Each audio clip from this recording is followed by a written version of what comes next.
All right. So we should be live on Twitter and YouTube now as well. All right. Plan for the day: less whiskey than yesterday. Pretty obvious. And then also, we're still going to be working on the API key stuff. We lost steam towards the end there, but yeah, we do need to create the database table and the migration and the controller for it. So we're in the migration right now. I got to go double check where is our module for it. I may have not gotten to that part yet. I also need to get more of this running.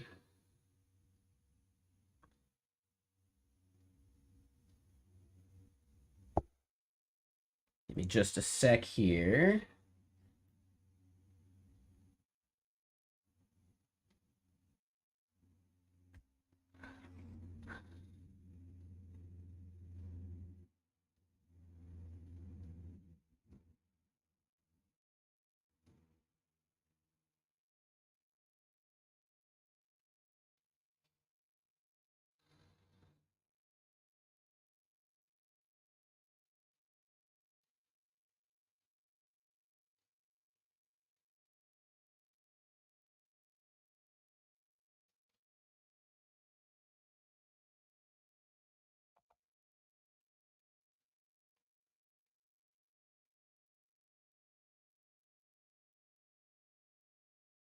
Hold on one second. Got to do the safety doctor thing.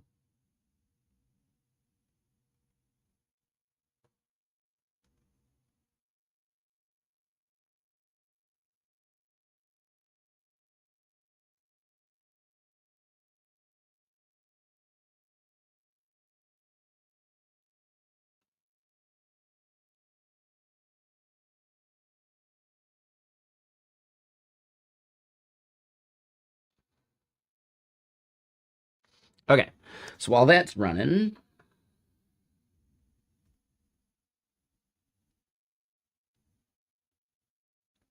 cool. So let's switch over.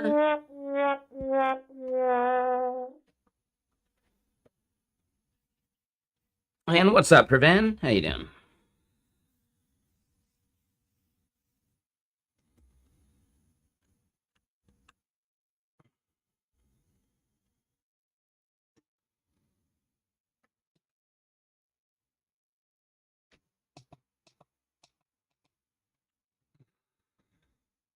All right, there we go. Okay. Waiting for your cert for Argo CD to provision. 31 minutes provisioning. Jeez, that's a long time.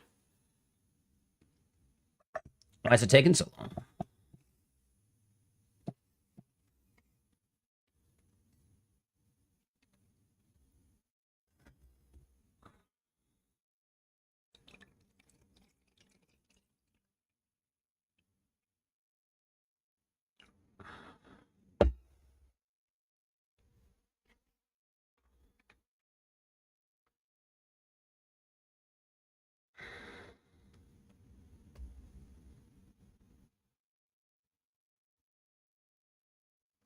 Okay, cool, cool.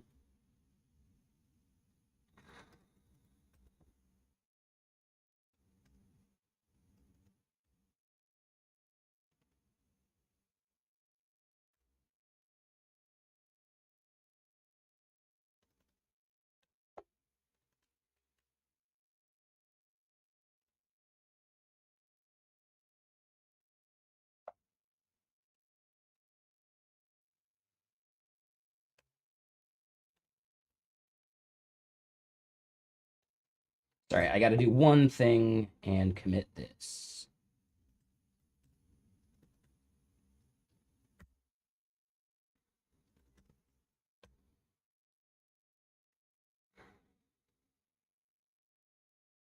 All right.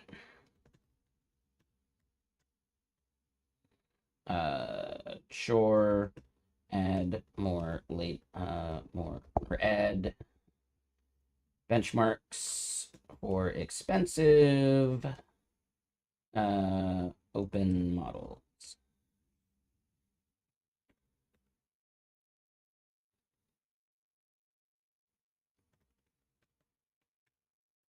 There we go. All right, so getting that pushed up. So what that should eventually do...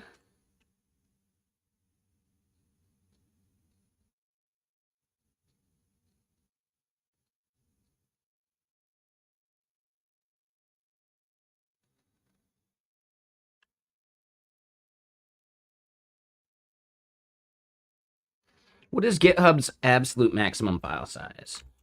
And what up, JLM?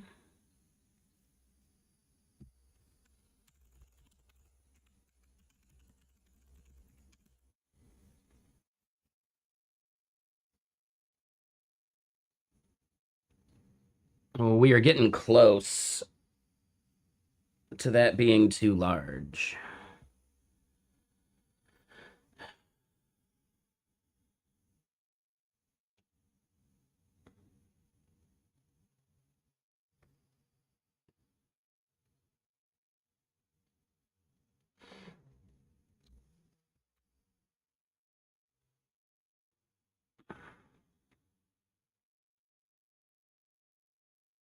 Okay.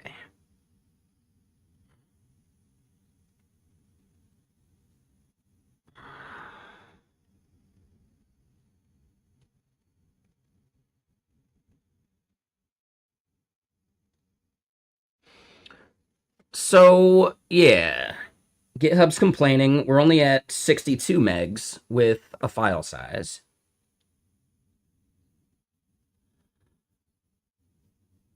But they're going to hard cap us at 100. I think we're going to be hitting that 100 here pretty soon.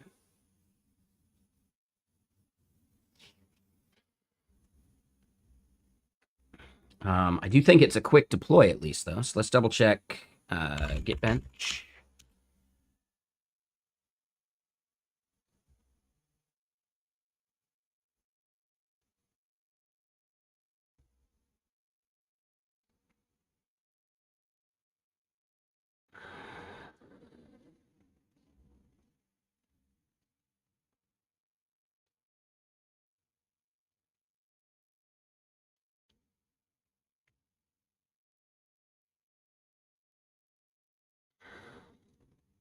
All right. Double checking more. Okay, so I do need to kick off another benchmark.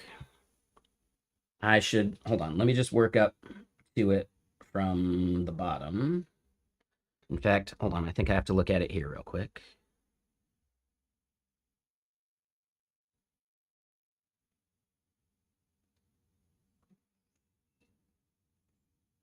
Yeah, where's our Git bench file?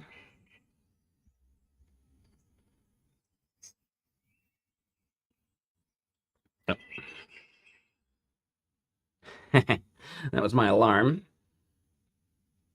The bird song. It's 4th of July in the USA already? No, it's the 3rd today. Right, it's the 3rd right now as well. Tomorrow's the 4th. All right, so we just ran other cheap and other expensive. We could do, there's only one cheap Anthropic model, which is fun. So that's easy enough. Let me run that.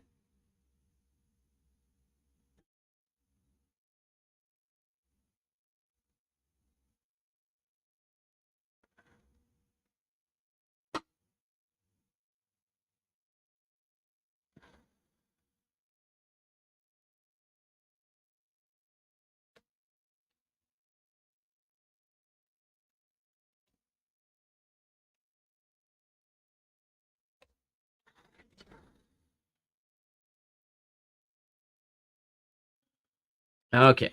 So yeah, kicking that off for work. Just had to make sure we're doing that. So now,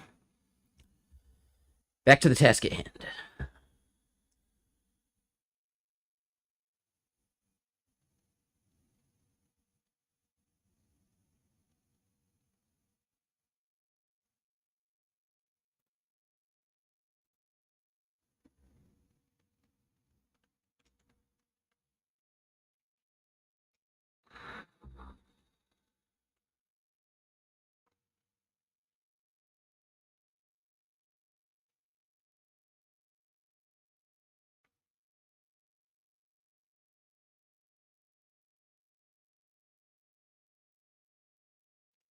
Yeah, I don't know. But okay. So yeah, updated at, deleted at, permissions. This is not a map though. This is just a string, right? The name, org ID,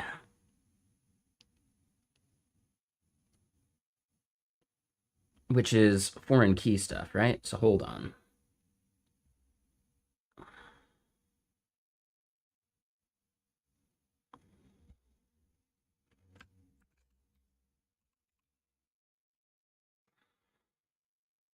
Yeah, this is how we do those. So this is actually incorrect.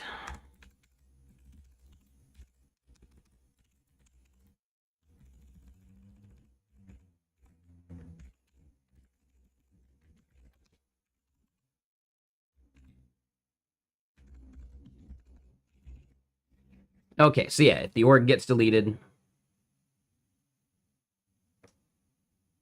these get deleted too. Yeah. Token hash and short token. Yes, those do need to be unique.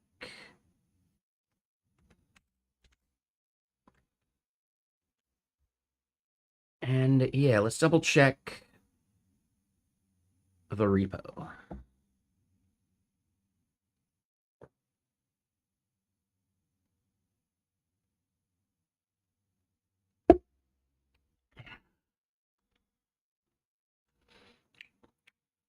What was it? Starts with a P, right? Yes, prefixed API key.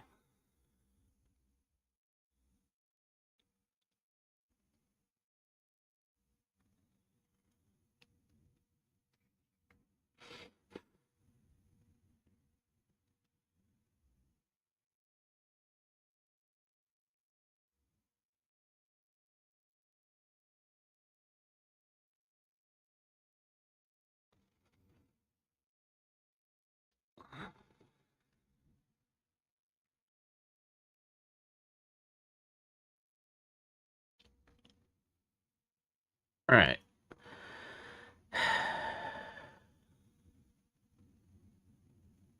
So a token can be deny listed by its short token. That just seems off.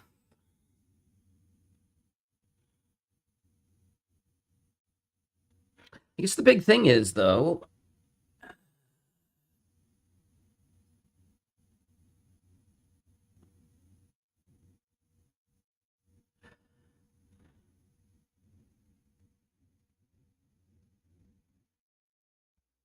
okay, so when we receive an incoming request, we search our database by the short token and hash.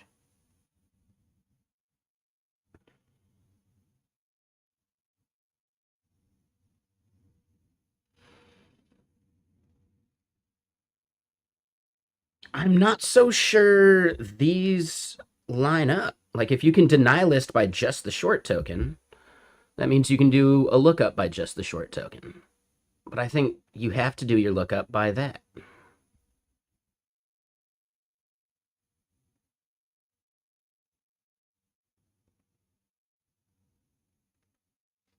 And really, I think we can just call it hash. But then I think that just means here we would do hash and short token as the lookup, right? So then we don't need this.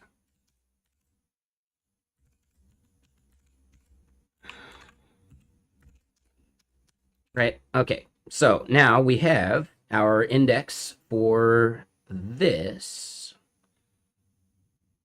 It's going to have its own like primary key ID, but we're not really using that for anything. This unique index is the thing that we always kind of like search for it by. So I think we're set. I think this is what this ends up fully looking like. So then, now we need to go create the module. And where do we want to put that? Security? Auth?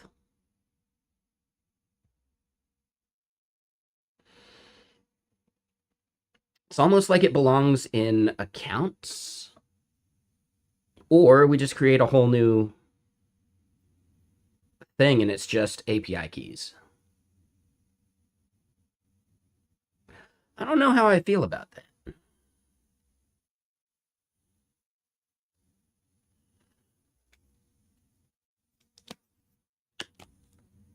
I should probably take a vitamin D. I haven't taken one of those in a while, and I definitely haven't been outside for a while.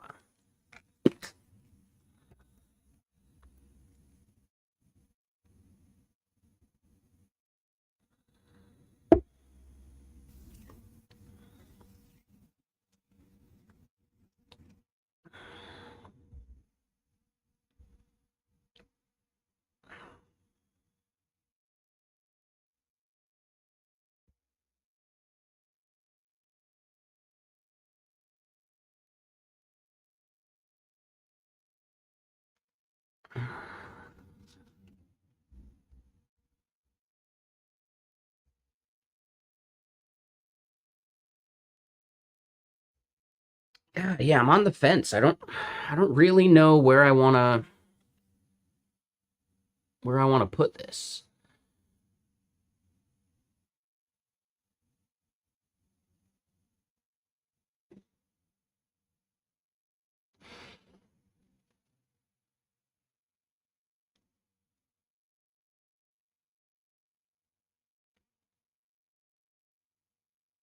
I think it is something we put in accounts. But that means that we're like massively overloading this account's like repository, right? And that's starting to feel a little gross.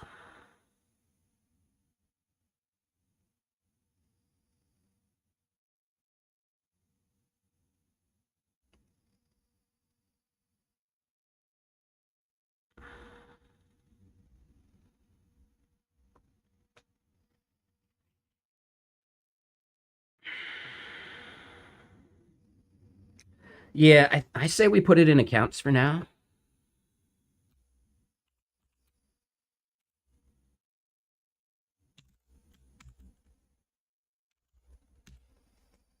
I'm not happy about it.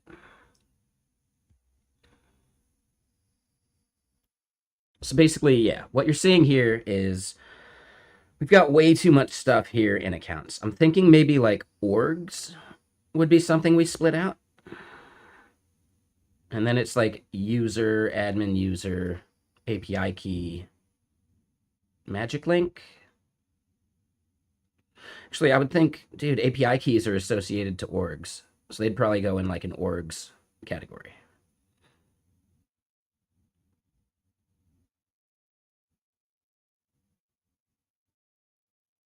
So then accounts is literally just admin user, magic link, and user.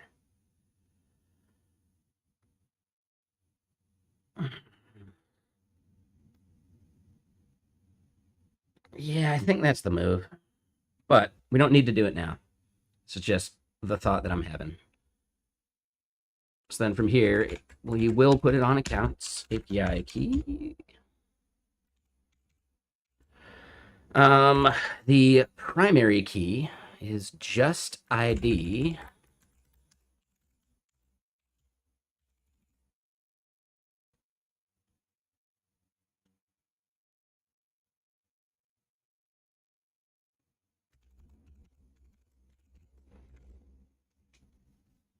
And then foreign key type ID. Yep.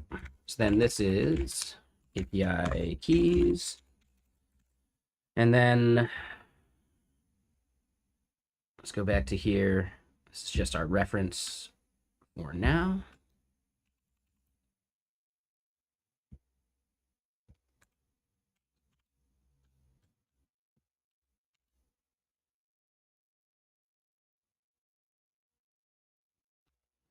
And actually, yeah, we can just paste this right on into here.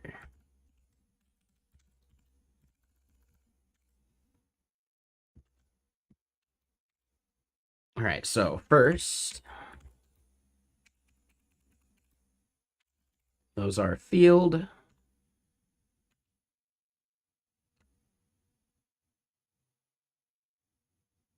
Why do you say Java?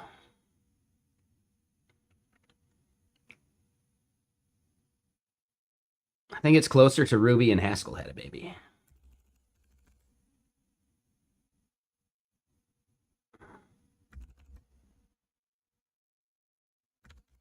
All right, so then nullability.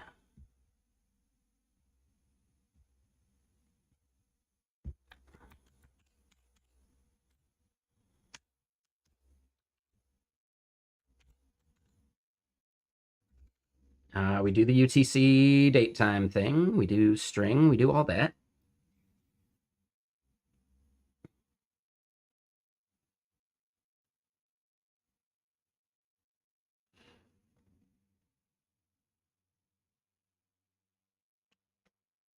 I forget what the at is here. But yeah, you're talking about decorators, basically, right? I don't think this is technically a decorator, right? It's actually just a module attribute. So it's not actually technically before the schema. They're not actually related. Like we could change this order and it wouldn't really matter. So I think maybe that was just a misunderstanding.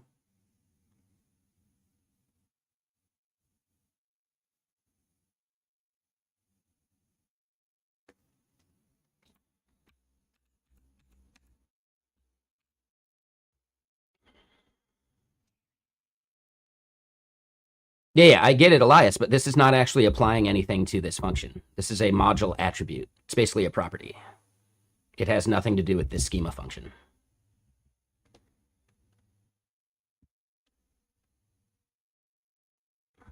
I mean, not nothing to do, right? Because it's part of the pattern of what we're using schema for or whatever. But it's not the same thing.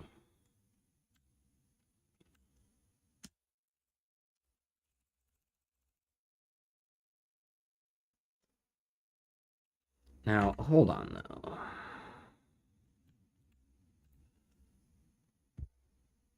We do want timestamps. I think they're complaining because I'm doing this part. Yeah. All right. So that's why they were complaining about that. I think that's cool that the LSP was actually able to warn about that. That's pretty nifty. All right. So then back to it, we got hash short token. ID is a binary name. Or, yeah, this becomes actually name we have, right? So let's just get a couple copy paste BS's in there. Then this becomes hash. This becomes short token. There is no email. But permission. Let's double check that we're doing that accurately. We're not going to have that, but this would be the deleted at.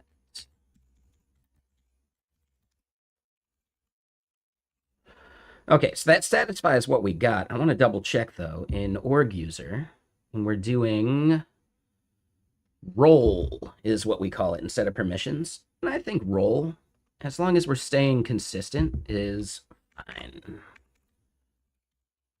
So then we just want to make sure that we're doing that correctly here as well.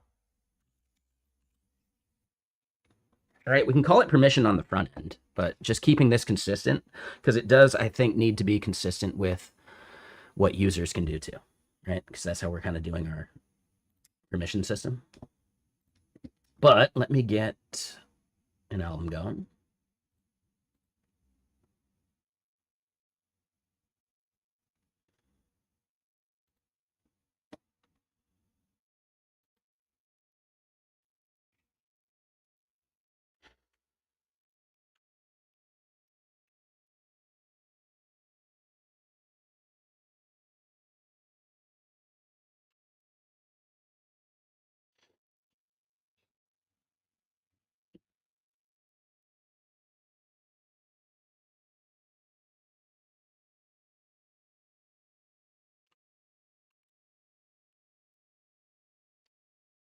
All right, so yeah, we've got Messijo accounts API key.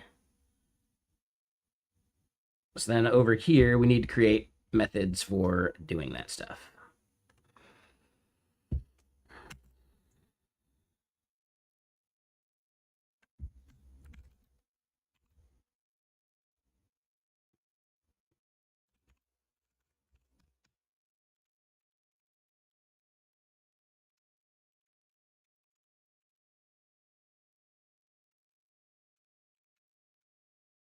Okay, so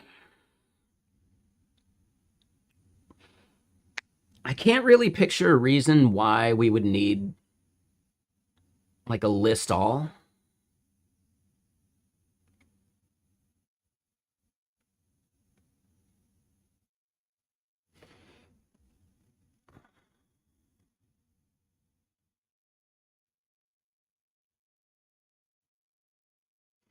We would end up needing a get by ID.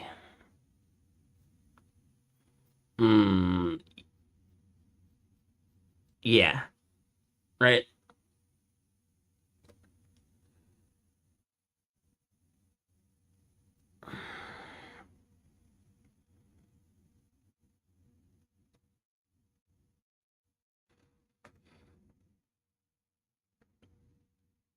We need to be able to get by org, right? So let's just start listing these out. So get by ID, uh, get by org, get by token.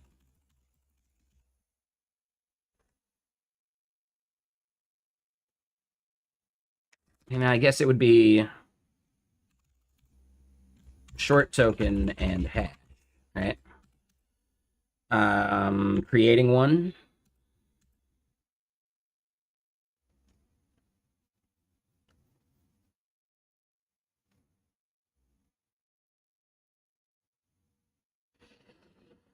I don't think I like the idea of update, but no, we do want update for people to disable the token, right? So yeah, update, delete. I don't know if we need a delete by org.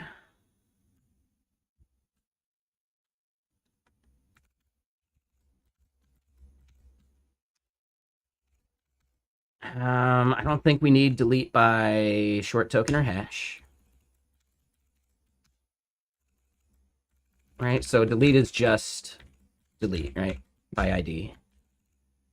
It auto completed all that weirdly.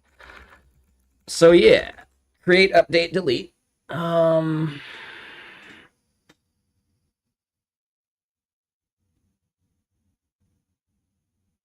and it's not actually get by org, it's list by org.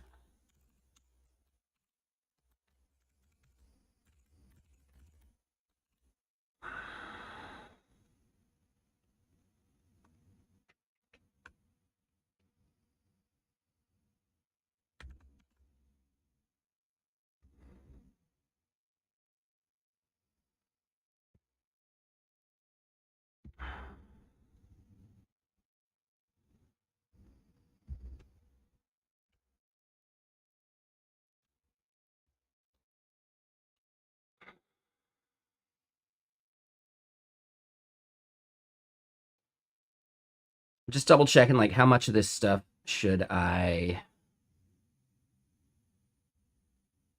like treat as boilerplate versus just writing from scratch.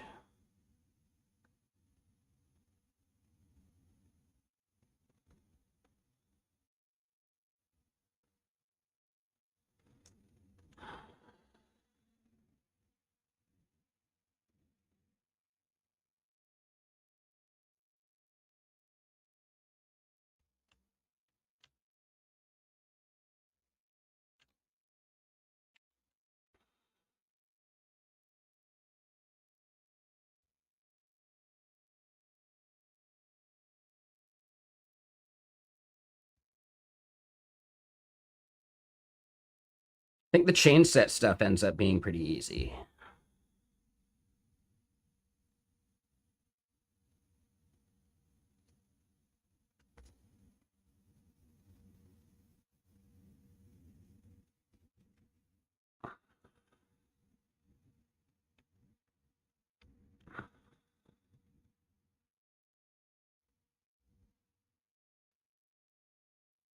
Yeah, let's just grab the boilerplate. I don't think we're going to need count.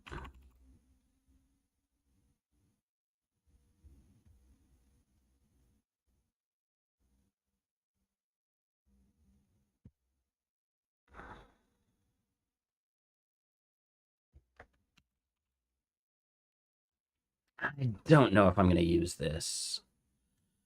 Honestly, yeah. If we don't need it, we don't need it. So yeah, delete user by ID, delete user. This is really delete API key.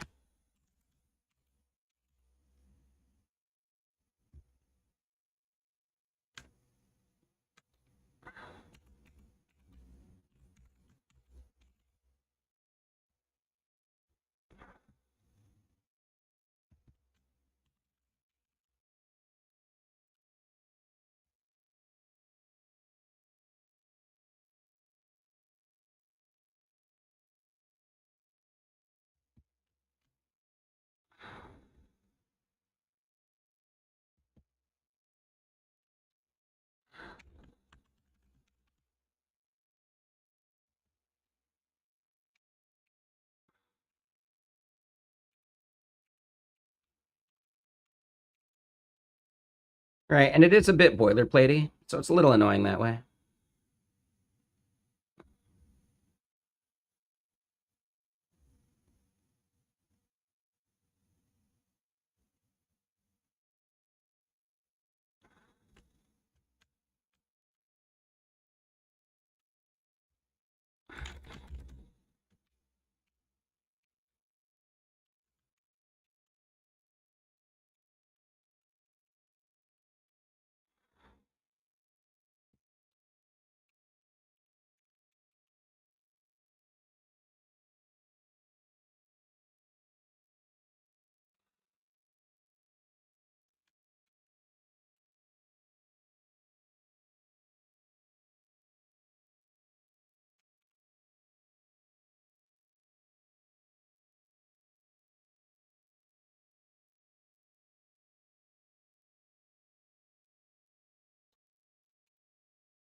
The by email thing is wrong, but that's fine.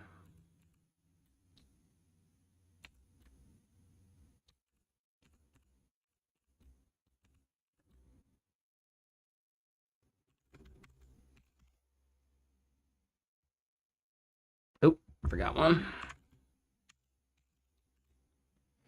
All right, so then back to the top.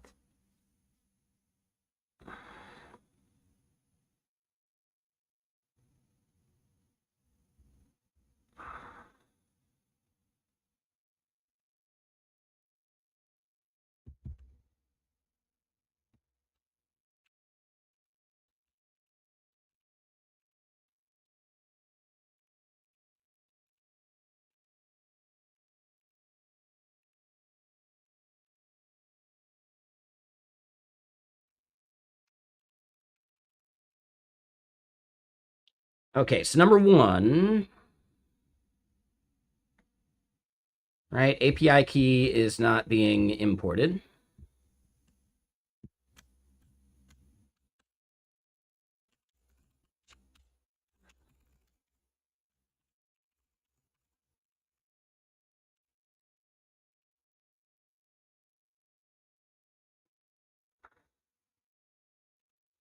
All right, so list API keys by org.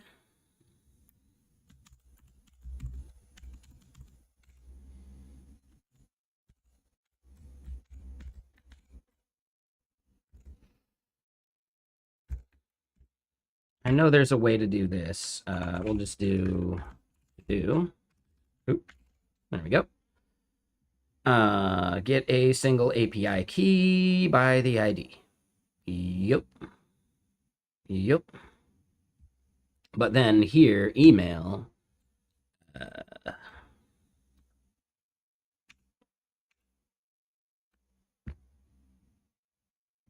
How do we want to do this?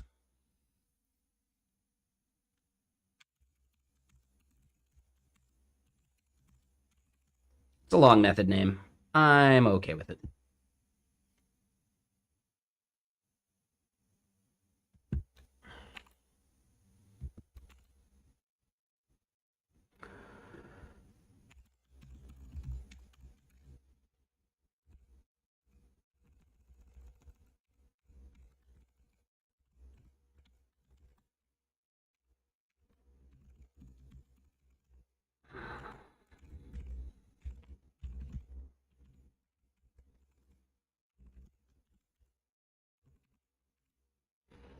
All right.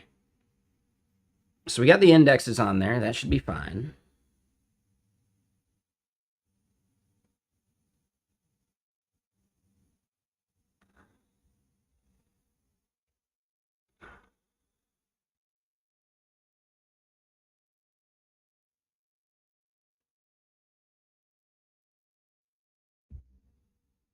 Creating an API key, easy enough. Updating looks fine.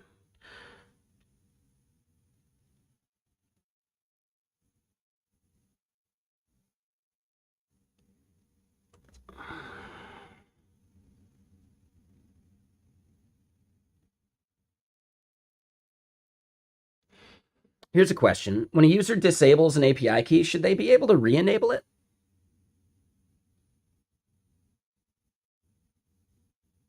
I think so, right?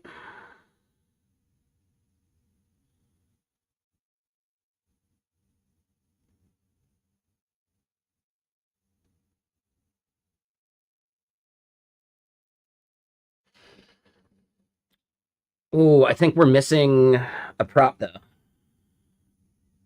We want a like last used at.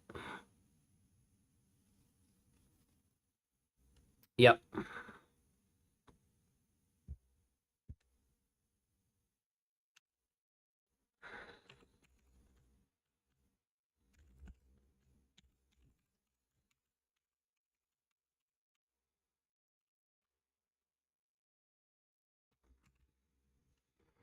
Which could be null.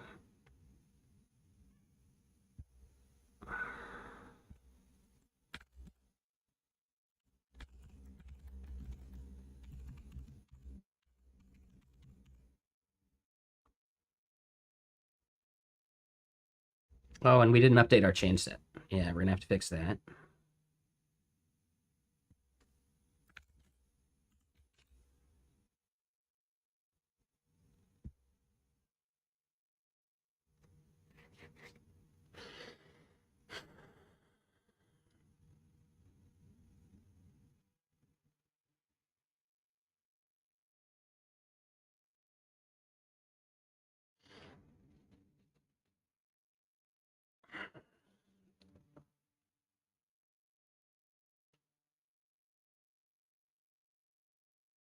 Let me double check.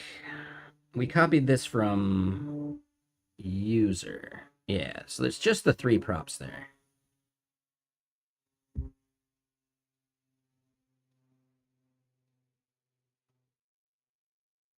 Anything we're doing a change set for would basically just be like the creation, right?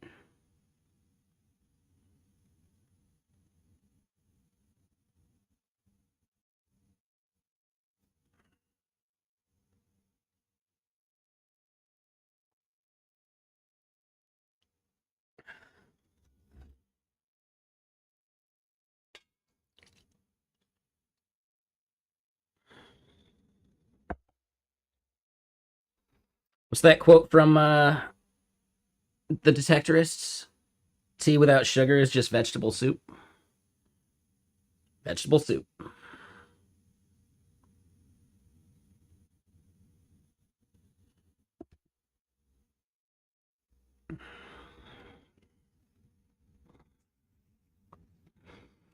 Man, surprised we haven't heard from Caleb in a while. I guess heat wave being heat wave. He's got better stuff to do than sit in front of a heater like a computer.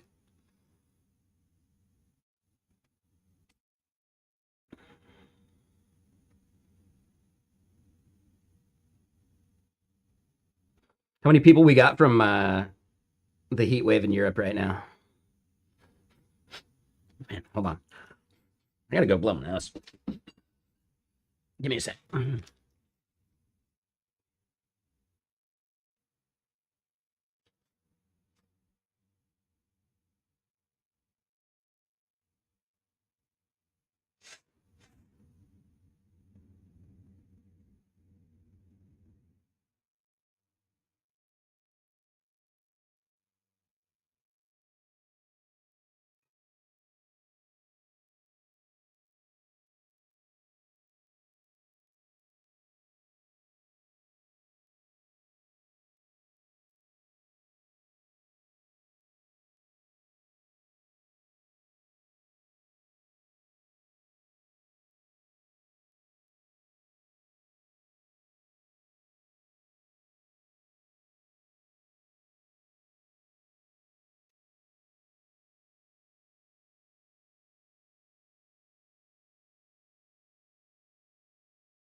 Okay.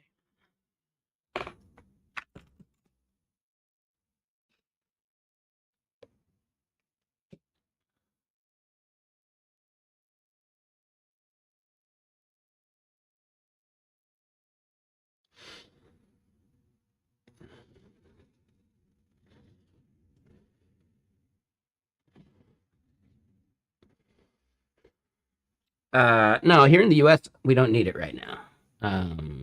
We will. I mean, certain parts of the U.S. Here in Washington, it's pretty reasonable.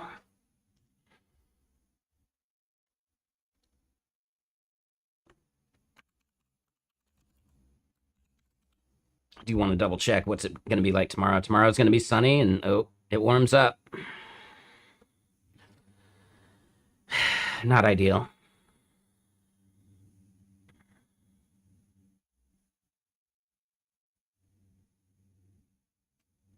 Oh, see, this says different, but yeah, they do get Monday warming up. Staying pretty reasonable for the next week or so, though.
It's a chill, rainy day in South Florida. Only like 87.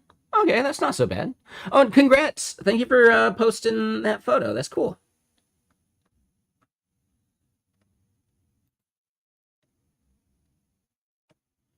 I forget what channel was that. Was it in random? Yeah. Yeah, it's a solid 10-month side project.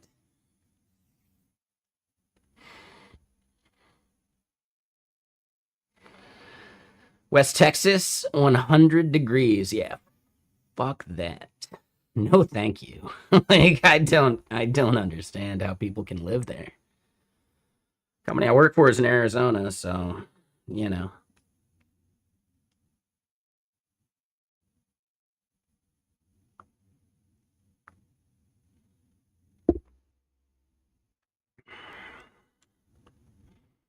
It is unlikely they'll get me to visit during the summer. I think they've made me, not made me, but I've done it once. It wasn't ideal. It was too damn hot.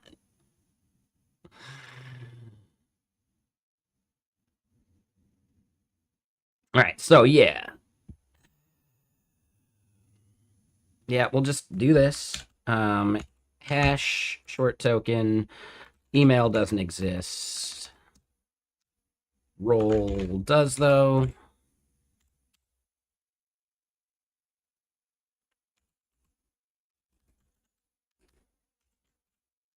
Jeez.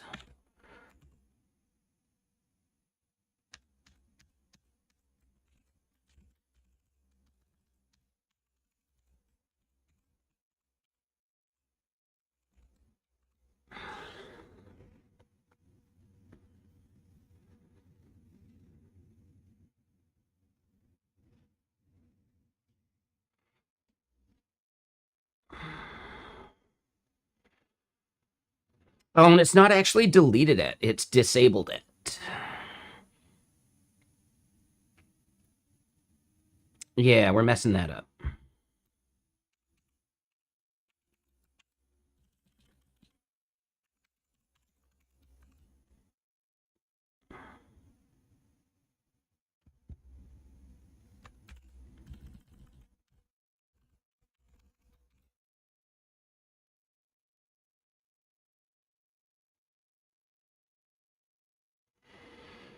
I mean, I think Seattle is one of the bigger ones. Like, yeah, all those people probably doesn't help. But Seattle's an open air thing, like they can open it up. So I think it's fine.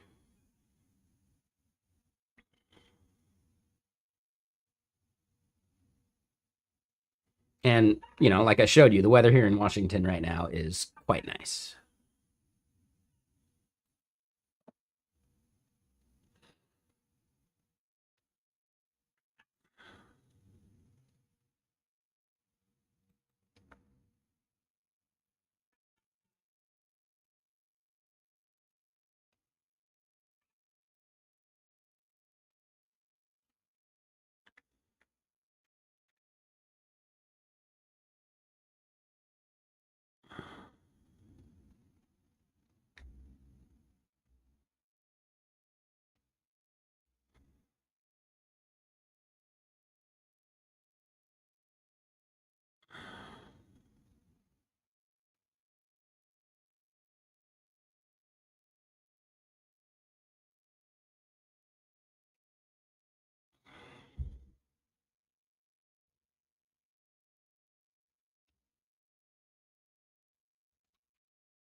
There we go.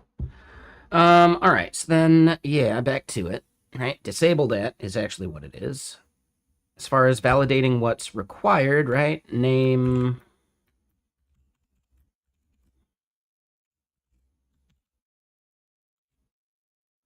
hash, short token, name, and then email is not a thing, but role certainly is.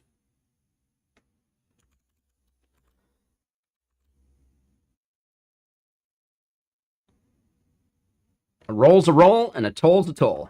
If we don't get no tolls, we don't get no rolls. I made that up. Dude, I love that movie. We were talking about it the other night while gaming.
Hey, what's up, Most Dev? How you doing?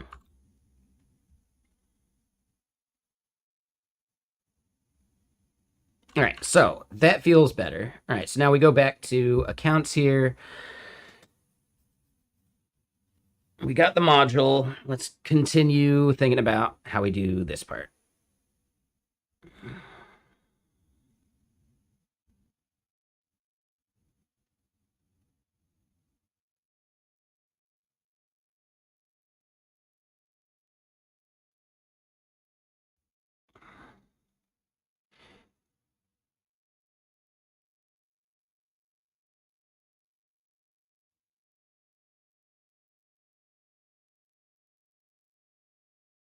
All right, so creating one makes sense. Updating one,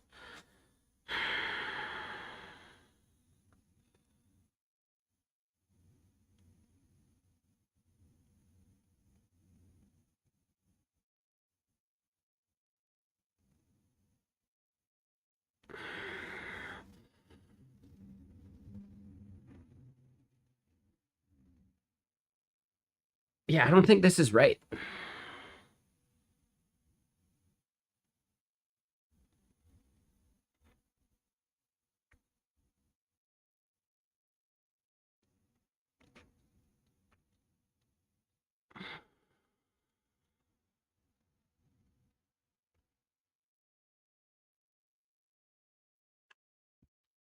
Where are we doing this?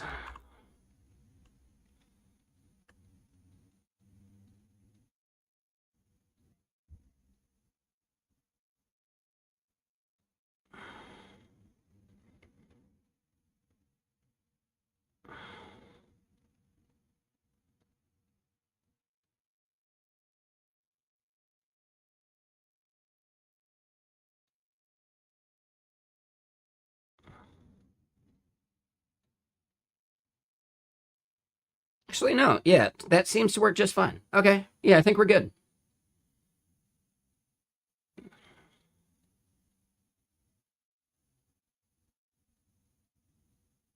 Yeah. All right. So I think we have everything we need in the repository. Let's double check that still. All right. So we got the change set, the delete.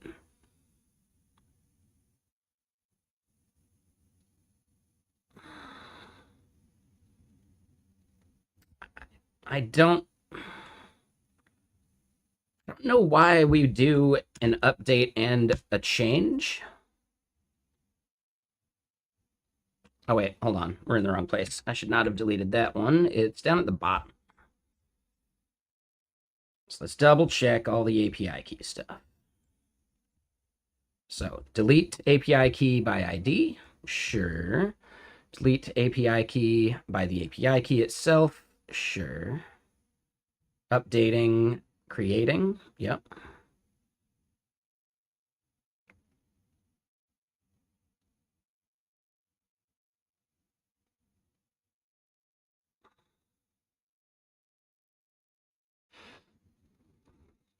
All right, this one. All right, so let's look at org users. How are we doing that fetch? All right, list org users by org ID. Yeah, we basically do something like that.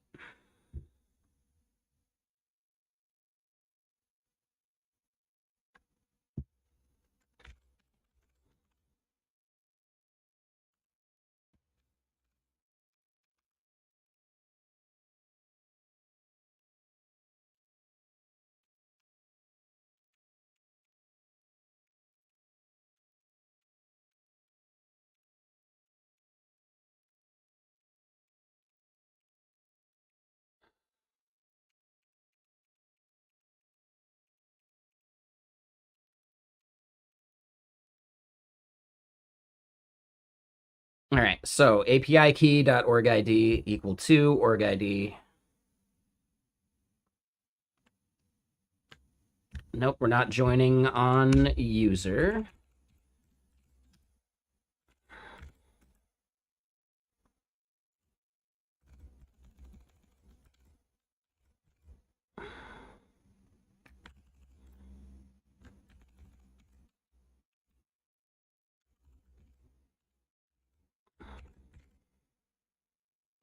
Name, role, invited at doesn't exist.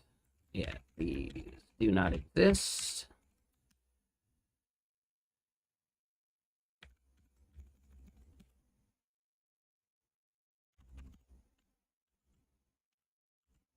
So hash, short token, name, role, last used at, disabled at, created at, updated at. Order by and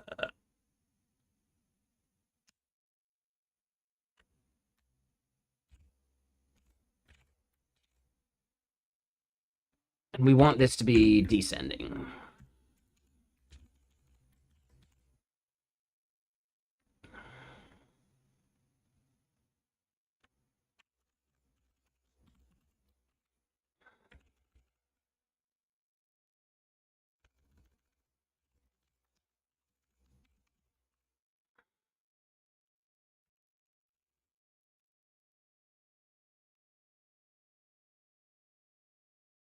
Okay, so I think we have all of the repository methods we need. Now we need to create the controller for calling these. And on the controller is where we need to start doing, yeah, just everything that goes into it. Now, number one, we don't even have the controller yet. So we have to do that part. It's just API key controller.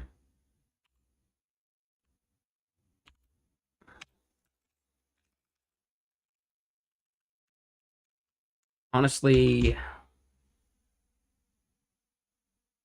yeah, no, this is right. So yeah, API key controller.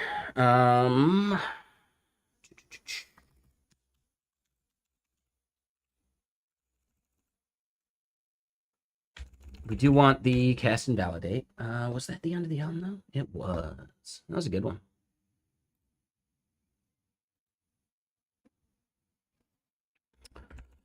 All right, tags. This is, I think it's just API keys.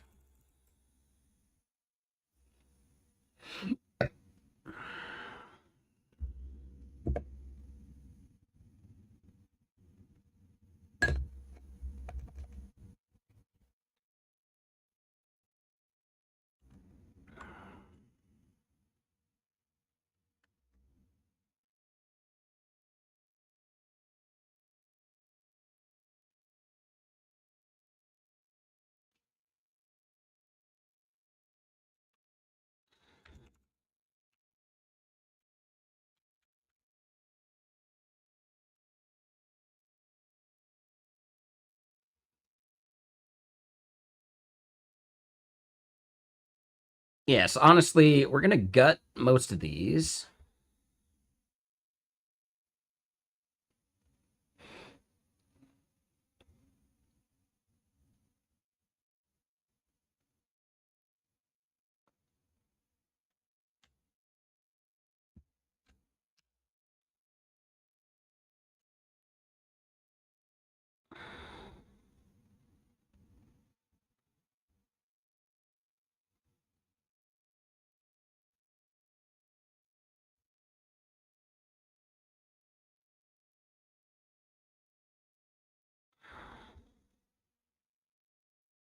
Oh, interesting. Yeah, hold on. We're missing permissions.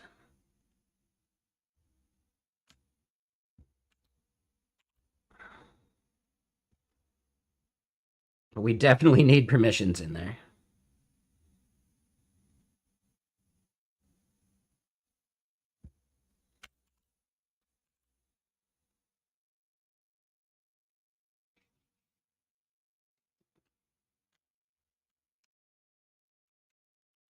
All right, so index, create, show.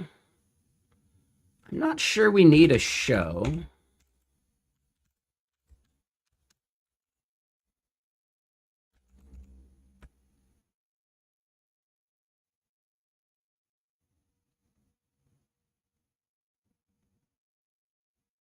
Hey, what's up, you Siri? How you doing?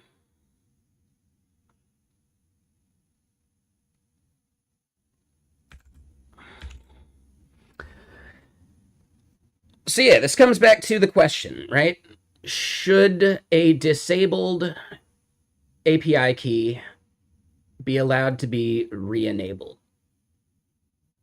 I think the answer is yes.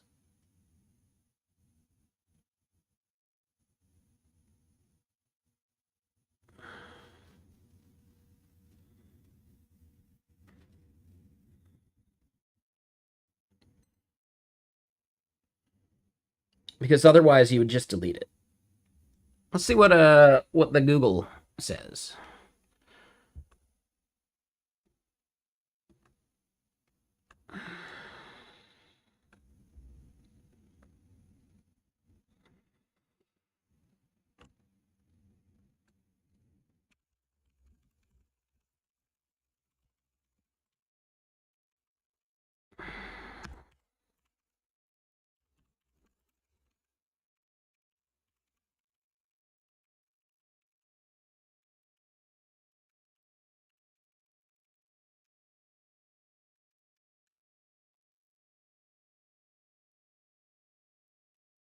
Yeah, that's I think so, right?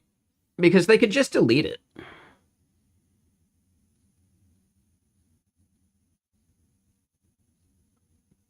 In general, is it okay to publish authentication code of your app?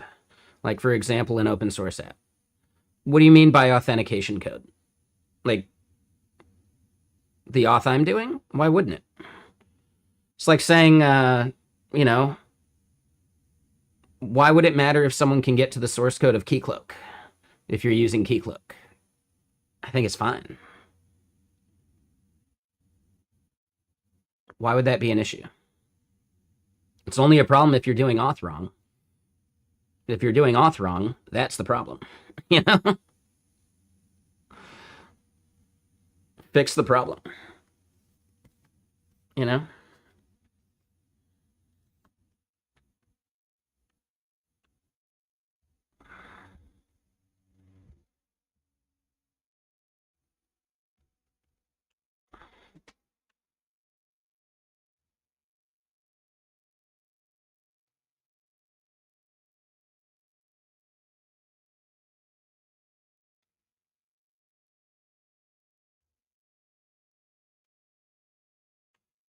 So basically, Yo Siri, what you're describing is security through obscurity. And in general, it just doesn't work.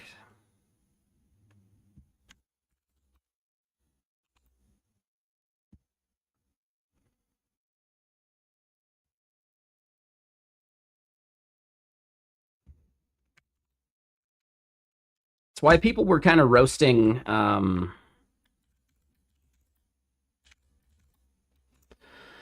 It's why people were roasting like cal.com for going, like, for not being open source anymore.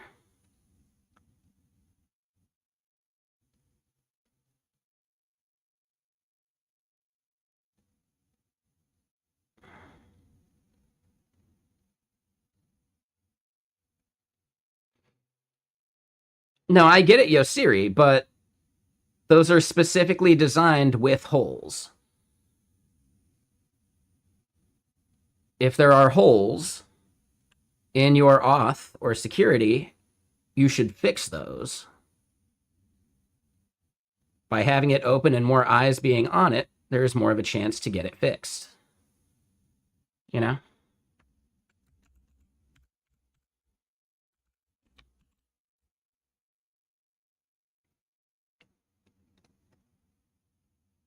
Right? The best disinfectant is sunlight. Is a good analogy for that.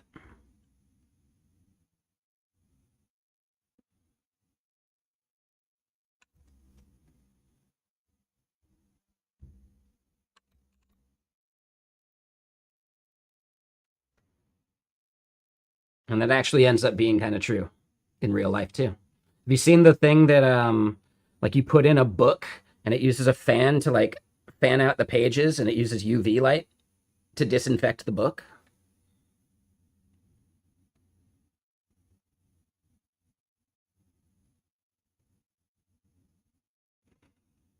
I get that, Yo Siri, but the bug is still there. The problem isn't that they could find it. The problem is that you have a bug. you should fix the bug. The way for that bug to get fixed is more people seeing it.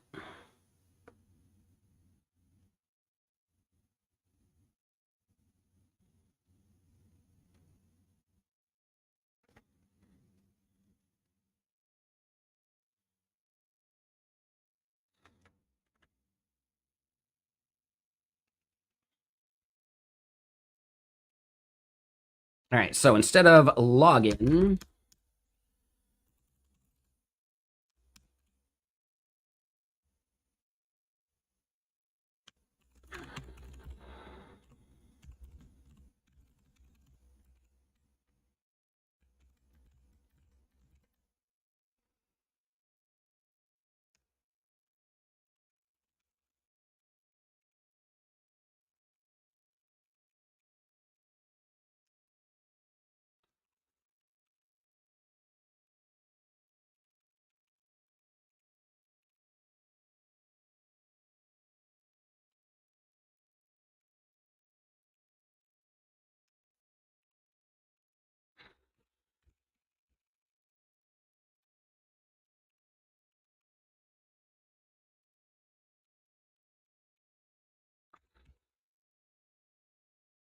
all right, so if a user names it wrong, that's really on them, right? So the only thing that really we can do here is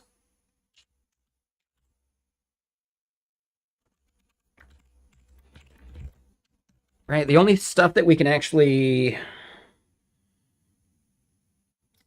do anything with as like creating an API key is simply creating the name and the role, right? Because why would we be able to update like last login at and things like that? So yeah, these are the only things we can create by. How do we feel about being able to modify a role? I feel like that's pretty common where people can modify permissions of a key.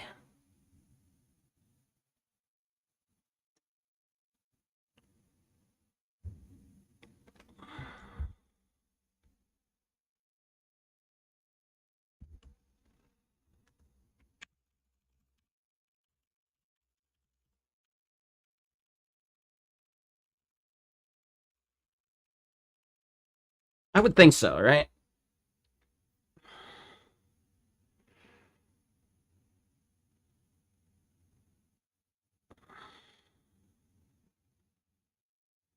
Yeah, I think so too.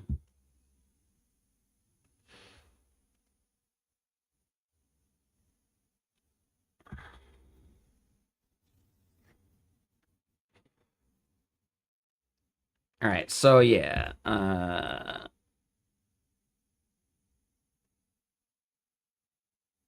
we can get rid of these.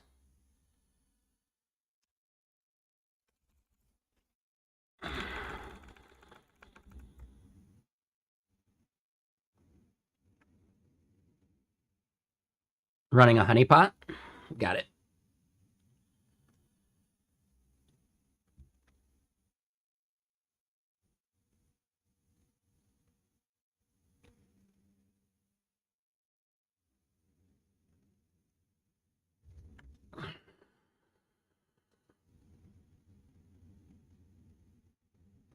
Right, org ID has to be something that comes through. Let's double check how our create works here.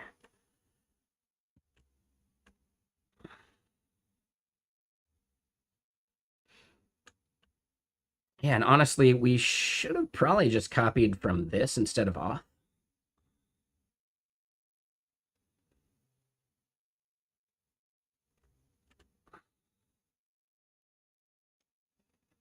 Yeah, and org ID does come through. Okay.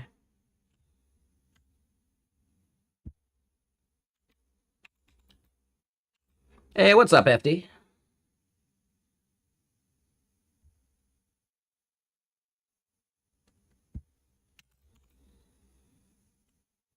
But yes, so create would have org ID.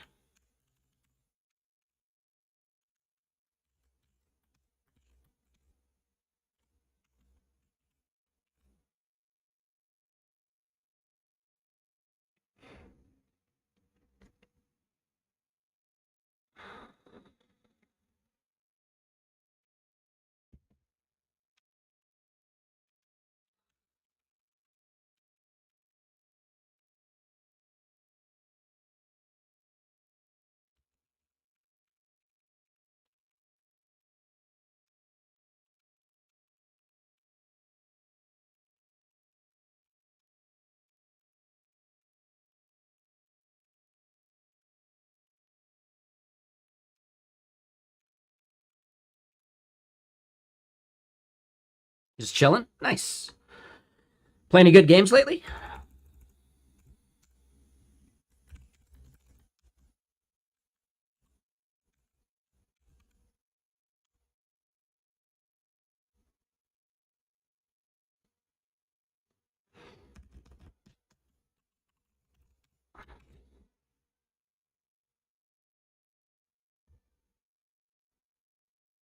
Counter Strike 2 these days?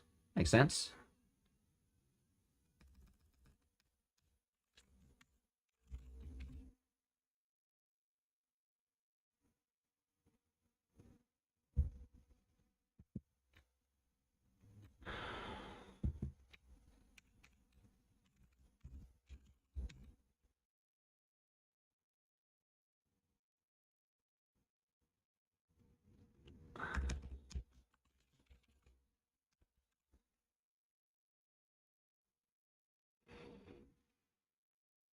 You were playing Crimson Desert, but felt like work.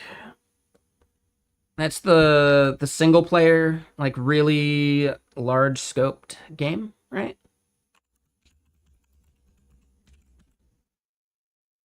I've heard it's amazing, but yeah. I could see how it feels like work. There's just like a lot of shit to do, right?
Holy shit, 340 hours. What?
Wait, what's all this bullshit?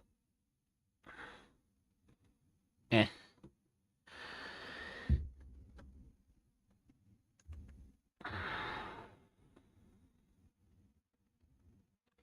Okay. So yeah, we've got our list API keys function create.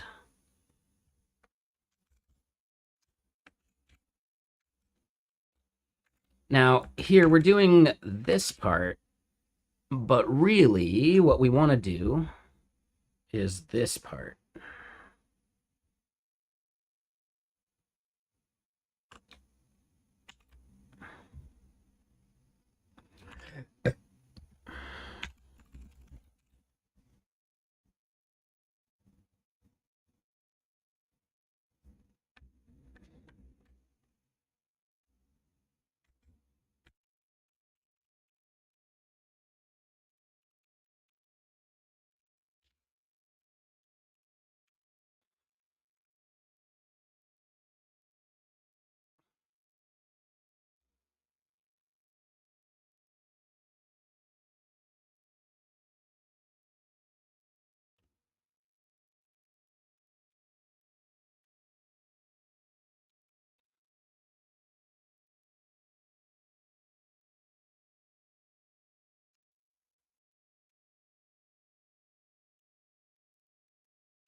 Okay, so, right, name, role.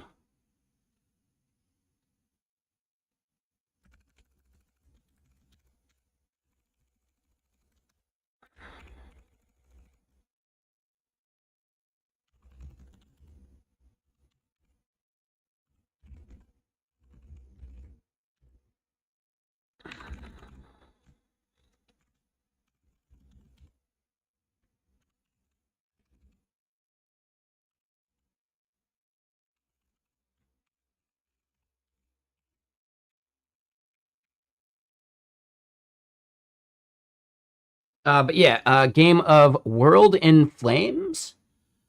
I don't remember that, but anyone here ever beat the game Rampage?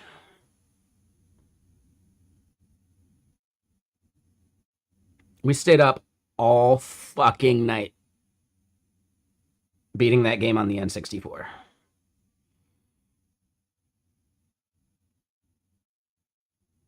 It was like so mind numbing, but like by 6 hours into it, you're like, you know what? We're finishing this shit. That was a mistake.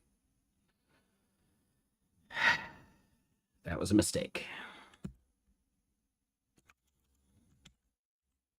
Oh, wait. We had roll.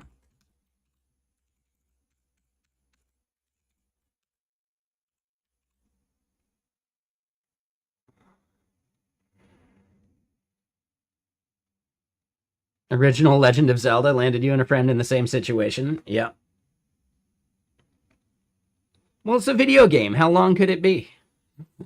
At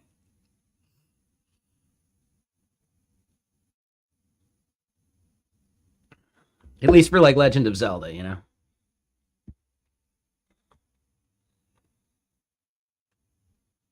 All right. Hash short token name roll. Yeah, that's it.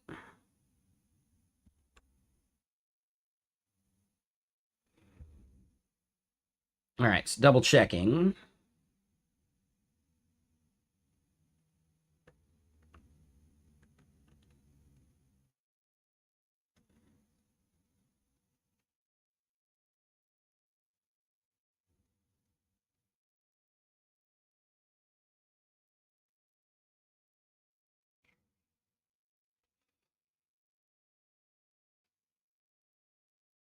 Teenage Mutant Ninja Turtles. I think I know the one you're talking about. It's the one that had like the top down like city map and then like the fighting was platformer, I think. I feel like I played that. Okay. Yeah, yeah, yeah, that one was fun. I also remember doing similar with Turtles in Time. Shit, I beat that one in the arcade. And what's up, Fotsy? How you doing? What you up to over on YouTube?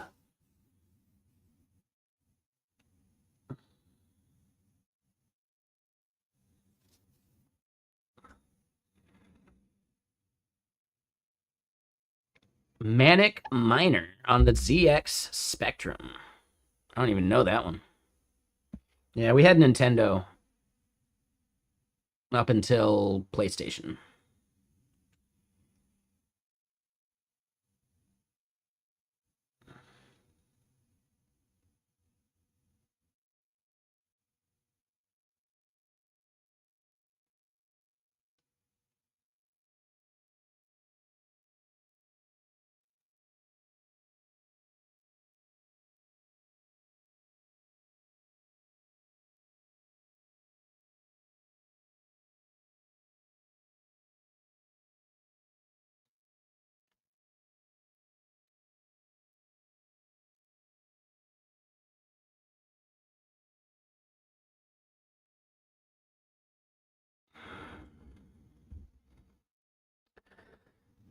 You never played Zelda?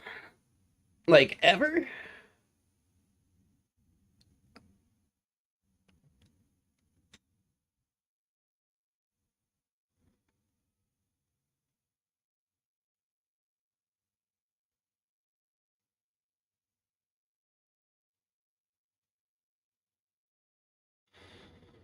Oh, Manic Miner was the thing that turned into Super Mario? Oh, interesting. Hold on. I've never even heard of it.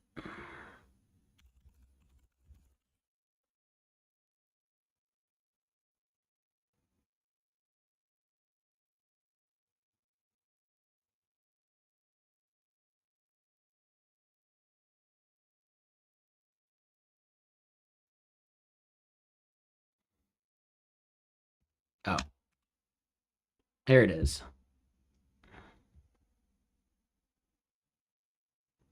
Oh, interesting. Okay. Yep. No, that makes sense.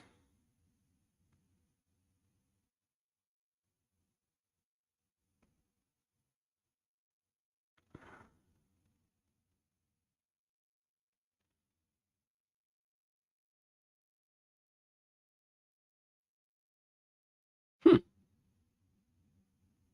Yeah, I never played it.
All right. So, yeah, I think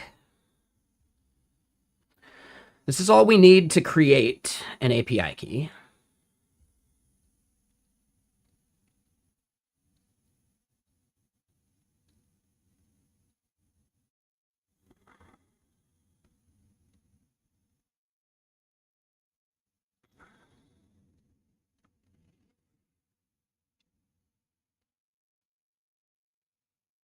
And I'm doing well. Fozzie, how you doing?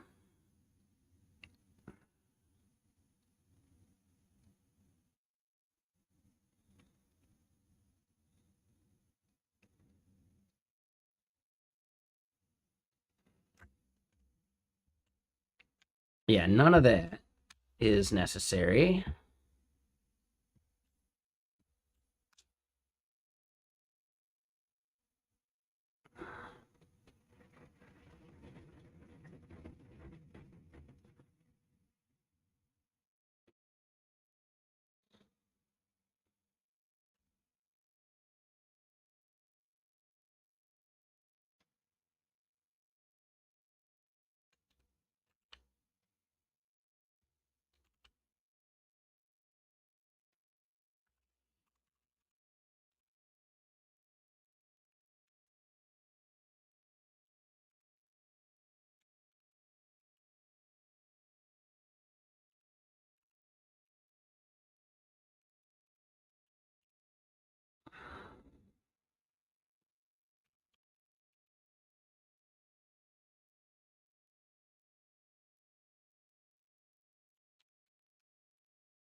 Now, hold on. Did we add the dependency yet?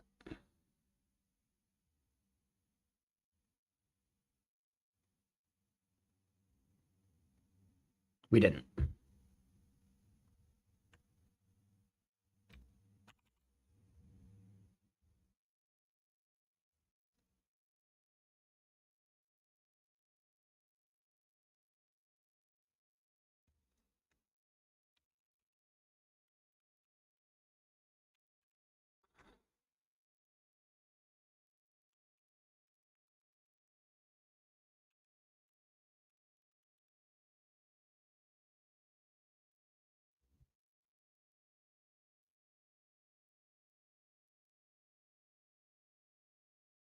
Okay, so we're back in the controller now.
Yeah, that's an old one. I don't think that one's even remotely correct anymore.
All right, so yeah, back to what we're doing here.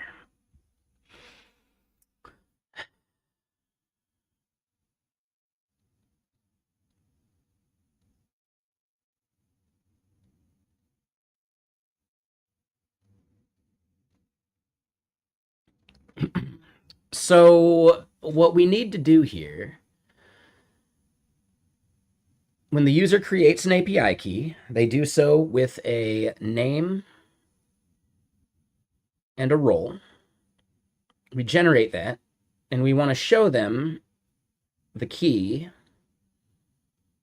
We probably want the name and the role value on there. And that's it.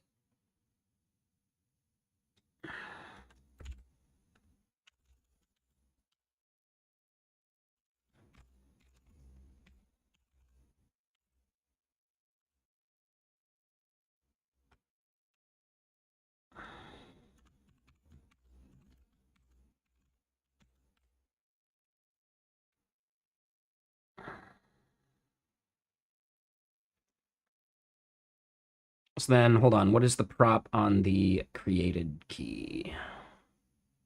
It's just API key.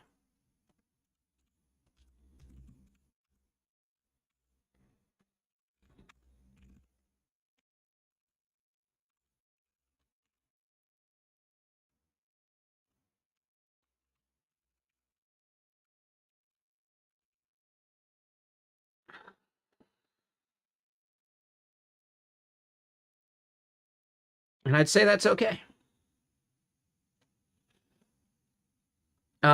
Job one. Thank you for the follow. Welcome.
Yeah, I think this is right.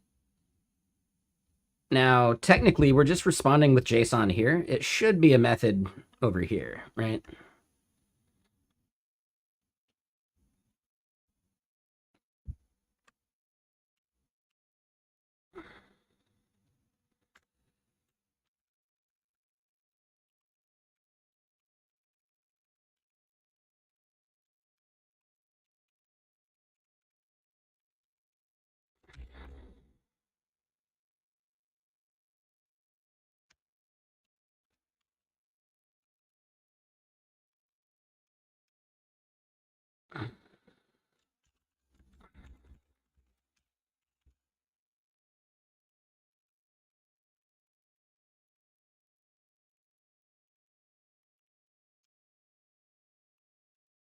All right, just make it explicit. Sure. I think it's a little boilerplatey. I'm not a fan of it, but I feel like I've seen worse.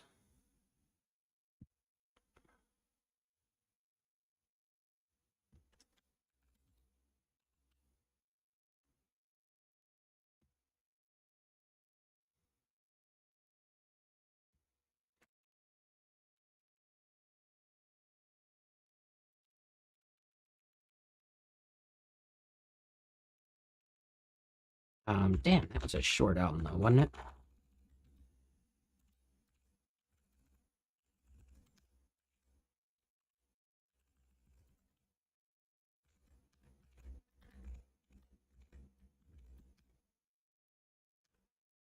Uh,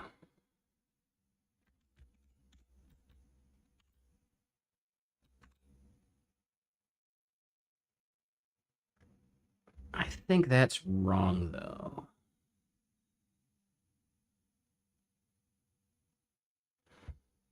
Yeah. Yeah.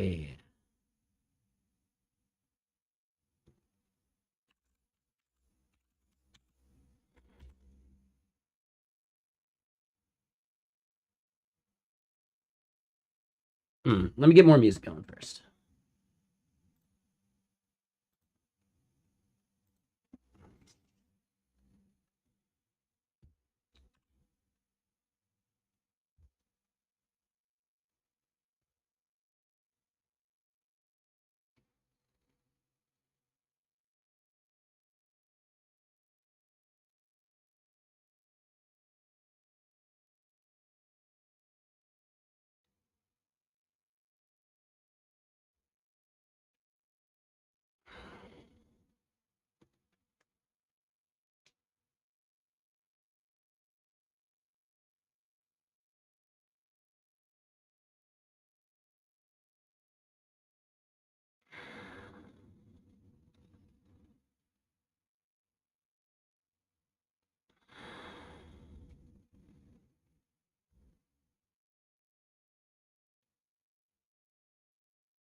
No, I think that's actually right.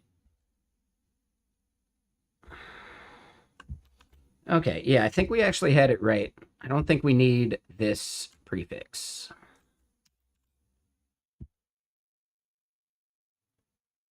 Yeah. Okay, so we've got index.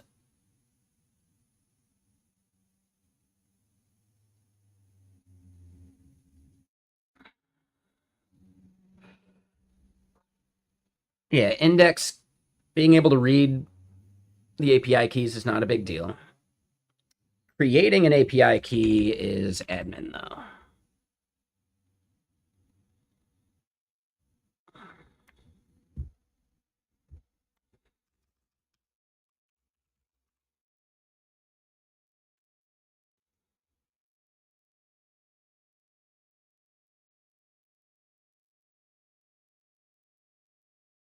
Yeah. Okay. So then let's grab some boilerplate.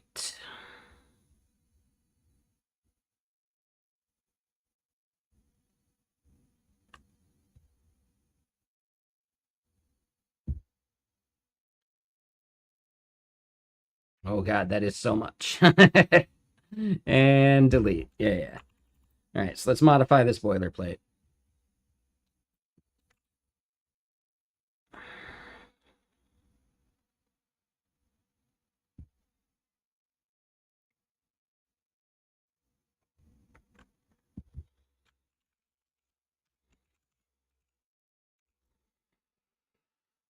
Okay, so updating an API key is going to have the org ID and the ID. Yep.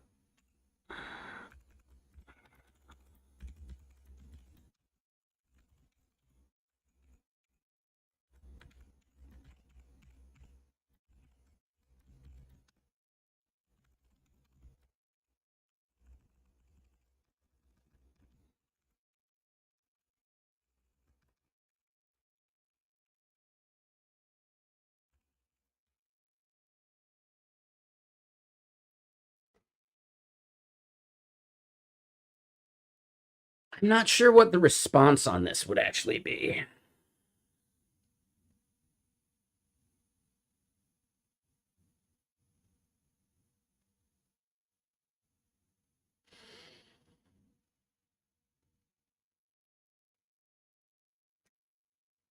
Right? We don't want to come back with the raw API key, but we would want to come back with name, role,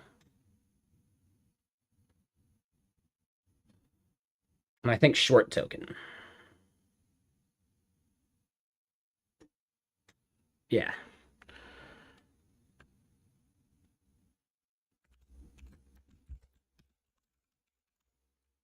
So it's really just API key response.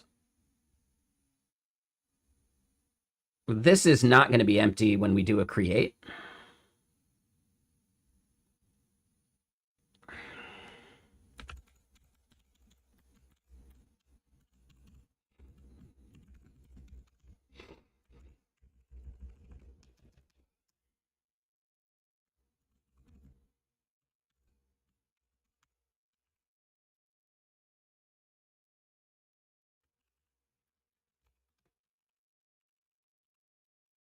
Okay. So then, yeah, back to the update part. This is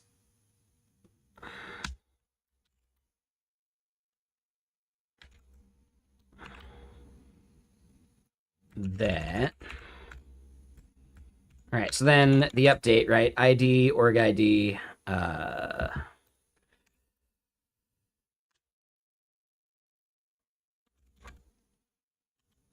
right? Updating permissions makes sense.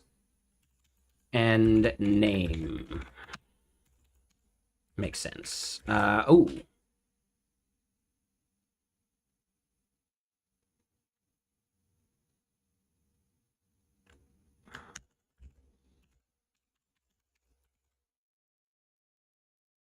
Yeah, disable that.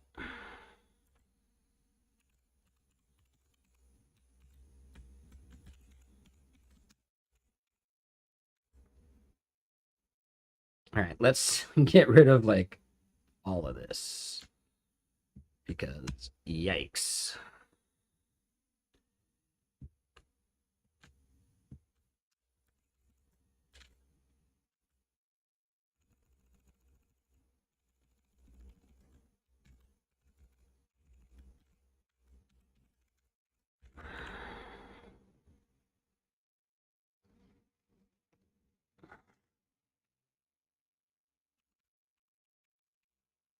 Okay, so here we want to do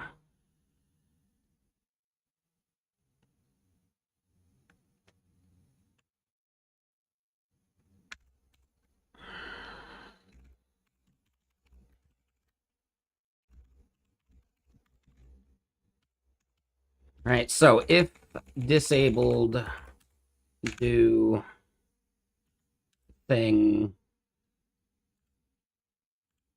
boom.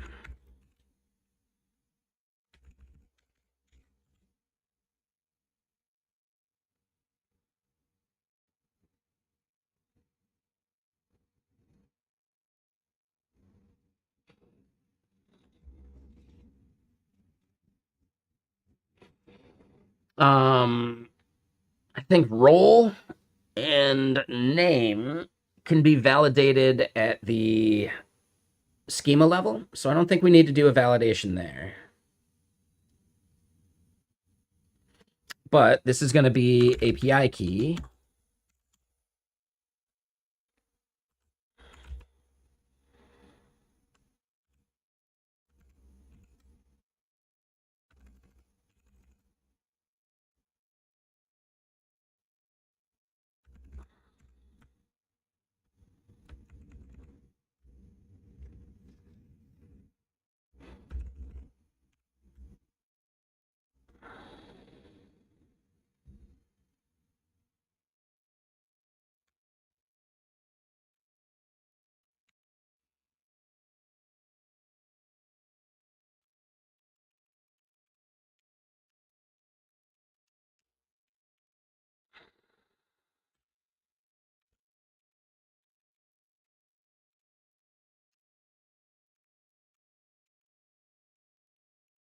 All right, so then API key, and we are updating role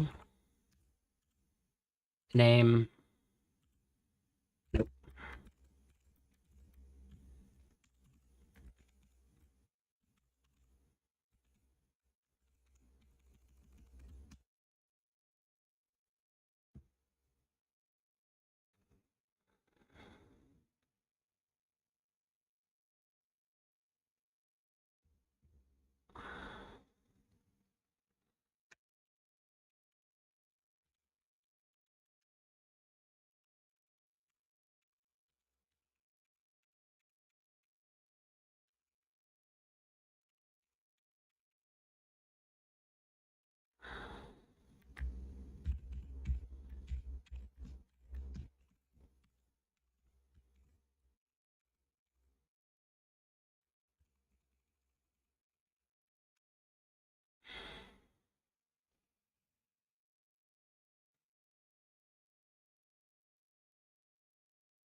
Okay, so hold on.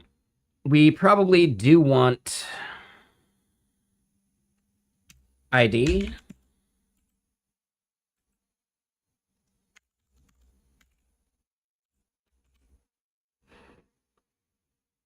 And then same idea.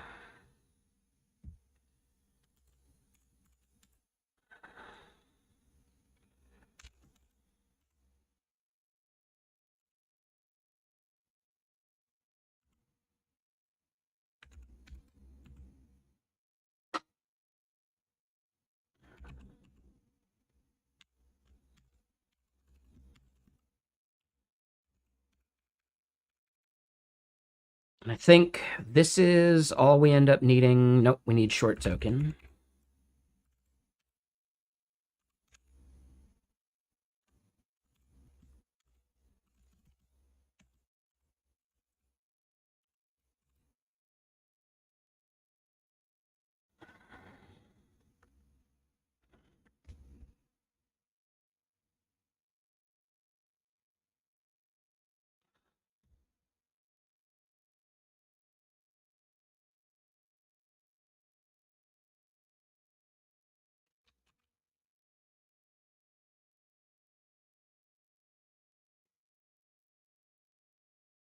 Okay, yeah, I think that works. So create list, update, and then delete is a lot simpler.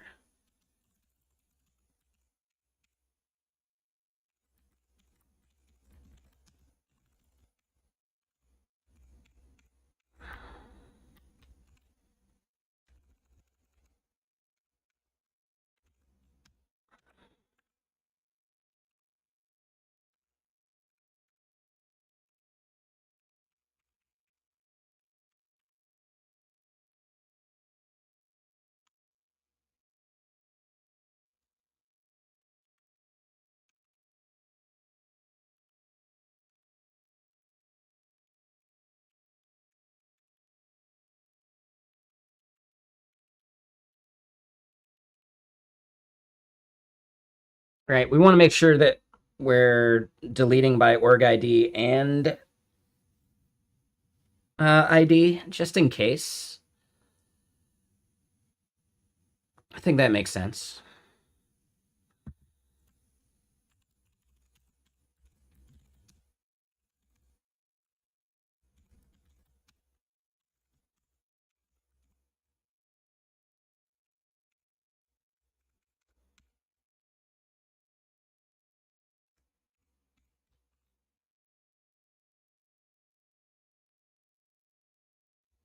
Okay, and then back to here. Yep. Yeah. All right. Now, listing these fuckers. This is not exactly what we want.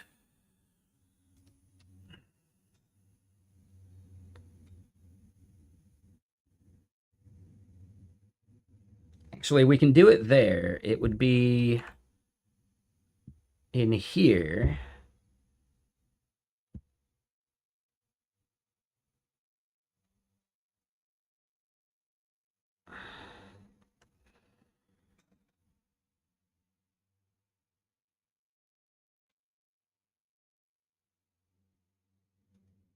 Yeah, so then data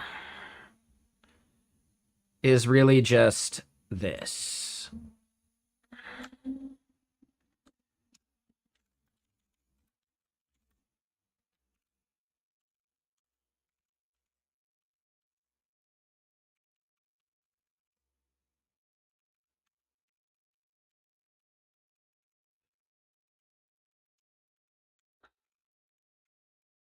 And then this part gets way simpler.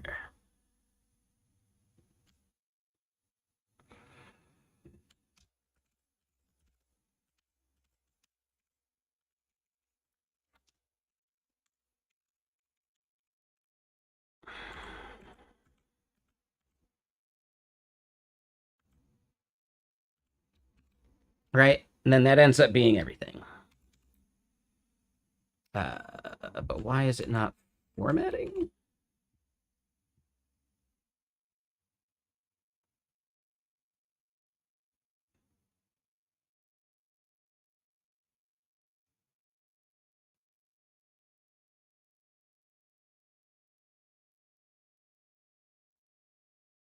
I think that's fine.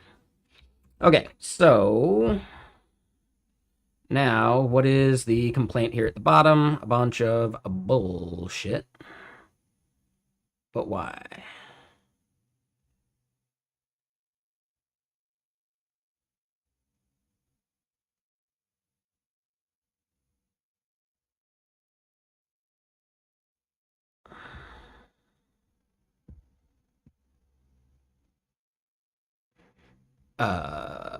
What?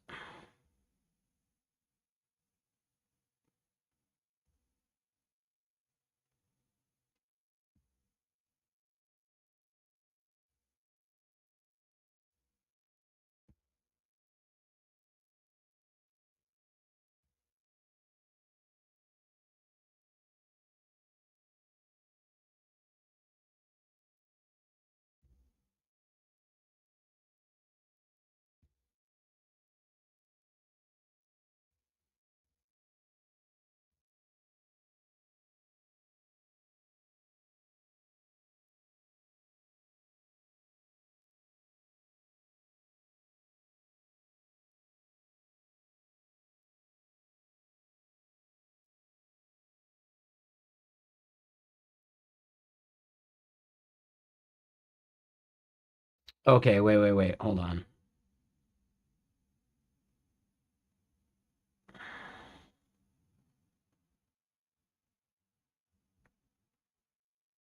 That's it. There we go.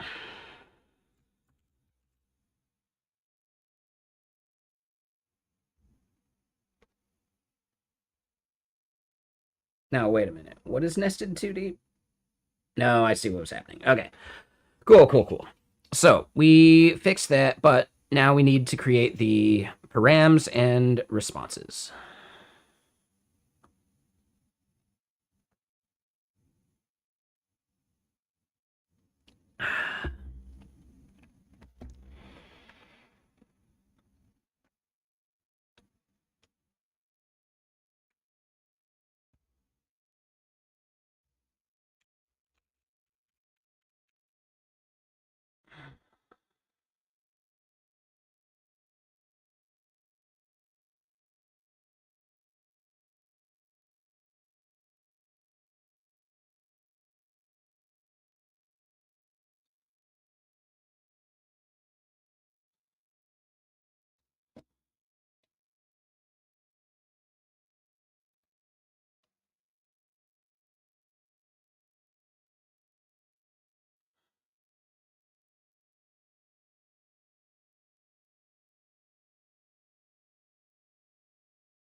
Hey, what's up, Brainless? How you doing? Oop, what did I do there? All right. So yeah, we are still plugging along on this. So list API keys response.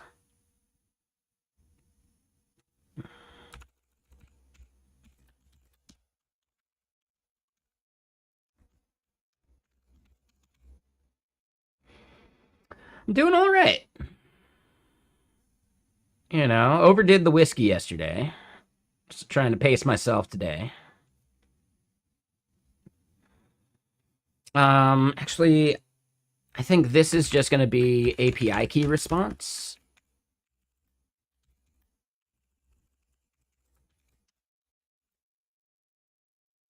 And then listing it is a separate thing that we can grab from down here.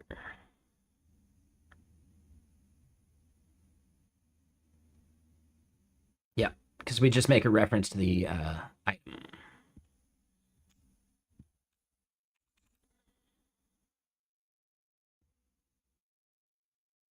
Quick question, Brainless, actually. When you do a change set, do the timestamps, like, does the updated timestamp get updated automatically?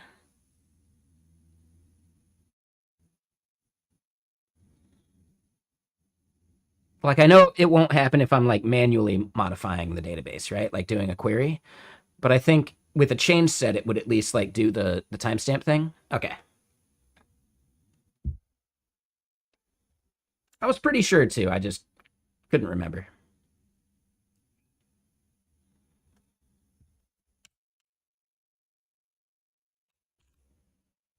Okay.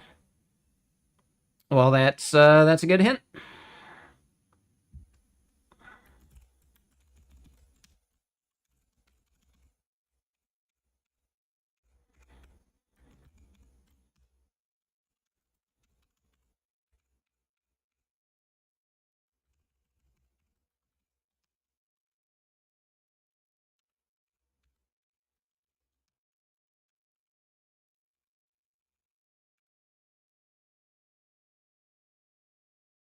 And I forget what goes in the examples. We'll fix that in a minute. I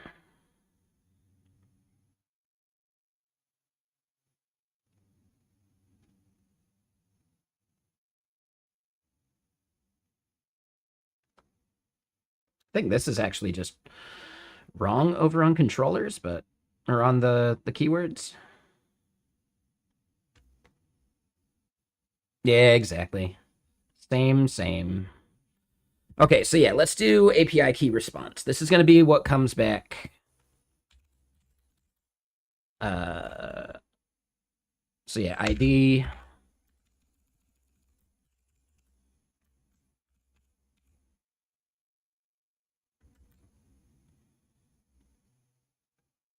Let me grab a little bit more boilerplate from here.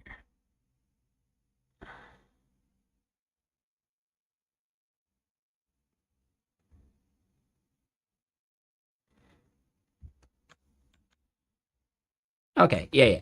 I just want to make sure I'm like staying consistent with this part.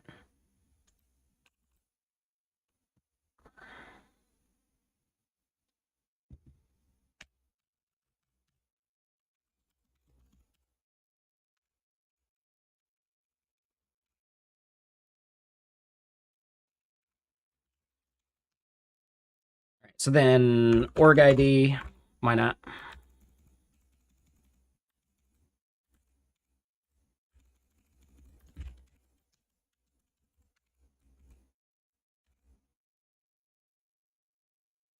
And hey, what's up, Rich? How you doing?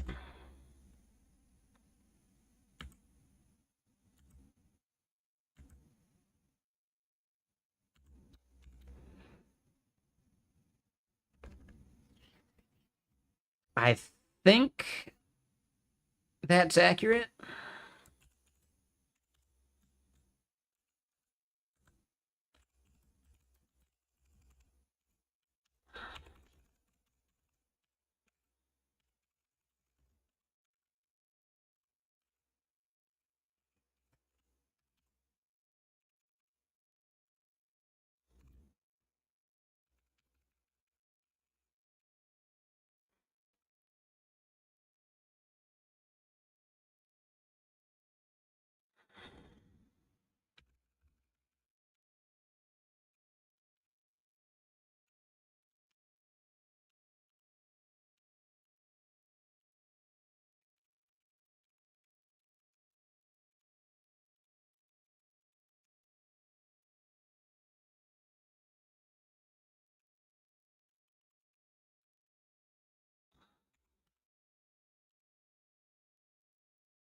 Okay.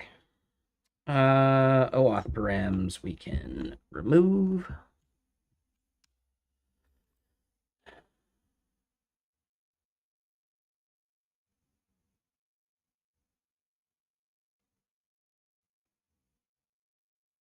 And then we're going to have raw API key response.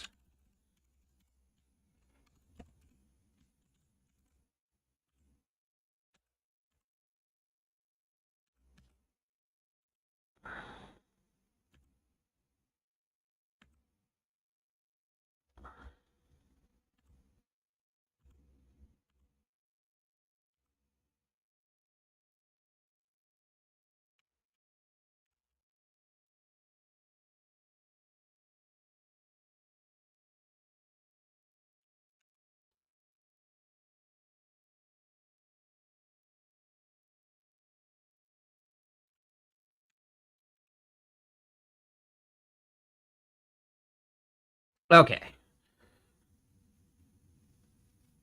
The name, the role, the raw API key.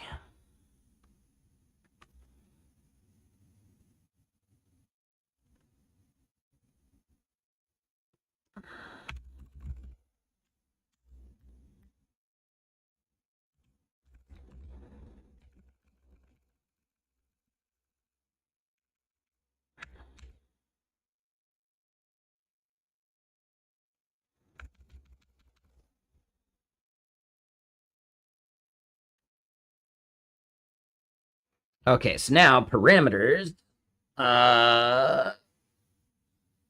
Create and update are the only thing that take params.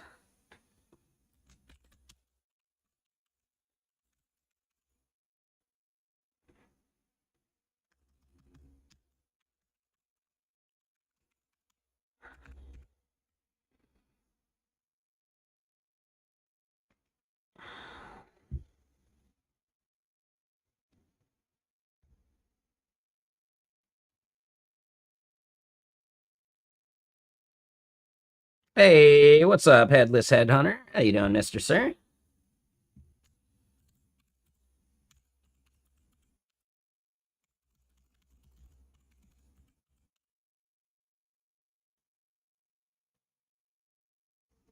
Oh, just as you get here, an ad kicks in. Of course, perfect timing.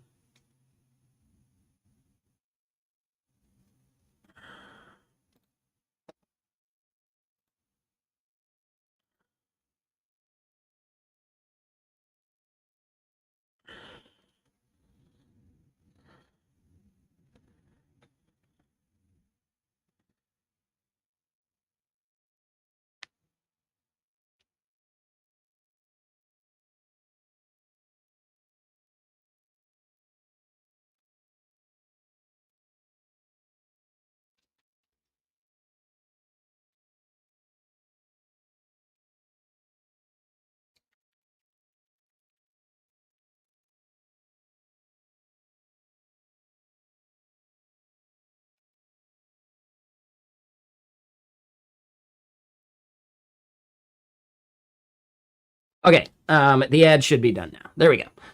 So you're doing well. Yep. You got the ad. They scare you. I don't even know. I don't even know what ad that is. But yeah, what were you up to on your stream?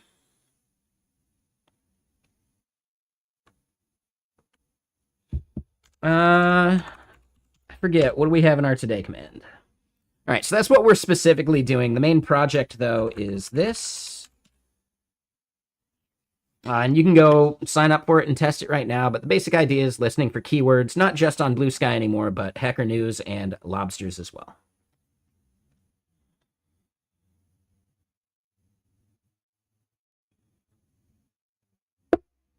Helping people get jobs. Nice.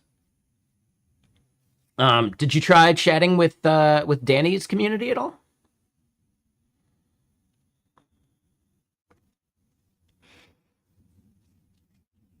Like the commit your code group? I think 100 devs is another good one.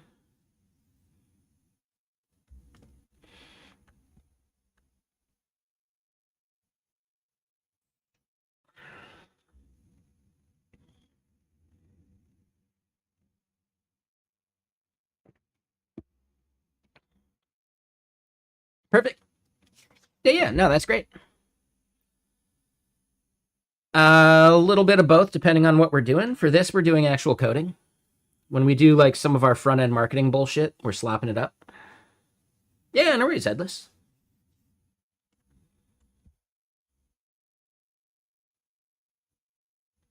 And we've got plenty of other things we've vibed up, but as far as this API goes, I like knowing where everything is.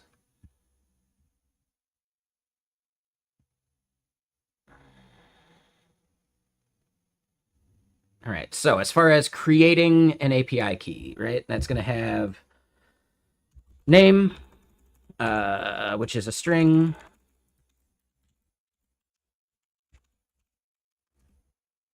Format does not matter.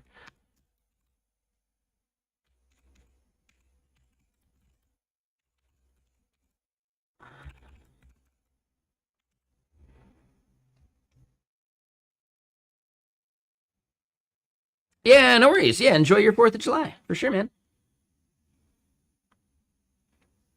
All right. Name, role.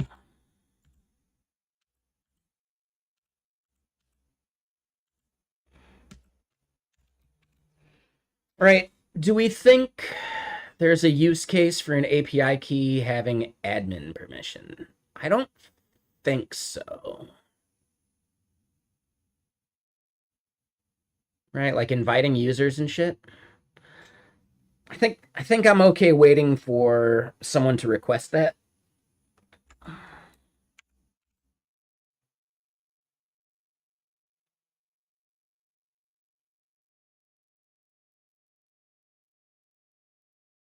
But yeah, name and role, those are the only things we really allow in, right? Yeah, name and role. All right, so perfect.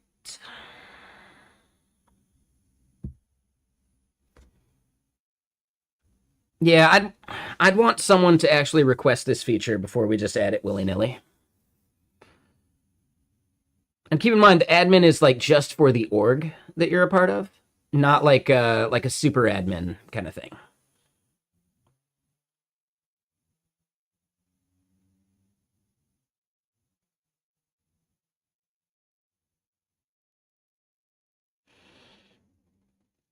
Right? Like I think a big thing is,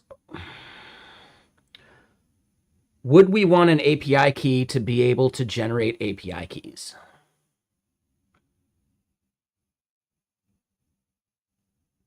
That almost feels like a yes to me. No? You don't like that idea?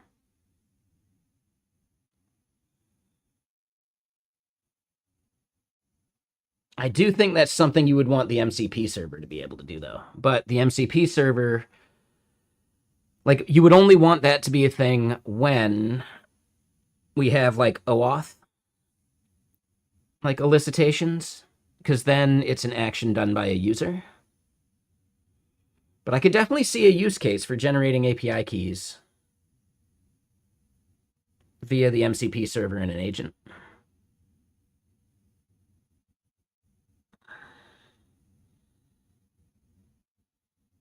But that would be once you're doing the MCP, like, representing a person, maybe, right? I don't know. I'm on the fence about it.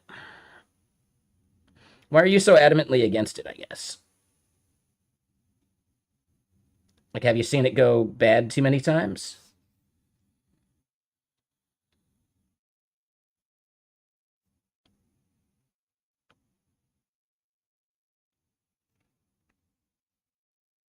Oh, yeah, I don't know. I think you would not want, or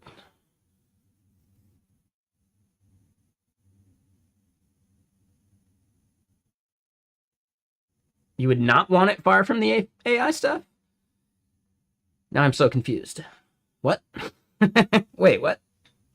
I think I know what you mean, but it's making less sense.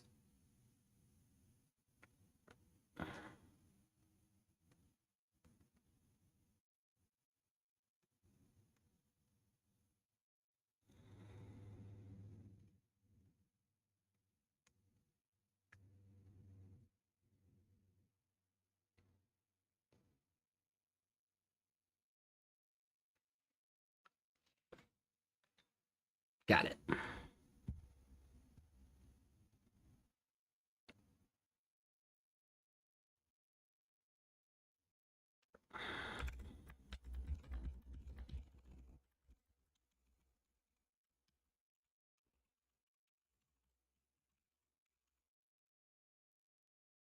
All right, so then updating an API key.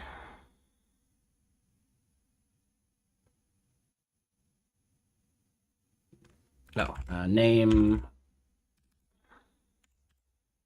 role.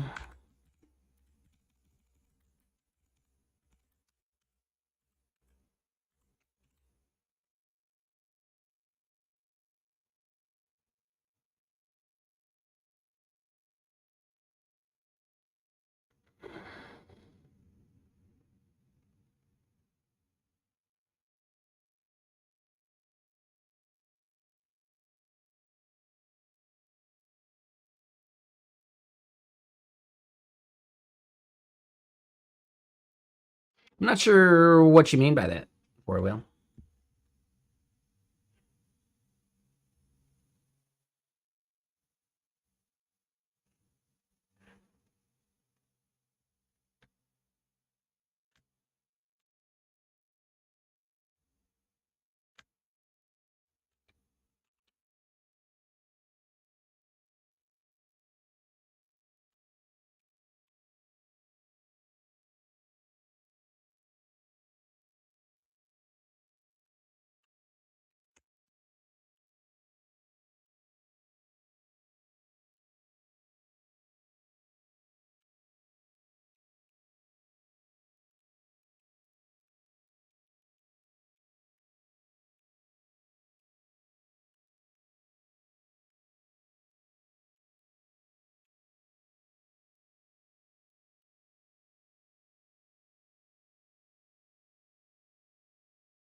Yeah, I mean, what step would that be? Like, are you saying you'd want to have some like auditor notified as API keys are generated?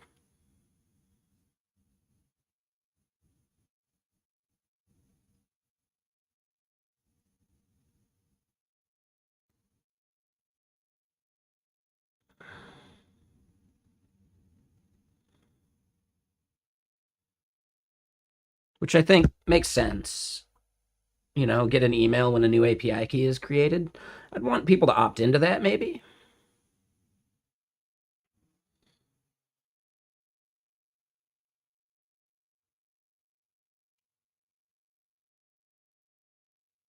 Yeah, maybe.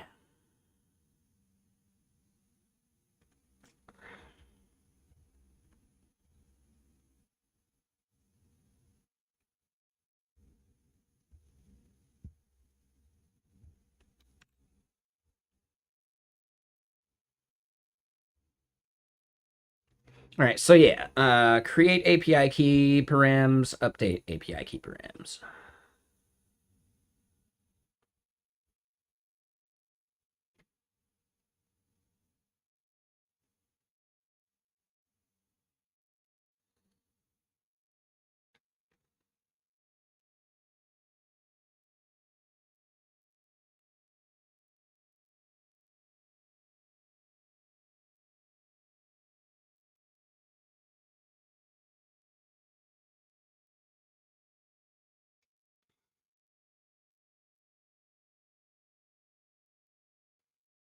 Yeah, I get it.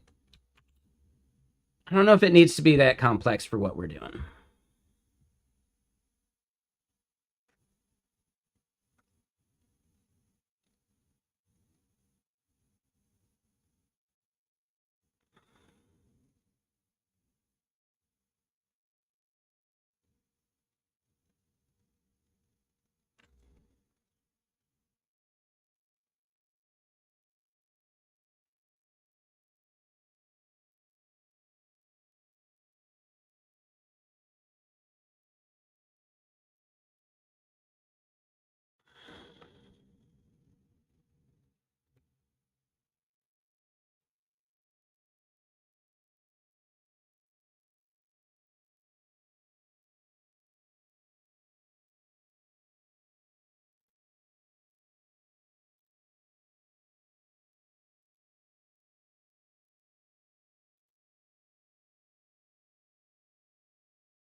I'm pretty sure just Blue Sky.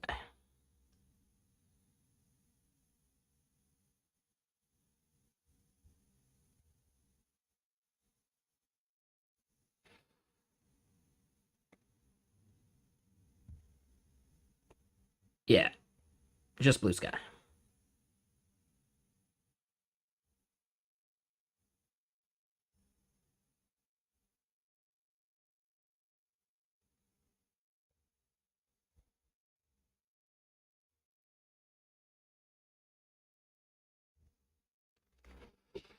I could definitely listen to other platforms, but I'd want to do that like as a separate thing. It's not a bad idea.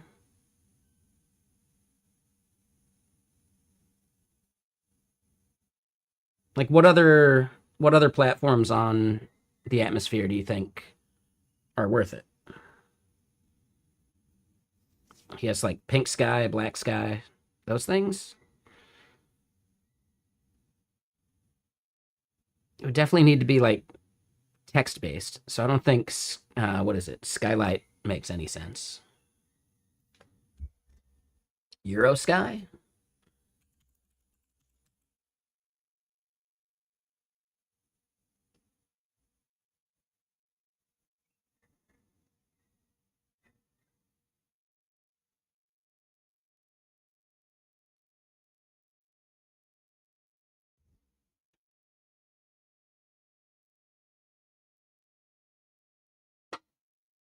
Is this it?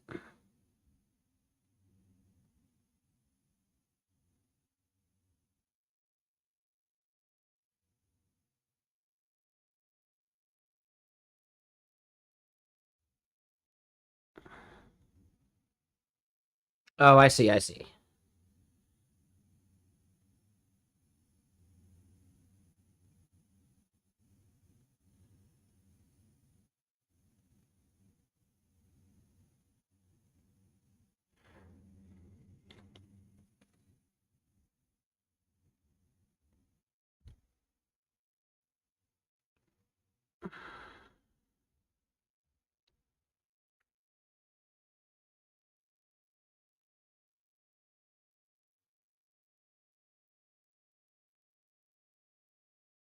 Well, I would say Moo or whatever is probably worth it.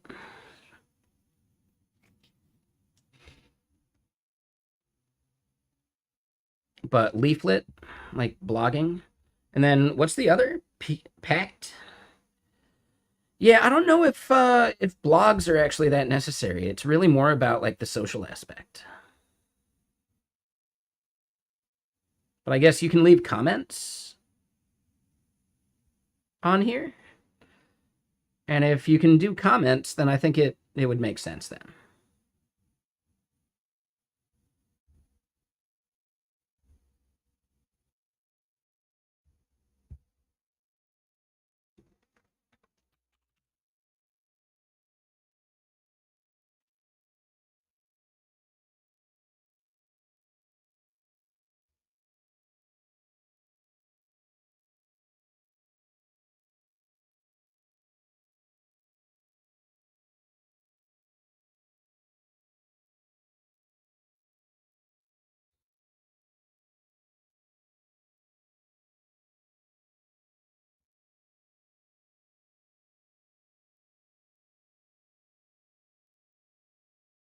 Yeah, if there's oh, I guess notes.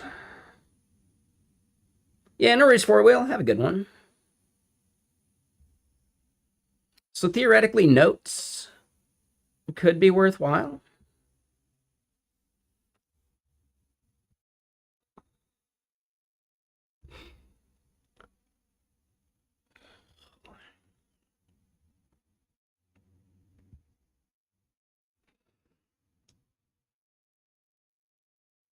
Okay.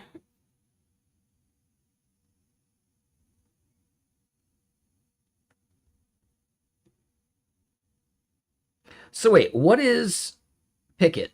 I guess is how to pronounce it. I don't know for sure.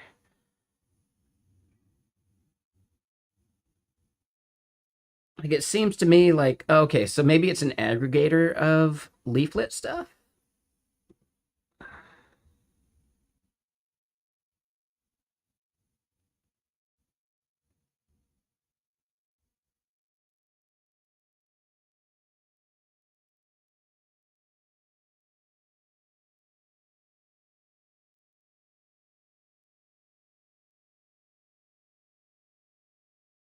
Okay, this is directly on Picket or whatever. Yeah, not a bad idea. I'm gonna add those. Let me get more music going.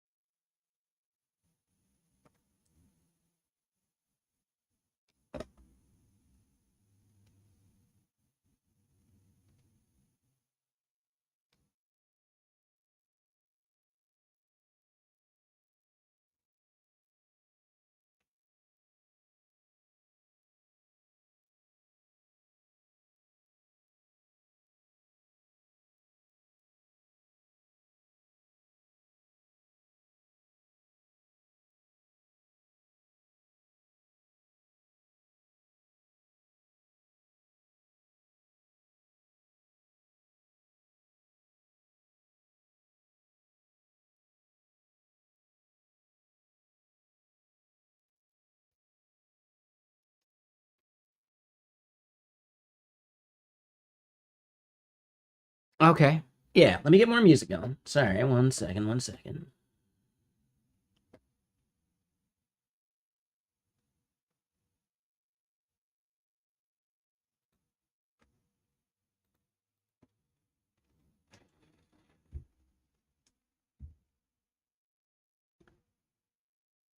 Yeah, let me add that to the backlog.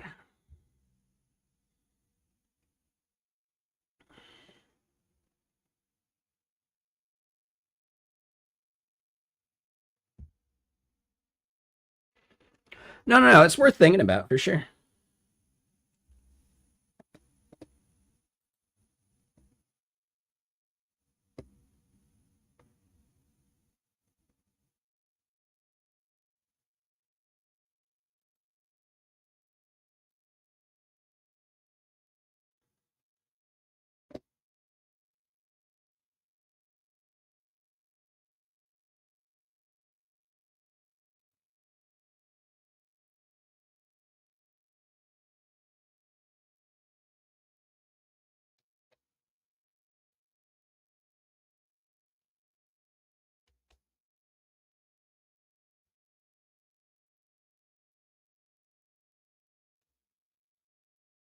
All right. Add more AT Proto communities.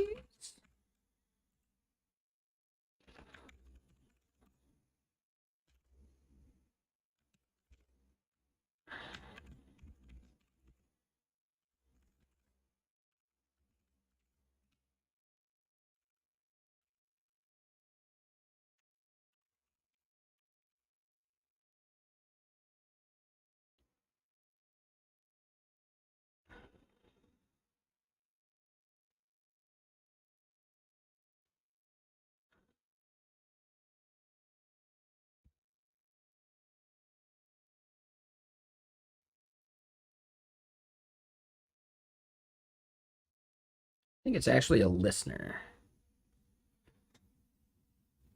Shit, it might actually be an epic rather than a feature. But yeah, no, I think that's a good one.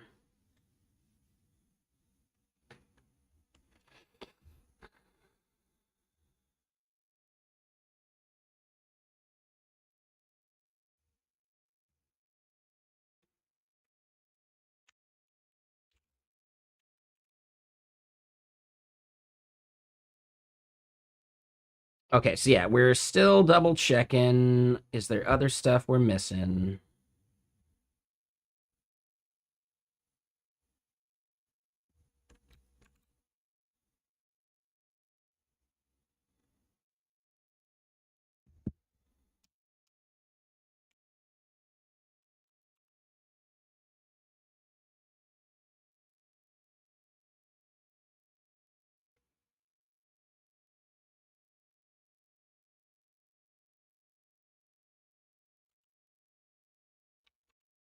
Yes, we actually do need an endpoint for that.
not by email. Oh, and we spelled that wrong. Yeah, no worries, Jalen. Have a good one. And man, yeah, we started pretty early today. I could definitely hop into some whiskeys. We just don't want to overdo it like we did yesterday, you know? I think I definitely pulled a bit of a jerk move towards the end.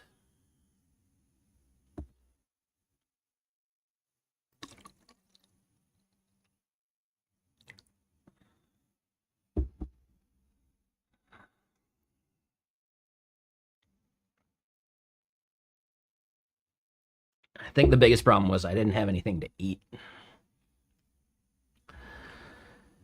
Just got to force myself to like eat when we do those longer streams.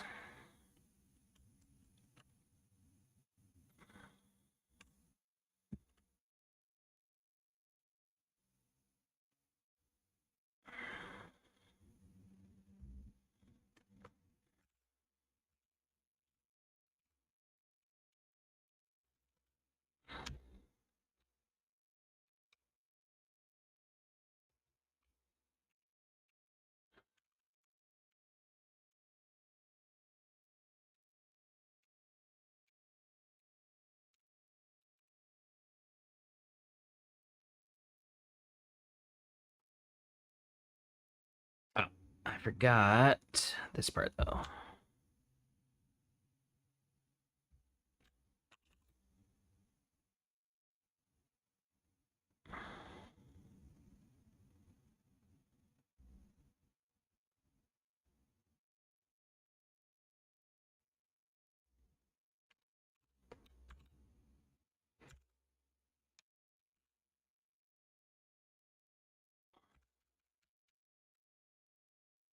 Oh, and you know what?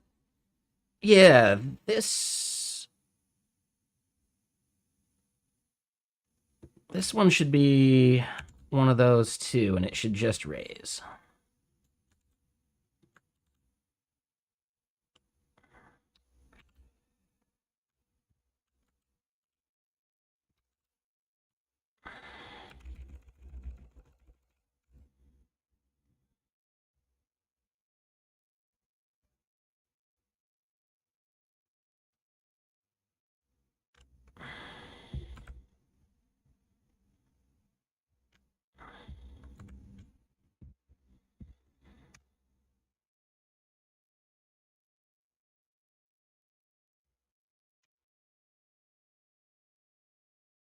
Actually, I do think we have an empty line there for a reason.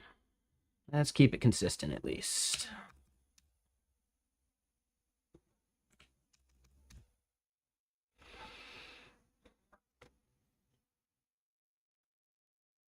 All right, so that means we're going to have to fix it elsewhere.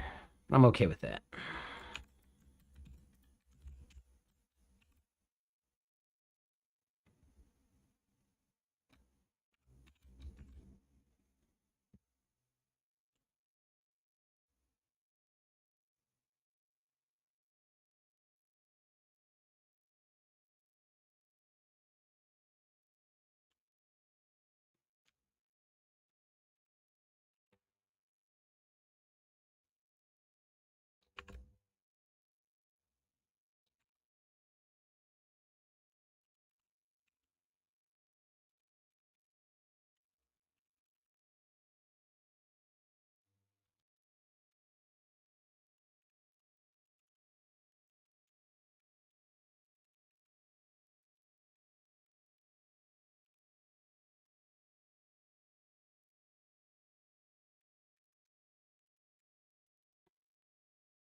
All right, so then short token and hash. This would be something like, honestly, the same thing.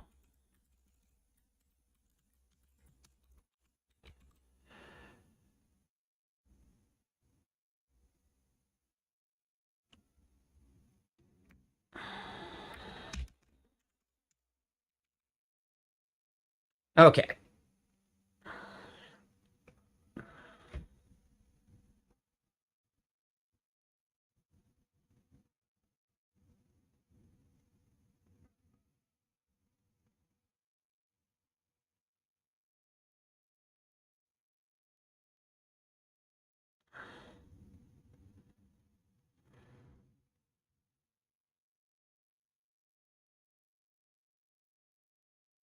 I don't know if this or nil is correct.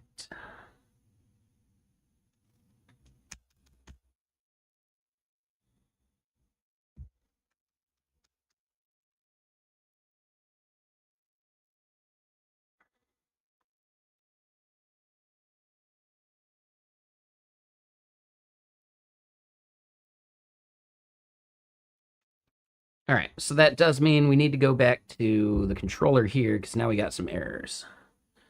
So this is actually correct. That one's fine.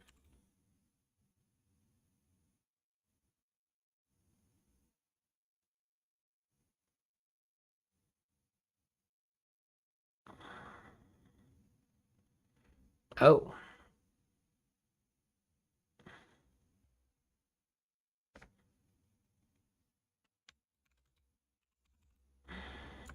There we go.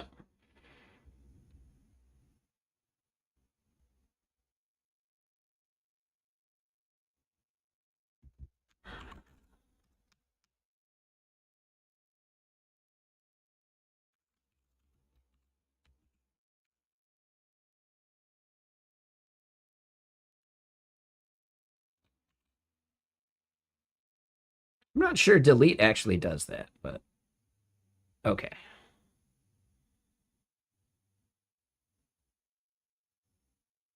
All right, so here we go in update. Sure. Here in delete, we do that. Yep.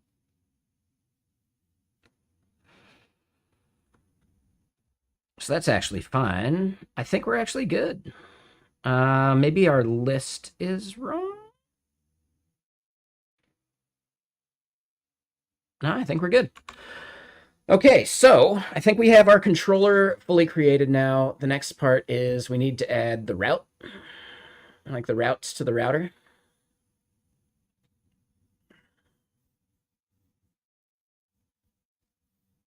Yep.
It's definitely going to be in orgs.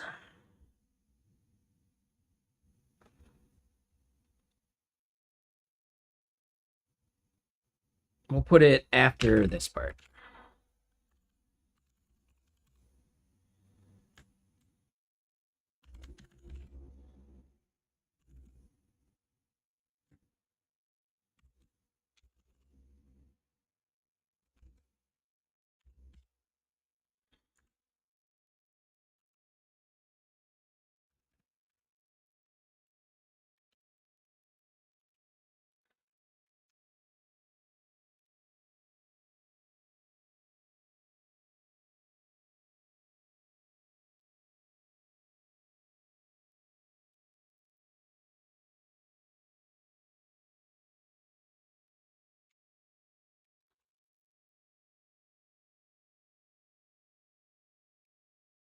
I think we're good. Yeah, so I think that adds the API keys endpoints.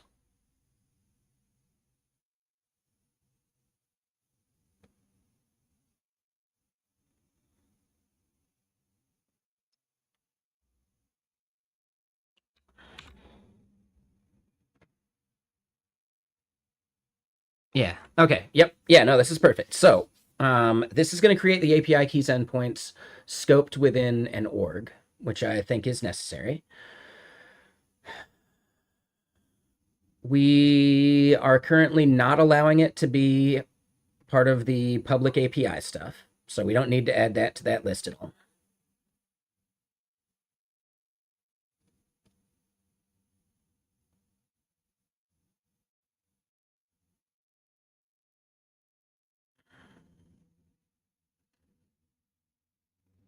I guess the big thing I'm wondering is, let's look at our planning, right? What are the next steps?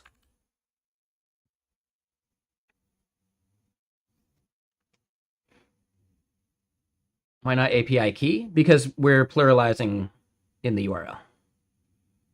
That's just an API design situation. And I've always done pluralized domains or whatever, like pluralized resources, right?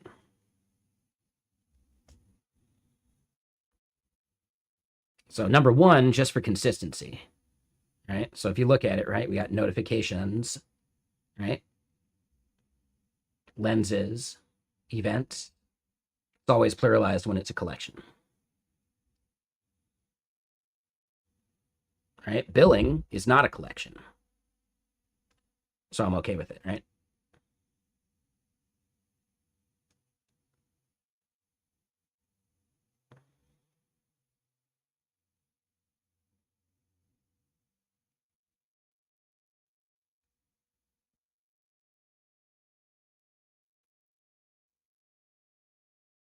It's similar to why name your database tables plural, because they're a collection, right? In most cases.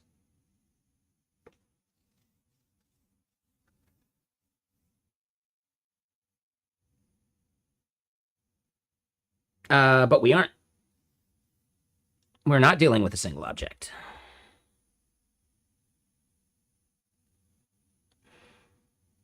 Right? We're dealing with the collection. So when you're doing a post to slash API keys, you're creating a key within that collection.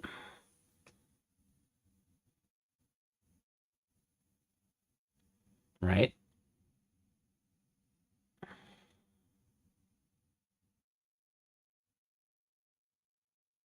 When you're updating a key, well, it's API keys slash the ID that you want to hit, right? So then the ID is single. You're creating one, but you're creating one in the collection of API keys. I'm just explaining it. You don't have to agree, but I'm just pointing out, like, no, technically it's a collection, right? If you're getting a single one, you're going to have the ID appended, which makes it a single thing.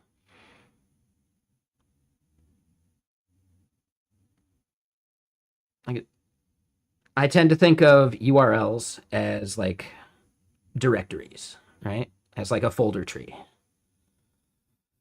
So then, right, when you're dragging a file into downloads, it's a collection, right? You're dealing with a single file, but you're putting it into a collection of all your other downloads, documents, movies, etc., right?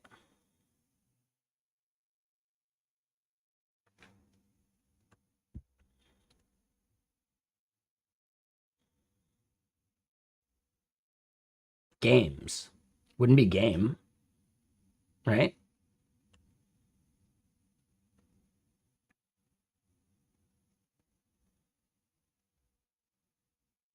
You don't have to agree. I'm just saying. Oh, actually, hold on. We wanted to leave that.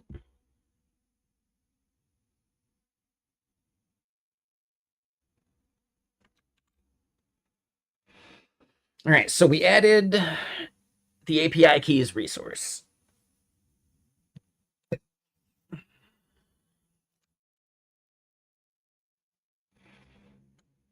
Hold on, let me move this up. Actually,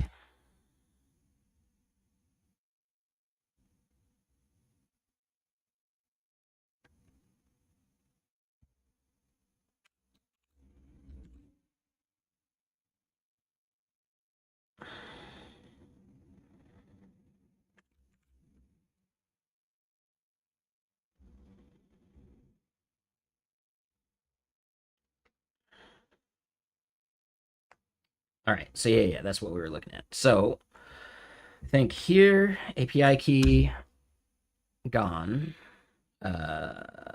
Current steps.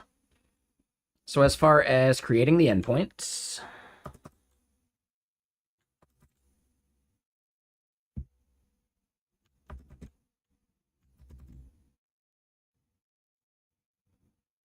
we need to finish setting up the auth plug. Yeah, that's right. So then, where is that auth plug?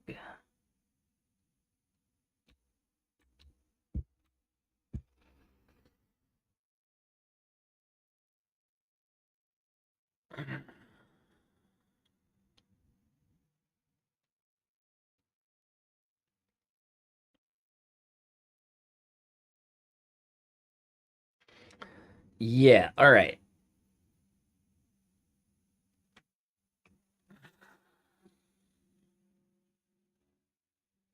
So we're gonna have to like completely refactor this part.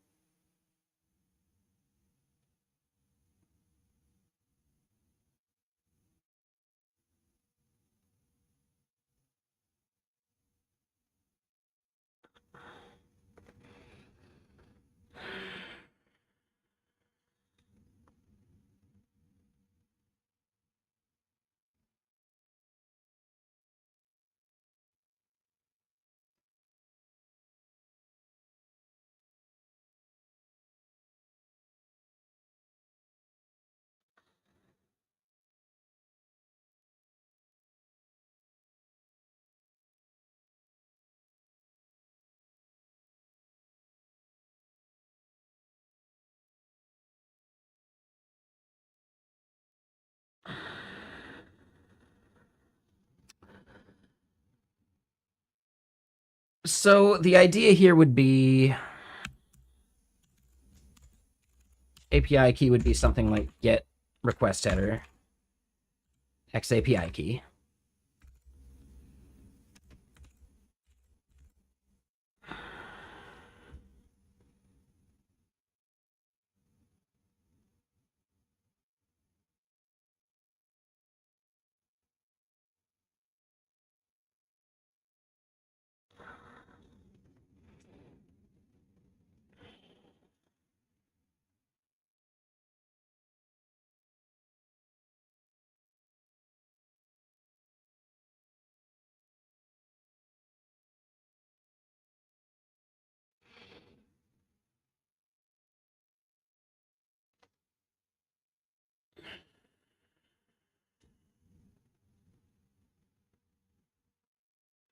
So this is maybe where we would want to do.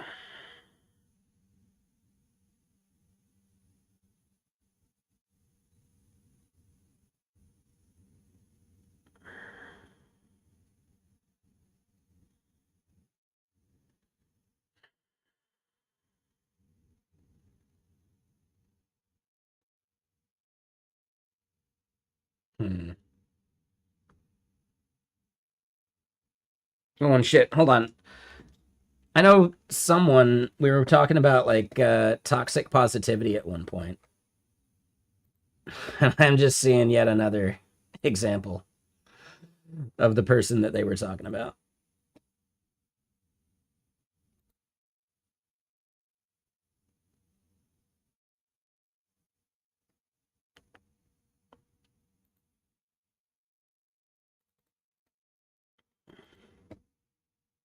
Oh, it was Shaka.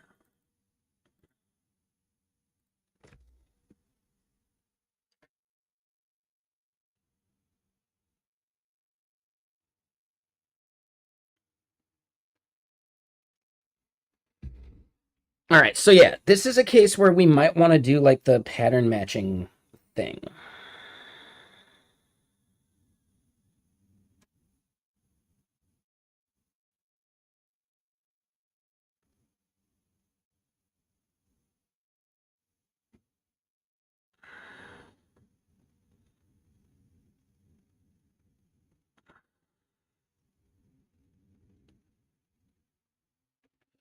So then maybe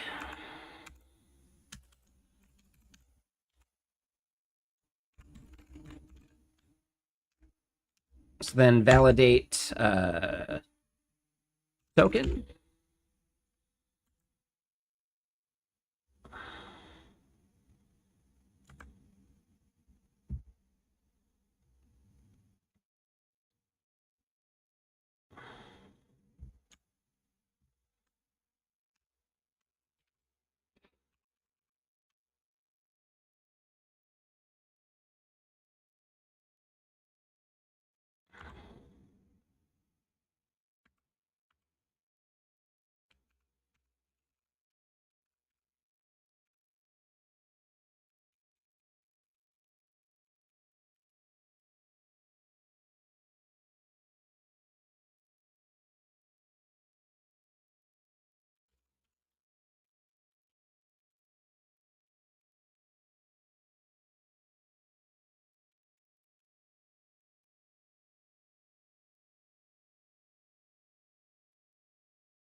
So yeah, maybe we don't do the pattern matching thing on the function stuff.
So when we do the token verify, and oh, come on, trackpad. I don't understand why it keeps messing up like this. There we go.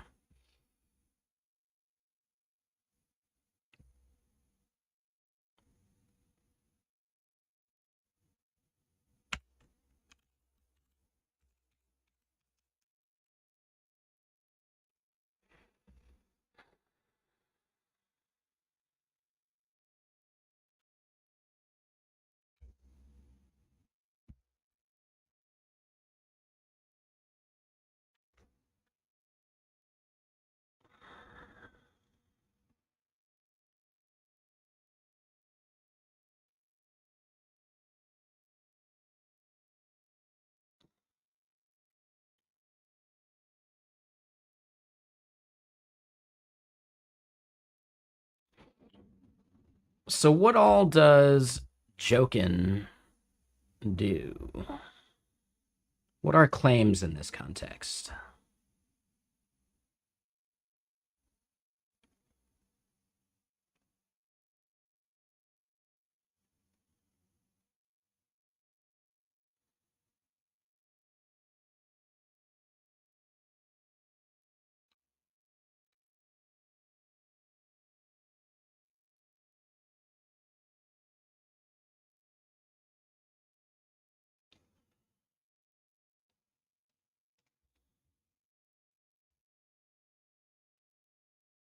Okay, here we go. So the validate, or verify and validate,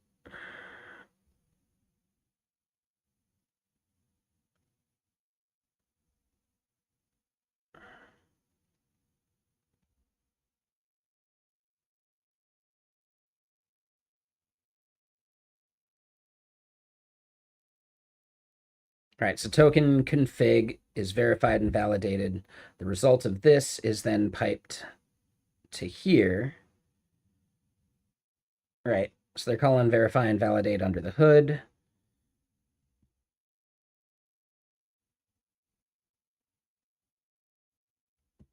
So then verify.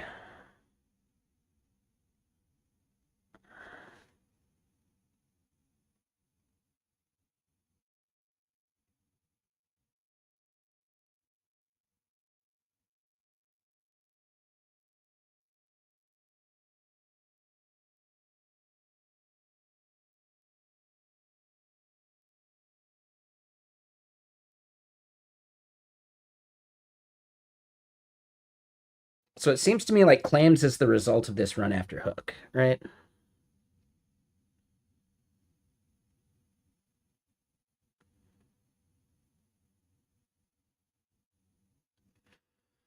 But I think it's just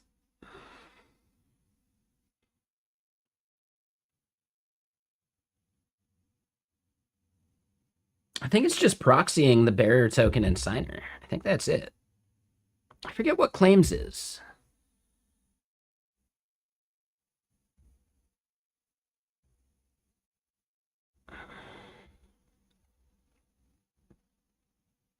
All right, let's close some more of this real quick.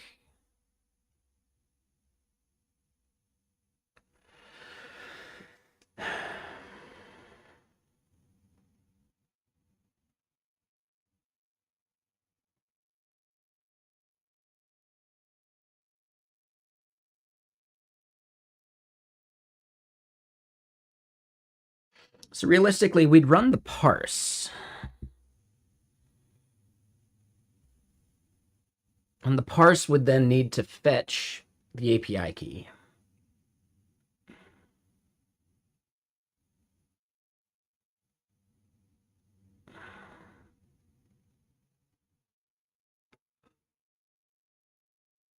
I mean, really, this wouldn't be doing the parsing, but we would parse, and then after we would fetch the API key based upon hash and short token.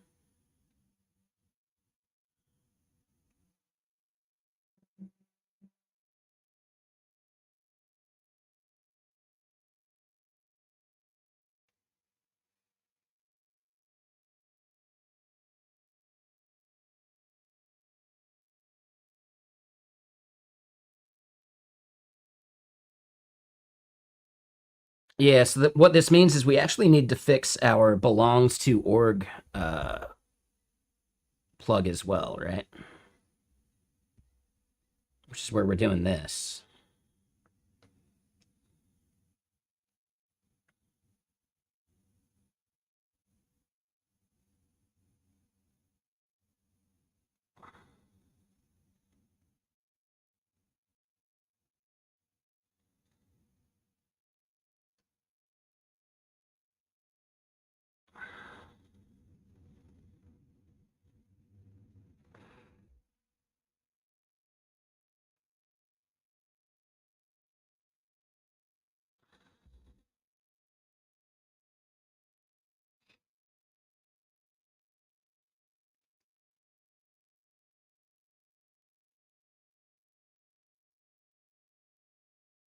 So really, yeah, as long as we're putting assigns permissions role onto this, we're good, right? But this is just permissions. So where's like the belongs to? Here's our plugs. Yeah. Okay. So then belongs to org has permission. This I think is garbage, but belongs to org is the important bit.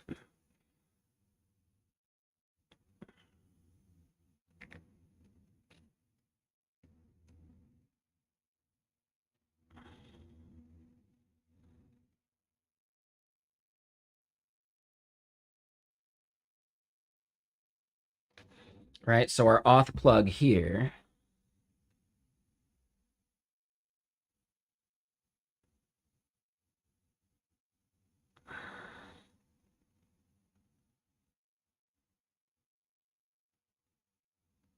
We assign claims.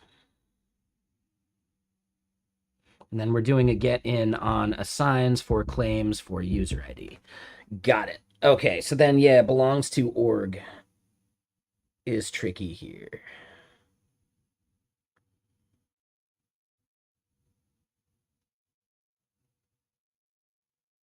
Hmm.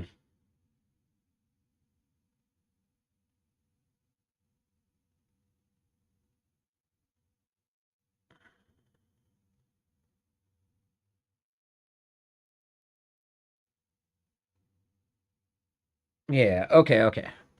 Think I have ideas.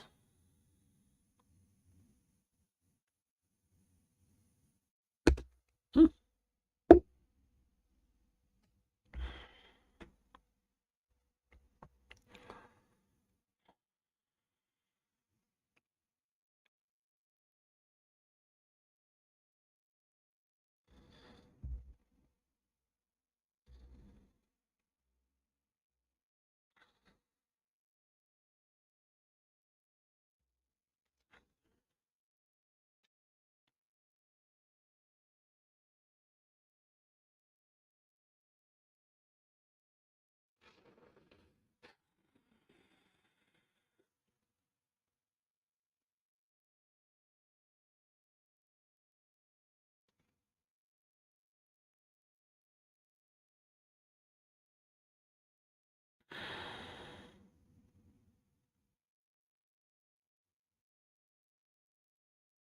So theoretically, right, we've got this like token utility.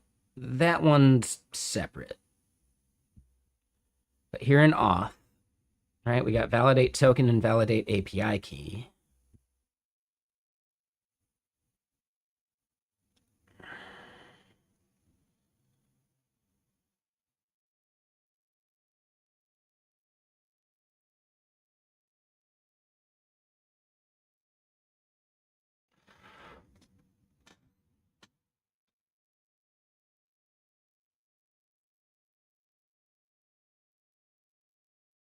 So we do want to fetch it. So maybe validate API key is the wrong approach.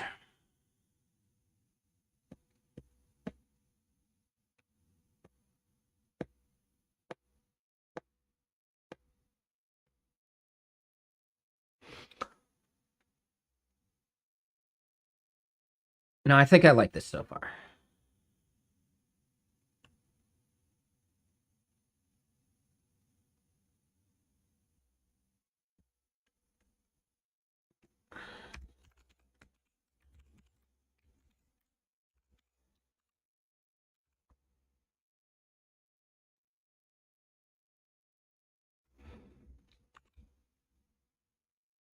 I wonder if this one's even necessary.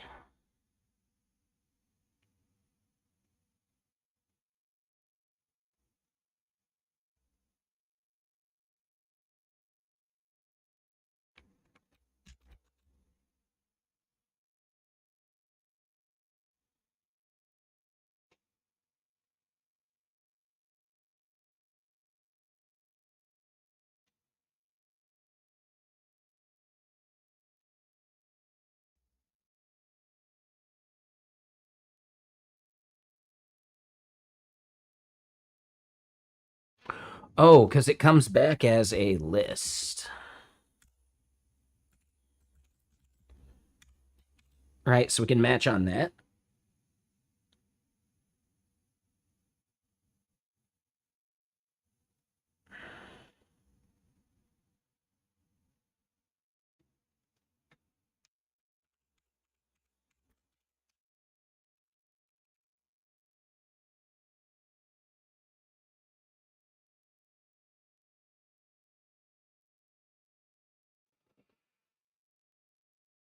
Oh, okay. Well, I mean, that one we still want like this.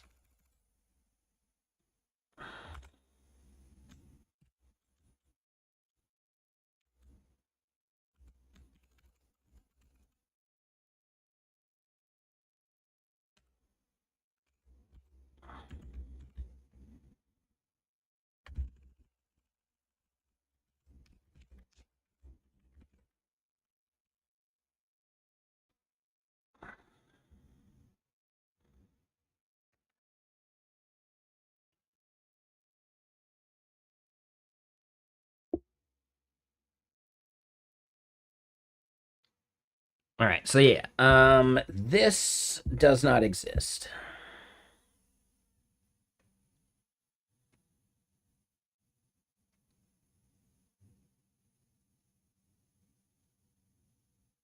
So what we want to do then,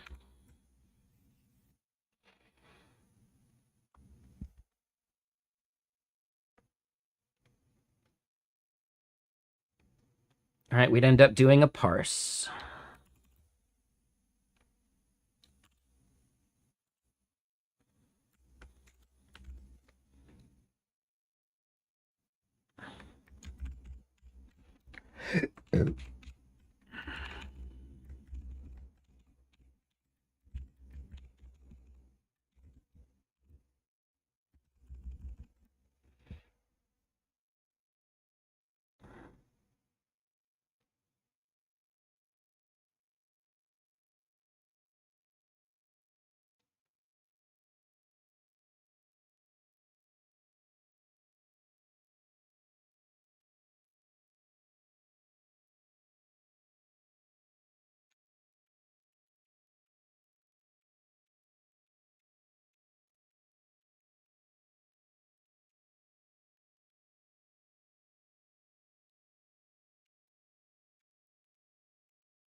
All right, so we could switch that up, but I say that's fine. So if it doesn't parse, then it's a 401 automatically.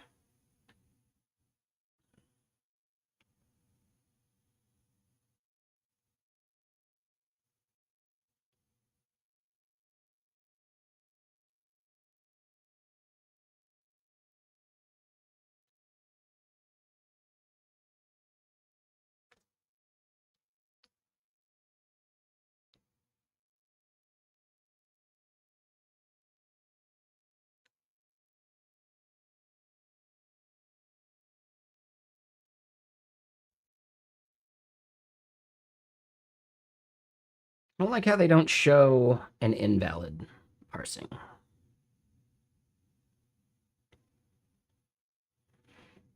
But maybe it just always works, unless it's nil.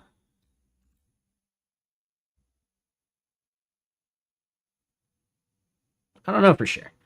Um, hmm.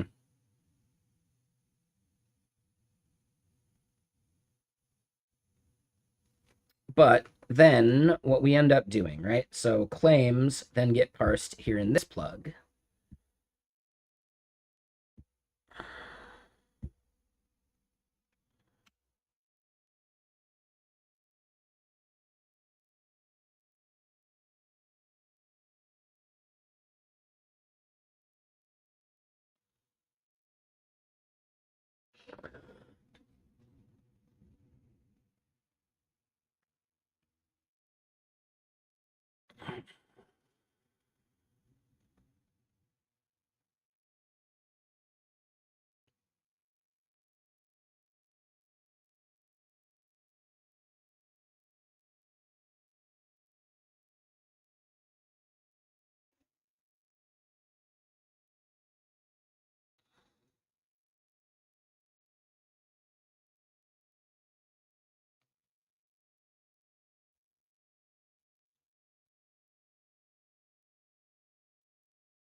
So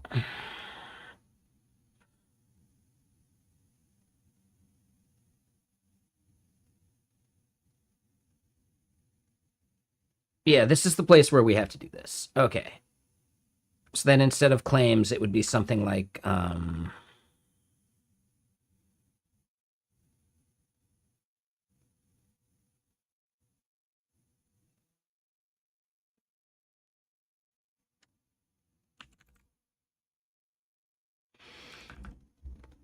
hold on. How do we want to think about this?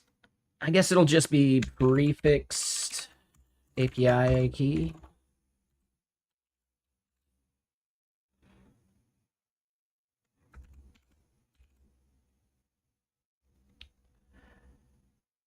And then from here, we're going to end up doing the same thing. So we check for user ID or prefixed API key. Yeah. Okay, so then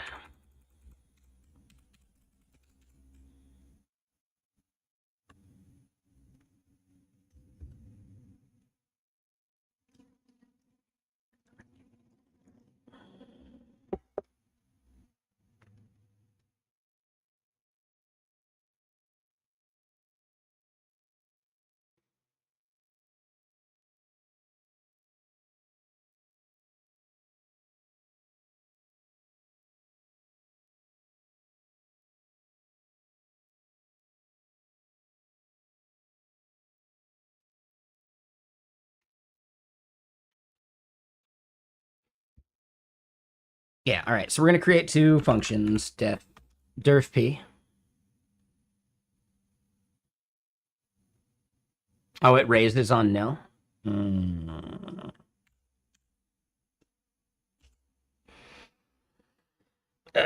Thank you for checking that. I should have looked too. I should have looked too.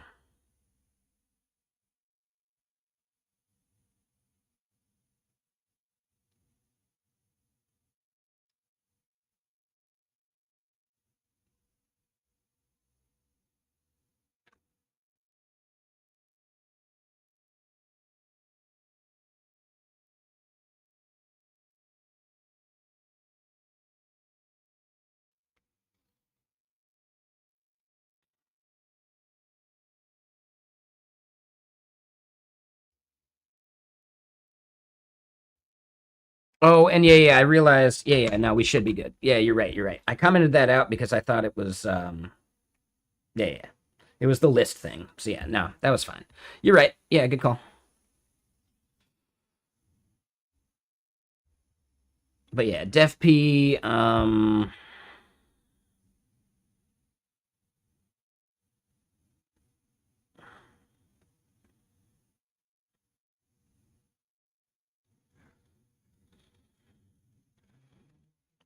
Check user permission.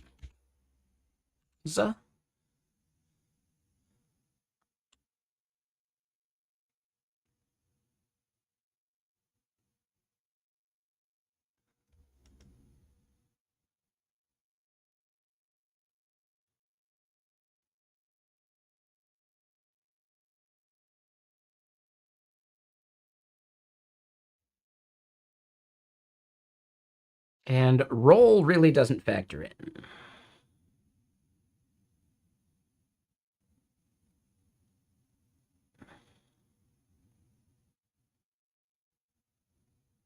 Oh, it does though.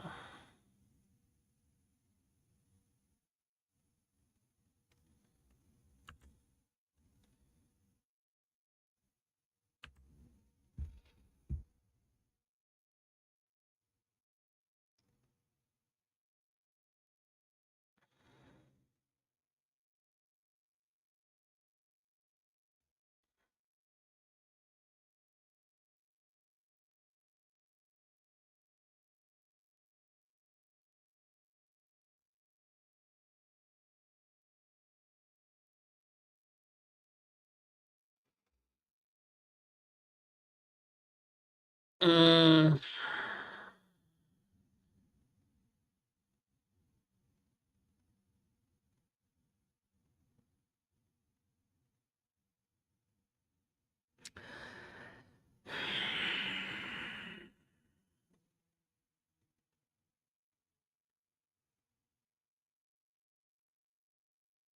Hey, what's up, Goblin Paws? How you doing?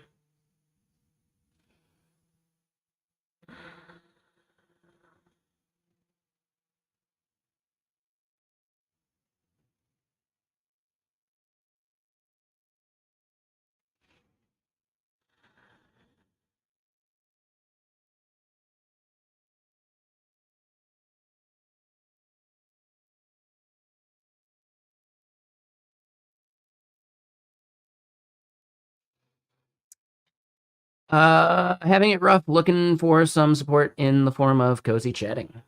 Sure.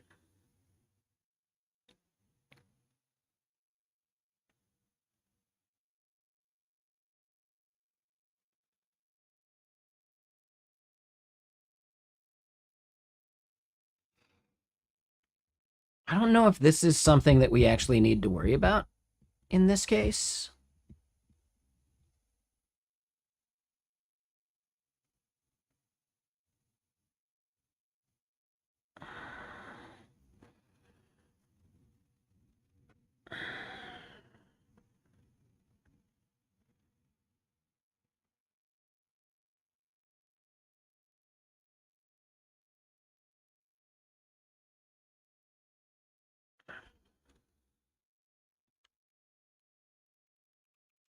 Well, that's the basics of it. You can check out the website.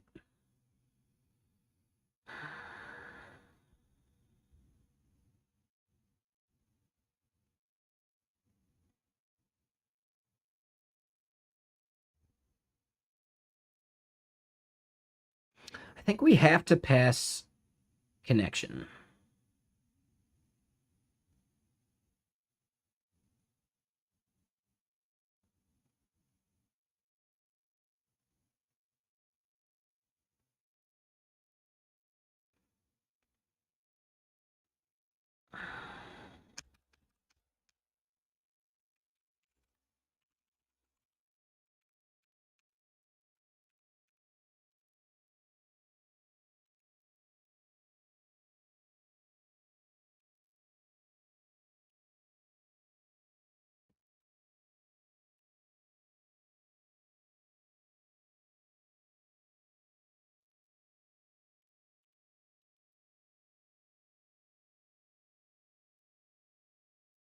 Okay, so then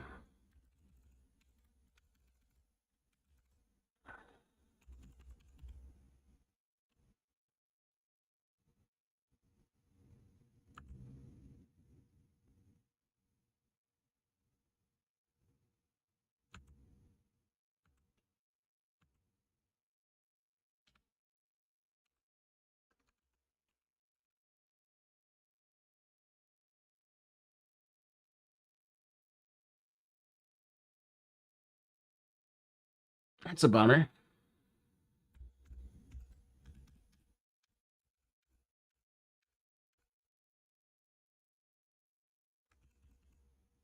How'd you discover the channel?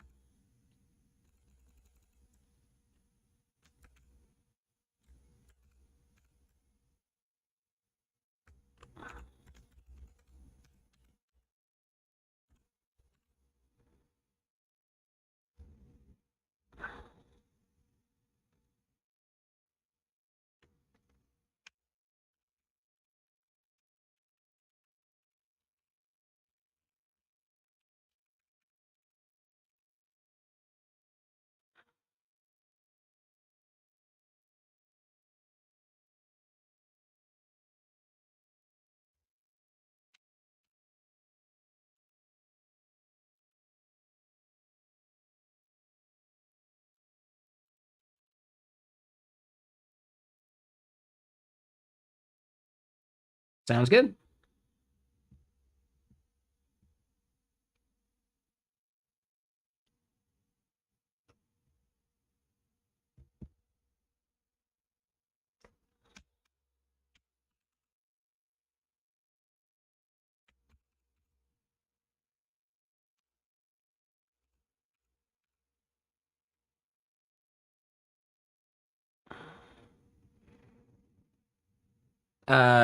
I don't know. We don't have strong opinions about that. At some point, you're going to probably need to learn JavaScript if you want to do anything on the front end. But beyond that, whatever backend language you want, man.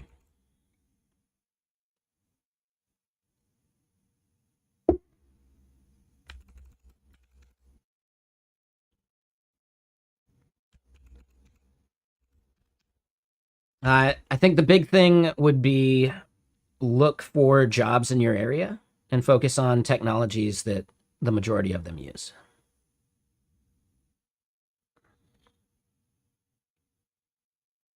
Unless you're willing to relocate, and then sky's your oyster, or world's your oyster.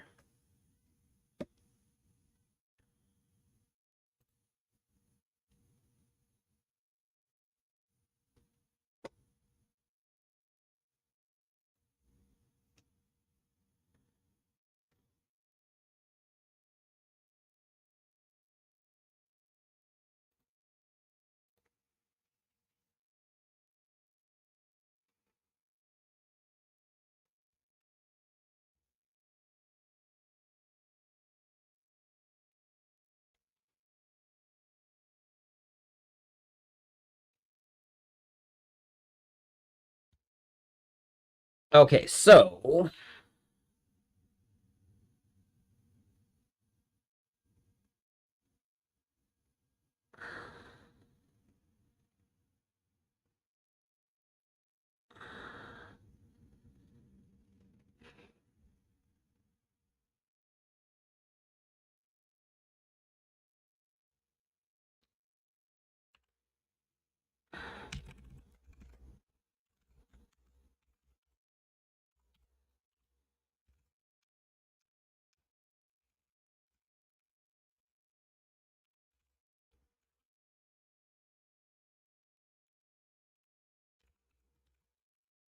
okay, so here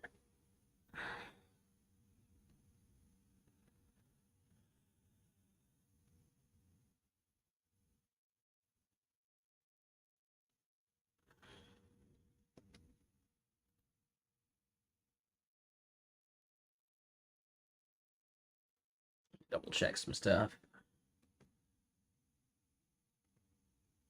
I think this album's about to end. Nah, we're not even halfway through.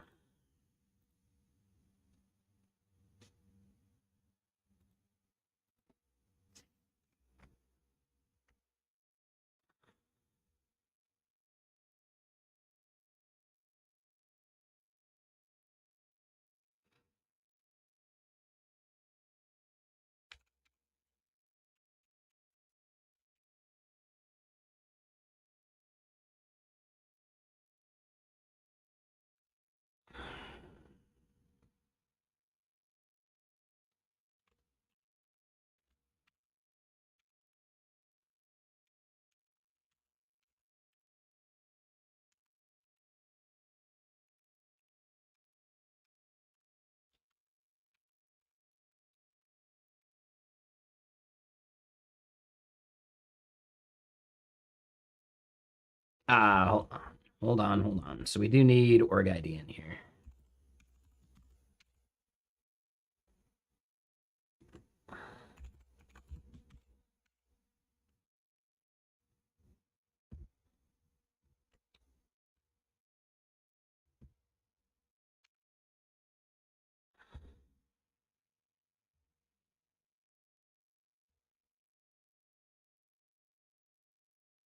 Right, so this is going to throw a 404 no matter what if we can't find it. And then from here, right, like it's not going to come back nil, so we don't got to worry about that. But then this becomes the else.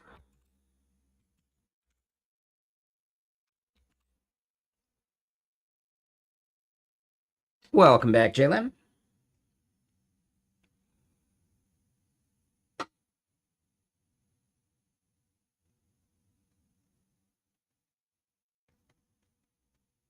And instead of check, this is more like get.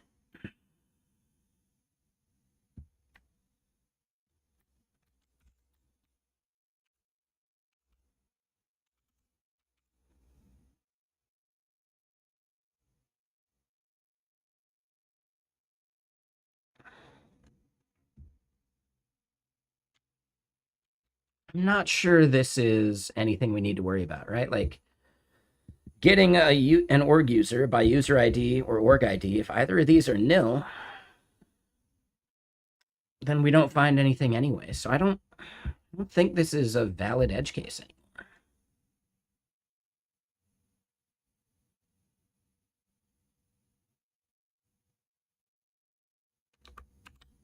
I don't think that's a valid to do.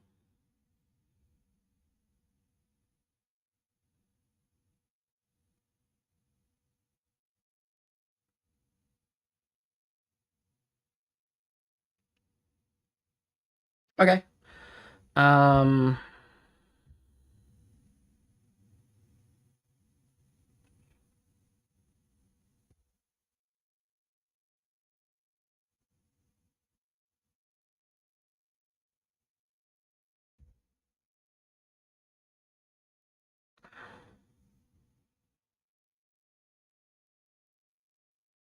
Which function? Like if these are nil, or are you saying this? Oh, it is the get by. You're right. This one wouldn't be a thing. Yeah, it would be actually like the okay or the error. I don't think it would actually be a change set though.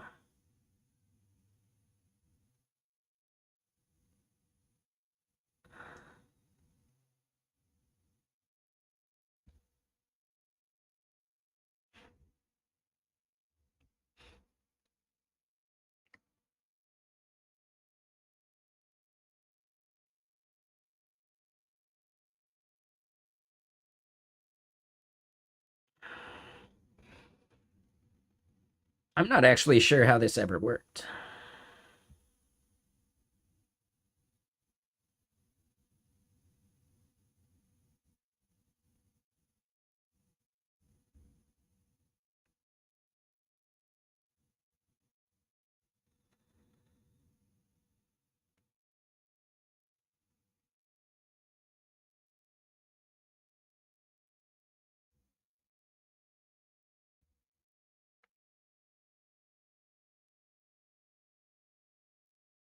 Oh, yeah, okay. So it actually just returns a nil.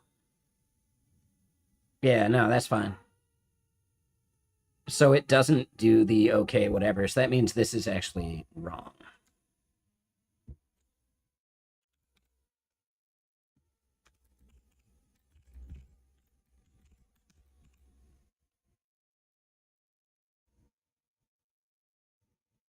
Yeah, so if either of these are nil, it's not a big deal. Pretty sure.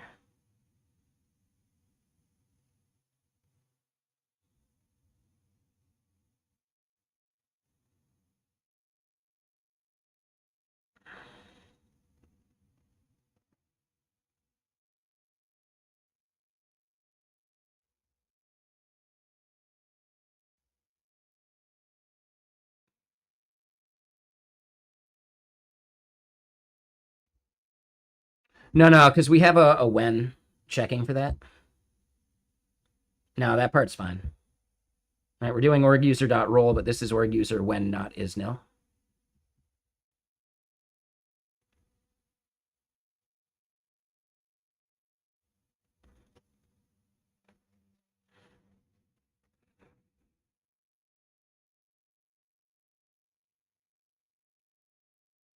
Yeah, so I don't think this could ever actually be an issue.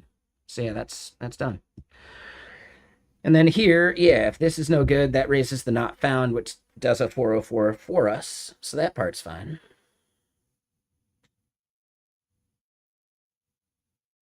And then otherwise, it bails out. Yeah, all right. So I think our belongs to org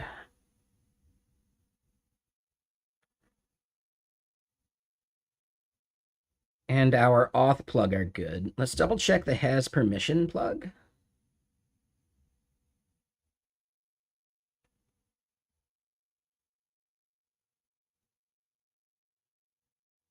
Oh, you're saying down here. We can never get to this part because this one will raise. So this part's fine.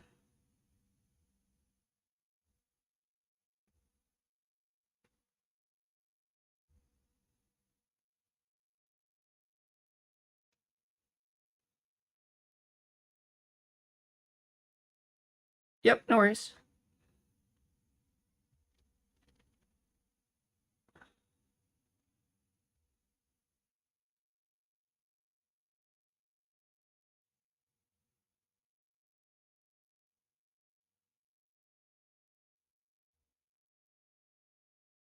Okay, so then this is our utils for permissions. So this is where we come and grab that. We just compare the required thing to the thing.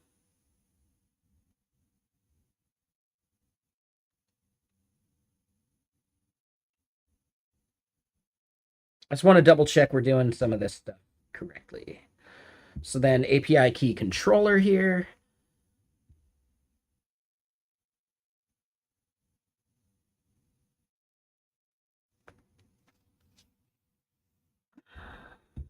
I mean, technically, we can get rid of the things we're not using yet.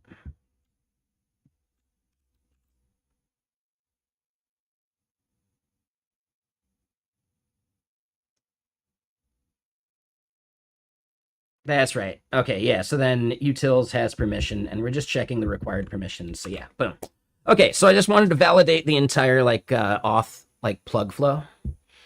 For everyone who's not aware of what a plug is in Elixir terminology, it's just middleware for your router. It's just router middleware.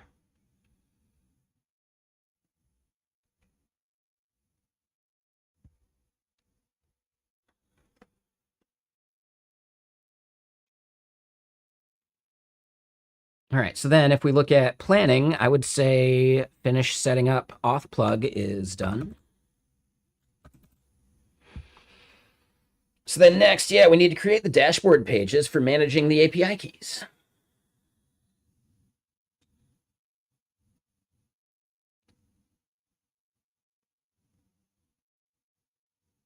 And yeah, these are going to be like the two heavier bits.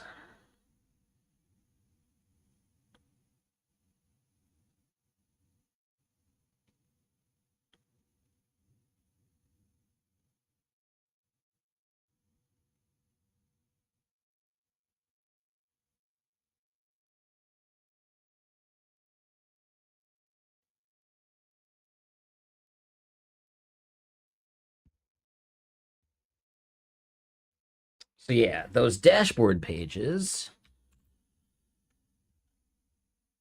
We need to get the SDK built.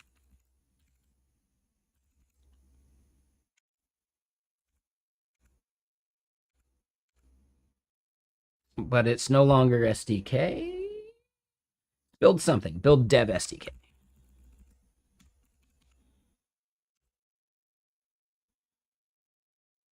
Oh.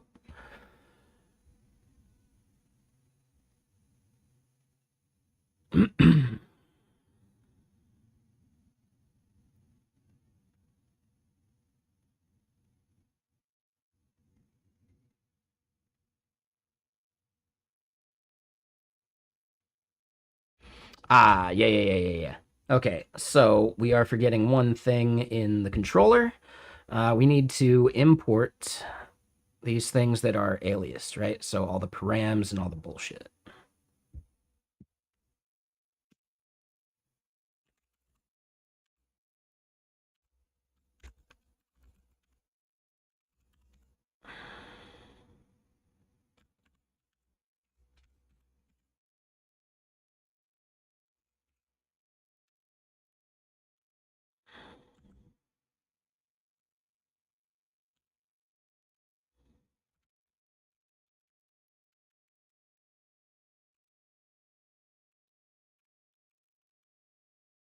All right, we need to bring in empty response as well. That was actually a good thing. But hold on, this is, I think, .schemas empty response.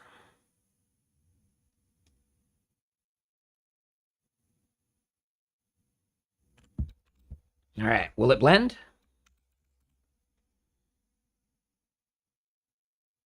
Yup.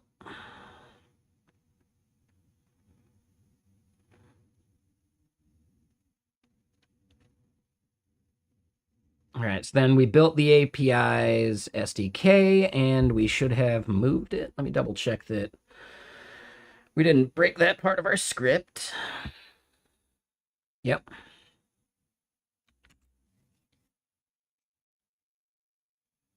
All right, so now we can get the dev server up and running.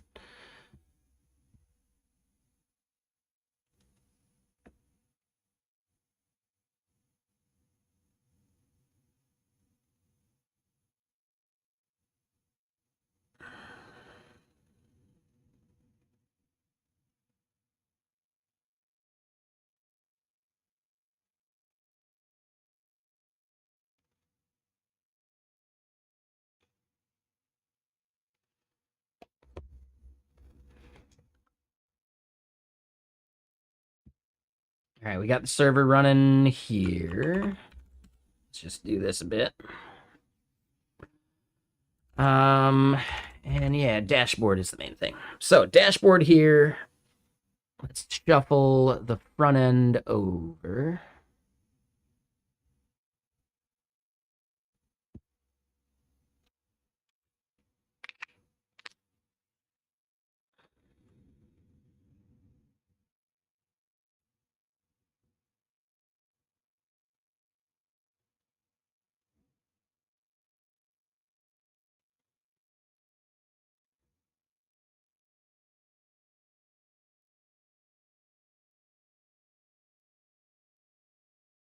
I forget. Why am I using Google Tag Manager? Add Google Analytics. So we're doing plausible and Google? Why are we doing that?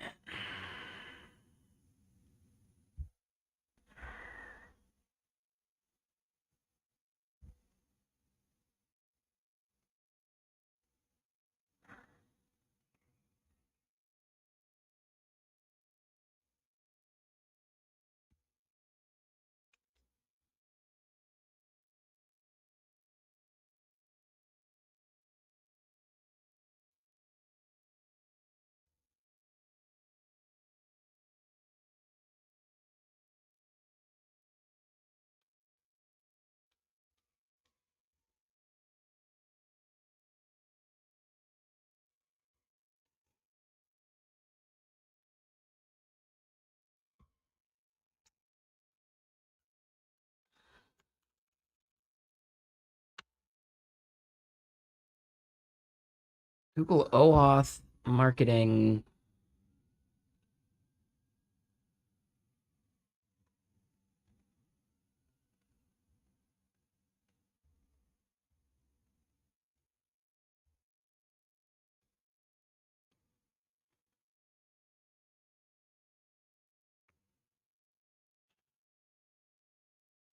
Why did I do Google Analytics? I don't remember why we did that.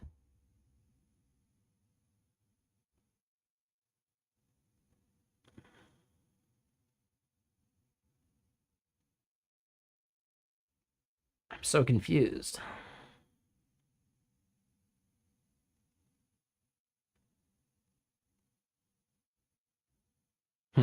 Yeah, I don't know. But anyway, this is some dashboard stuff. And yeah, what's up, Mohai?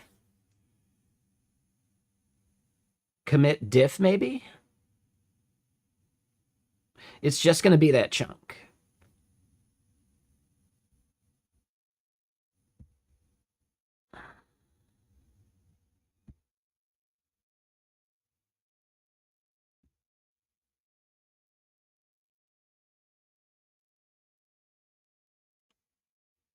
I mean, we can look, but I'm almost positive it's just going to be that chunk.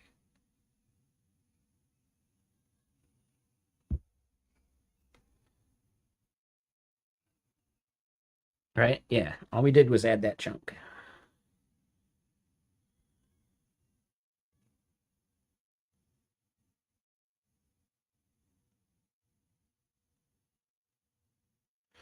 $5 months ago. So that would have been in February.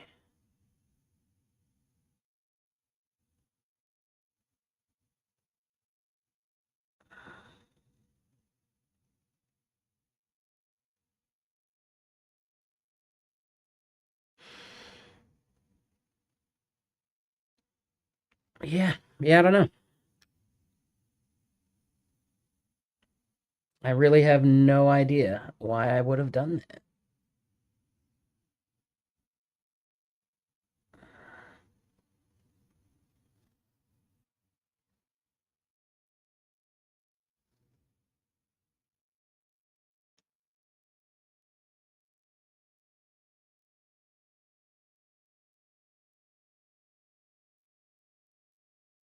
Yeah, I don't know.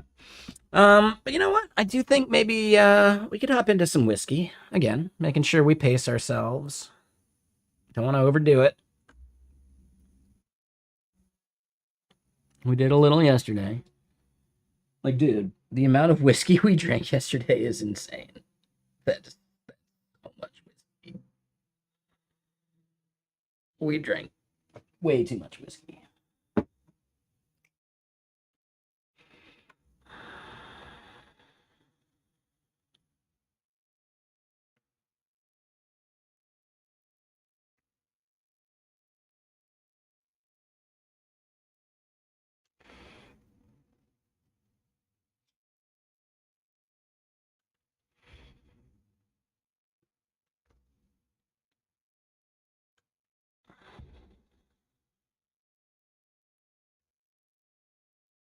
All right, so let's go switch to a different team.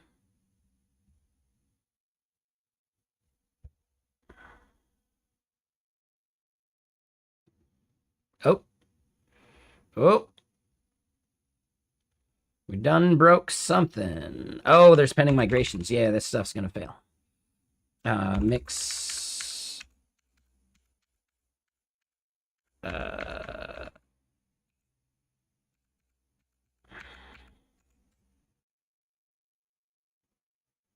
Let me double check before we run it. Just because it's annoying to roll back. Disable that. Last used at.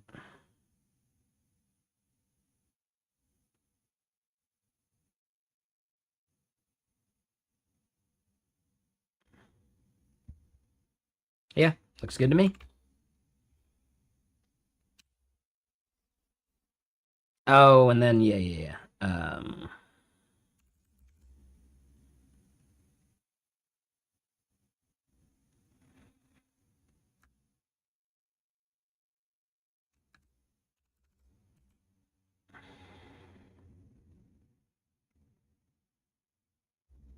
Wait, really? Oh. Yeah. Don't need that.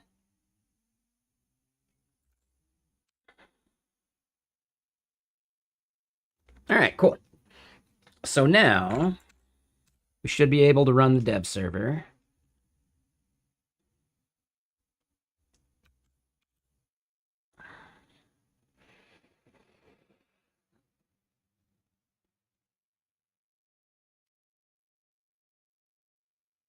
We're hard deleting the keys, but we allow people to disable them as well.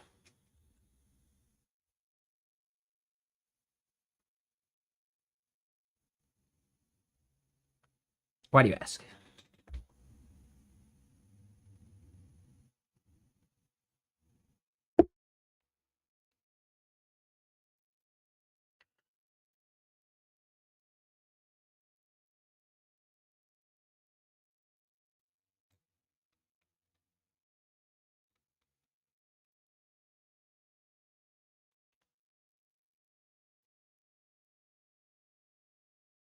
Yeah, well, I mean, if the org gets deleted, the key doesn't have any access to anything anyway. So even if we were soft deleting keys, we'd probably still want to like cascade delete.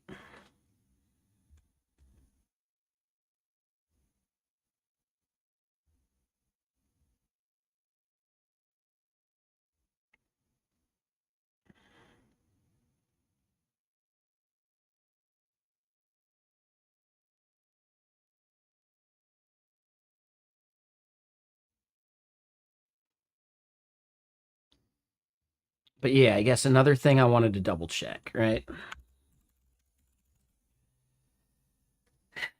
It is getting pretty crowded in that header.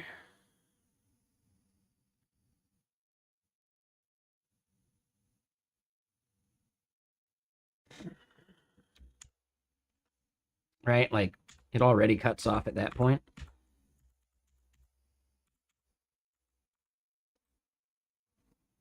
I think we could squeeze them in together and it'd be fine. Because we are going to have like blog as a thing for sure.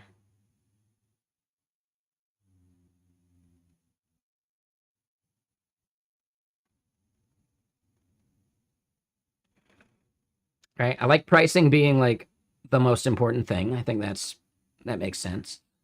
We could always change the order a little bit.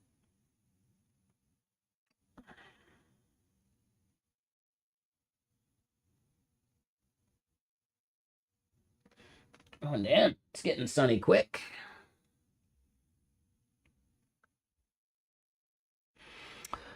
But okay. So yeah, as far as the front end goes, let's start thinking about where are these pages going to live?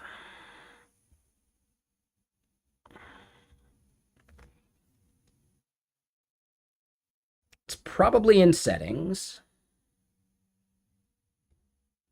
It's probably in org settings.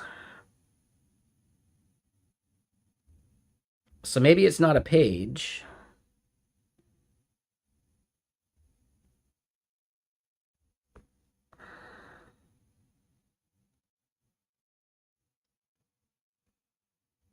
What? What did I break?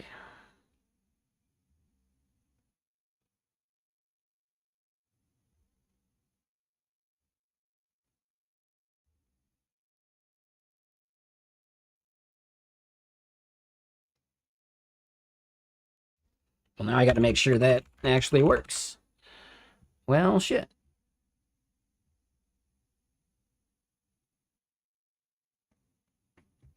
Well, shit. Yeah, when did we break that? That's fucked.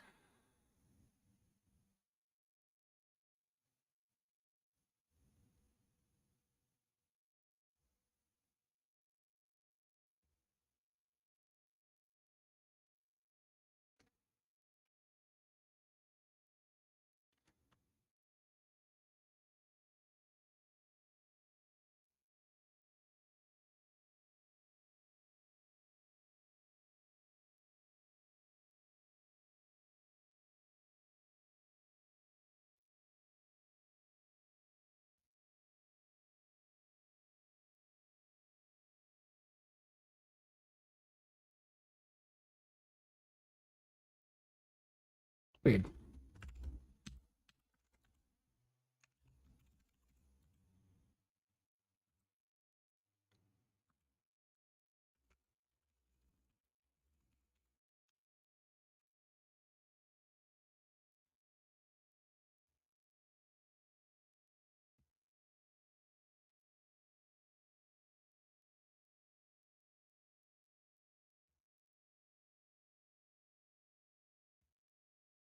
Yeah, interesting. Yeah, we broke that a while back. So that's not good.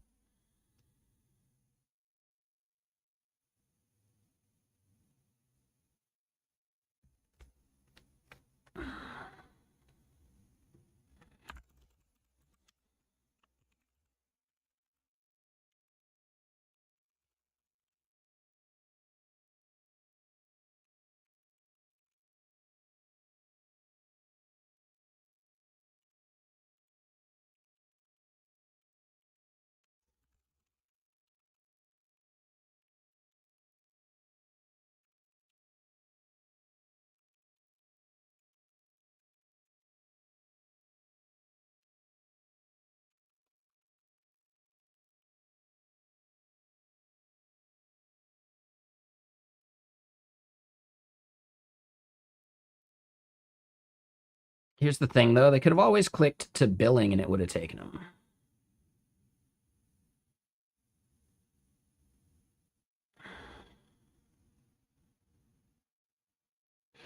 You know what? Why are we doing that click to navigate? We should be able to do, yeah, link.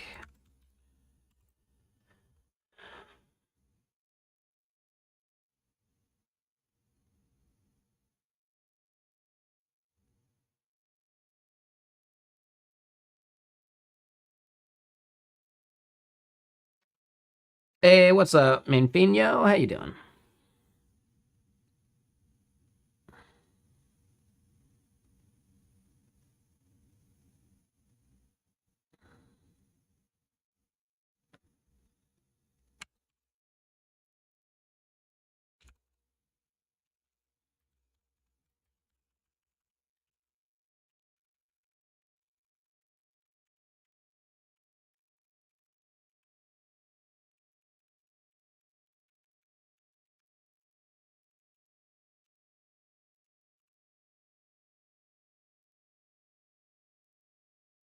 You're doing some vacation? Nice.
All right, so let's double check some of this other stuff.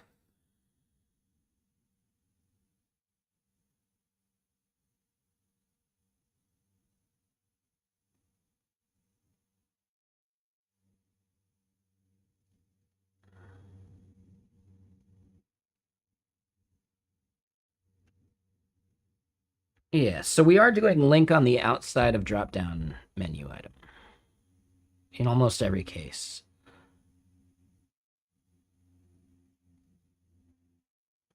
But then we kind of break that pattern here. Oh, but we're doing as child.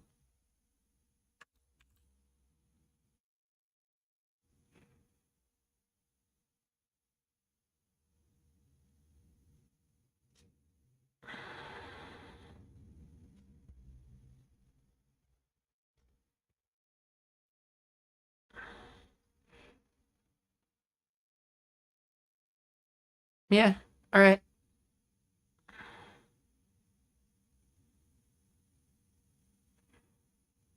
Okay, works for me. All right, so we're back on the team settings page.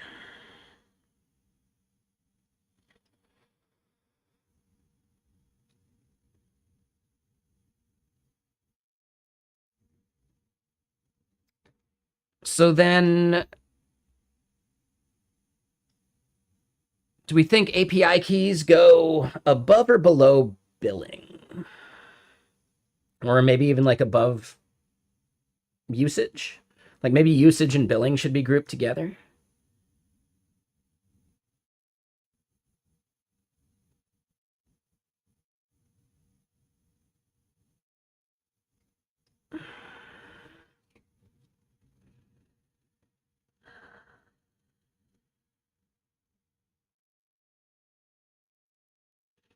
It's not really the end of the world where we put it because we can always move it, but we should at least like think about it. I think API keys go after team members.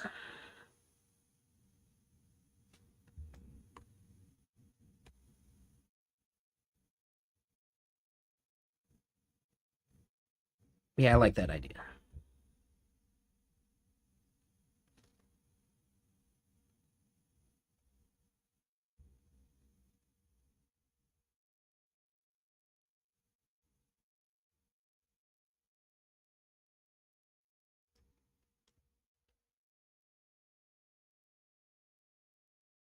All right, so here we see org users, and we see this, and we could probably just copy that.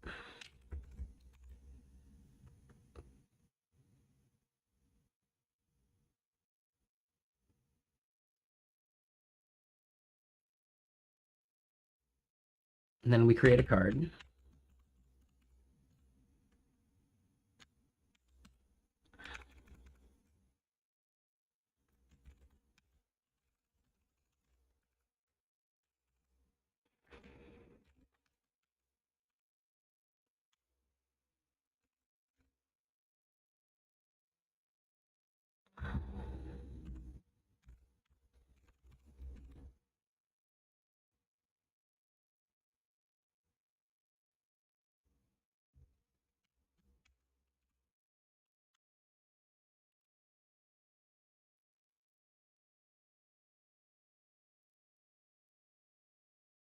Okay. Yep.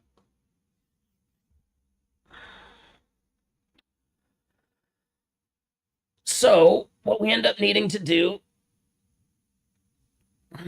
we have, and yeah, this is a lot of shit, right? Like this is kind of some slop. We could definitely break this up a bit better.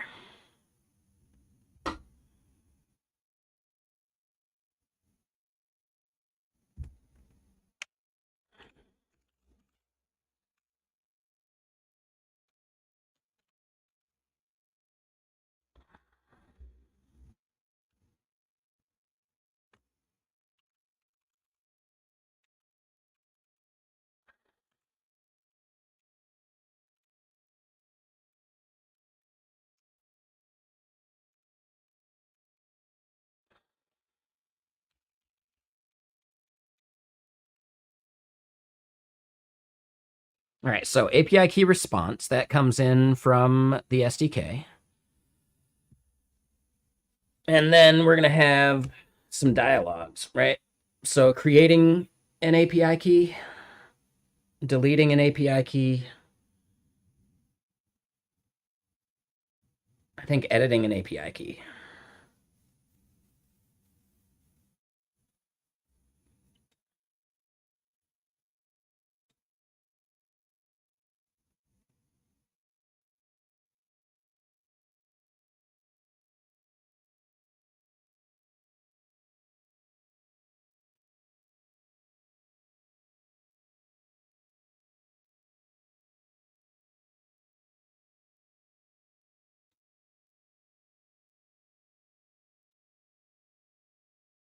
Yeah, okay. Technically, I think we could use the same component for the API key create and update.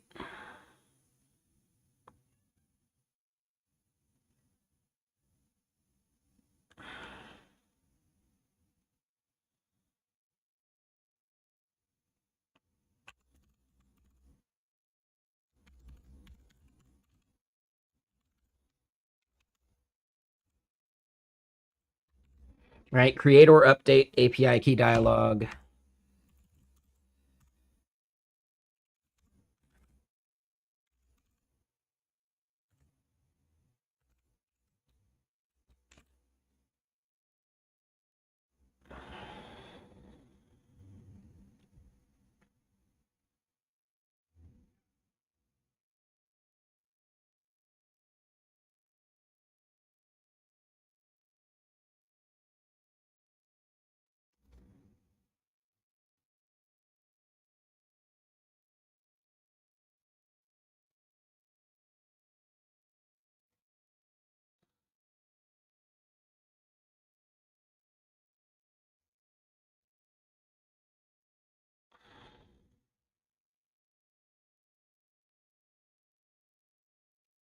All right, so it's going to be one of these use effects that we fetch everything.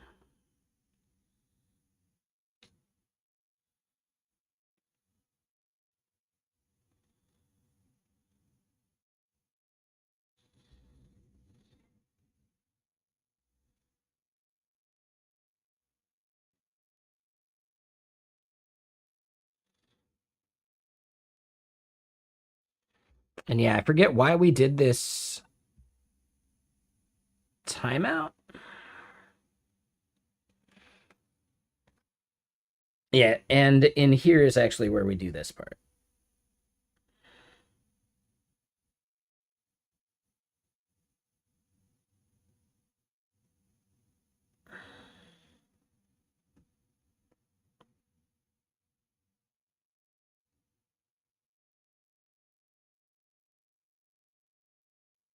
Yeah, okay, so this is going to be another fetch in here. And this is if we have a selected org ID.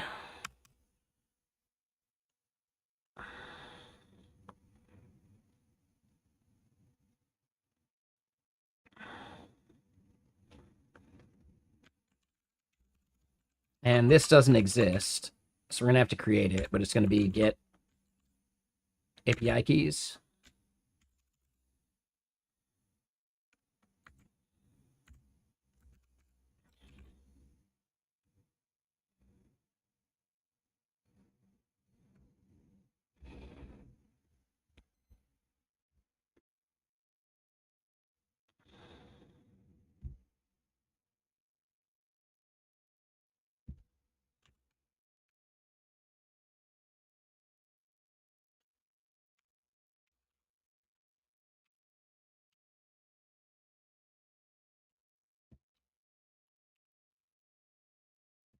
And honestly, we probably didn't need to do that.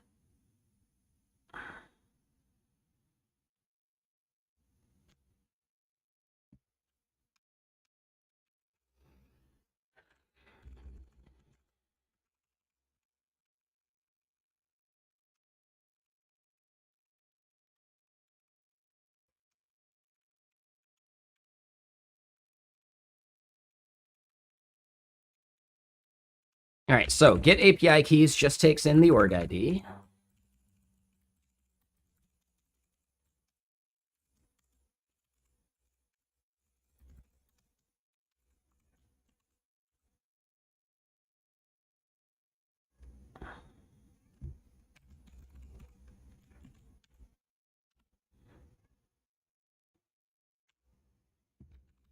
All right, so that's one. From there, we're going to have create API key, delete API key.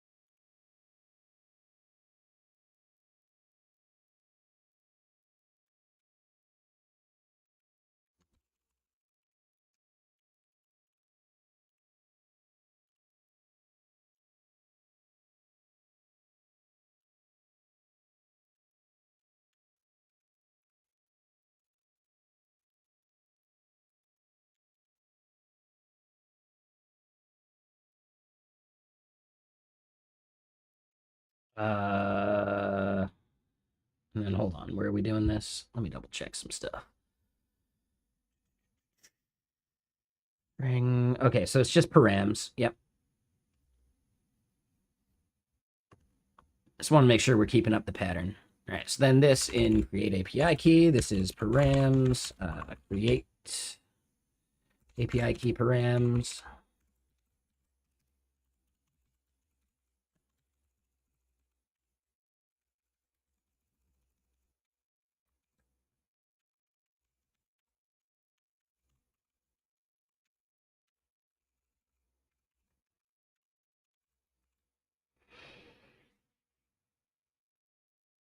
Okay, so now we've got our service.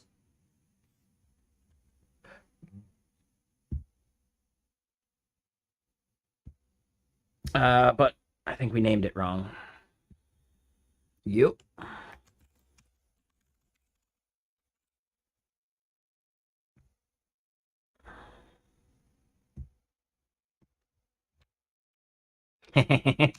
Well, that would probably not work. And then, all right. So there we go.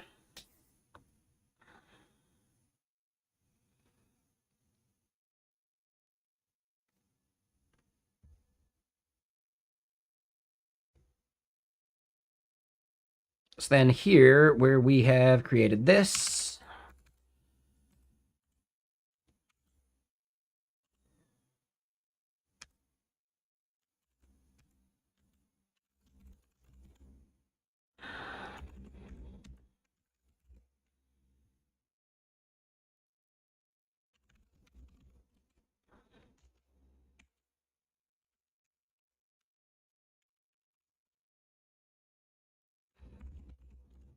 We'll just add some boilerplate right there. And then in here,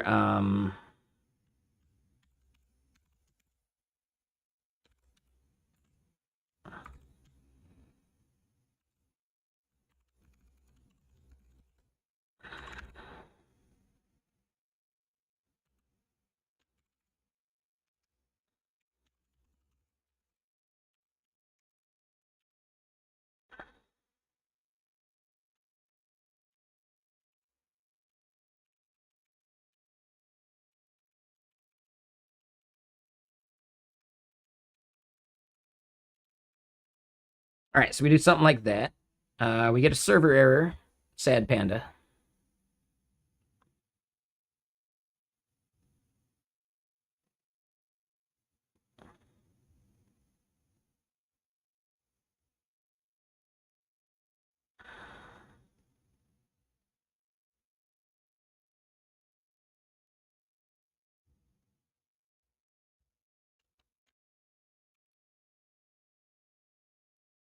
Ah, okay. And then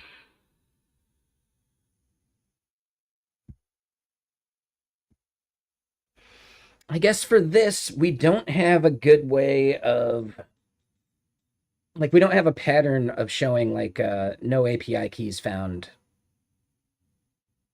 thing, but we can. Okay. So then what we would do, and let's double check where we got this header with permissioned element.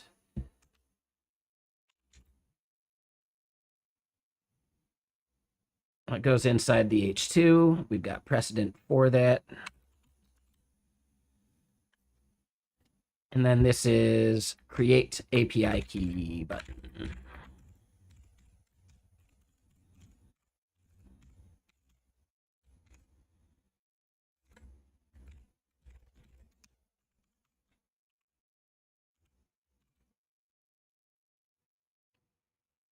Oh shit, but we put it in the wrong place. Air brakes.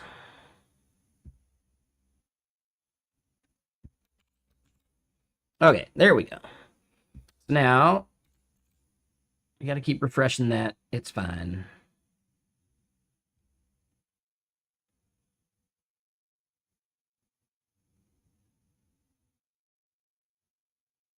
Oh, hold on. We are getting 500 in there somewhere. The stripe error shouldn't be it. Okay, here's the 500. Field org ID and where does not exist in schema messijo.accounts.api key.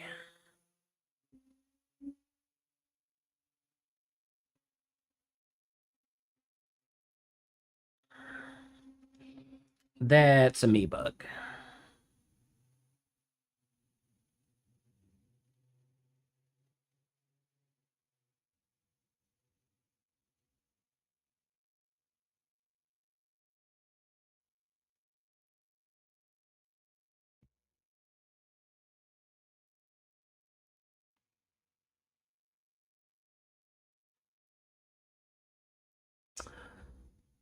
Right. Yep, we are missing that.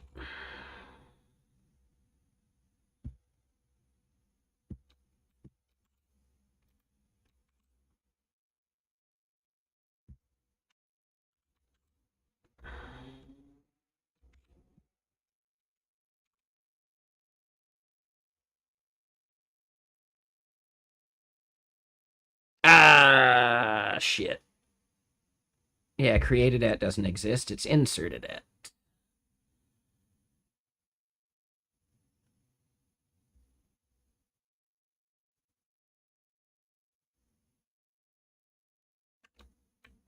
Wait, where's that coming from?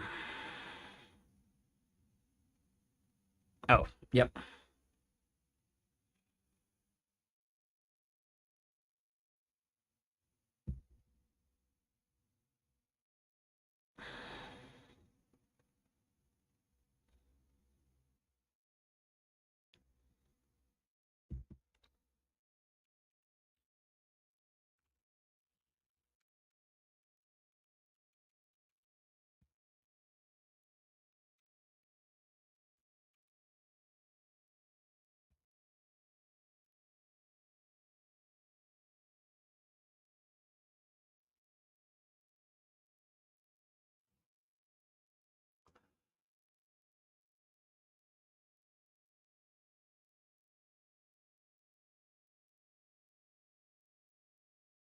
Oh, interesting.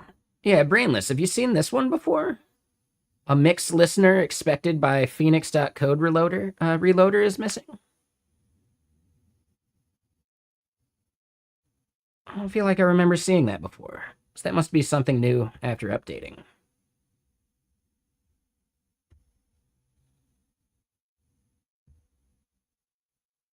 Yeah, it's because we upgraded. Yep. So they're saying in here we would just do listeners.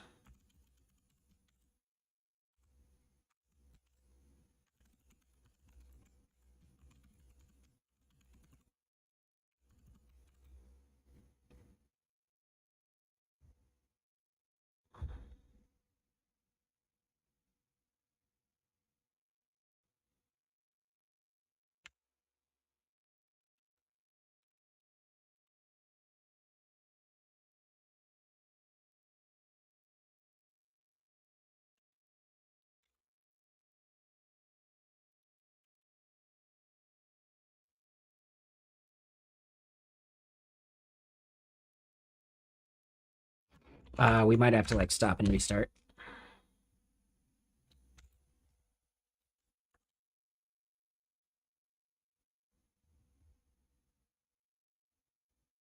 Yep. All right.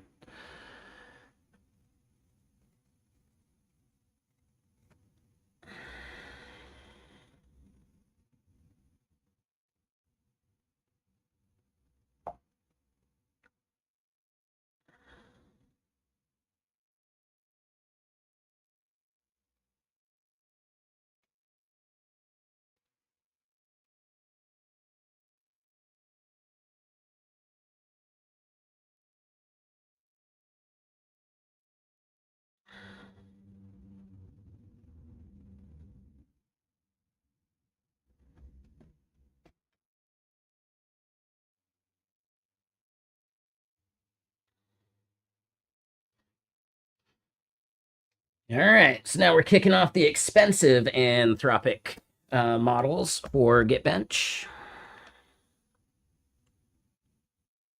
Oh, so reasoning for Fable 5 cannot be disabled. I did not know that.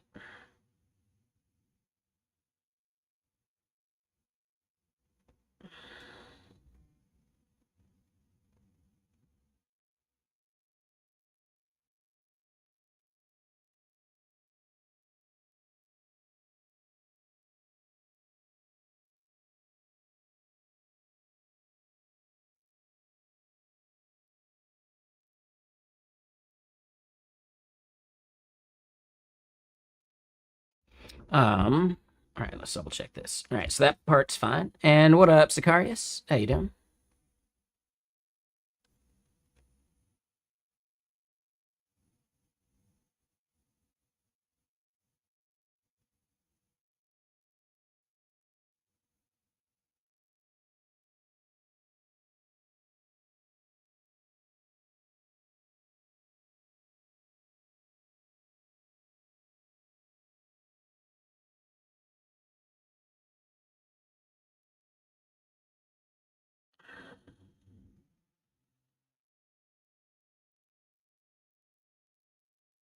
When is this? July 29th. I don't think I'll be around for that.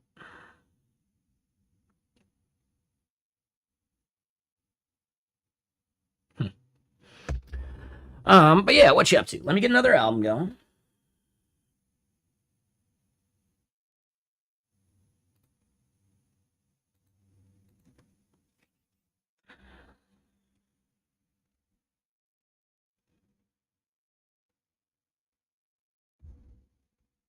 Let me do just one thing, actually.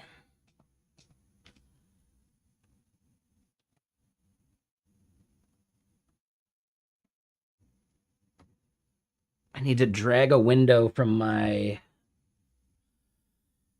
second monitor over to my first. Oh,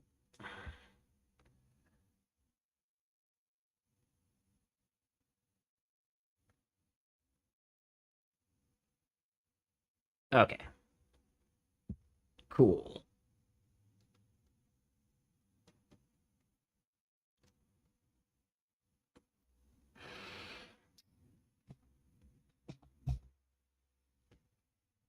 so we switched that back.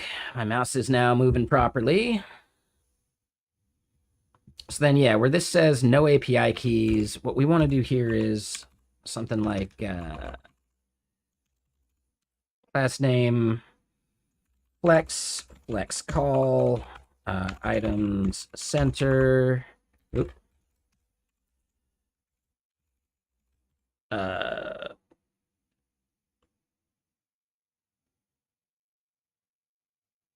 Justify center.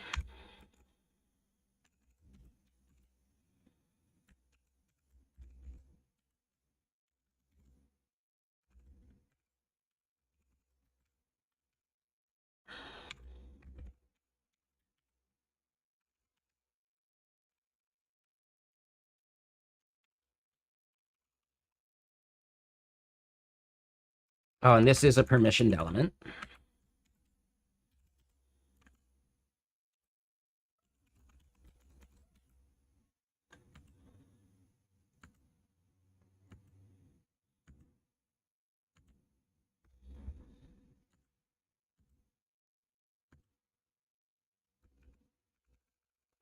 Okay, but it is not size icon. We do want variant neutral.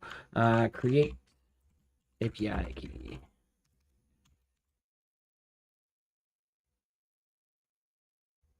Cool. Cool. I think we want some padding on this.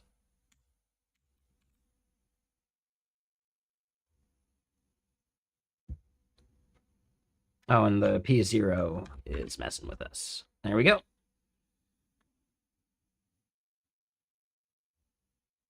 We probably want a little bit of a gap.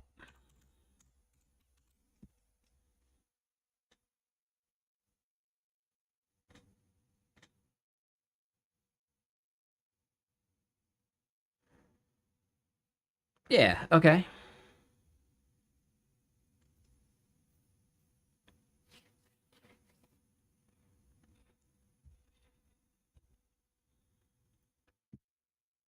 All right, we don't have that dialogue, so that doesn't do anything.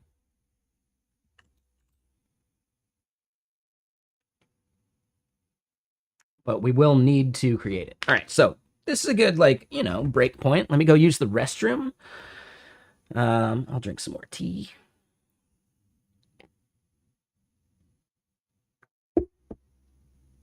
I'm also going to dump this stale whiskey Coca-Cola and grab a fresh Coca-Cola. And we are definitely not going to overdo it like yesterday. But you can still have one, right? No virtue without temptation.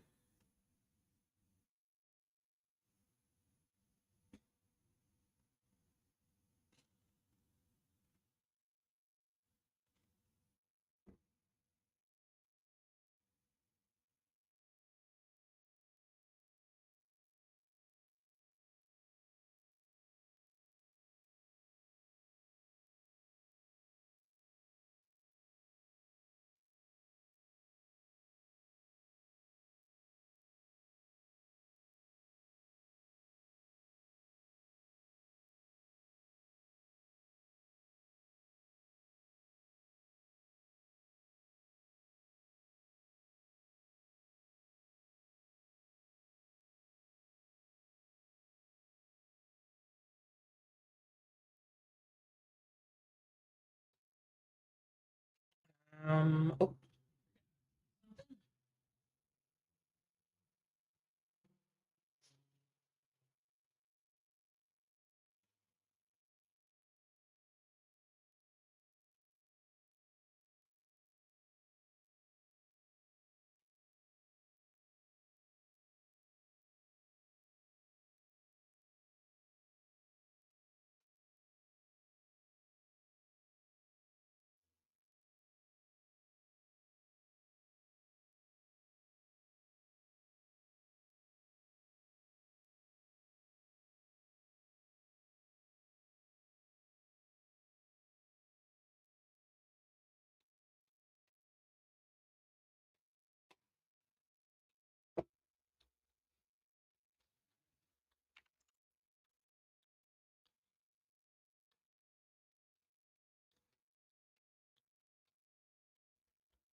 I had a quick question.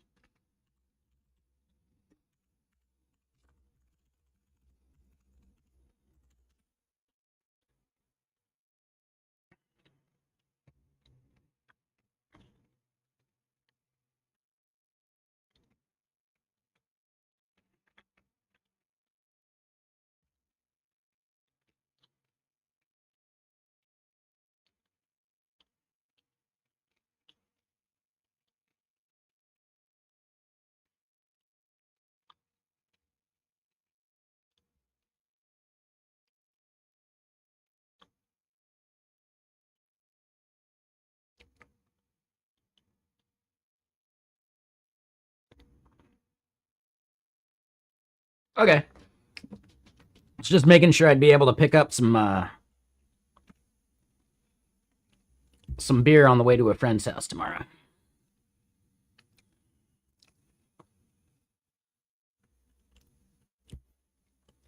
Oh, I forgot my glass. Damn it. I just had a handful of pumpkin seeds, too.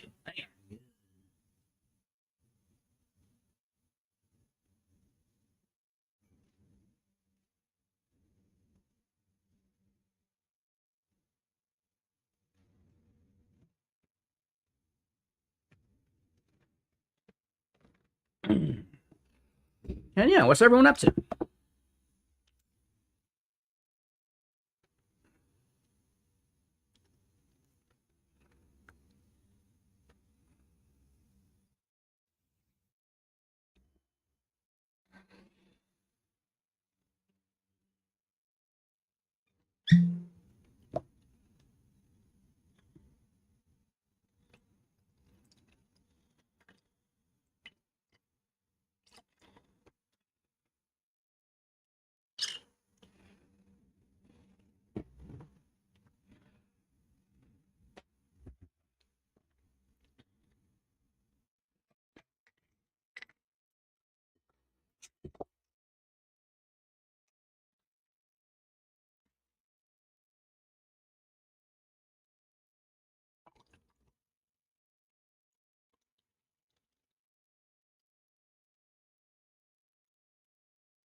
So vibe coding a plugin system for T3 code with Fable.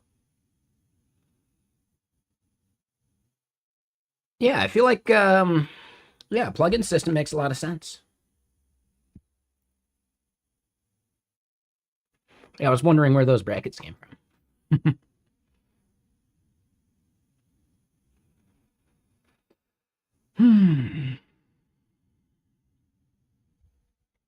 All right, so second question.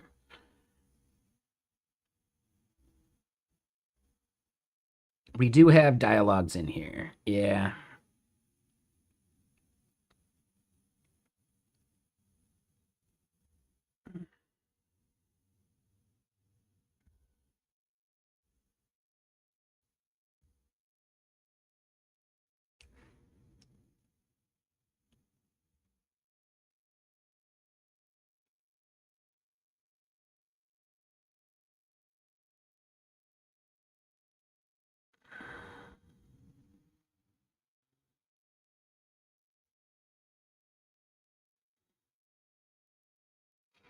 The client side AI warning dialogue. Oh, we don't need that anymore.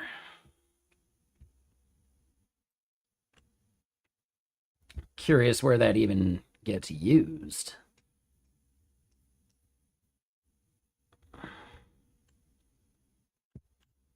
Right? Y'all remember when we were doing client side AI? Like via Wasm?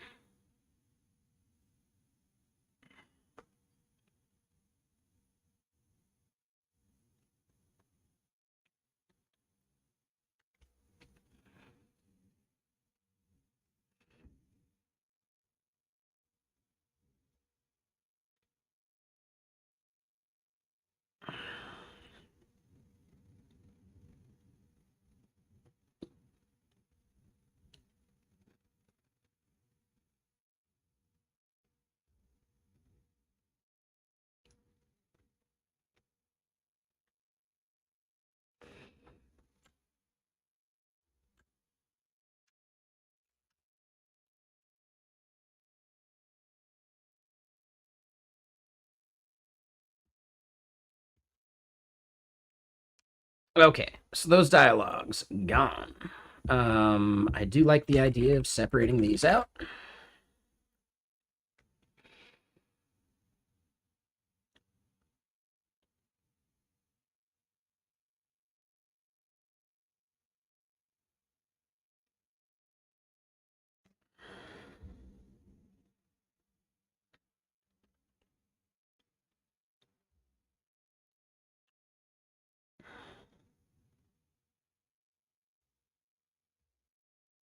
So we'll duplicate this dialogue.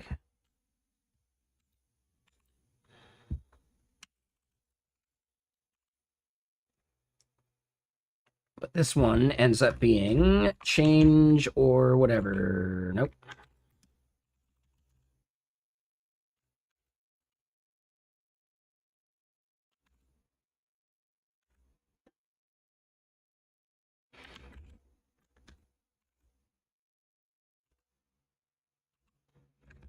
Oh, it's create. Yeah, create or delete. That's it.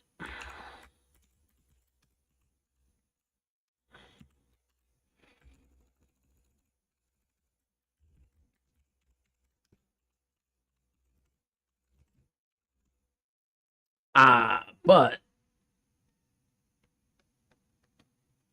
how do we actually want to do this, right? Because it's going to be either create or update.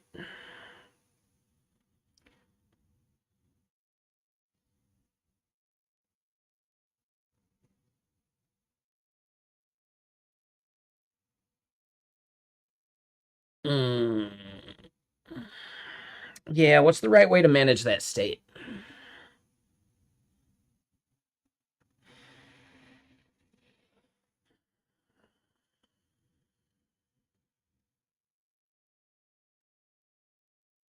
Oh, and Sicarius, thank you for the follow, too. I think I missed that.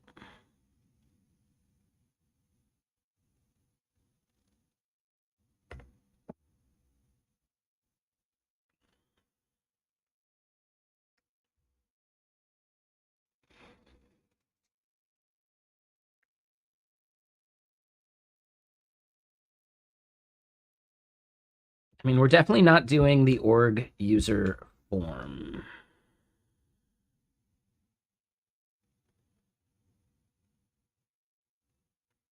I do think I remember why we did that, though. Yeah, but we're not doing it here.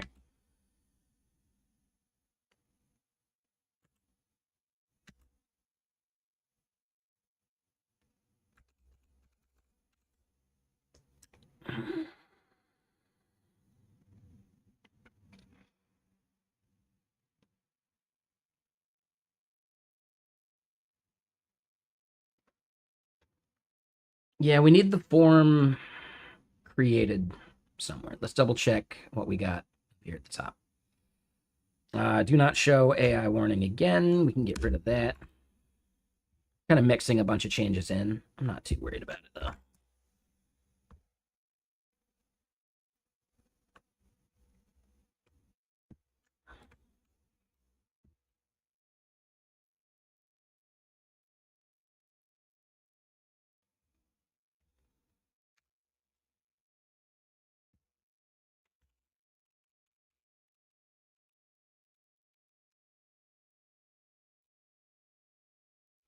Double check where that is. Yeah, we're not doing that anywhere else. Perfect. So then, yeah, we do have a form schema.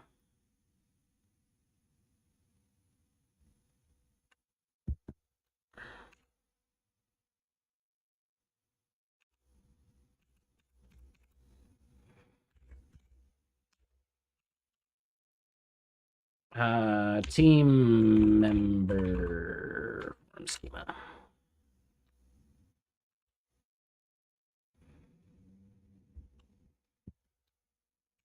So then we go to here, and this is no longer just form. This is team member form, but where are we doing it?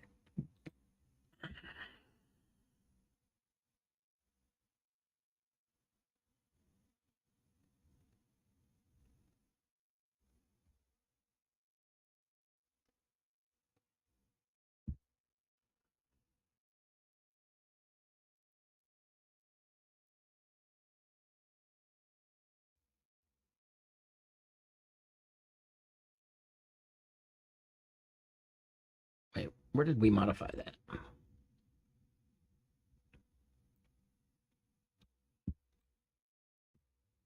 Oh, it's just right there. Okay, so this ends up being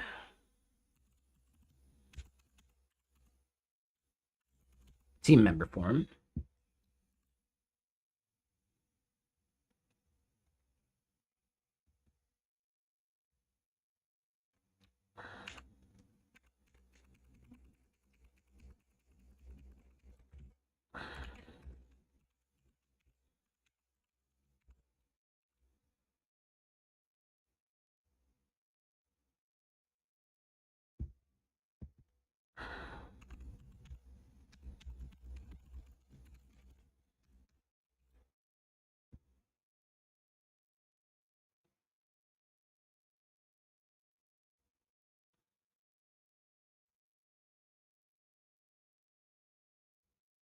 Ah, shit.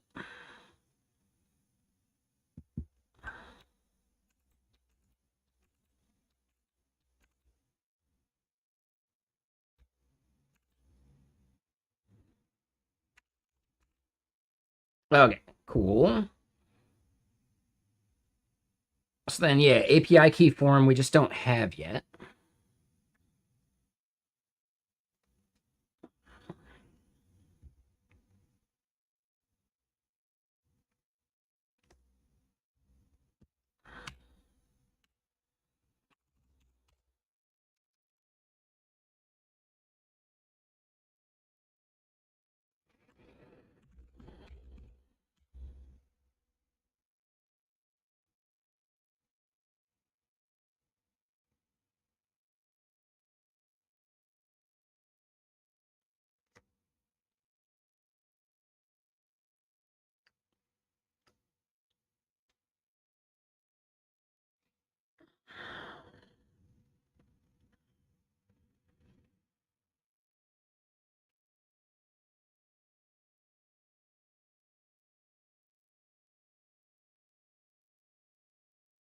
Yeah, this is getting pretty gross. Yeah, this is getting really gross. Like the amount of state that we're gonna have to track for all of this is not right. It's almost making me wonder if create and update are really just two separate forms instead.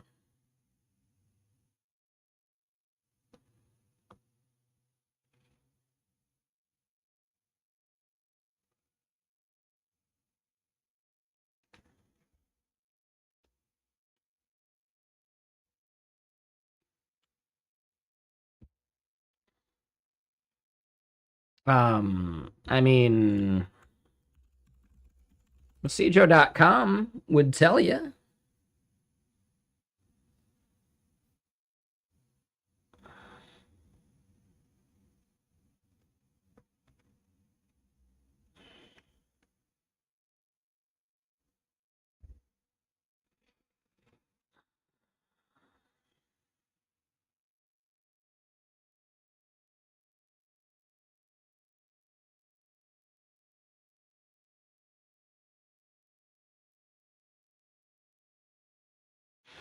I know what I want to do. Yeah, yeah. So we can do form schema here.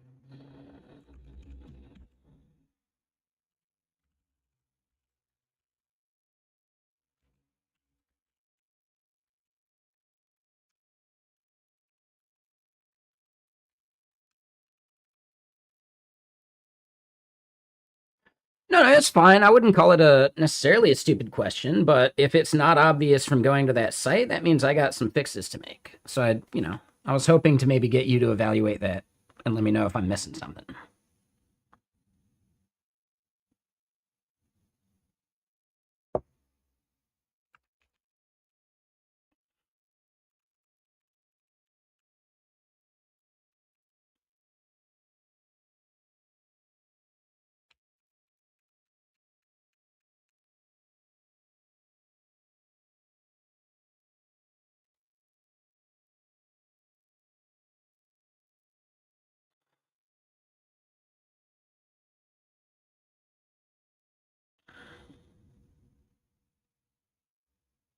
Oh, and hold on. I forgot that I need to do something here.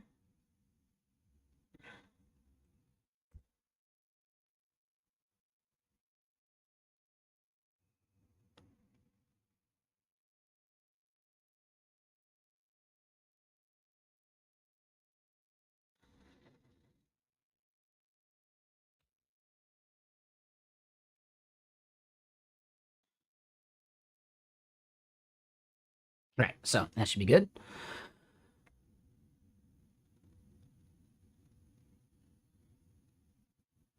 Yeah, no worries. Yep.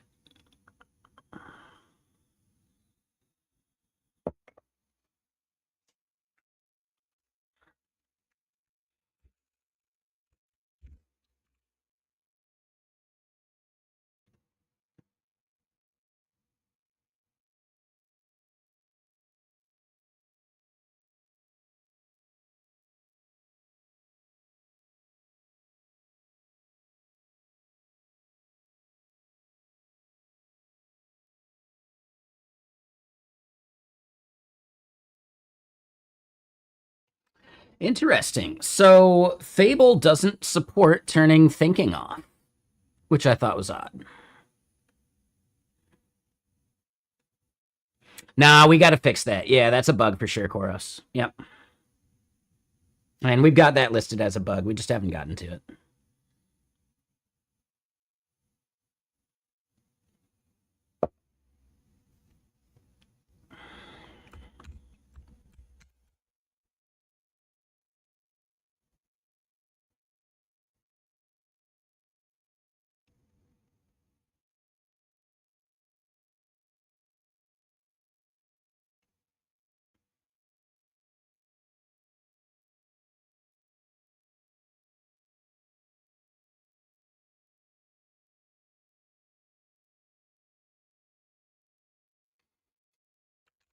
All right, so we'll say that is probably fine, but like dot optional.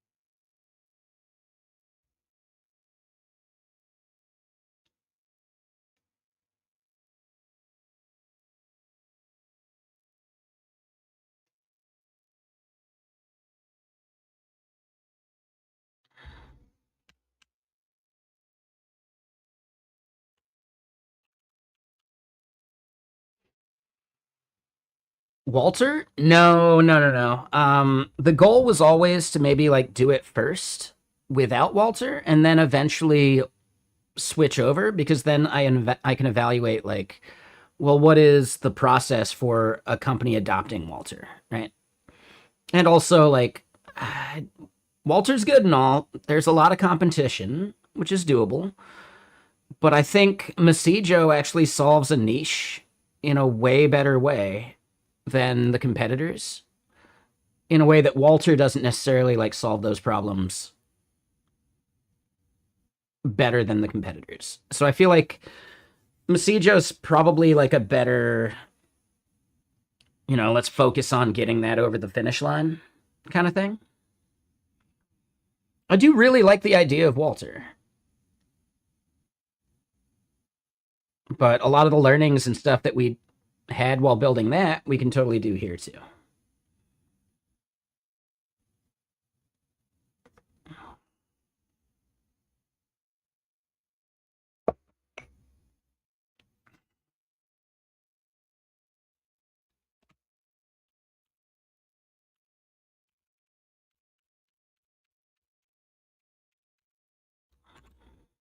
All right, so update API key form.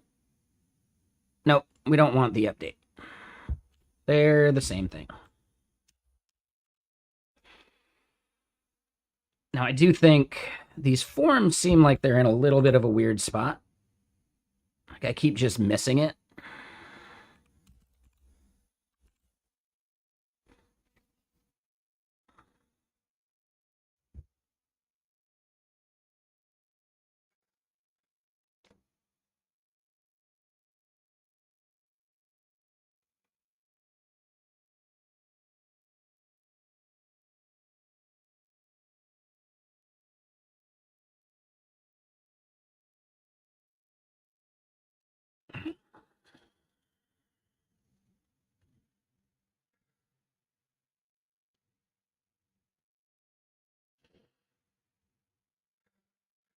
So we've got the whole, like, API key thing.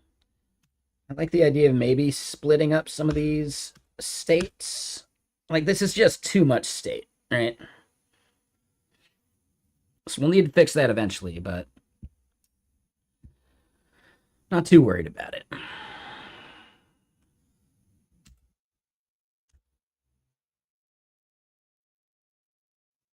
API key to edit.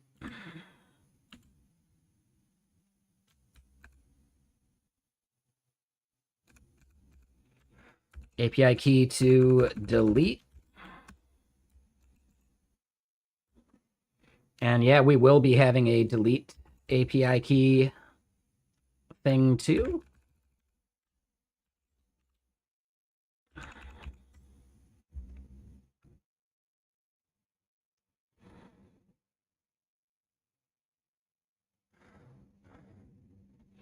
Aha. And then, yeah, so this is what we'll do.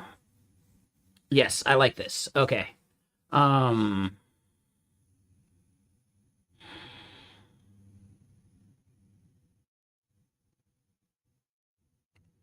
Just by having these values, right? Or by having the API key to edit value, that's how we can determine if the creator update is doing a create or an update.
Dude, I feel like 95 is getting like way better.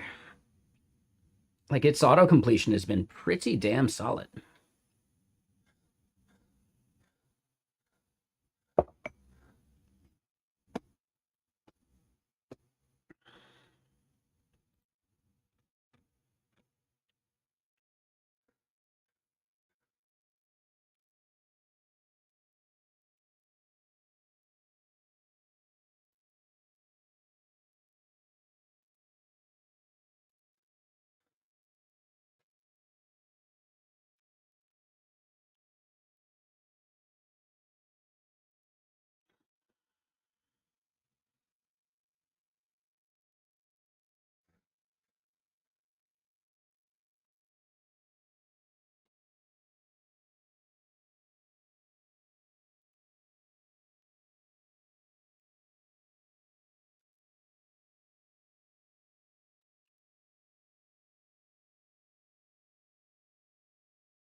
Disabled?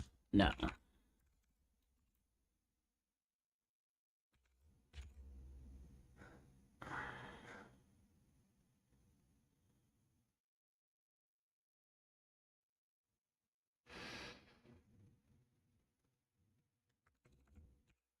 Okay, so we got this field.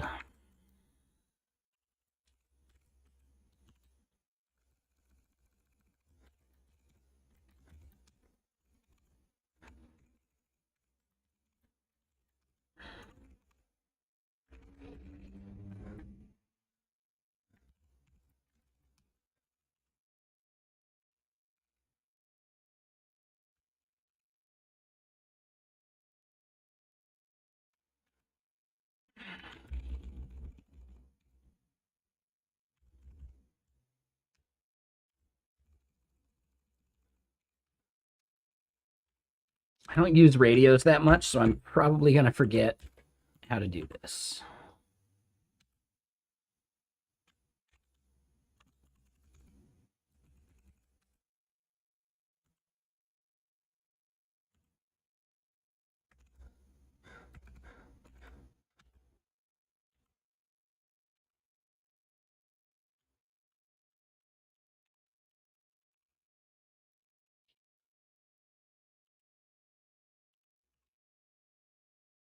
Let's double check how this looks.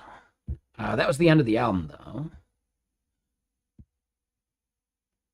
Okay, boom. Cool, cool, cool, cool, cool. Probably want to put those side by side, want to align things better, but this is already looking okay. Let me get more music going, though.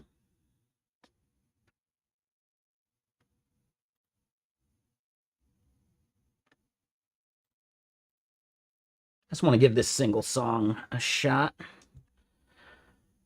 But then, yeah.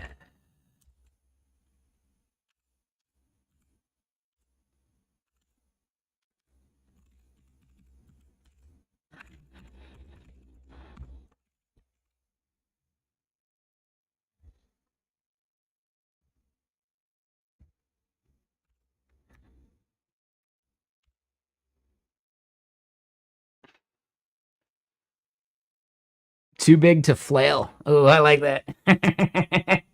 That's actually a great one. It's a really solid name. I like it. Surprised you didn't do a one for the eyes though,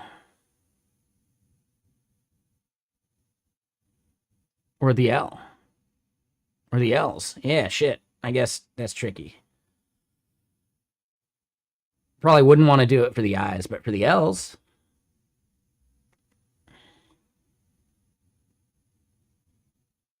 But no, you don't gotta do shit. Looks great, man.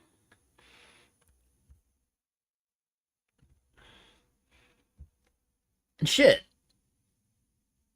Okay, so hold up. You've been following for over a year. You've only chatted 3 times. That makes sense. I was like, wait a minute. Why isn't it a first time chat? You've chatted once previously besides today. So I get it. I think I could be forgiven for not remembering your name.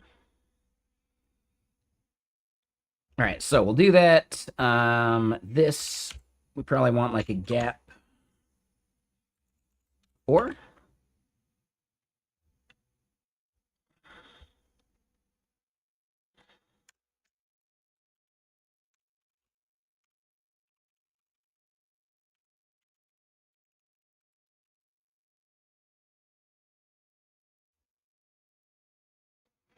Mm,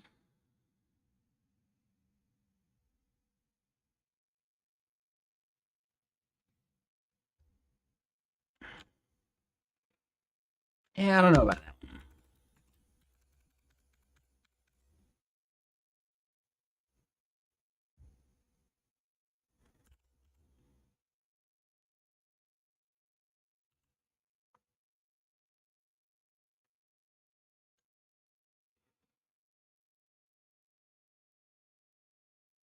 I don't know. Sometimes I can be a jerk, but I appreciate it. Thank you.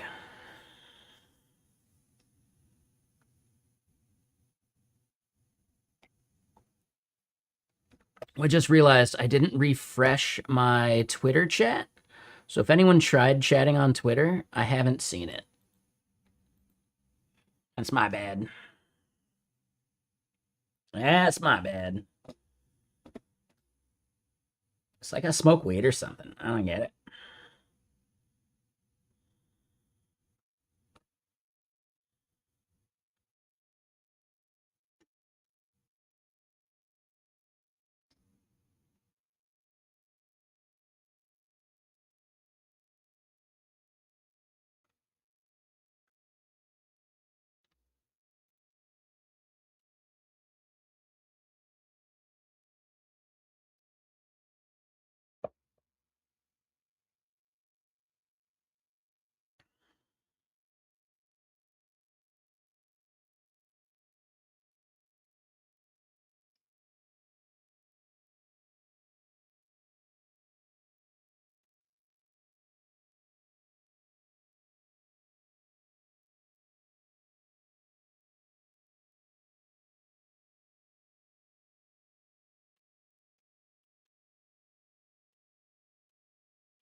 All right, so one thing I think we want to do.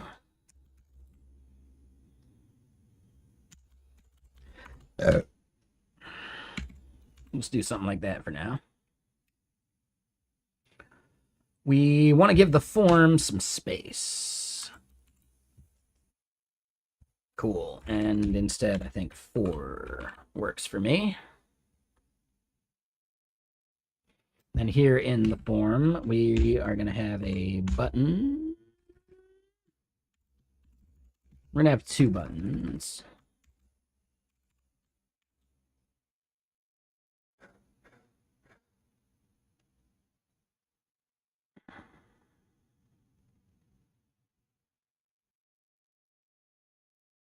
I forget, do we use dialogue footer anywhere? We do. We totally do. Yep. Man, yeah, I like that song. It's just a shame it was a single song. But, I've heard worse.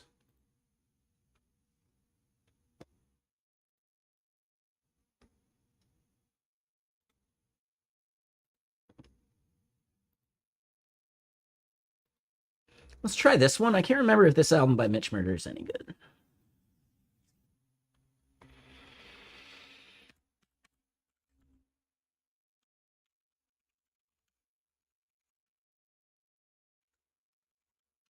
All right, so dialogue footer.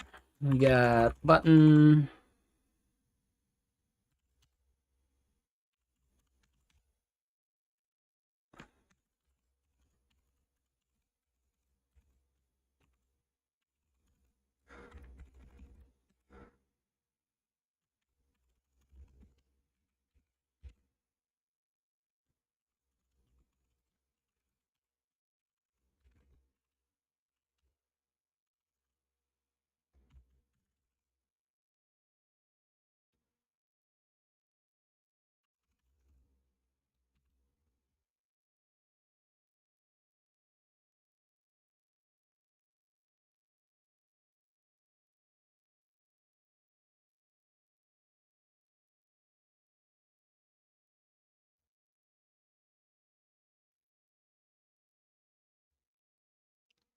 All right, so we do that. It does a submit.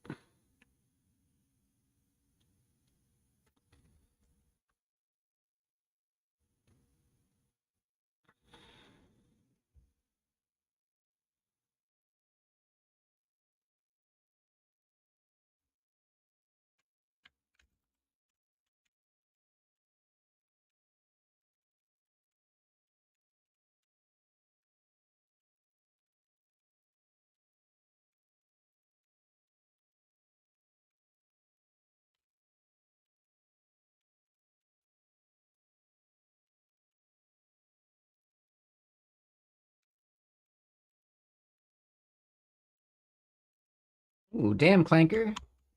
Good job, buddy. Good job, Clanker. Oh, man. Yeah, it read my mind on that one.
Okay, so I think I messed something up.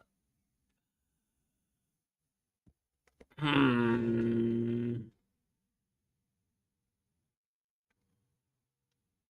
Hey, what's up, Haxor? Yeah, fucking clankers. Nah, they're fine, man. You know, they do all right.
It's a little techno-y for me.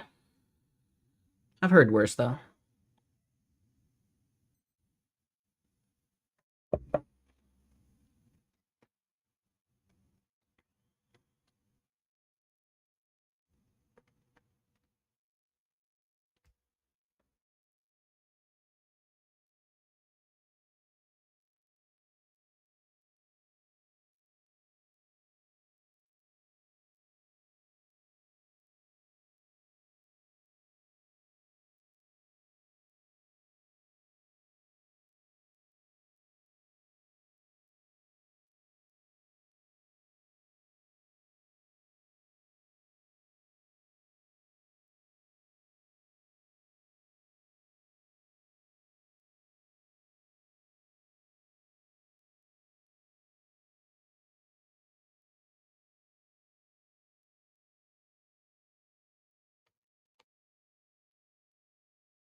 Huh.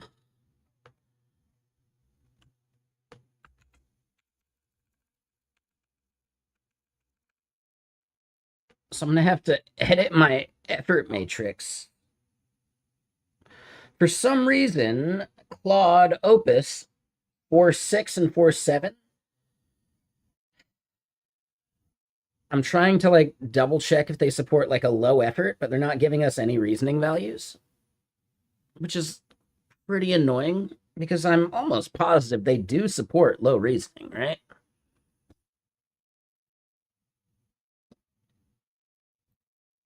But I don't know. Maybe I'm wrong on that.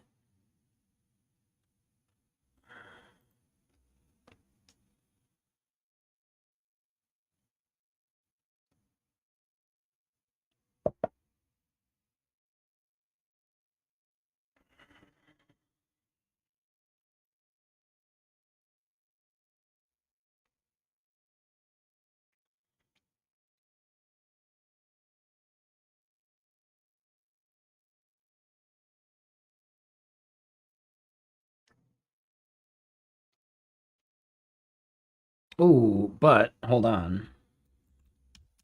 We actually wanted new API keys at the top.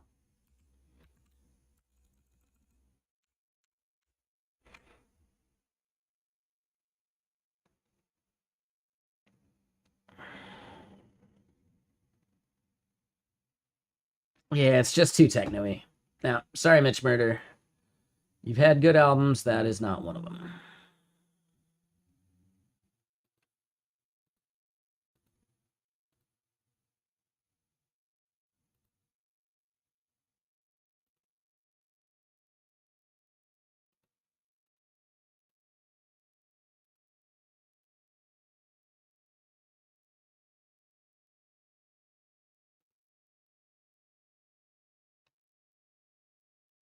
Ah, that's right.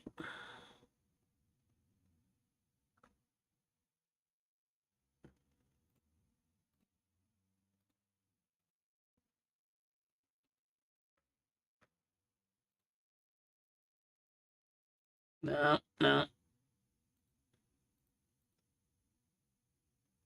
Um, this album's good and crunchy. Yeah, there we go. I know it supports reasoning, but for some reason it's saying it doesn't support low reasoning, which I think is bullshit.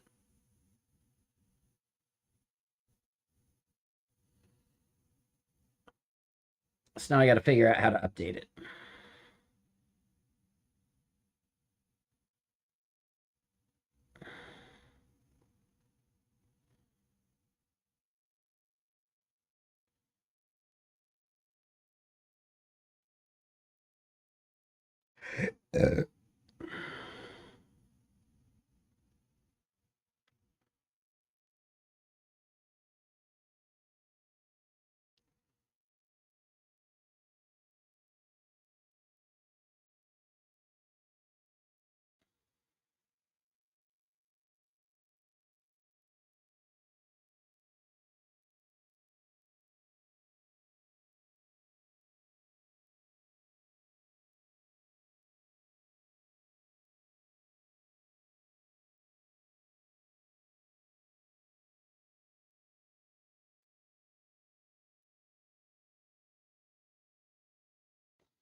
Is extra high in that list? I feel like extra high should be there.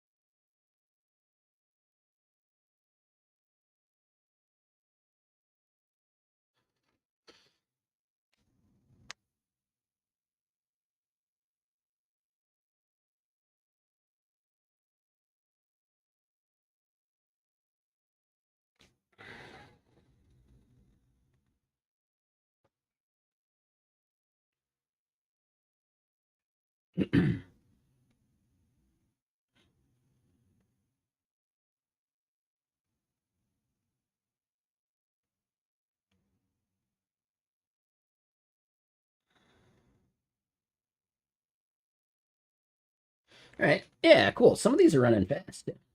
Nice. Okay, so how do we actually want to do this, right? We're running into issues with just like update API key. This value can't be optional, right? So by making this optional, I think we're messing up.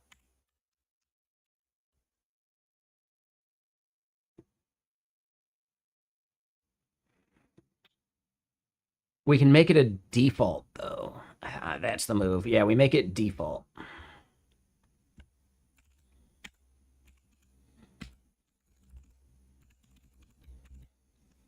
Right, so then it's always there.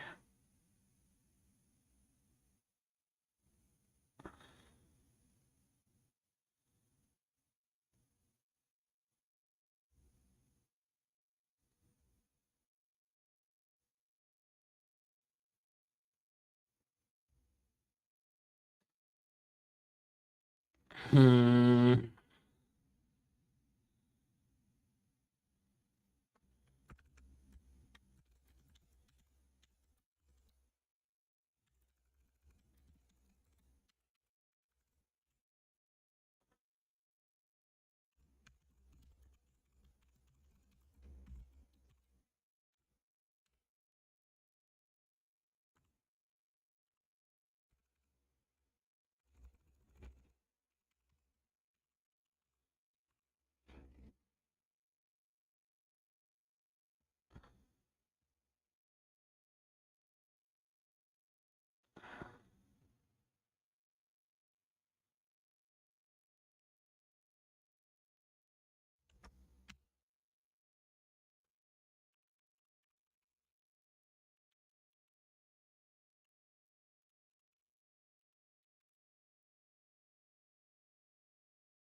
All right, so then same idea here.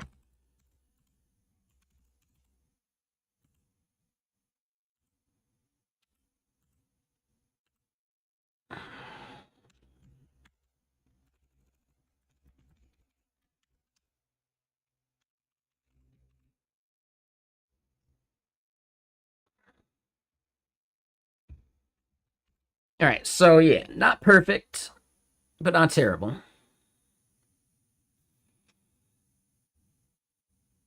All right, and then from here, what we want to do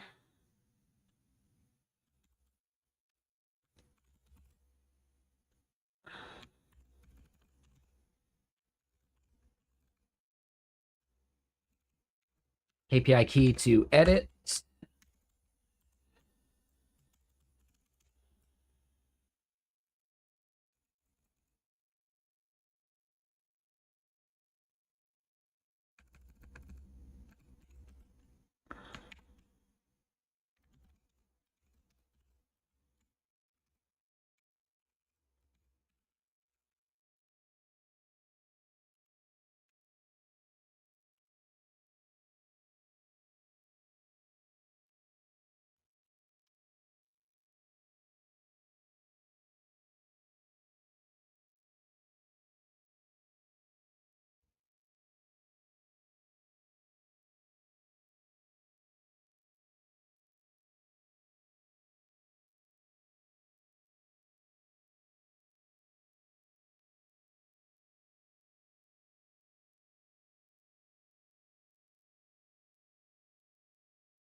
So hold on.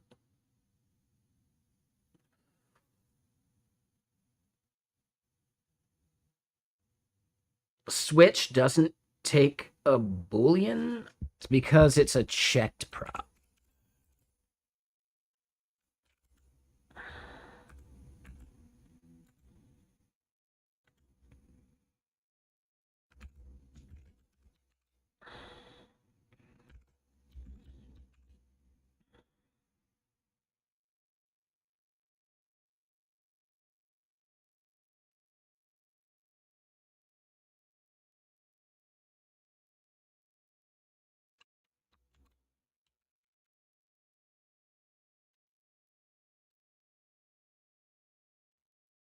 All right, so will it blend? Error creating API key. What? No, sounds about right, actually. What did we do wrong?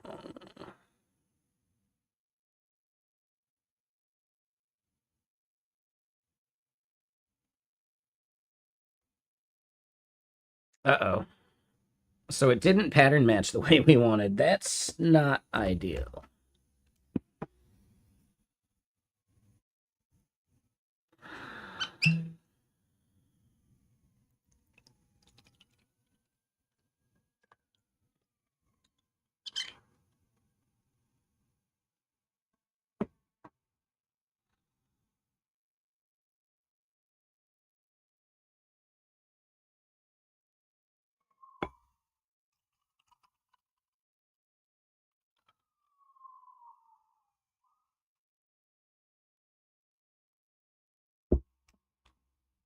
Yeah, I forgot how good this album was. Yeah, this is good, crunchy.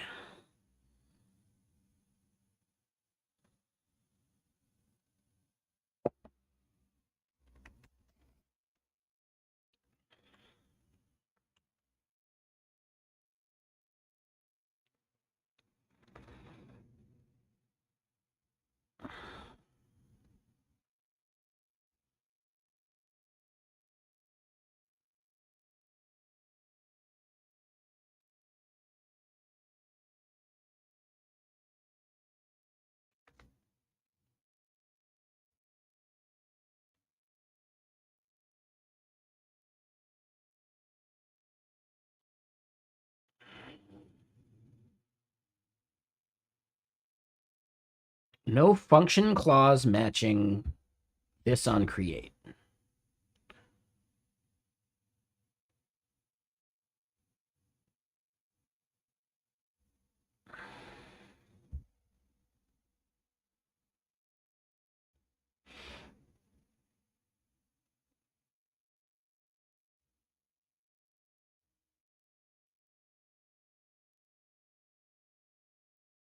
Okay, so what are we actually passing?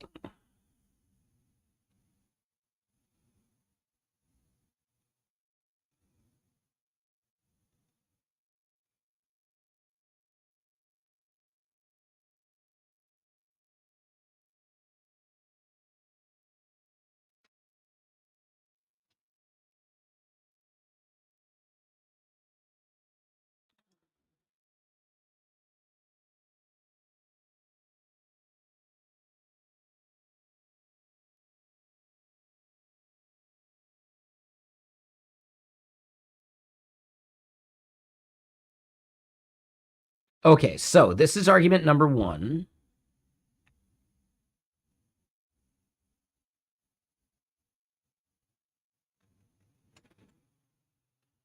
And argument two is just org ID.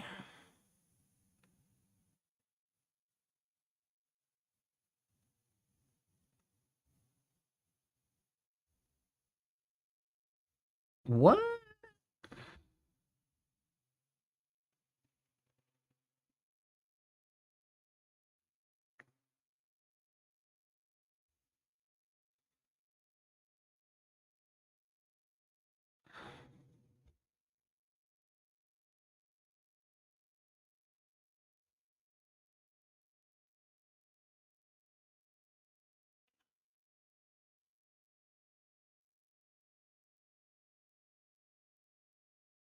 All right, so we did a post. It's not showing us a body, though.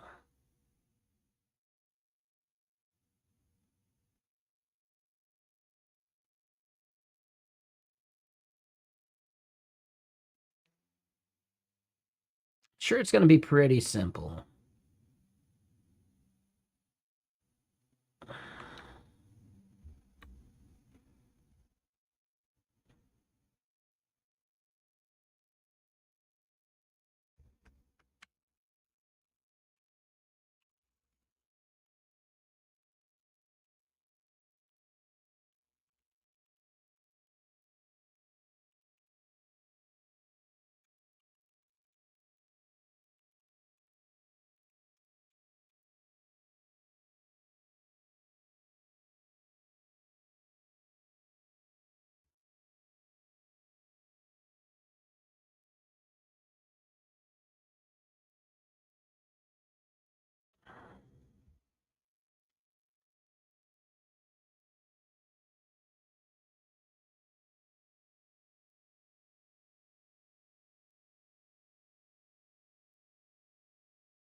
Is it something we're doing wrong in the router? All right, like we add this line, we got index, create, update, delete. And we're within orgs, so org ID should be getting passed.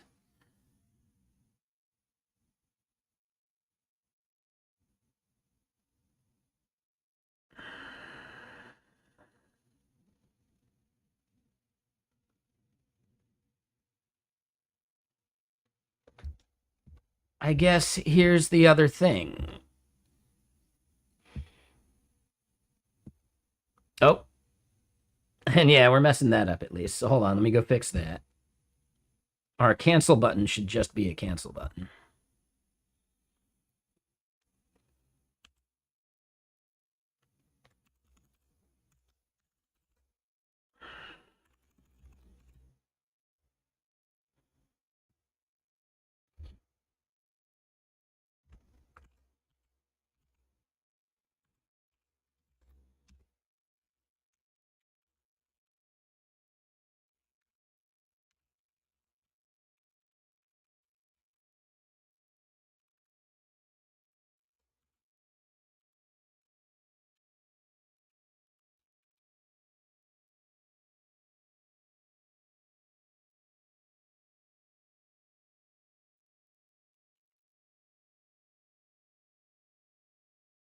Error updating team.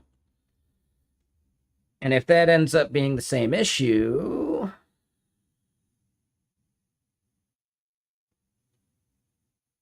Oh.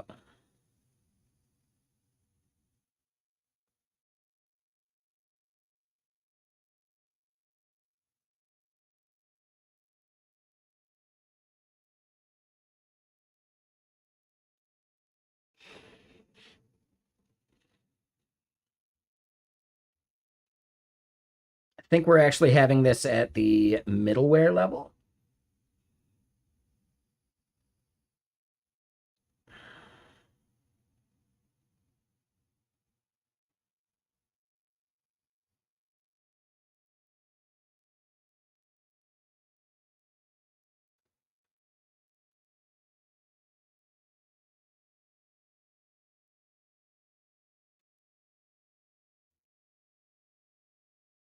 Oh, at org JSON.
So they're saying line 33 in here?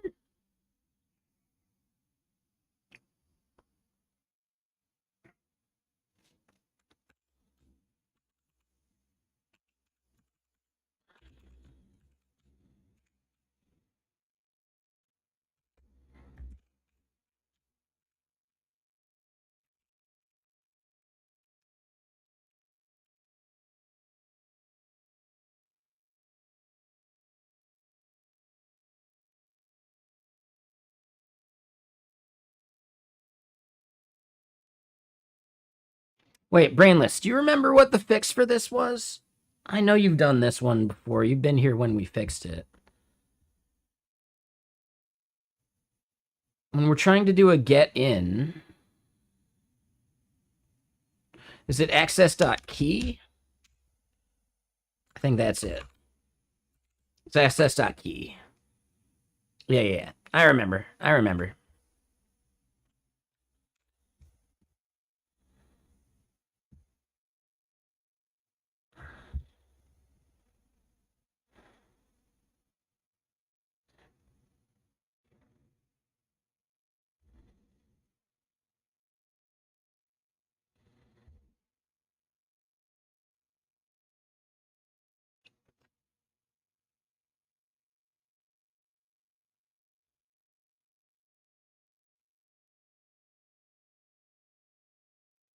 Okay, so I know where this is now.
So,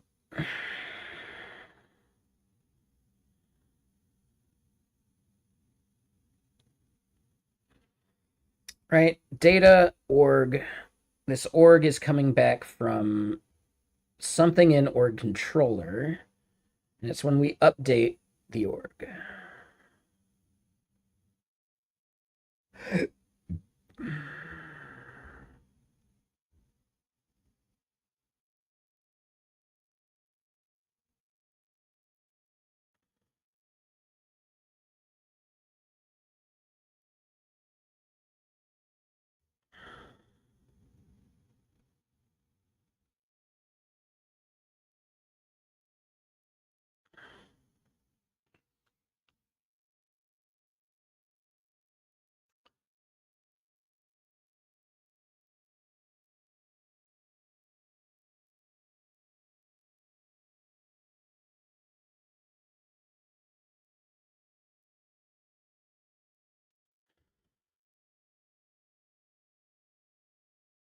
don't understand where this billing is coming from if we're doing an update.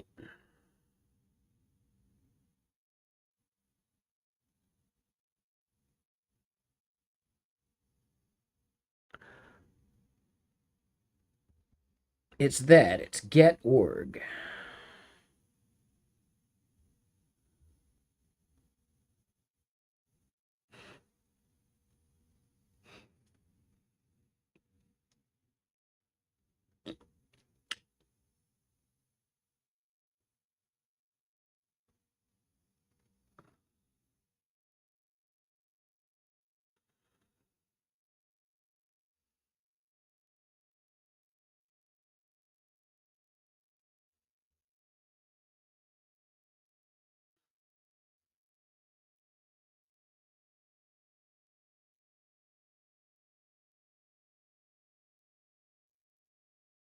So wait, what? How is this happening?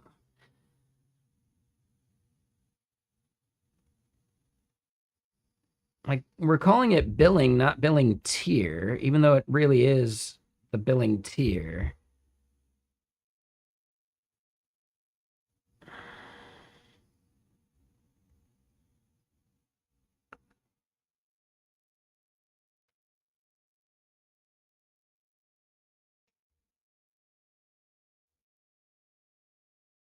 But hold on, it knows it's a billing tier rather than just that. Okay, hold on.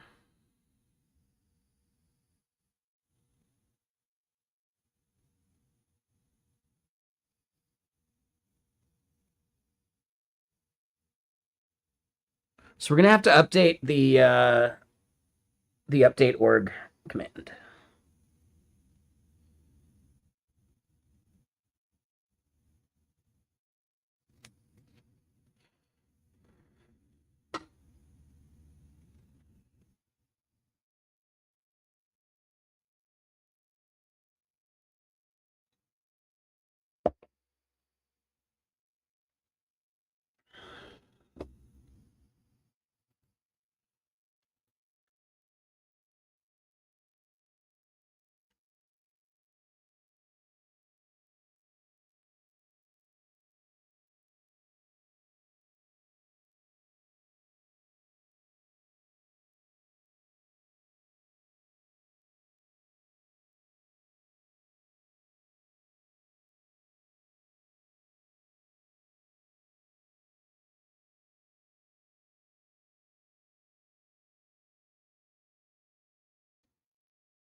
Okay.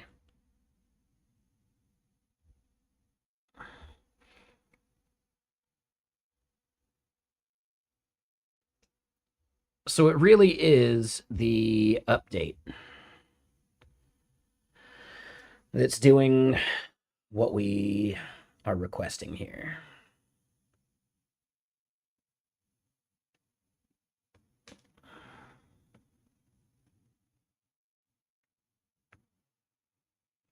So we probably do need to like join on the experimental features in our updates.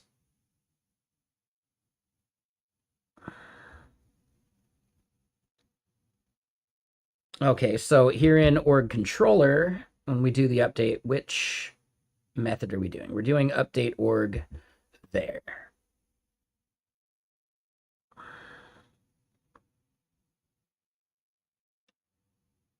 And I think get org also doesn't do that.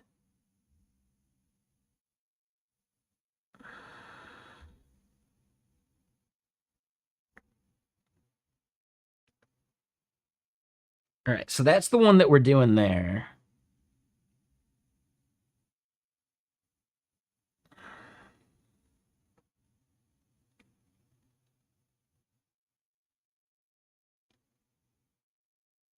Yeah, and these getters don't have it either. Right.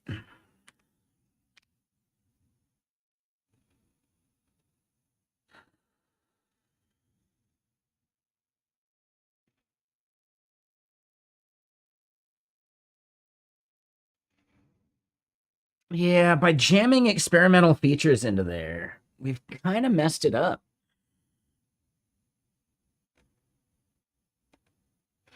But I'm also curious of, let me double check this.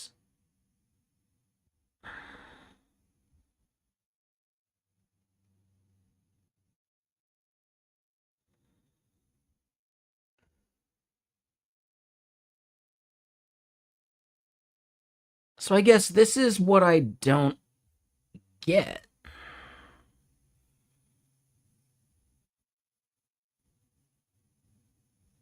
How is billing even on there?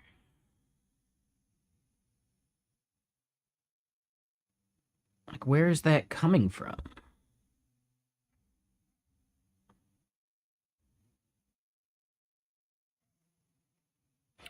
Oh, it's right there. Oh.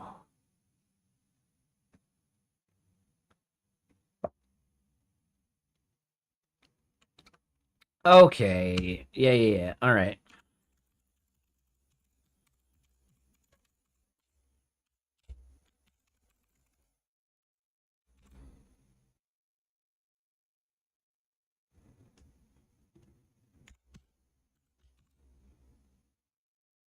I think we can just do it that way. It would be better if we were like doing it all in one query, but I don't think it's the end of the world right now.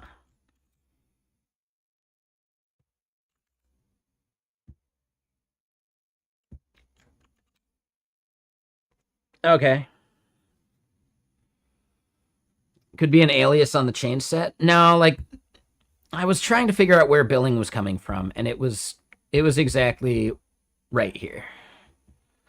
So I'm fine with it. Eh. I don't think updating the org is going to be something that happens that often, so a little bit of lag on there isn't going to be a big deal.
Nah, I don't like the preload stuff.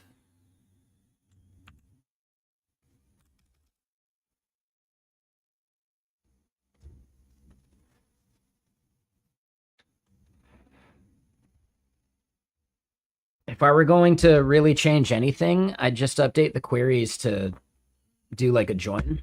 Just because I'm not positive preload always does a join, right? I don't want an n+1 query problem.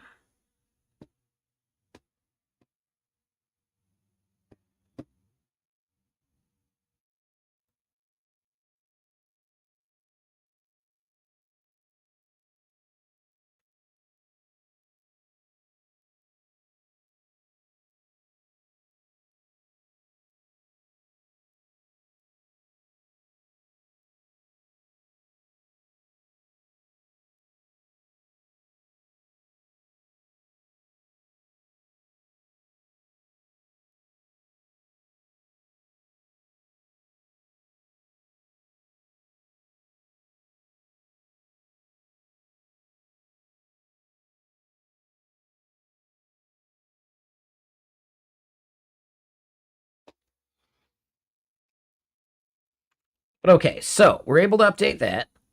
Now, creating an API key. Let's go back to the error that we have at hand here.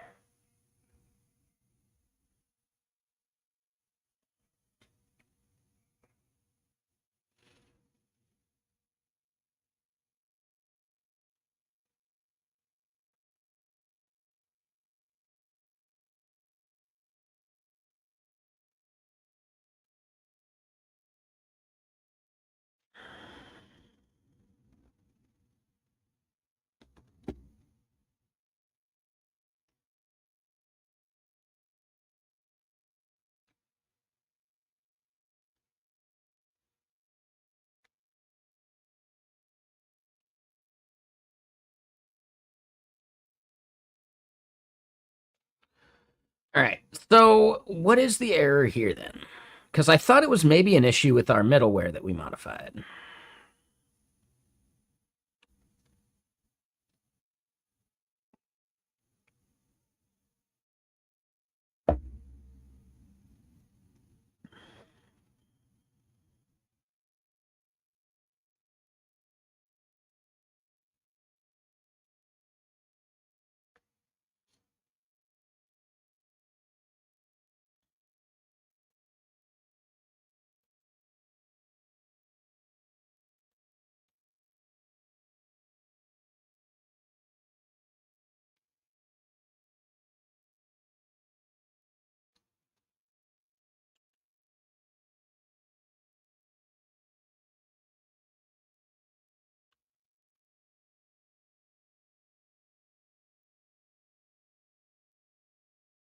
All right, so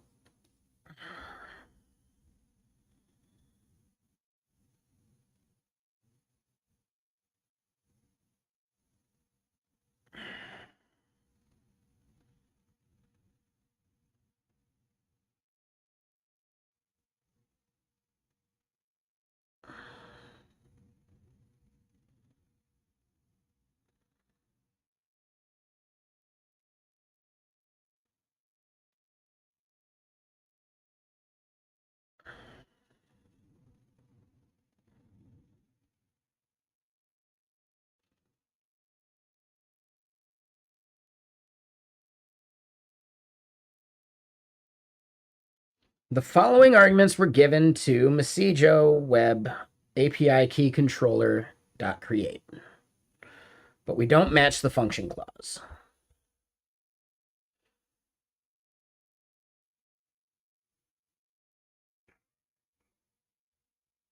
I feel like this is a simple thing where I'm just forgetting like one thing.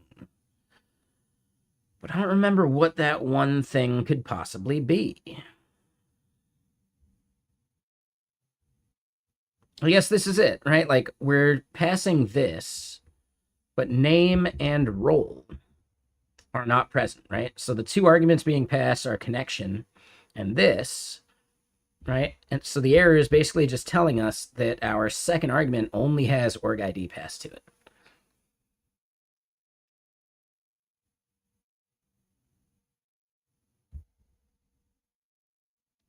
So maybe I'm forgetting how that's supposed to work.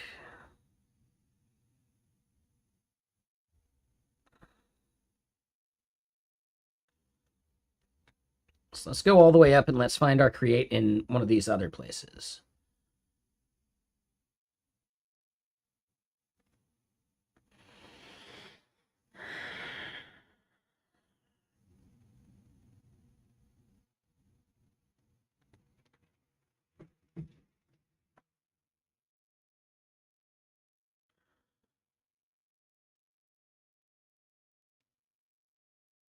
And yeah, so the problem, I guess, then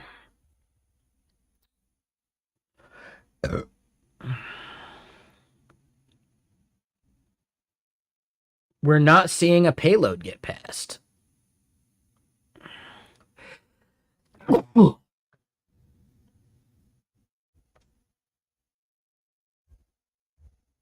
So that's a front end issue at this point. Now hold on, what is this error up here? Oh.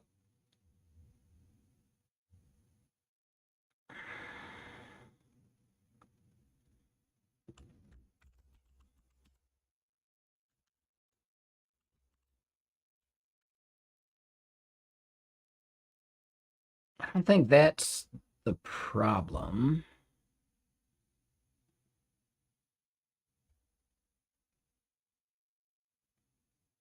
Right, and we're logging params. So how could that be broken? All right, we log params right here. We know that these values are coming through. When we post, it's the URL and then the body.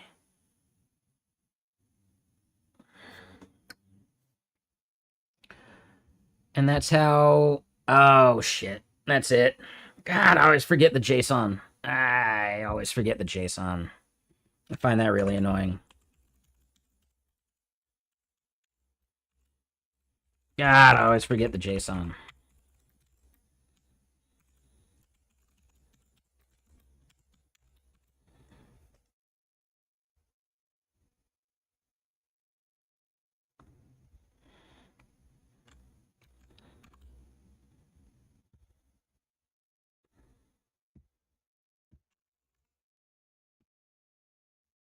All right, so this should at least be a new error. All right, we got a new error. API key JSON.index. Ah, yeah, that's an easy fix.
Hey, all right.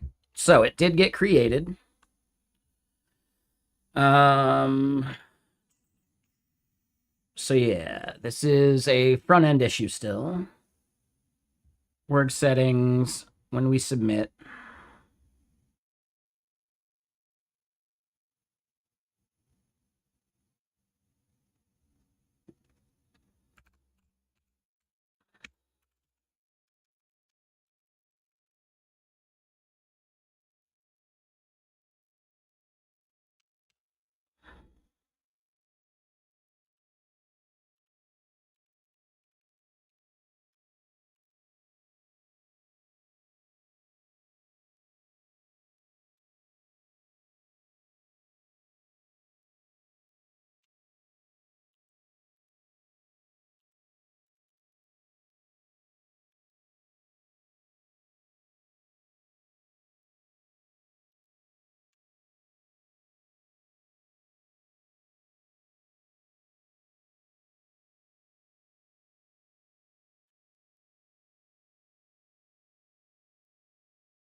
What?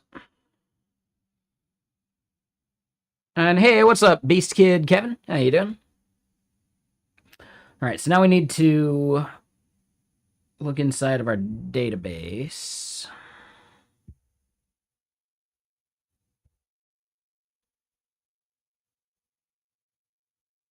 I forget what we used for that before.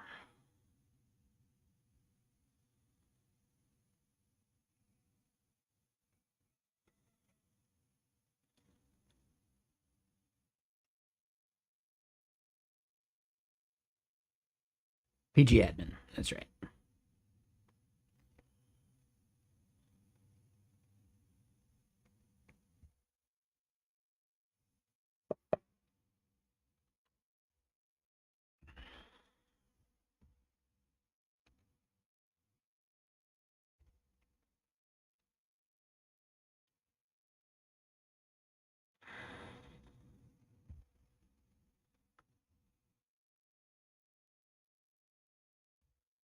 Okay, so org ID is set to null. What?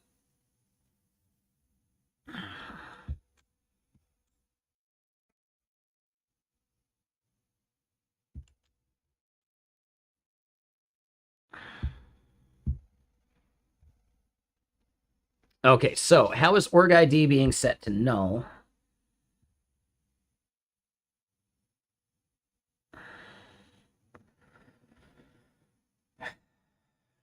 We do the create. It goes into create API key. Org ID is passed into this. So then that's got to be up on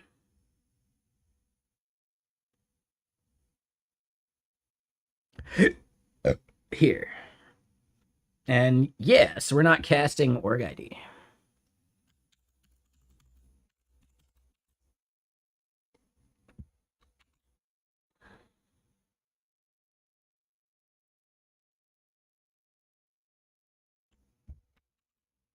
I think that's just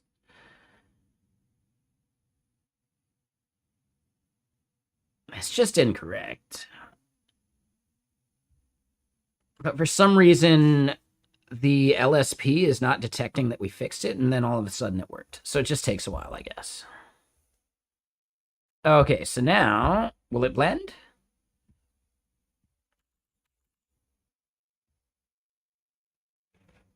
Hot damn. Now, if we refresh, it's in the list. All right. Cool. So now we can go to starting to create the stuff around the API key. That would be, we need some spacing in it. Did you just see a database viewer application? You did. Yeah, I find it easier than just like manually querying for shit. So yeah, for Postgres, I use PG admin.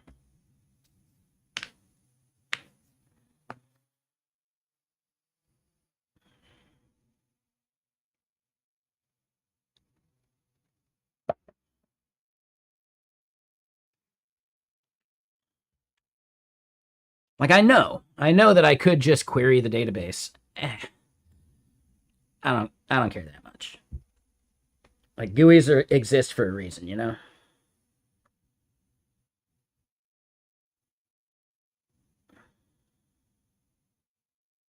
Holy shit, dude. Somehow, Fable with low reasoning scores an 84%. Meanwhile, Sonnet with low reasoning scores a 92%. This is some Git bench shit. Used to use Postico, now you just prompt. Dude, I'm not wasting tokens prompting for that shit. Hell no. Hell no. Why would I burn tokens on that? Ugh. Oh, well, that's a different thing. Yeah, yeah. If they're going to foist that shit on you, that's their fault.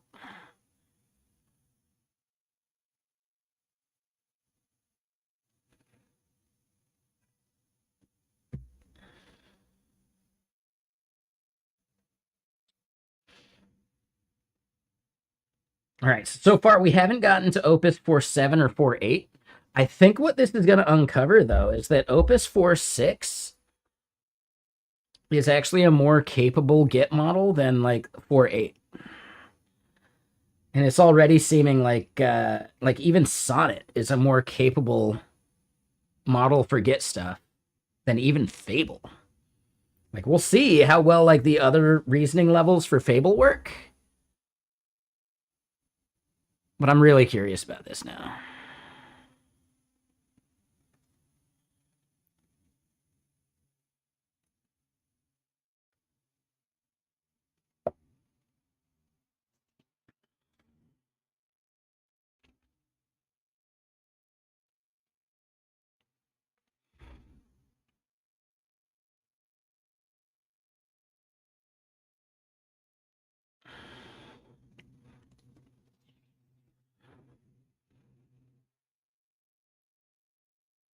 Yeah, I don't know. So yeah, we're currently running like all of the Anthropic models through Gitbench because I need all of the models like fully done and tested by like Monday, Tuesday. We can at least get, you know, the Anthropic ones, the Chat GPT, like, you know, OpenAI ones. I'm almost positive we can get through that by the end of the weekend.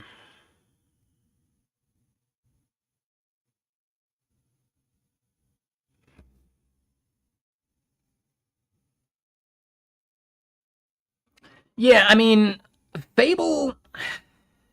There's a lot of people saying Fable has been massively like neutered.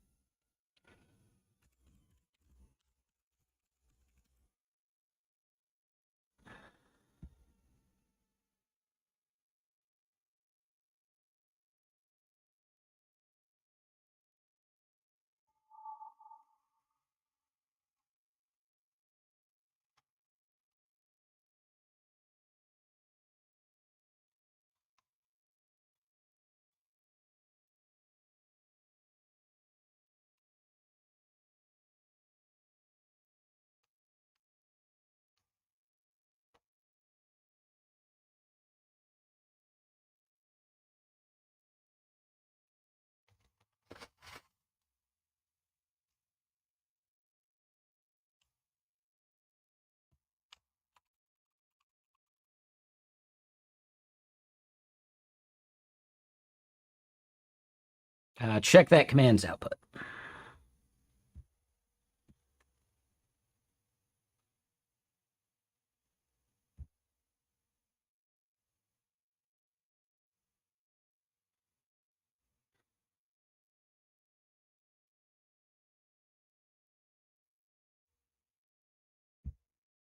I don't know. Google it, man.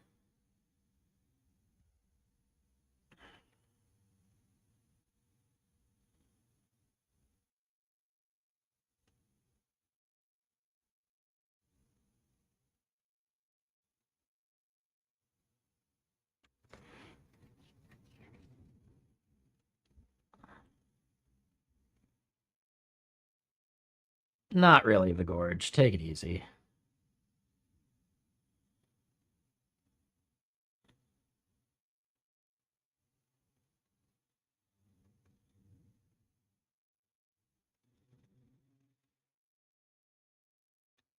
I understand that, Mr. J, but I got stuff I'm working on, man.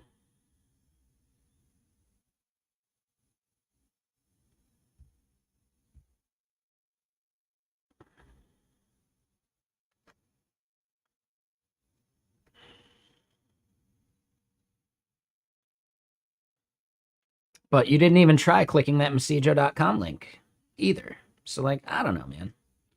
Effort gets effort.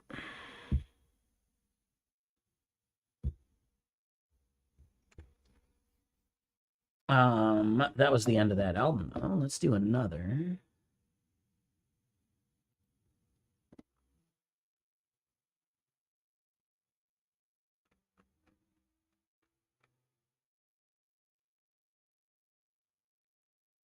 Oh, let's do some time travel. We haven't listened to this album in a while. This one's good. But BRB, let me go grab another soda. I'll be right back. Oh, actually, do I have any right here? No.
Okay.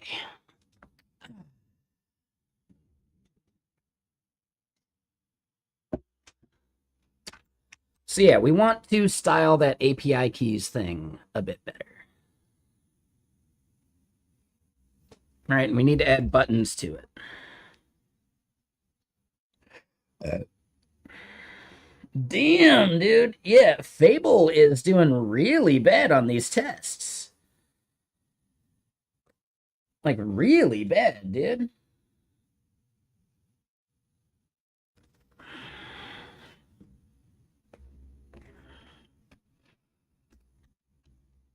Right? Second effort just finished, medium, 82.4%.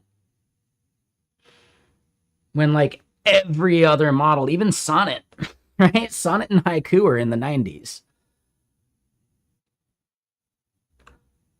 What's the latest Sonnet that just came out, though? I don't have that one being tested right now.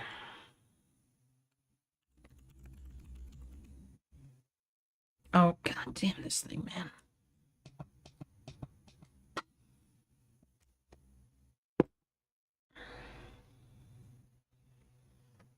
So yeah, once these models are done, actually, it'll be a while, right? Dude, we're only 8 models of 29.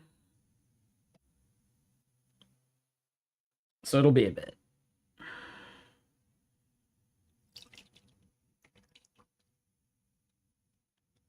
And we're still on the text output, so it's got to run twice to get the JSON output. By tomorrow, we'll at least have almost all of the Anthropic models tested.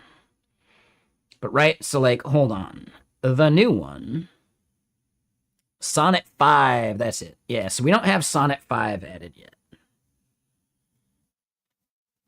We can do that one after.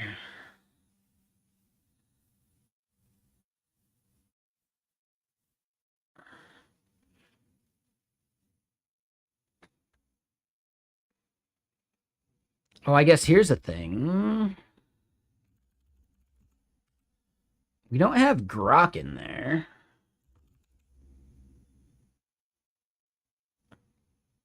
Is Grok 4.3 the latest one?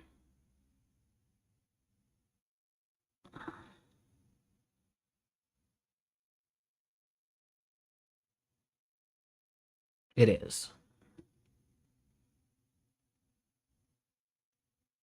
Zero data retention. Okay. So you pay a premium for that. No, it's actually the same price. Huh. It's just a little slower.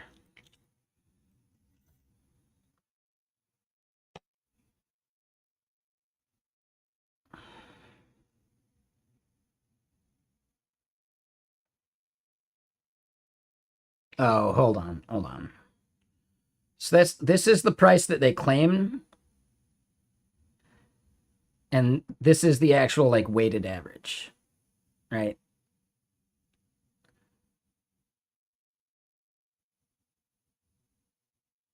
Huh.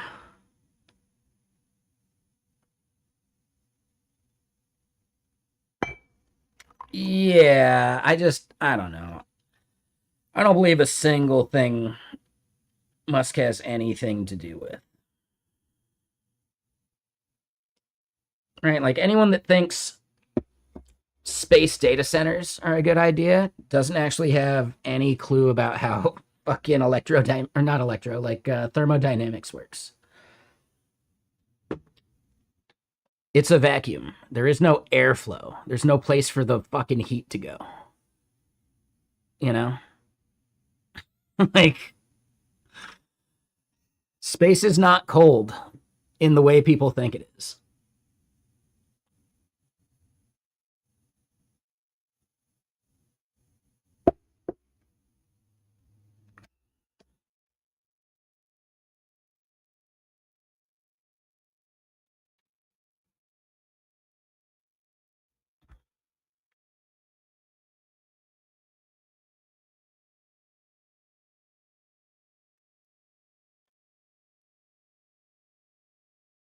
So yeah, like I don't know, man. The valuation of XAI and SpaceX being like vertically integrated, it's just it doesn't make any sense.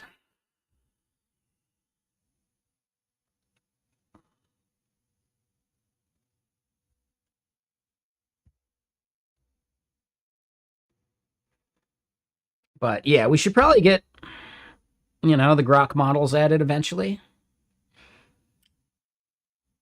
I got nothing against it.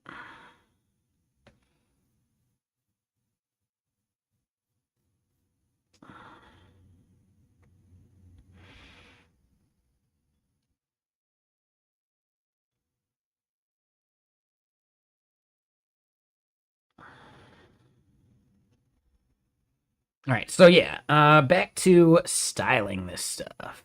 Let's get it up there.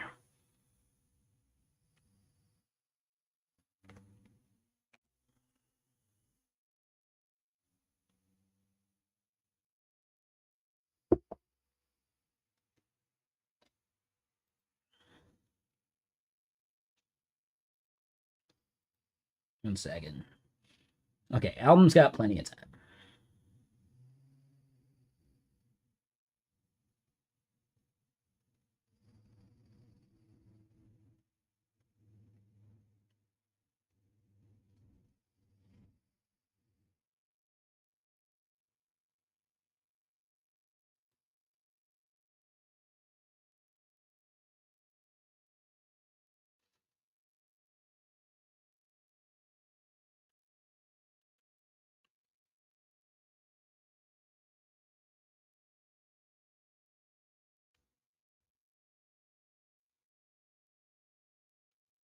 Where is this thing? There we go.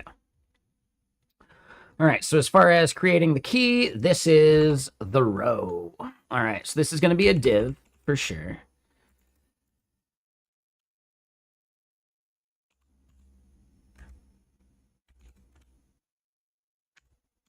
We'll do like a padding 4 on it. This is going to be a div.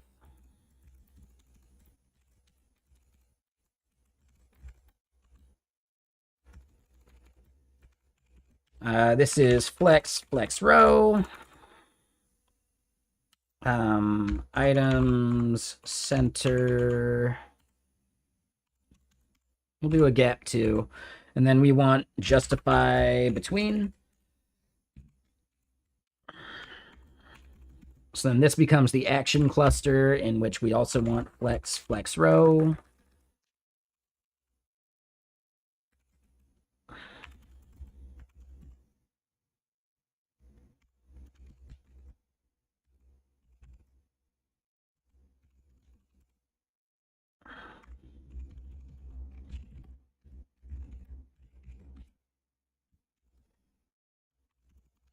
All right, so then button. This is pencil.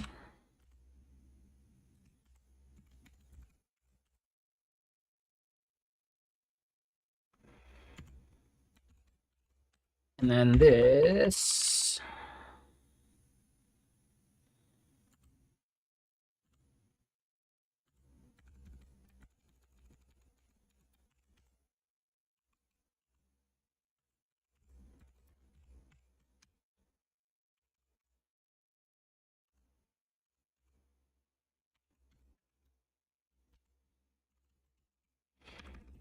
Hold on, wait. So we got the variant neutral. We don't want variant neutral.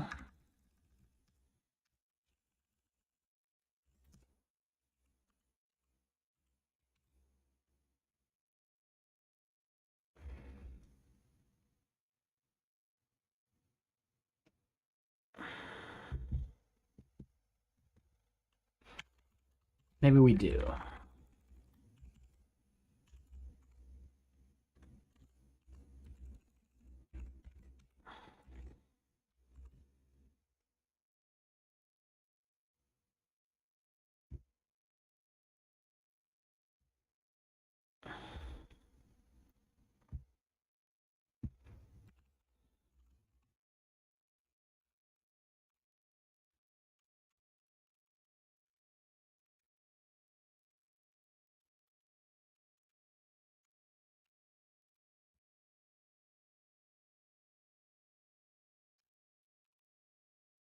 Okay, cool. So we got name.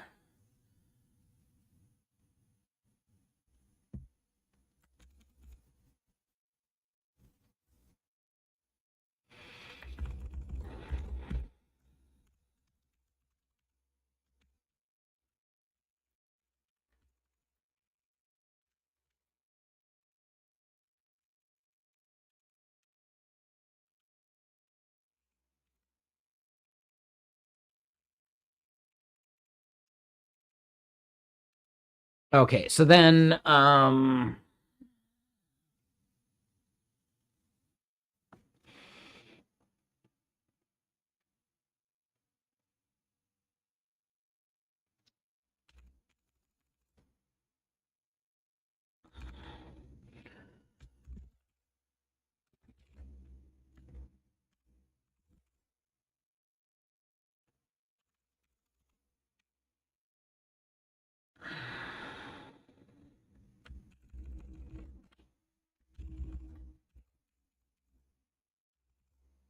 oh, and we got some like requireds to add.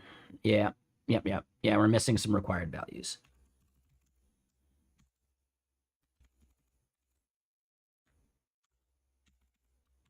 Right. So we do the short token because that's fine. And then what we want to do here is something like bad variant outline. I don't think we need ML2 on there.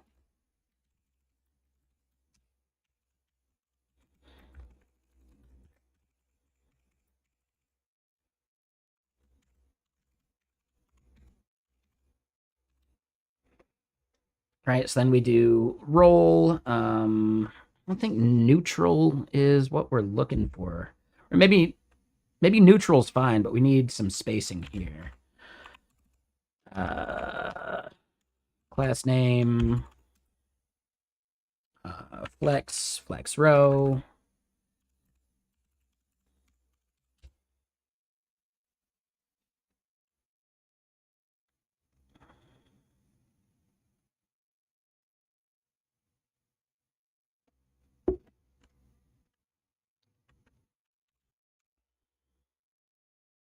We'll do gap 4.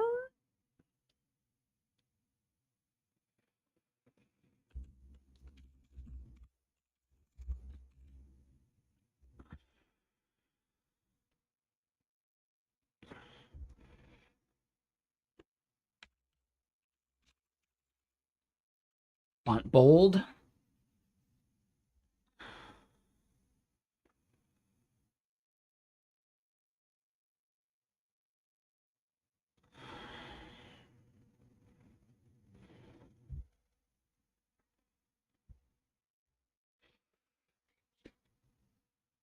All right, so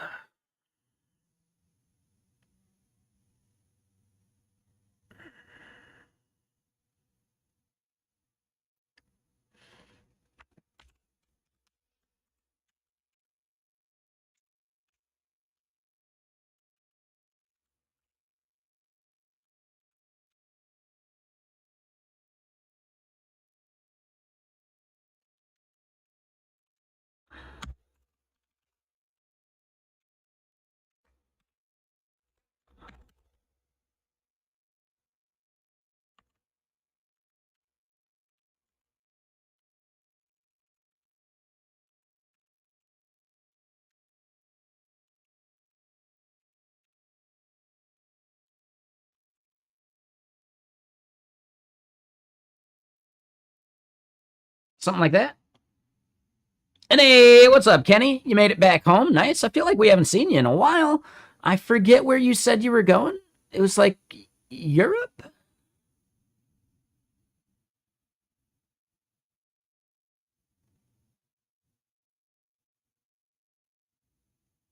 France? We come from France?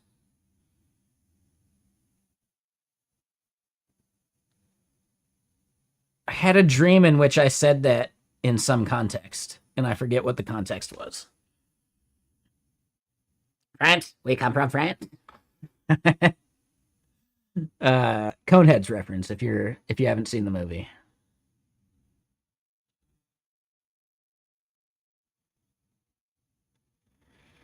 That's right, your cousin's wedding. Yeah, dude. How was it? Like, I've still never been over to Europe.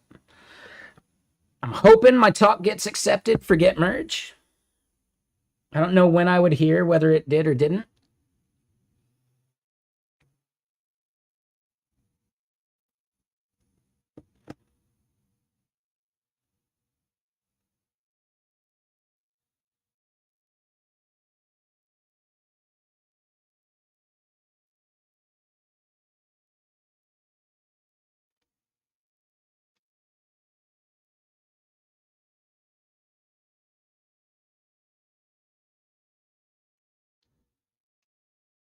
But it was great. Nice. You got any highlights for us? Like, dude, could we live a little vicariously through you? Like, what was the best part? Dude, I love your name. Thank you for the follow. Pimpin' 8 Easy. That's so good. That is super good. That is super good. That is well played. Thank you for the follow. That is an awesome name, by the way. That's a really awesome name.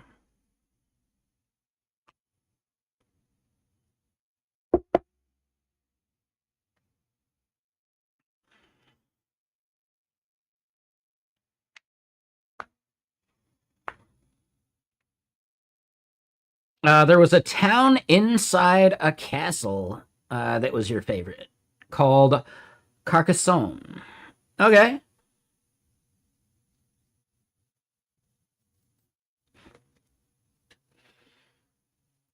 I mean, technically, that's how that kind of used to be. Like, there were like full on towns within the castle walls, and then everything else outside of that was like a suburb, basically, you know?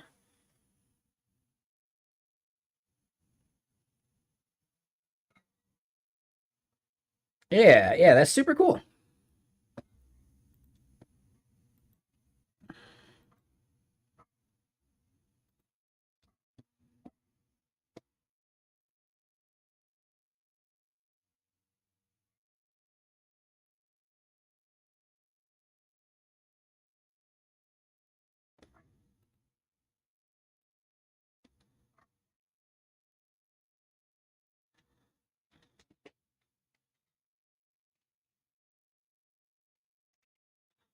Hold on.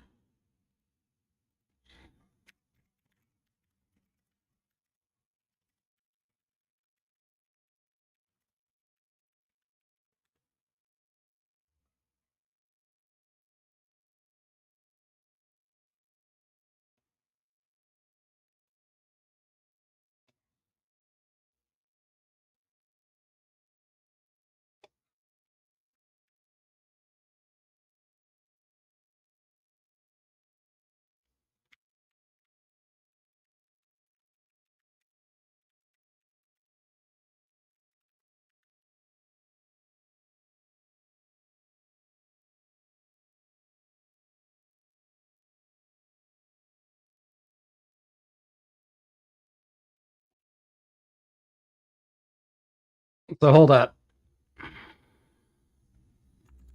I got to share this one.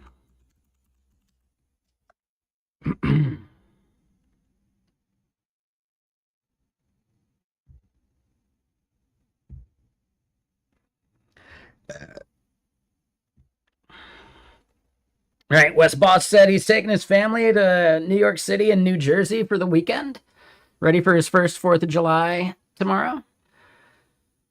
I immediately had to reply, a must listen for any trip to New Jersey. It's a song titled The 10 Coolest Things About New Jersey. It's 10 seconds of silence.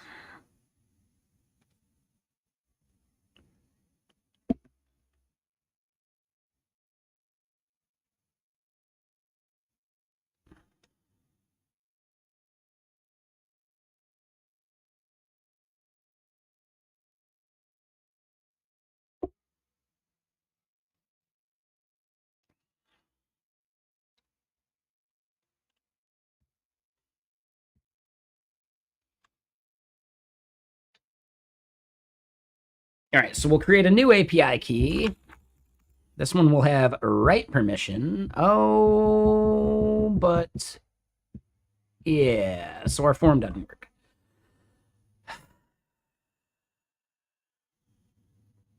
Son of a bitch. All right, so we got to go to our dialog. And we got to figure out why our form field here is not doing what we want.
All right, so hold on. Form field, where's that coming from again? I think it's hook form.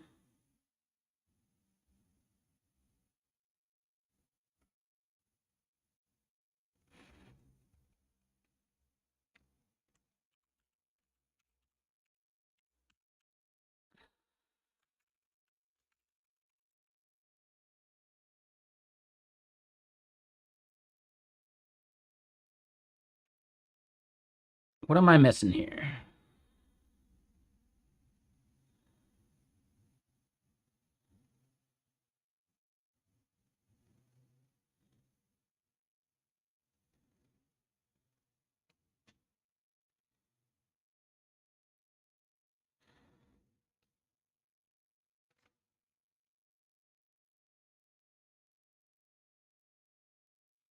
Mm.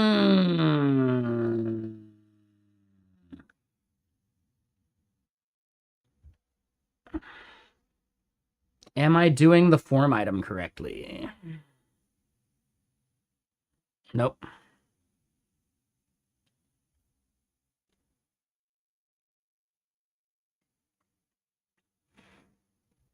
Nope. All right, so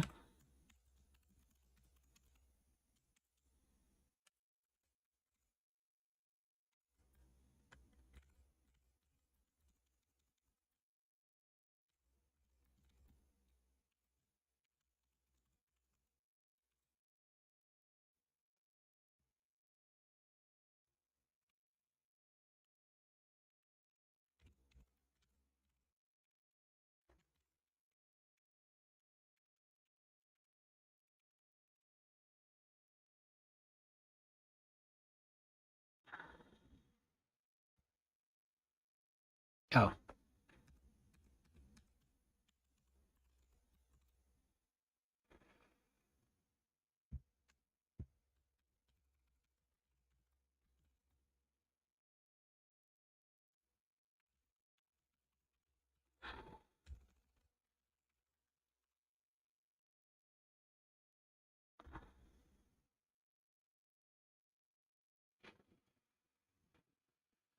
Oh man. Yeah, some neighbor is smoking the weed.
All right, so we totally broke things.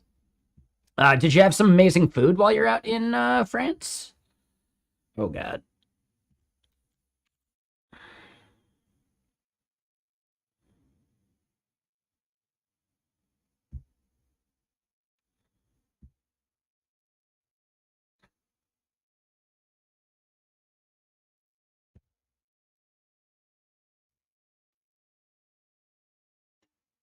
Oh.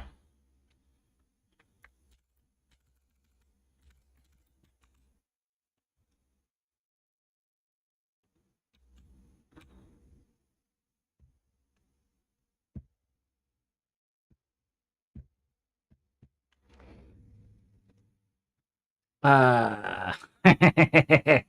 I think you know I have to tell the joke from Trading Places now, right?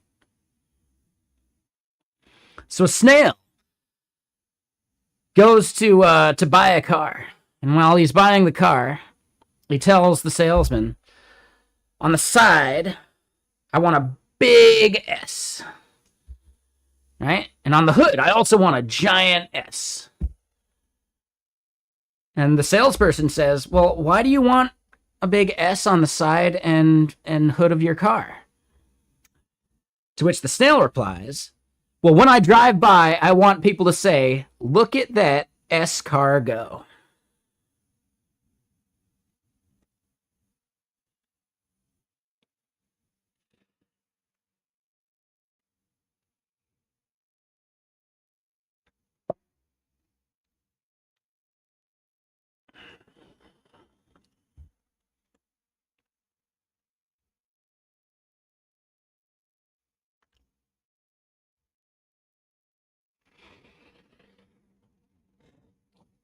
All right, so this is not the only place I'm doing radio group stuff. I know we've made it work.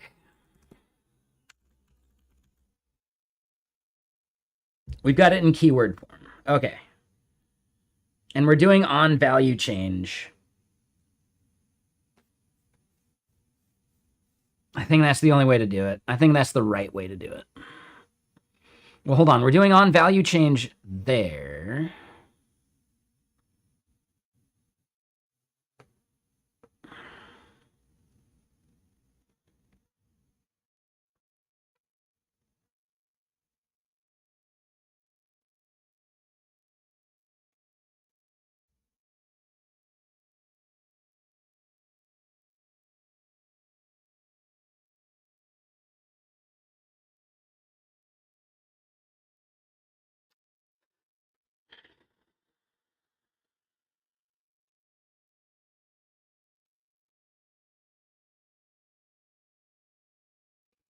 I wonder if we just don't have our on value change.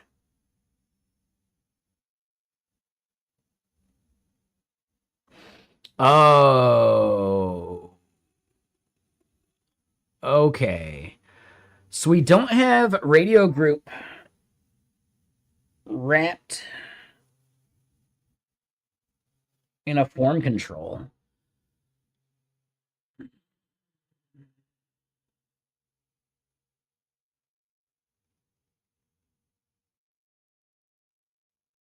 Yeah, there's something up about that.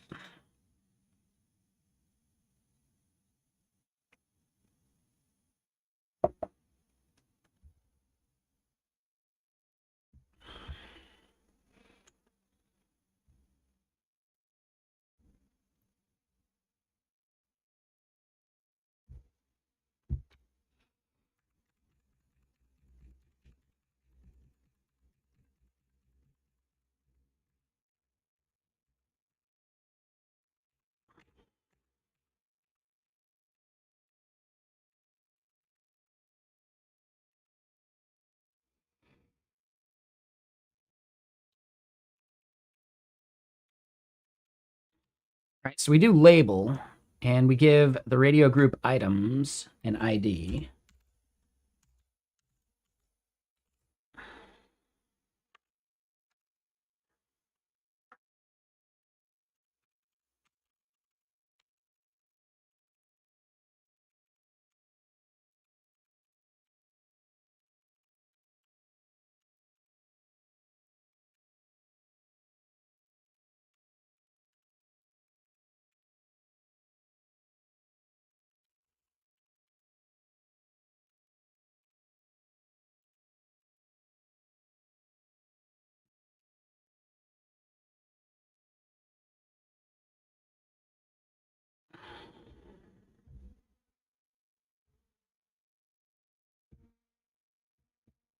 Okay, so we're still not getting any change there.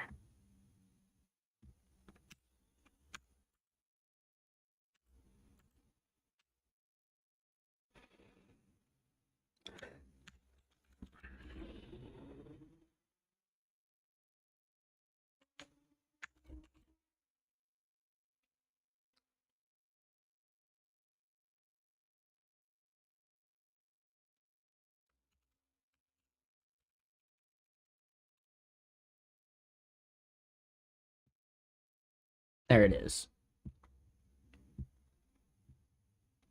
All right, nailed it.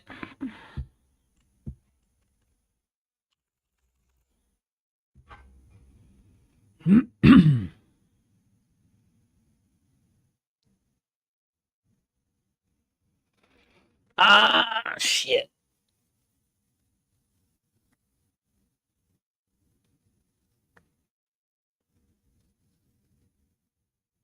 Okay, so we got a couple things wrong here.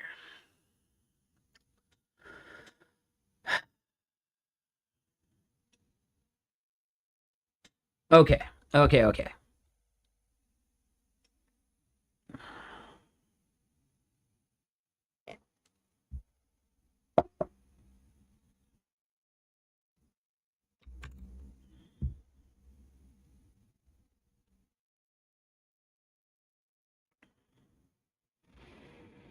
right? If we refresh, it ends up being fine, right?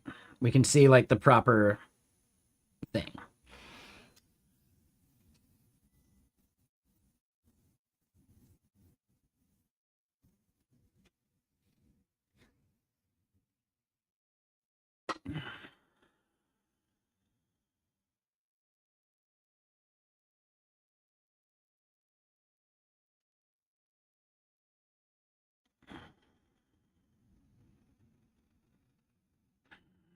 I almost want to make this a table.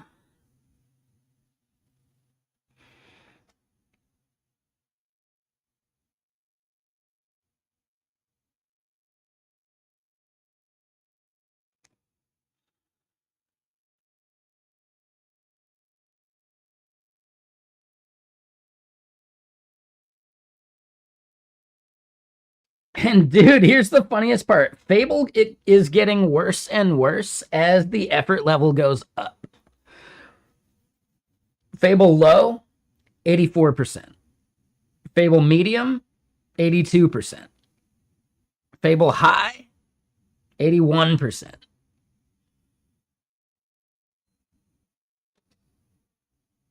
Dude. Like, dude. That's just funny, you know? That's just funny.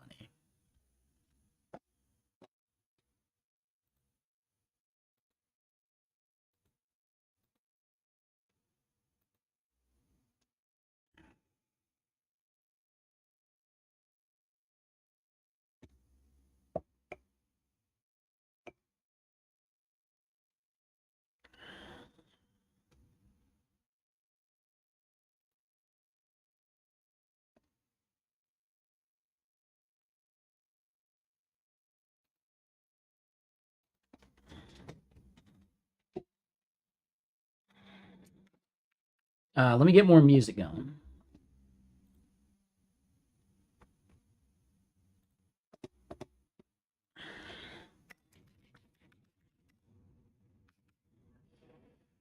Oh, let me do this.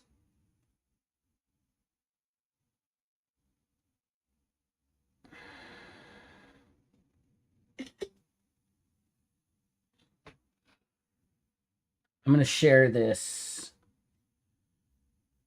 to y'all.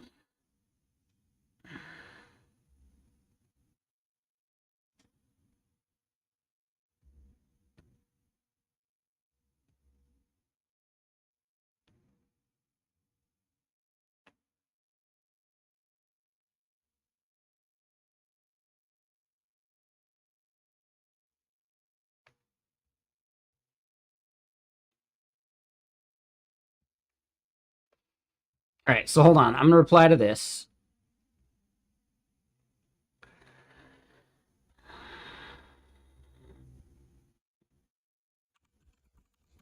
I'm sure this guy's sick of me being a reply guy and his fucking stuff.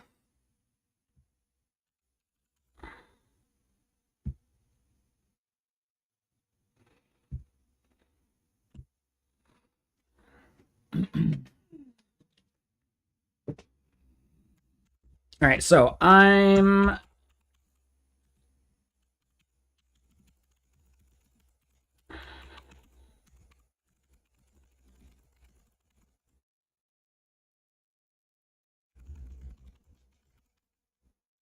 oh, cancel.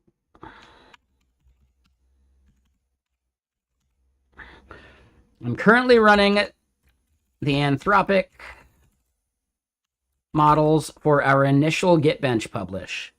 And Fable is worse than Sonnet 4.6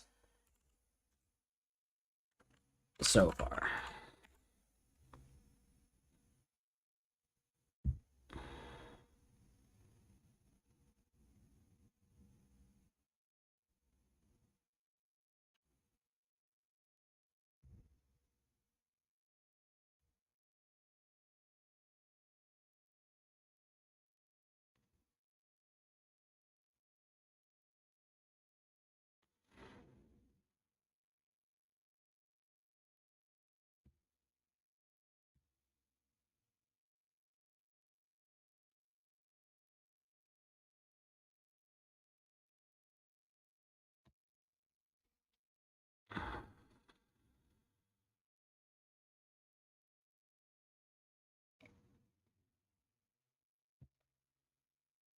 Right, so for all of y'all that are curious, this is what I'm seeing on the work machine right now.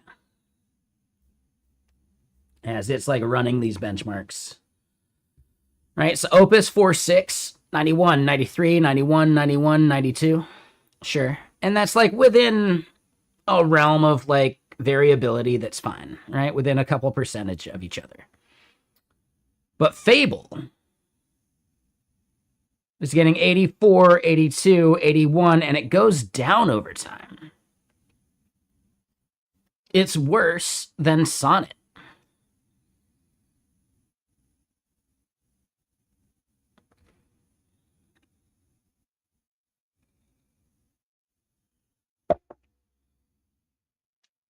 Like, this is crazy.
But yeah, right? Like, this is just kind of crazy. I understand Fable isn't made for this, and I'm wondering if Fable's just like giving us bad results because it knows it's being benchmarked, which I would consider not good anyway. Right? Like, there's something weird about that, you know?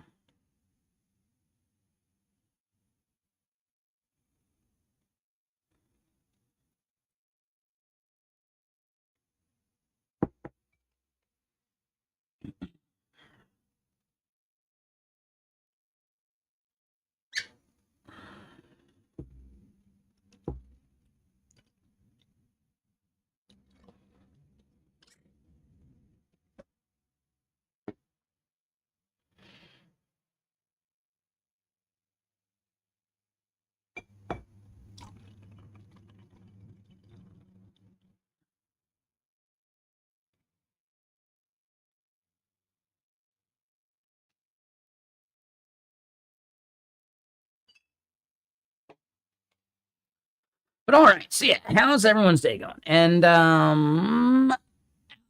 Albonox, I'll just say Knox. What's up, Knox? How you doing?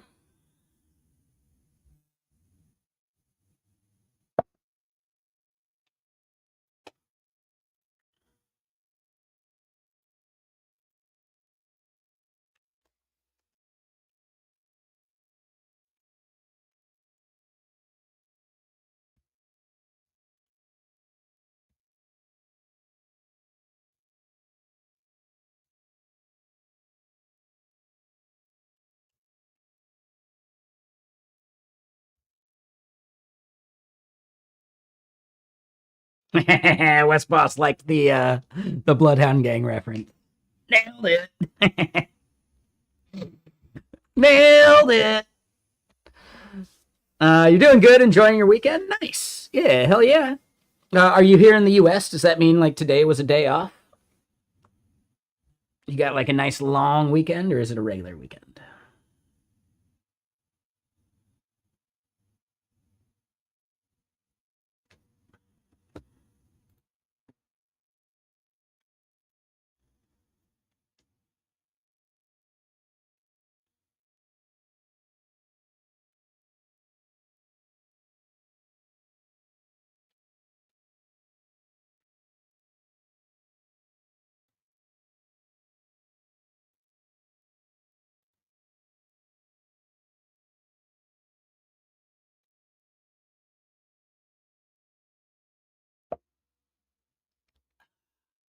But okay, so yeah, let's keep building.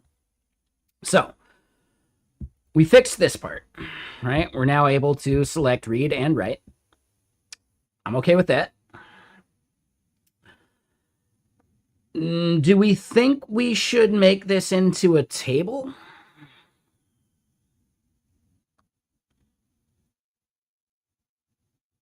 It is like a day off for you? Hell yeah, dude.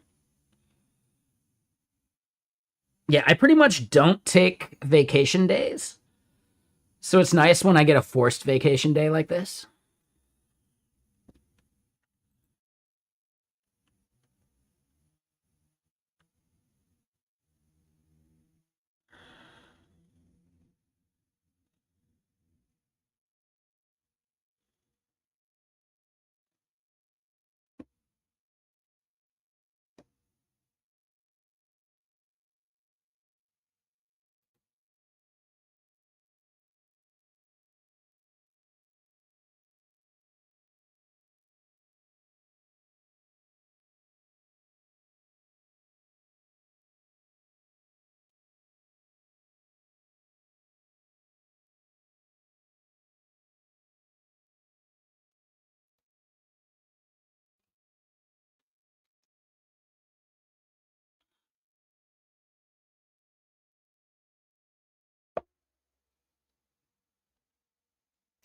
This is neobrutalism.dev, but I don't recommend that library anymore.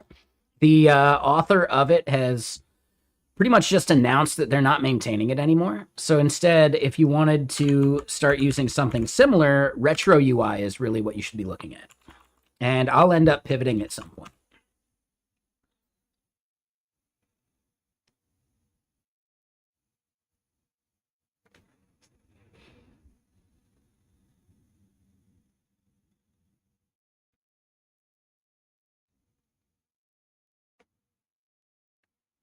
Oh.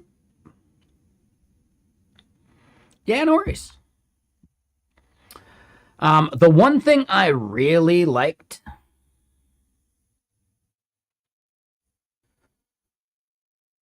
Oh, actually, okay, so this is nice. All right. So, yeah, we can change it. Right? You can go rounded. I wish it was a little more configurable. That is the thing that was nicest about Neo Brutalism. Like their theming was way more configurable, right? So you go to styling here and you go to customize, and you could like pick border radius, you could pick the shadow and the direction of the shadow, etc. So you can just like see the entire site previewed with whatever you're giving it, right? We can go lime, save changes, call it good. There you go. Now, keep in mind, it looks fucking terrible right now because the way the shadows go, like they overlap, which is weird. So yeah, the Z indexing has some issues when you change the shadow direction.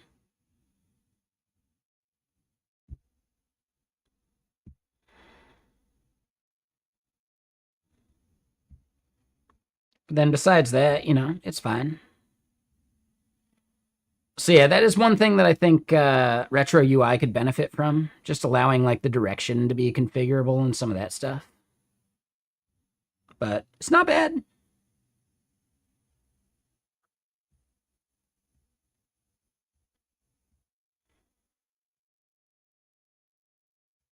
Hold on, we're skipping this song. How dare they sing?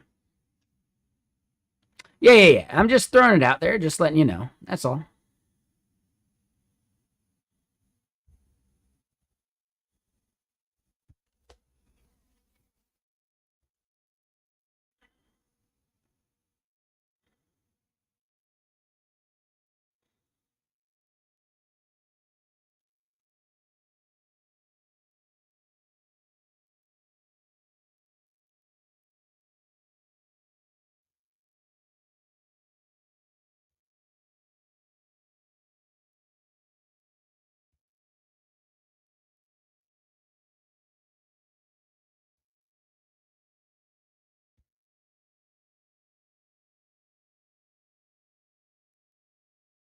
Oh, this is nifty.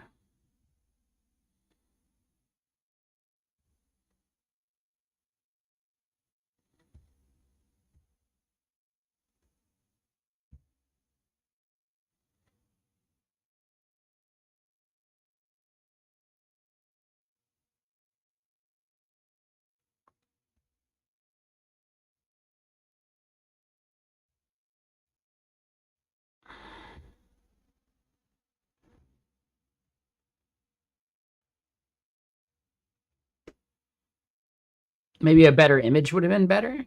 But dude, no, this is cool. Oh, that's fun. Dude, that's nifty.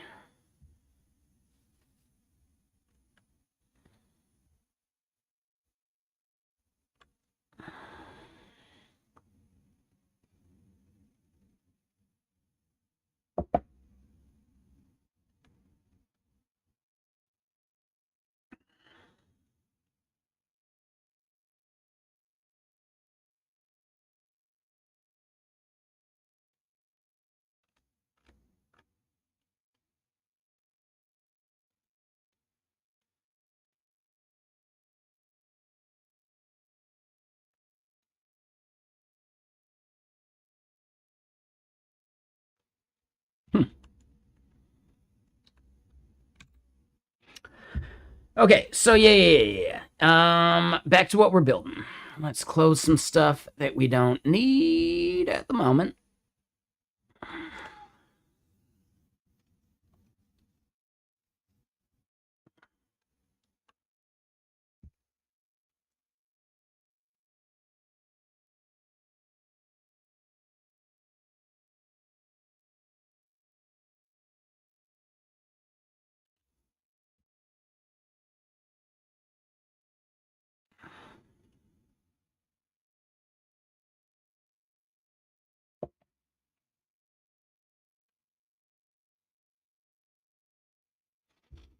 And I just realized I have a need for a thing that we should probably start like throwing clankers at. While we're doing like hand coding, we should definitely be burning tokens. Otherwise, OpenAI wins, right? Like we got to keep burning tokens because we're paying for them, you know? So the idea is there is Dread.js.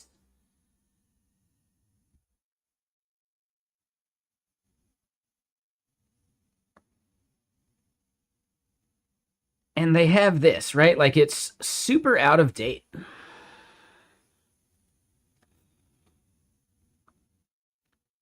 So hold on. Is there like a new hotness? Right? Dread.js alternative?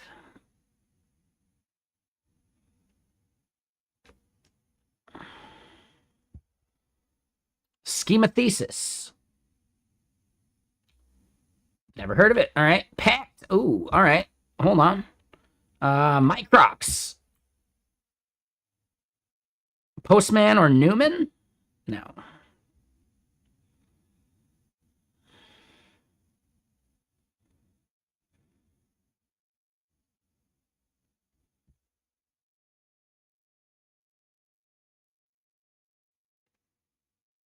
Something like K6. Wait, what is K6? I've never even heard of K6.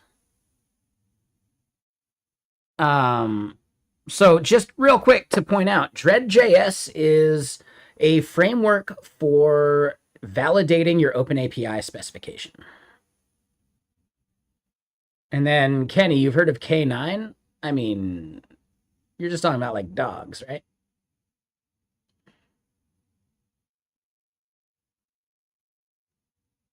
Okay, yeah, that's a separate thing. That's like confusing the movie Cujo with Man's Best Friend. They're very different films.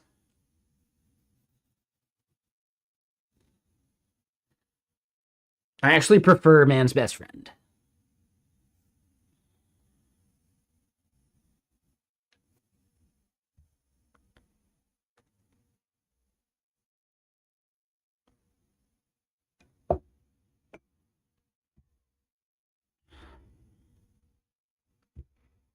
But yeah, the idea is just simply making sure that your OpenAPI specification accurately represents the API that you've created, you know?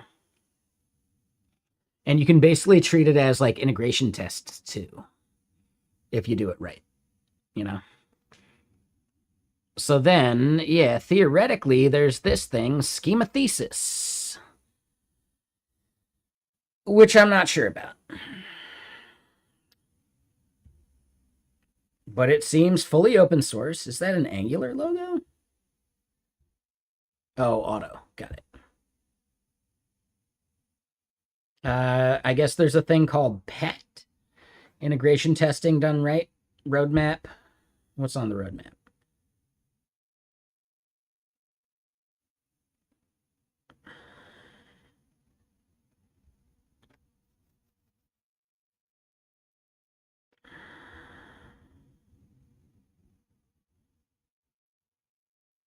Yeah, that was weird.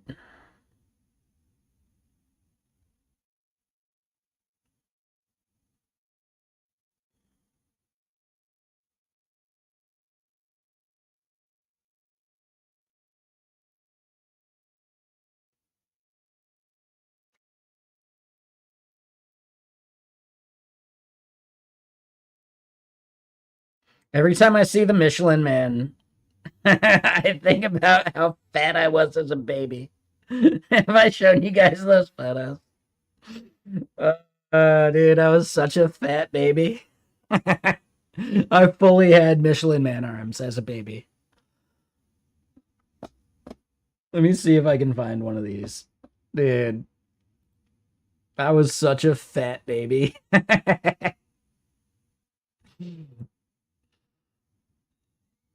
Dude, yeah.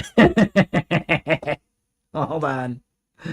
I'm progressing back to that point, basically. Let me just show it real quick. I think it's hilarious.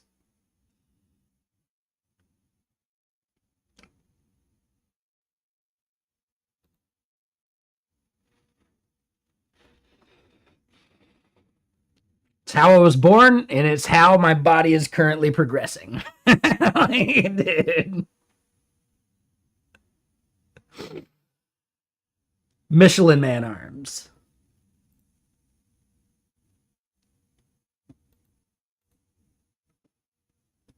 Hold on, is there not a good way to show others? I think I can just press like an arrow key or something, right? Yeah, there we go. All right. More fat baby Chris. I make that same face now. There it is. There's the Michelin Man arms again and legs. Dude, such a fat baby. Yeah, that's snowboarding times. Yeah, dude, the fat baby photos are so good.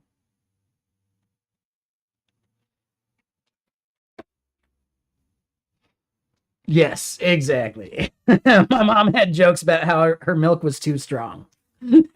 And she's not wrong. She is not wrong.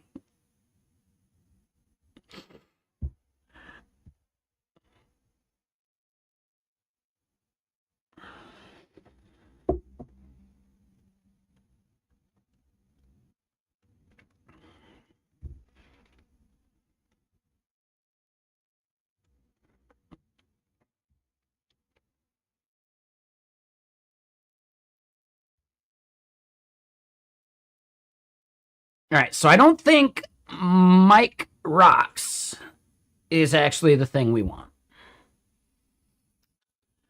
I'm not so sure about Pact either.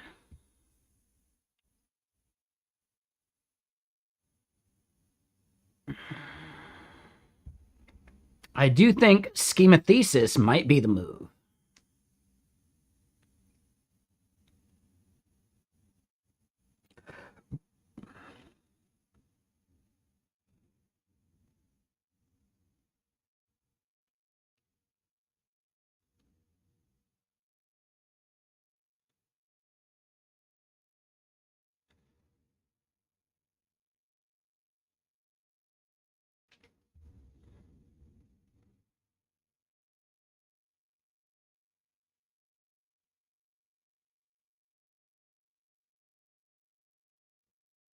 Schematheosis.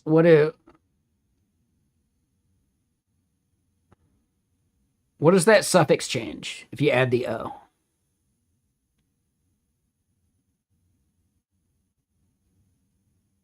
I think I forget. Right? Like I know there's like apotheosis.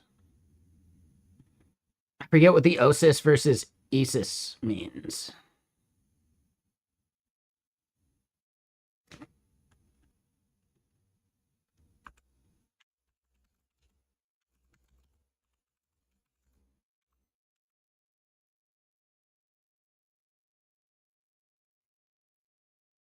Okay, osis is a disease, whereas esis is depicting a resulting state.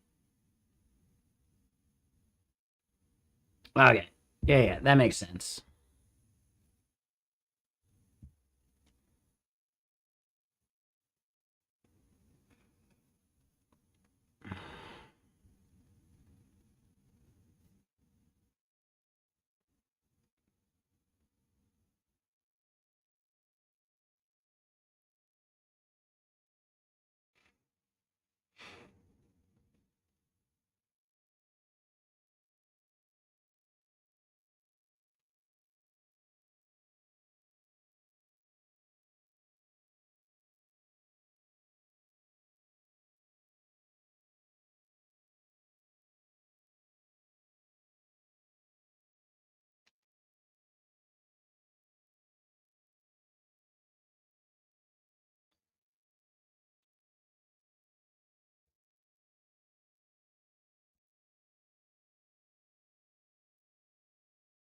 Damn, man.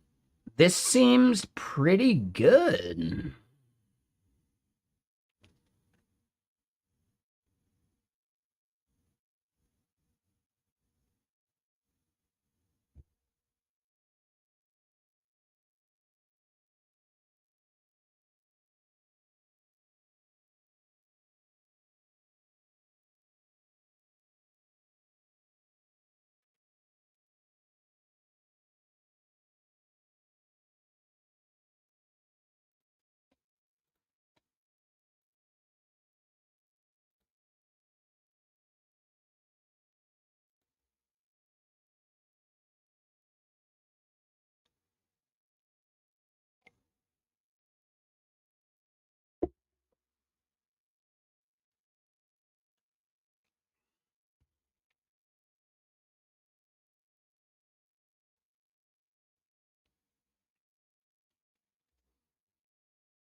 Yeah, no, this seems good. We're gonna have to try it. I was gonna say, like, I might want to kick off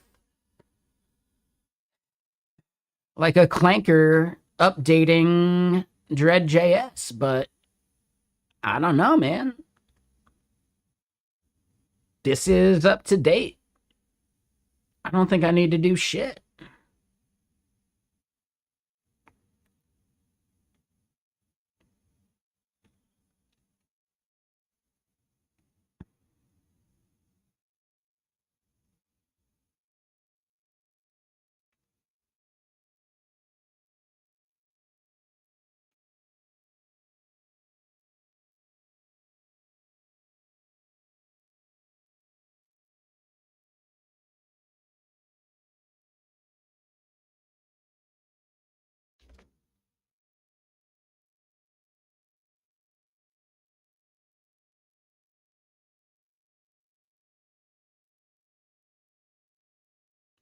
So it seems to me like it requires an API. I wonder if I could just do a local open API spec.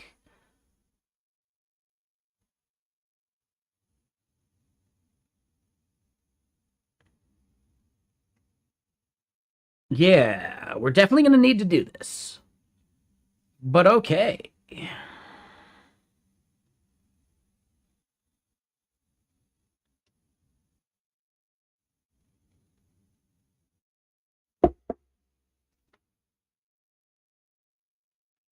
Yeah, I don't think we need PET. I think schema thesis does exactly what we need. Okay. Well, that's a good note. We're still not like done though with what we're doing.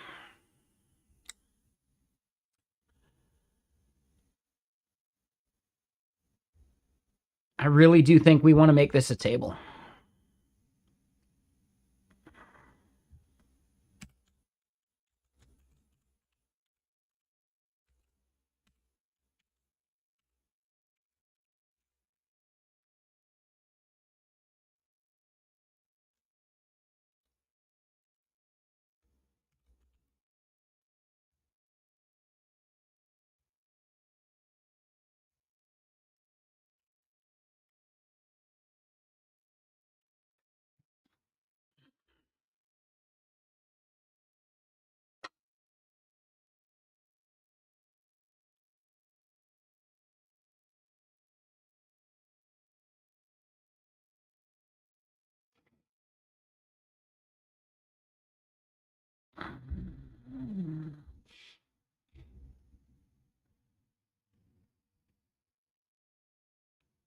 I don't know if we actually want to do a neo-brutalism table. I think they do a bunch of styling that we just don't want.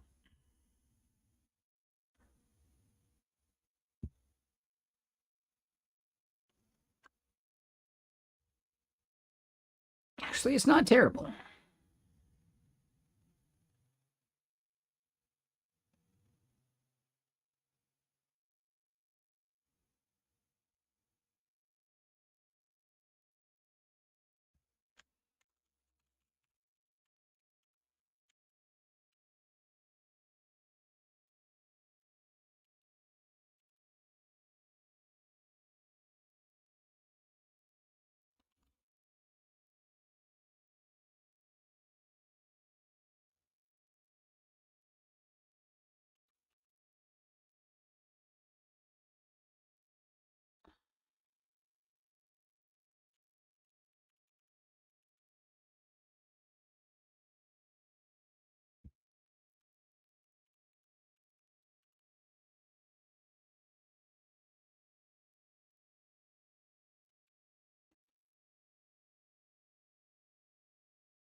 There it is.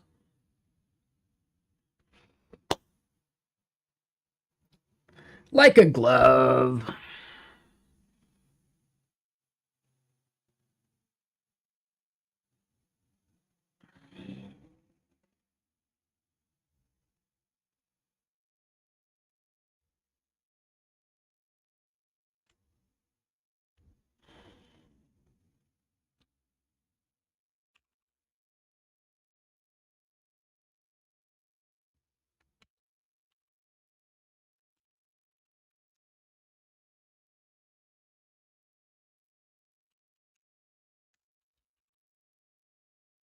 All right, boom. Okay. So that feels pretty good, actually. That's not bad.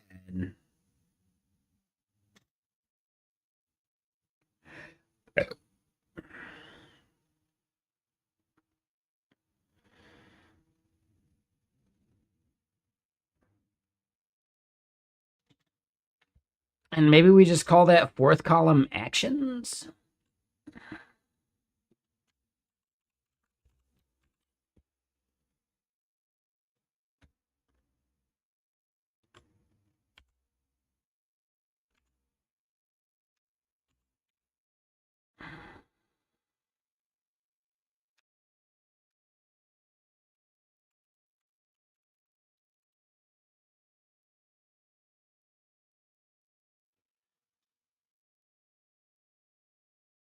That feels good. Yeah, I think maybe the spacing could be better, but that feels pretty good. How do y'all feel about that layout?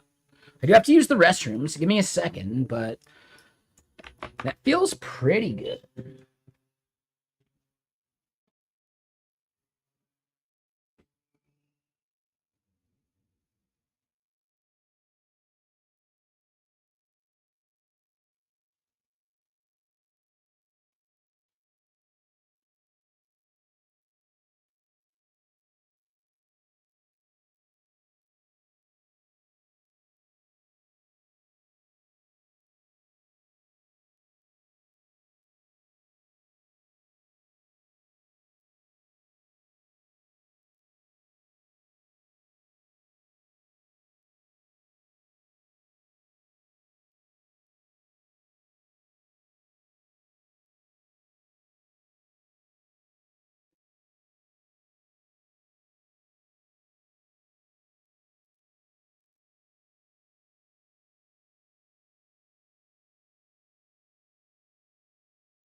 Farm to table code.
right? Like, I like vibe coding, don't get me wrong. Like, dude, just being able to prompt a thing into existence, going from fucking zero to fucking made, is interesting. And I really like it for a lot of stuff. But at the end of the day, like, dude, it is still just a really nice experience to build something exactly how you want it. Right? To think about every step and not just say, looks good to me.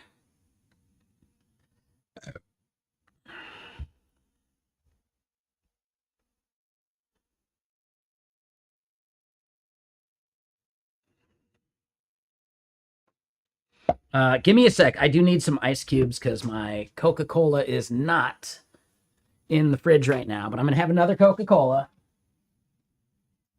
Yeah.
And then hold on.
Hold on. Let's do this. Can I schedule these two? Yeah, yeah.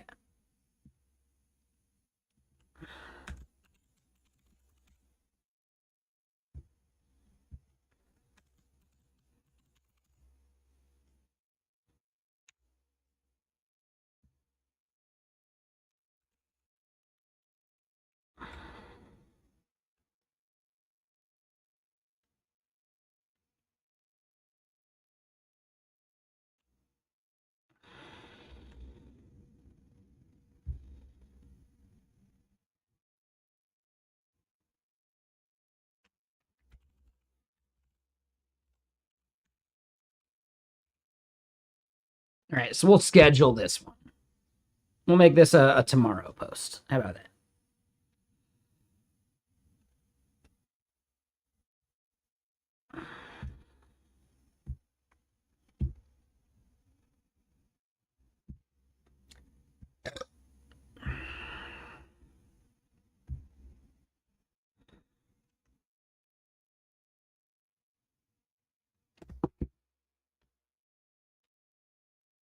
Does anyone else here actually use like auth as a service or like API keys as a service? Is this really something that I should be way less concerned about?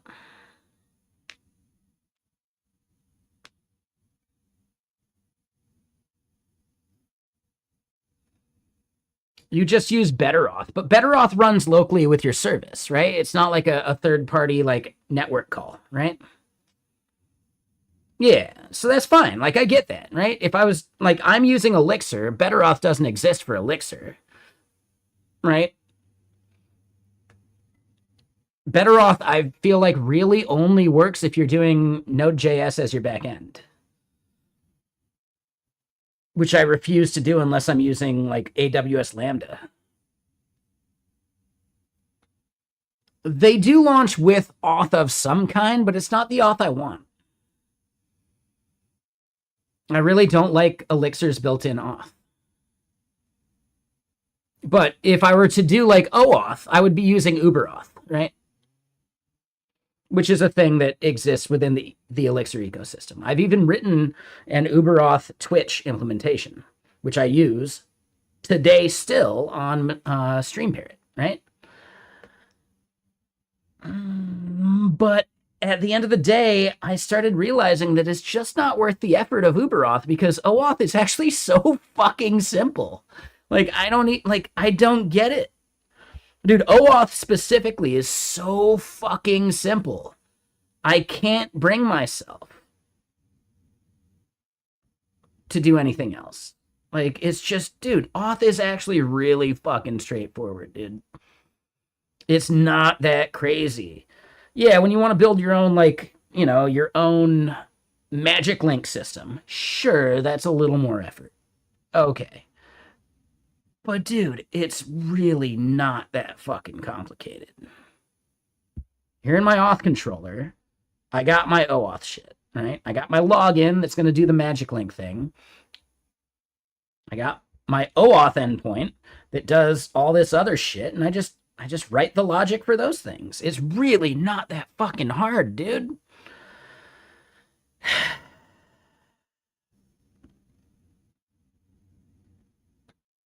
It's really not that hard to implement OAuth. If you've done it once, you're fucking good.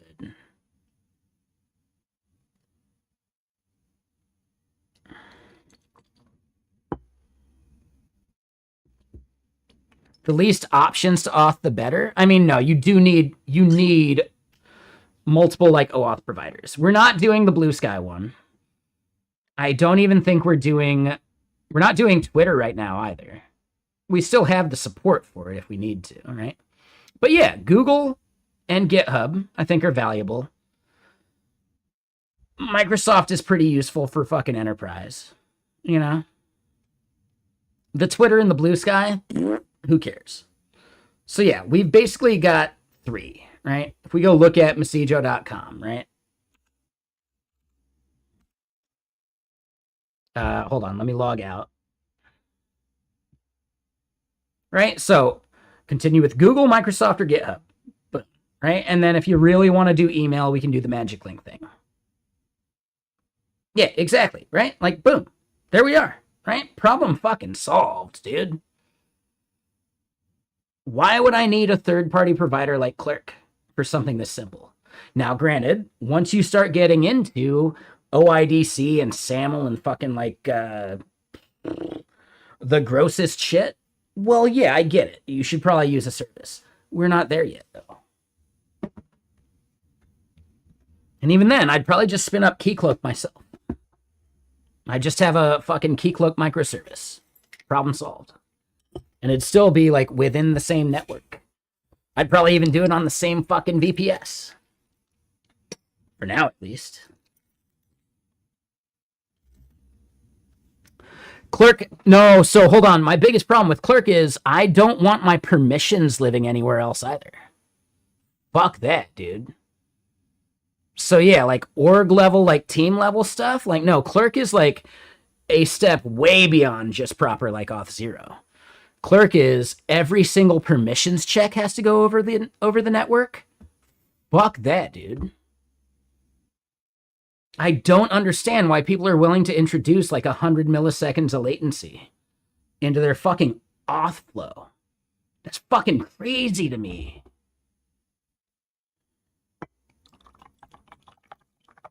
Right? The round trip to Clerk is easily an extra 100 seconds added to your, or not seconds, 100 milliseconds added to your auth flow.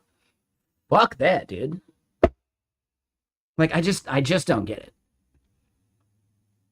And that means not just your auth flow, but your, like, your permissions flow as well. Like, dude, it's insane. I can't do it.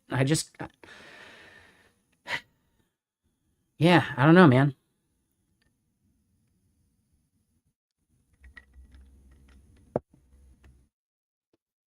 It's great for people that don't know any better.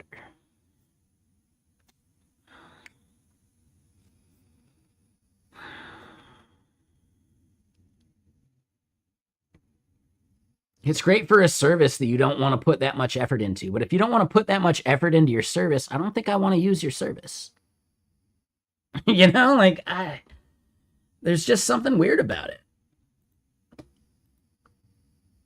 Right? We made this joke yesterday, too. I have been at least, like, encouraged to apply for multiple auth providers, right? Stitch was one of them. I forget what the other was. Both of the companies that reached out to me directly for a DevRel role for that kind of thing have been acquired. So just saying, if you are an auth company, reaching out to me to have me apply to your company is a really good signal to investors, I guess. Like, I don't know, man. But for me, like, I could not work at a company like that because I don't believe in the product at all. There's like almost no use case in which I would pick auth as a service. It's really not that hard.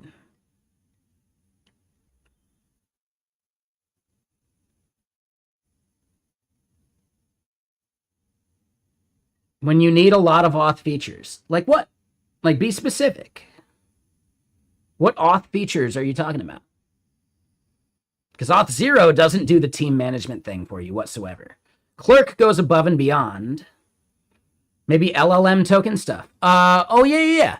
Yeah, I'll be implementing my own OAuth provider to issue JWTs to people. Yeah, I'm going to build that. No problem. Can't be that hard. I haven't done that part before, but I'll do it, and then once I've done it, I can do it a bunch of times after that. Because I've established and learned the pattern instead of just offloading my learning to someone else, you know? But yeah, the LLM token stuff. You just establish yourself as an OAuth provider. They do the flow. They grant the permissions back to the fucking MCP via the elicitation shit, and you're done. It can't be that hard, dude. It really cannot be that hard.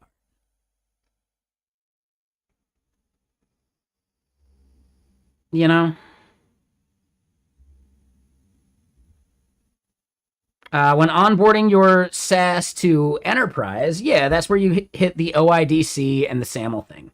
The moment you need OIDC and SAML, you're probably better off just implementing Keycloak. But that's the thing you host locally still. Again, why do you need a software as a service for a thing that you could easily just run Keycloak for? If you're on a single VPS with your scaling, this sits within that same VPS. Problem solved. Like, I really don't see the use of a software as a service for auth. Any part of auth.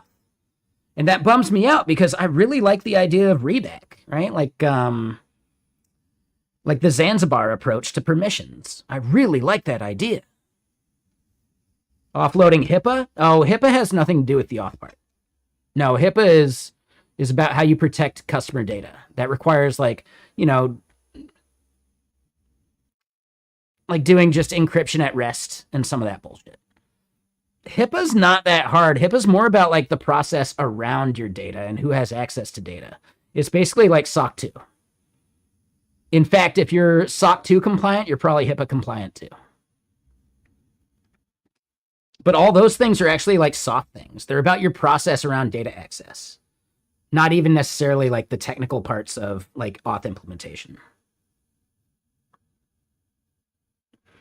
I really don't think HIPAA is actually like a use case for needing software as like an auth software as a service, because HIPAA is more about like your database and your like the PII in your database. How are you leaking that? How are you sending that off to maybe like third-party like log aggregators like Datadog, etc.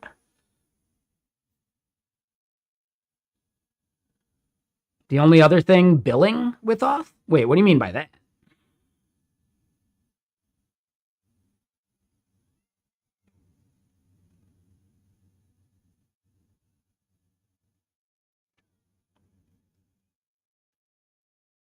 Managing subs for an account? I don't think that's the thing Clerk solves for you. I could be wrong. I don't think that's even a remote concern for Clerk.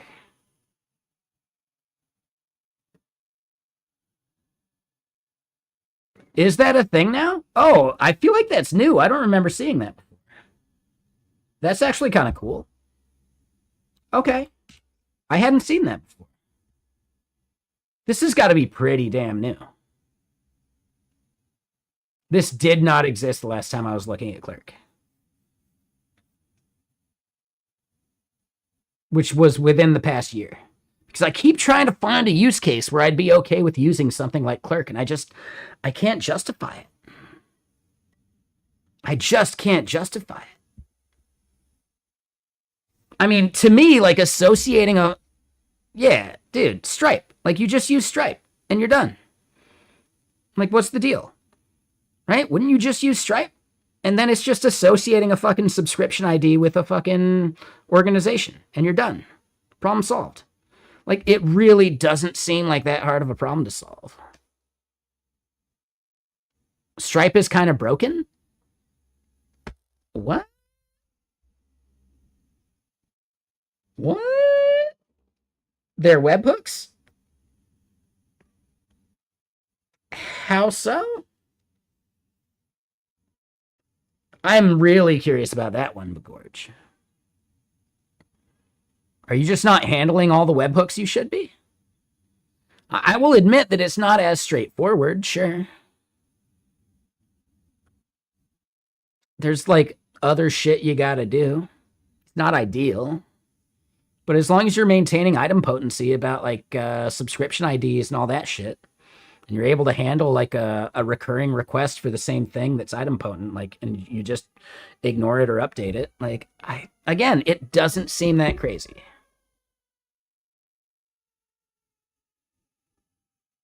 I could be wrong. I don't know, man.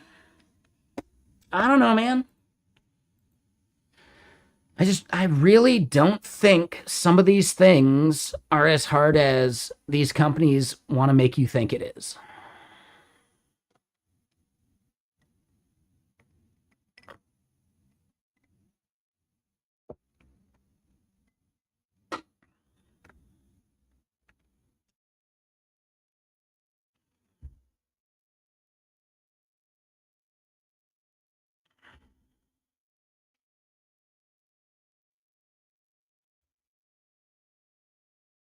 But then, yeah, real quick, hold on. Knox, what was your dude, ... I'm just curious about the context. Stripe webhooks don't arrive in order. Who gives a shit? Your process should be resilient to those things not arriving in order. And I'm not sure what you mean by can be partial. Like the arriving out of order thing should be totally fucking fine. I guess I'm trying to think like which thing coming out of order would be a problem. And it's possible that you're right. Yeah, maybe I have a bug around that in my own shit, and I don't even know. That's entirely possible.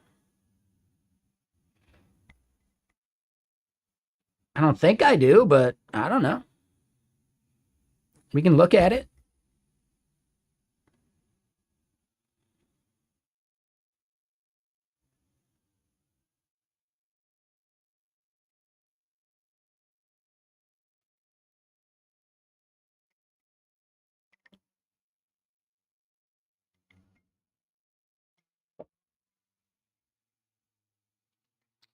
Purchase, cancel, but okay. So I think I get that. All right.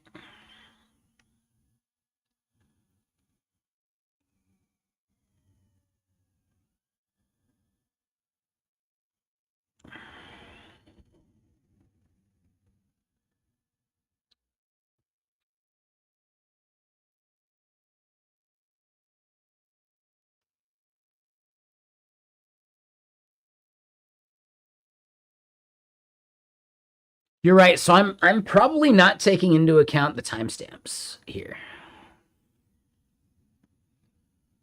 However, the cancel should be tied to a very specific subscription ID, right? But I could see that, yeah, I probably have like a one-to-one subscription ID. So if I update the subscription ID, maybe I don't get the cancel event properly. I think you might be onto something there with that one. Oh, I get it, Knox. Okay, yeah, my bad. I just wanted to make sure I understood like your context for that, right?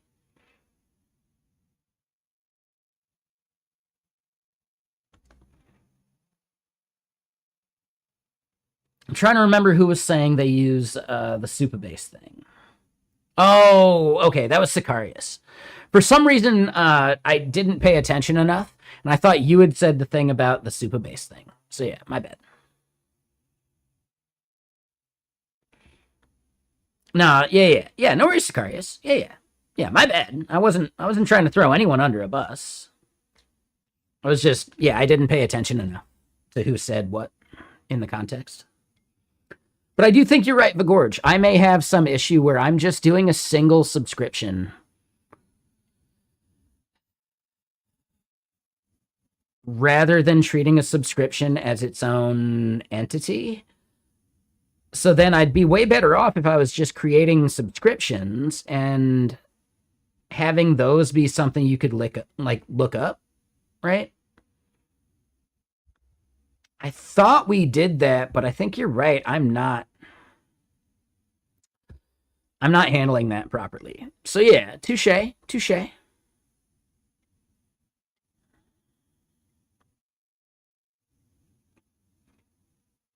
That's definitely something I should be doing better. I agree. Yeah, no, and I remember him making that video, and I remember like the wrapper he made around it, which was like part of why he made that video because of his wrapper.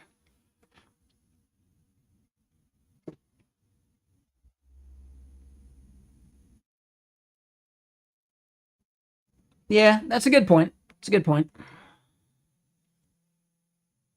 I think the way he did it though is maybe not the best approach because all he did was build a thing that like rationalized the whole flow as synchronous, which I think is technically not a great idea.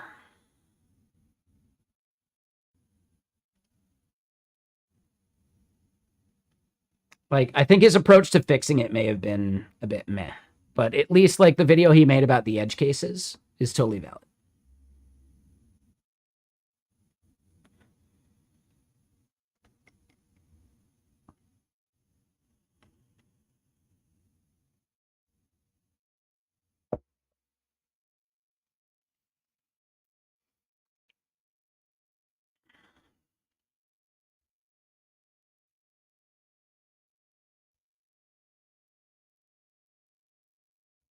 Yeah, I don't know.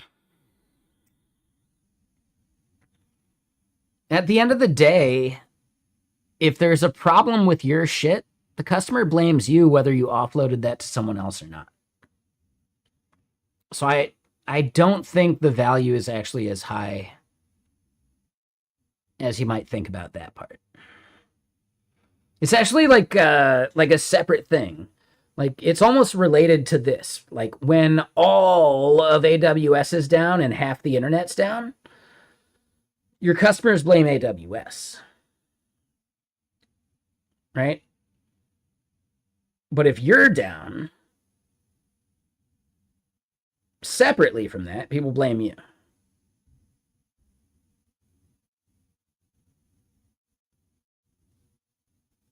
Yeah, I get that, Sicarius. I like database as a service is another thing that I just can't get on board for. So I get it. It makes sense, but like you're introducing so many round trips across the internet for your products for that, right? Like, how quick does your API respond? I doubt you have a single API response that comes back in less than 100 milliseconds, which used to be the fucking standard back in the day. Right? Like, no API response should take longer than 100 milliseconds.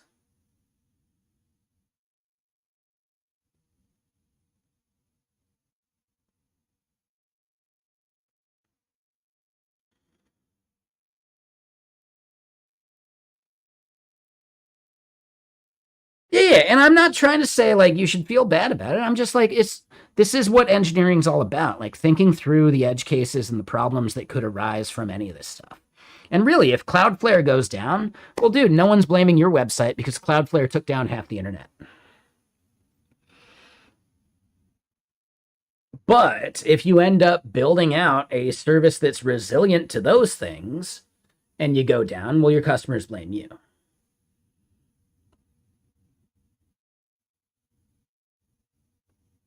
Like, it's almost like smarter to just be part of the fucking herd for when the backbones of the internet fail. Like, if they fail, your thing fails, and people don't blame you, they blame the backbone, right?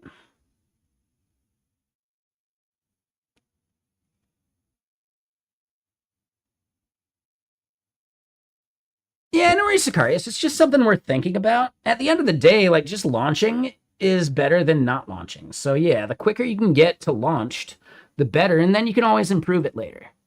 I think that's the big argument that like Levels.io would like really hit on.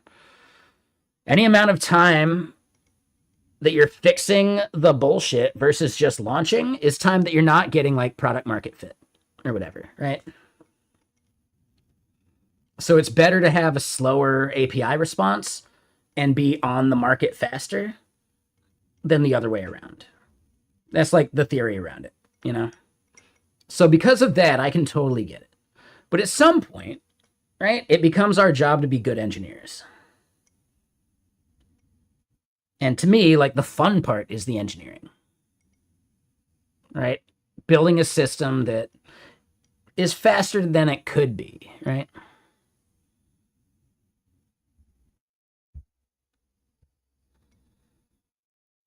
I'm not saying I'm right. Dude, there's no like 100% right opinion about any of this shit. You just think about the problem you have to solve and solve it in a way that lets you move on to do other shit. I think that's the most important bit.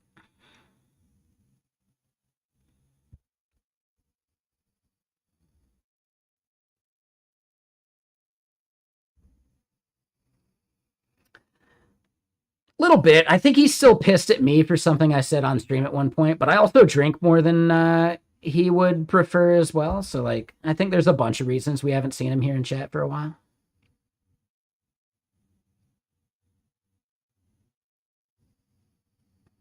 I definitely disagree with a bunch of his, like, popular takes on Twitter, too.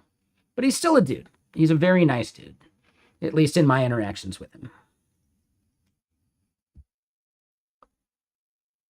I do not agree with everything he says. I think he's pretty right wing, actually. Yeah.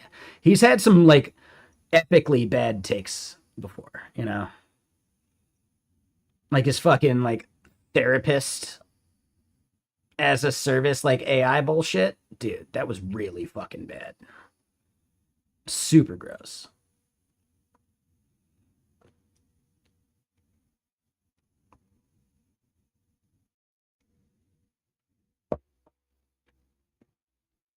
I would assume he shut that shit down. I know he's a fucking millionaire, but I don't think he has enough money to fight the liability of a thing like that.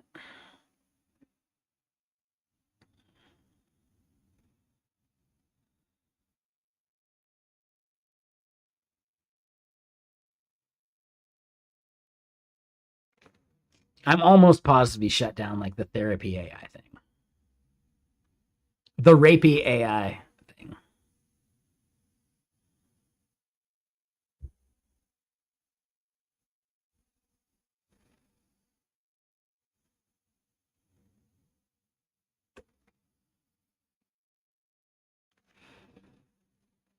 Before vibe coding, I mean, you can still write shit by hand, man. Dude, that's the thing I'm really enjoying about this right now. Like, we're just building a thing. Like, we can see it, like, change as we increment. It's fucking beautiful. I fucking love this, dude.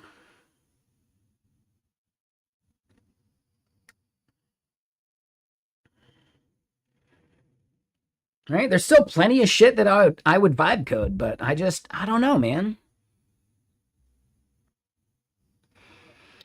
I like having a good mental map of the code base, even if I have to like rediscover that a bit. I've already established like the neural pathways for remembering it. Sometimes I just got to kickstart it by reading through some of the code.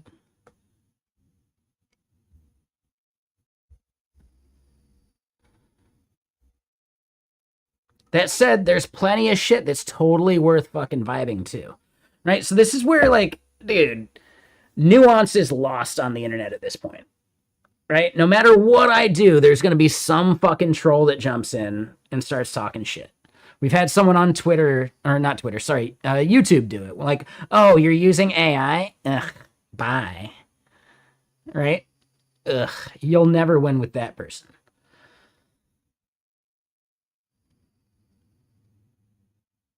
There you go. Welcome back. But yeah, how you doing? Is it Micah or Mika? I feel like when I see two eyes, I want to say me, but that's because of Nintendo.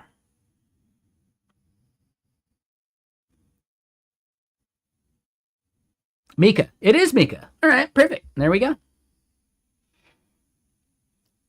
But yeah, like at the same time here on Twitter or on Twitch even, we've had people be like, "Dude, you're so fucking cooked, unk. Oh my god, like your entire experience is a skill, right? That I could just like is a skill MD file, is whatever they've said or whatever."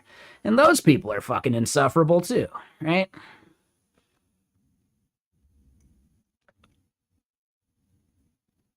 Your job is a markdown. I mean, no. Like, yeah. Show me your fucking vibe coded app and I'll find a fucking vulnerability in it real quick. You know?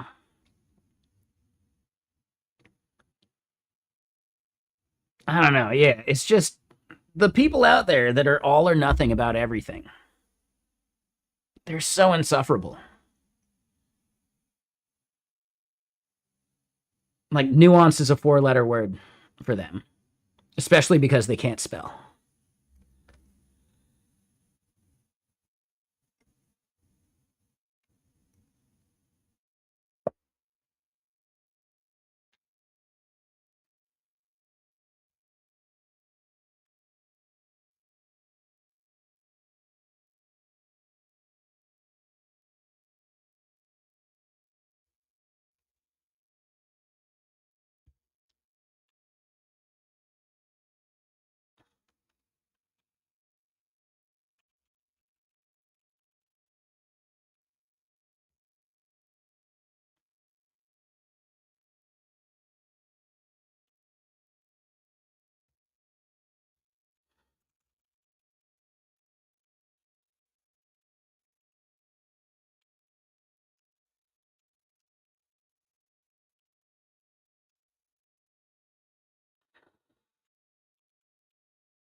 How do we feel about this? This is a solid fucking roaster take. What's up? Hola, Shiku. How you doing, Mr. Sir? And then Mika. So you're not a 10x coder by any means, but it's you always kind of laugh when you see one massive single file for something. I mean, yeah, this file is way too fucking big. You're not wrong.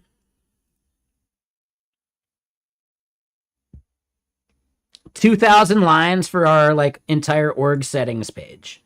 We could break it up, but also the moment you start breaking it up, you got to go elsewhere for things. So you got to be very careful about abstractions. But this is definitely getting to a point where we should be really rethinking what lives in here versus what lives as a component.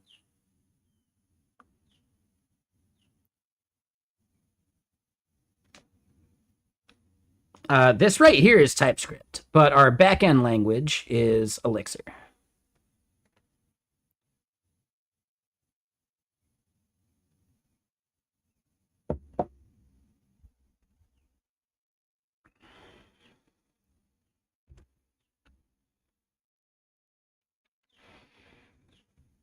I think one of the biggest things is like, yeah, we got our dialogues here, right?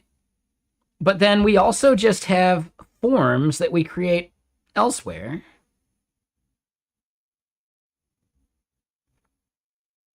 You know? But we don't use this form, right? This component for this form anywhere else. So, yeah, like at some point, this org user form that's 100 lines, it doesn't belong anywhere else, Right? Abstracting it out to another file doesn't help us in any way. So I think, yeah, at some point, like, why would this be better if we like offloaded these components somewhere else? It wouldn't be, because we'd have to just go to the other thing, So that indirection is actually like a context switch that maybe isn't necessary and actually like harms the flow. Right? Or user items, same idea. Billing tiers, same idea. Like we could abstract a bunch of these things out to components, but again, if they're only used on one page, why do they belong in a different file?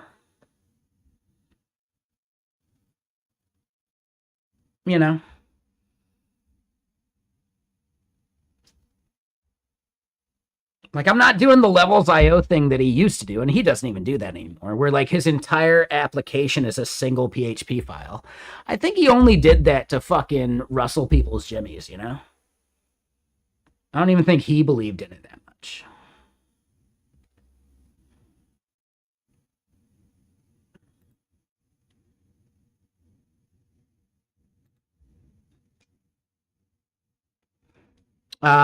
Spring Boot instead of Booth. Yeah, I knew what you meant. Compose multi-platform. Sure. Everything in one PHP file sounds great to you? It's not, but okay.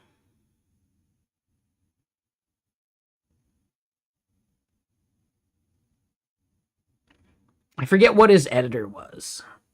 I feel like in VS Code, you're inviting chaos into your life by doing so. But if you're using something like Sublime, it'll keep up and it's not a big deal. So it really just depends on what your editor is.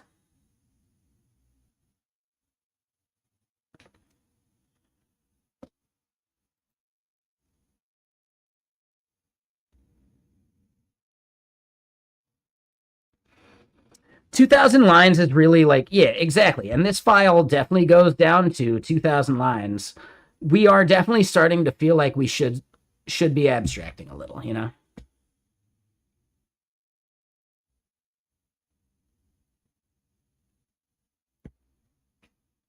Well, I mean, Kenny, any good tool has a solid fucking search experience anyway. Multi-file search versus single file search just doesn't matter if your tooling has a good search built in, right?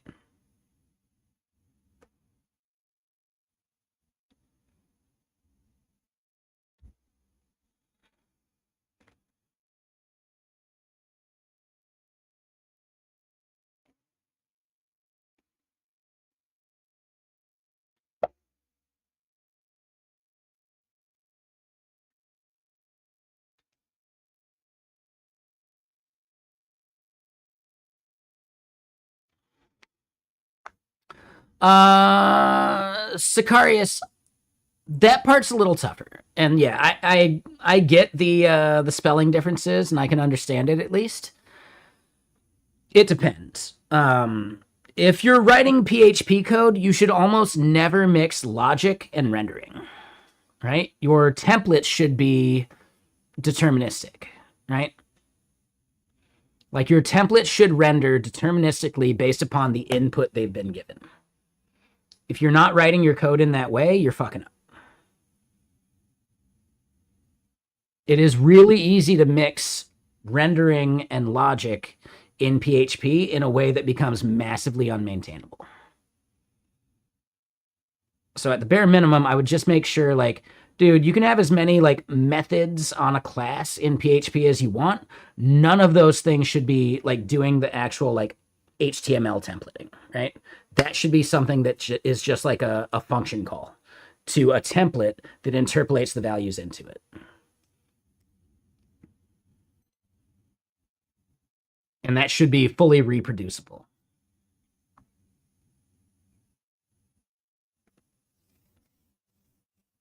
So it's basically the same idea as a pure component in React, right? If you can start abstracting out pure components in React, and then you just have a top-level component that's purely logic, you're good to go, right? And that whole like smart component, dumb component thing, it's not even a React thing. It's like dude, Ember was written in that same way ages ago. Angular JS and Angular like 2 also heavily promoted the idea of pure rendering, you know? If you can think in the idea of your render just being a product of state, there is so much value to that. So just establish that separation of concerns and you're good to go. Given the same input, your template should always render the same way.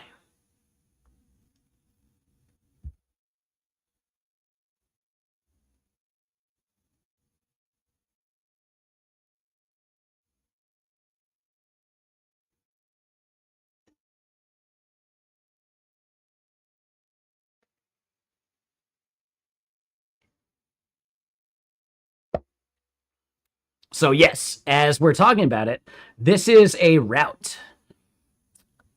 In many cases, I have preferred not to like load up the routes too much with bullshit. But if you make your route be this kind of like God component or whatever, you can still be okay with that. The key is making sure that you're never like doing data fetching in component nodes that are farther down the tree, right? Your route should be the firewall of data fetching.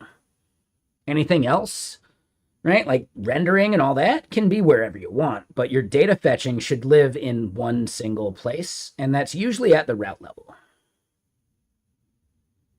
If you find yourself duplicating a lot of logic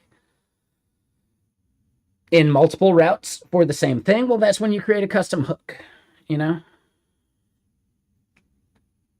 And then it still lives at the route level, but your custom hook is the abstraction that makes the route simpler, right? That's just purely like a React way of thinking about like state, but again, it makes for easier to maintain applications. When I go to a page in like a giant dashboard and I hit some like runtime error in my console, the first place I should be able to just look to find where that is happening, where it's going wrong, is right there, the route level component from the router, right? You could look at the router, see where that path leads. That path leads to a route component, and that route component should be the firewall at which all HTTP requests and data fetching happens. And then how you decide to render the data that you've fetched, that's up to you. But to me, like all data fetching should be happening at the top level route.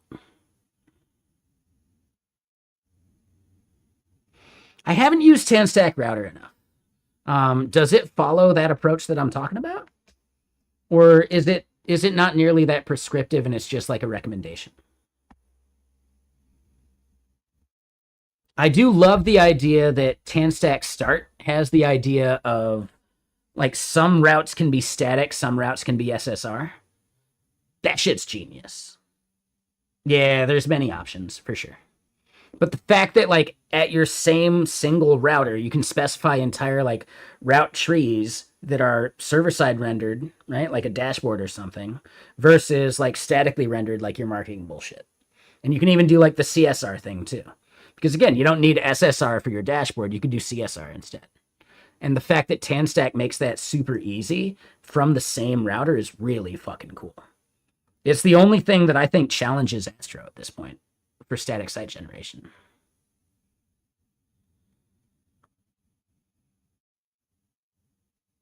Like I currently have a marketing site and my dashboard, and they are technically separate code bases. The fact that you could do all of that within a single code base with TanStack is really fucking cool. And when I say code base, I'm not saying repo, right? Like I'm in a mono repo, but they're still technically separate code bases or separate applications. The fact that your marketing site and your dashboard like CSR site could be within the same application is insane. And that is the coolest fucking thing anything's made lately. I'm a big fan of Astro, you know? I've bragged about it before and I'll brag about it again. I came up with the 4321 for Astro's like port number. I did that. Now, I didn't implement the change to make it happen, but I created the fucking discussion in which the rest of the Astro team was like, oh, that's a good idea. Yeah, damn right. Shit.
All right. Sorry. I'm just looking at some of the tweeter bullshit.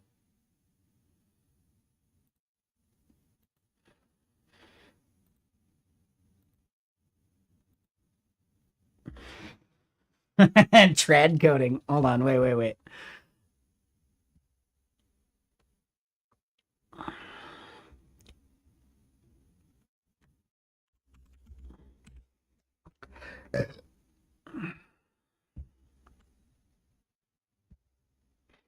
Right. Artisanal coding is a fun way to put it. They've been saying trad coding.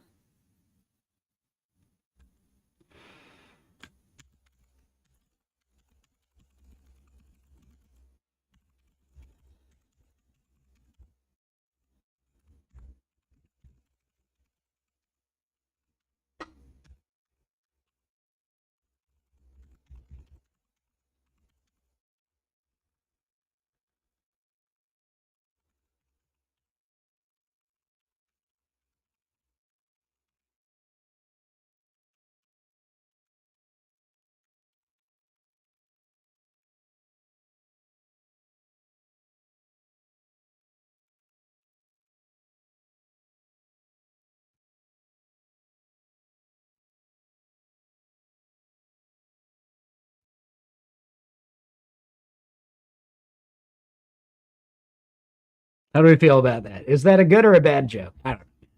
I think I'm funny, but looks aren't everything.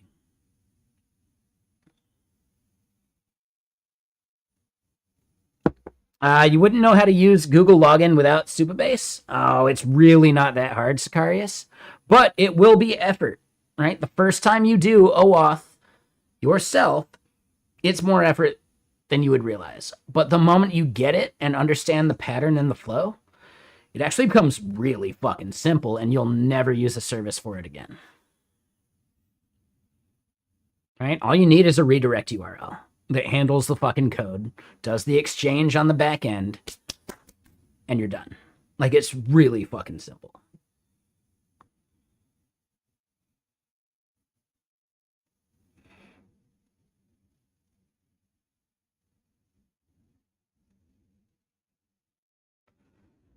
But hold on, let me grab some more ice cubes. I'll be right back.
And yeah, how is everyone doing today? And I said, and yeah, not Enya. All right? Take it easy.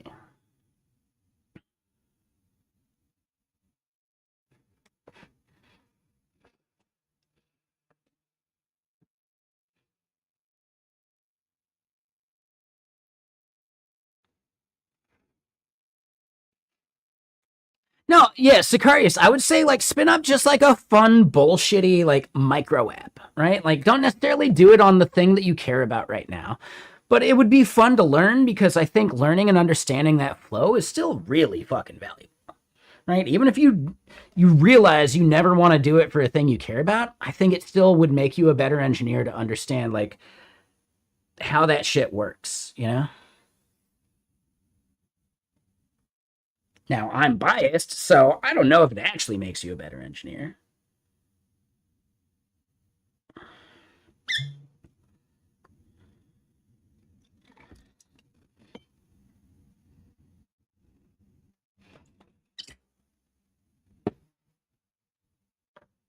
We're doing something I'm not a huge fan of. We're doing our own blended whiskey. The blend is a little bit of Redbreast single pot still Irish whiskey, which is very solid. It is a very, very good Irish whiskey. And the last of our Old Fitzgerald, which is just a delicious fucking bourbon.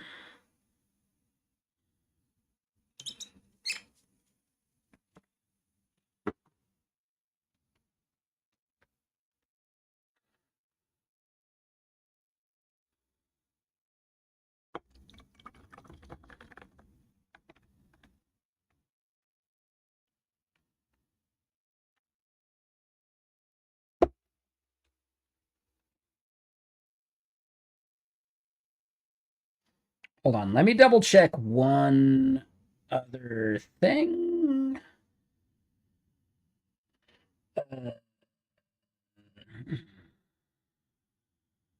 When does this kick off?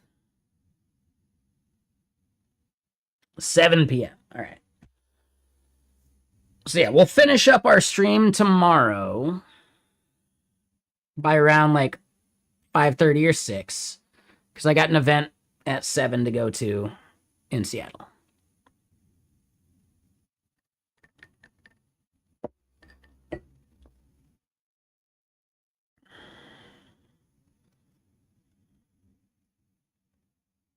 Let me just message someone.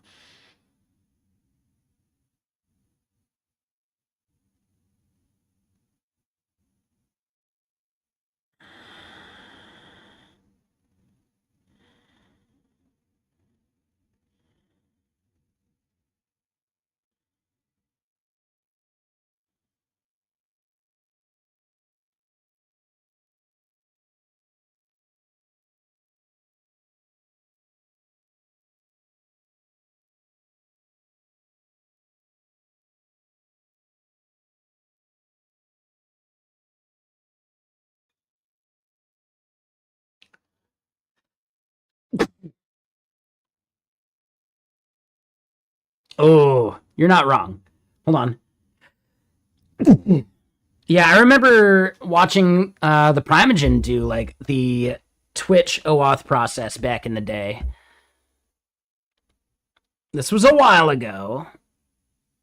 And he struggled fucking hard. So, like, just remember, right? Someone as good as Prime will struggle with something like OAuth if he's never done it before.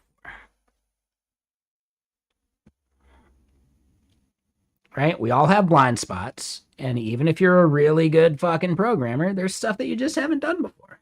And it's okay.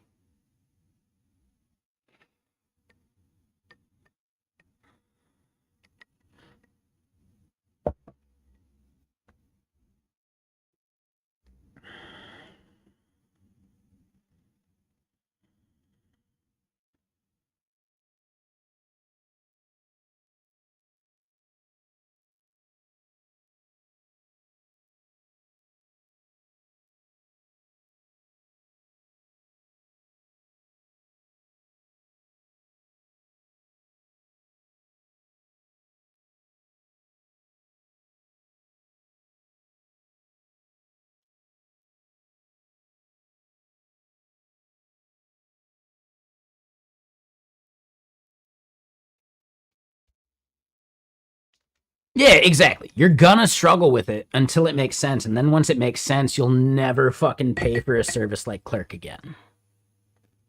Right? Like, shit. Shit. All right, let me get more music going. Better Off is good, but Better Off is only in fucking TypeScript, dude. So yeah, like, nah, it's not the same thing. That requires that you're doing your back end with Better Off, with like TypeScript. I pretty much do not make TypeScript like APIs at this point, unless I'm doing AWS Lambda.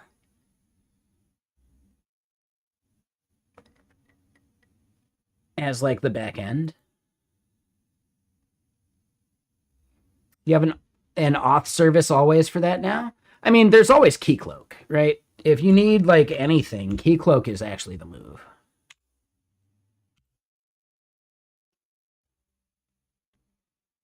You know? Just establish Keycloak as a microservice within the same network, and the fucking 5 to 10 millisecond overhead of connecting to it, you're done. Monobrain. If I'm building like a full-on like monolith like VPS deployed API, it's gonna be Elixir. That's just all there is to it. If I'm building something where I expect to have to scale heavily, it's gonna be AWS Lambda or Cloudflare Workers. Either way, right? Tomato, tomato. But for anything like that, dude, you have other things to think about, you know? Even with the Lambda thing, I'd probably spin up Keycloak in a like an EC2. If I needed SAML OIDC.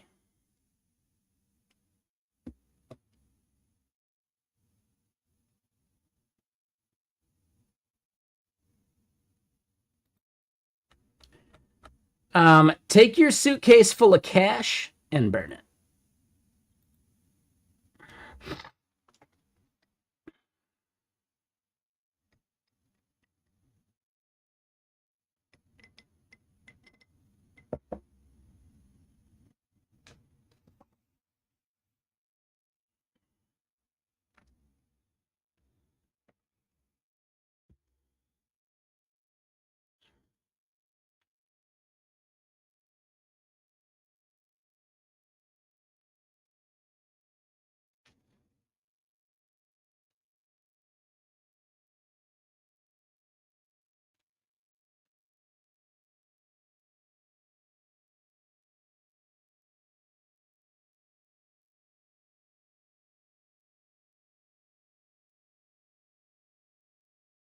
All right, let's keep coding.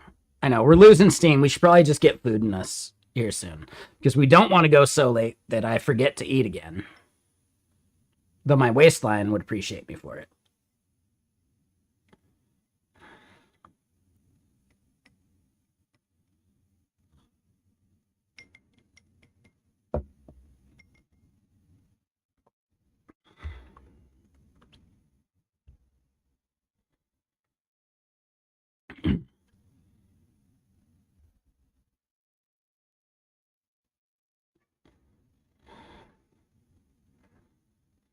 All right, so that button does nothing right now. Let's fix that. And hey, what up, Brainless?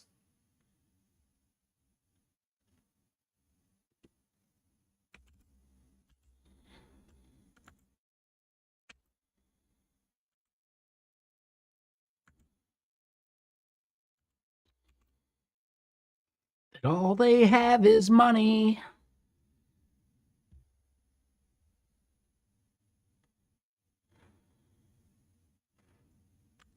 That all they have is money, and their name is Elon.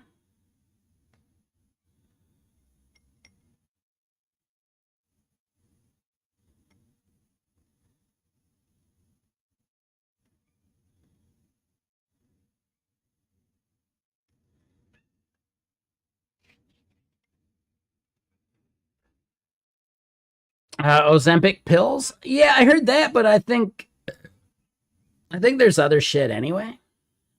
And no, like Ozempic, as far as I'm aware, it's more like the thing that prevents you from drinking, where it just like makes you sick when you drink or whatever. It's not necessarily that, but like it just lowers your fucking appetite. I think I have the same opinion as fucking Tracy Jordan at this point. My appetite would surpass a GLP-1's ability to suppress my appetite. I like food, man. I really like food.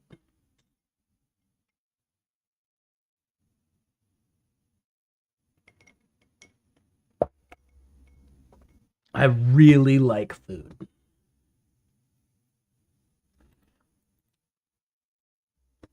But yeah, so let's keep playing some more music or something, I guess.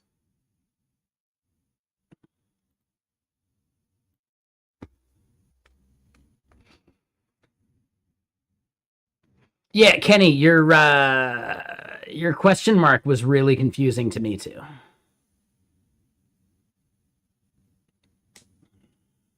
Yeah, exactly, Kenny.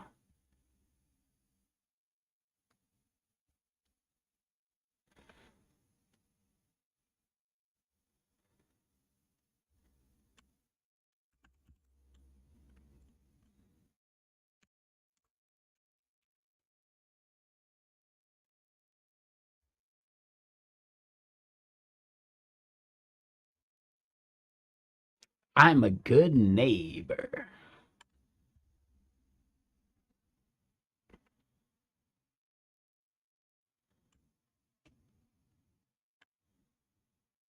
Dude, Tricky's coming to Seattle. Dude, I'm going to see that show for sure.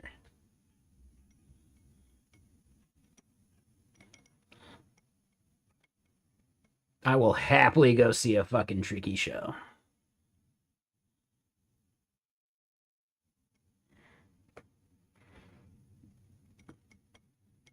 All right, hold on. So yeah. Button. Button does a thing. It opens a thing. Yeah?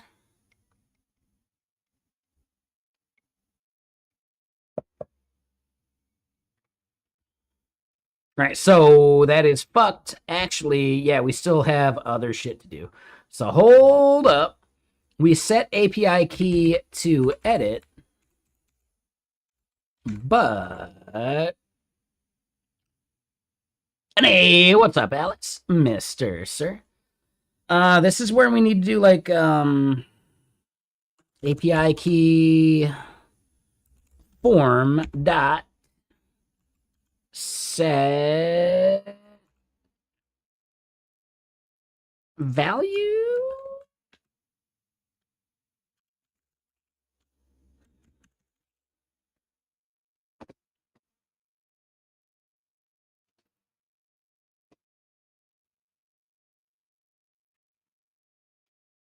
Dress me up in Stussy.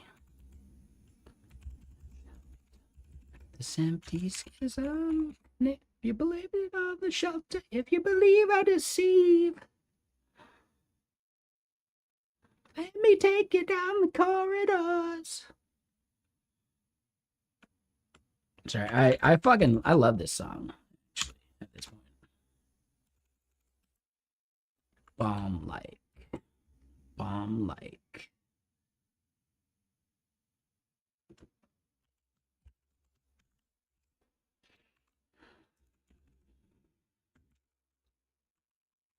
Of my appetite. Right, so then name, roll. A roll's a roll and a toll's a toll. If we don't get no tolls, we don't get no rolls. I'm going to say that every single fucking time, okay? Yeah, happy fucking Friday there, Alex. Mr. Sir. I probably won't be around tomorrow for gaming. I've got like a party thing in Seattle. I declined one thing they invited me to. If I declined this one too, they'd probably just stop inviting me to shit. Anyone ever like take that into account about like social shit? Like, fuck, I've declined too many times. I gotta show up now.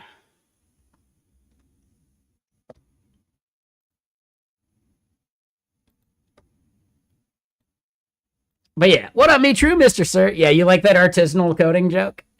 And the trad coding thing? Ugh. Yeah, where's your linen pants? Everyone's thoughts so far on Astro versus React. They solve different problems, and you can use React inside of Astro. So I think it's a false dichotomy, Fluffy.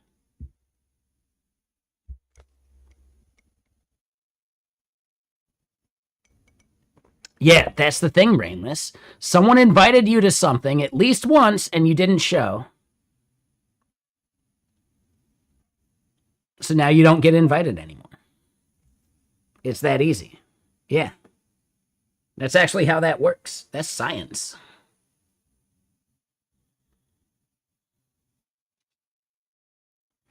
Yeah, linen's like scratchy at first until you get used to it, and then you can't do anything else.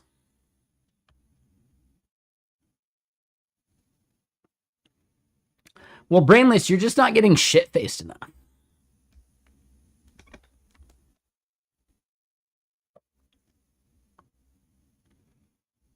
No, that's fine, Fluffy. Astro can do server-side rendering. I think you're kind of fucking up if you do so. Astro is the best static site generator out there because it allows you to do enhanced, like, React-y things with very little fucking effort or hurdles, you know? So you can use a bunch of your fucking React shit inside of your Astro site too, right? That's really fucking powerful. But I don't think you need Astro if you're building like a dashboard that's gated by a login, right? You don't need static rendering or server-side rendering for that. I think in general, you don't need server-side rendering for most things, and static rendering will get you there.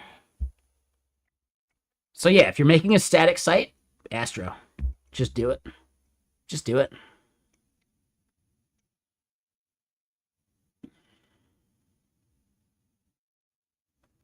Oh, this song is super quiet.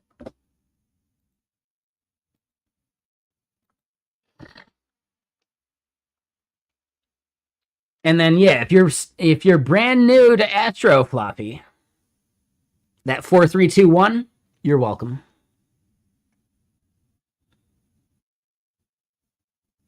Yeah, me true. You've heard me brag about that before, right? I came up with the idea for the 4321 port number. It used to be 3000 and it sucked. Right? Like favicon caching would mislead you. Yeah, I came up with that. I didn't implement it. I came up with it though. And you can find that discussion in like GitHub discussions.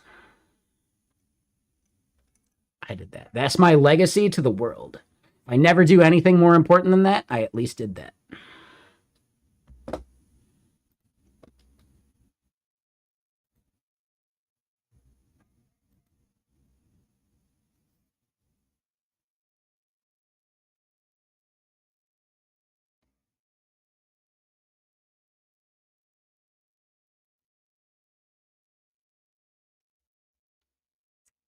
That's just a Vite thing. It's Leet speak for site.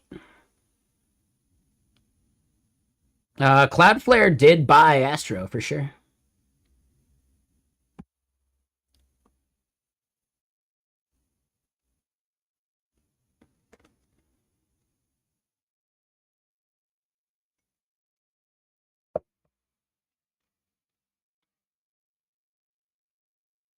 But yeah, that's just a Vite thing. I've actually told that to a couple people. It's leak code for site, and they're like, "Oh shit!" I was trying to figure out how it stood for Vite. Like maybe the 5 is a V because it's like, 5 in Roman numerals, and actually it fits. So it's actually both, right? The 5 is V in Roman numerals, right?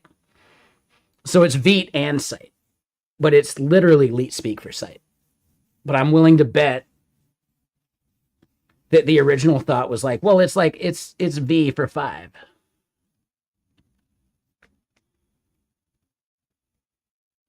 Yes, they bought Void Zero for sure. Yep.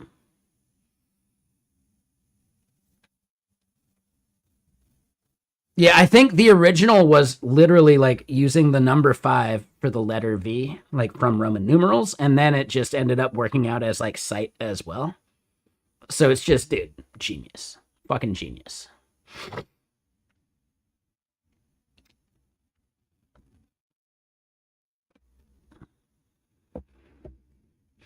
I think you mean.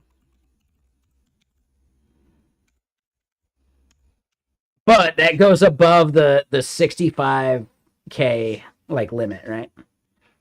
So you got to do the 3 anyway. Because yeah, port numbers max out at 65,000 whatever.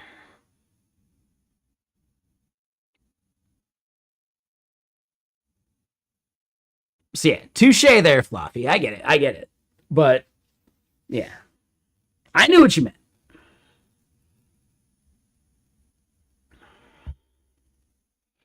Hey, there we go. The disabled state sucks. We can fix that part.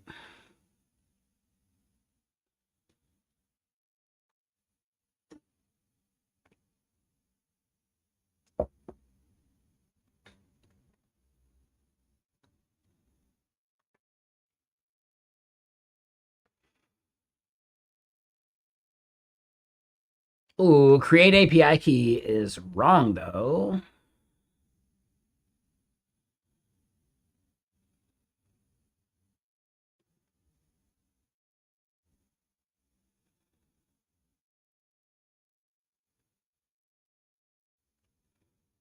Here it is. Yep. Gotta do the same thing.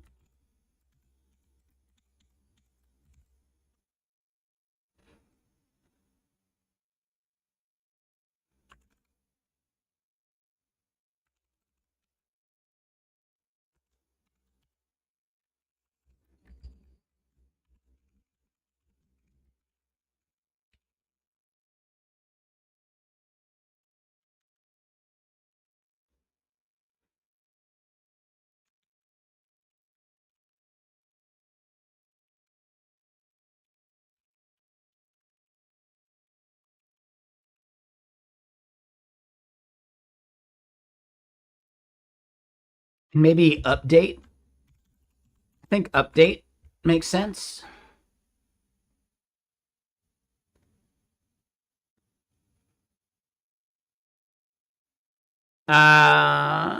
You just noticed the overlay as you type. That's funny. Oh, you're saying, oh, yeah. Much code, much solid, right? Such programming, much logic, so engineered, much skill. Yeah, so that's power mode, and then you can like do a custom like thing for power mode.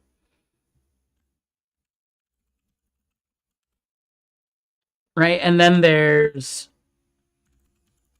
I forget what the thing is. Is it there it is. Yeah, so if you want that Doge theme for power mode, there's the gist to make it happen. I found it from somewhere and I haven't been able to find it since. Like I think they removed it from the docs in some way or something.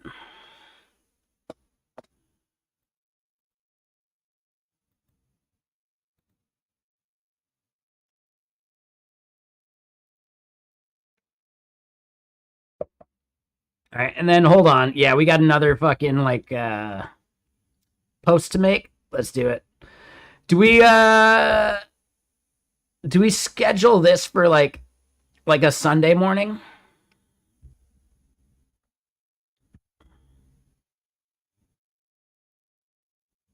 I think this is a Sunday morning tweet.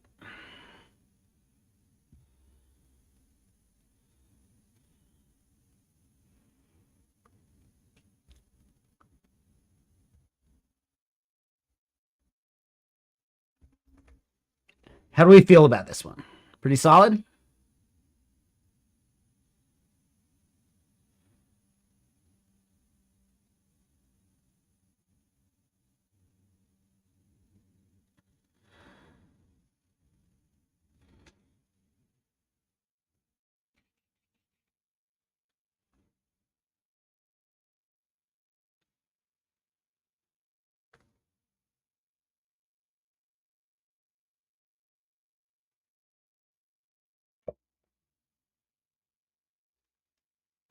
I think we're into it. I like it.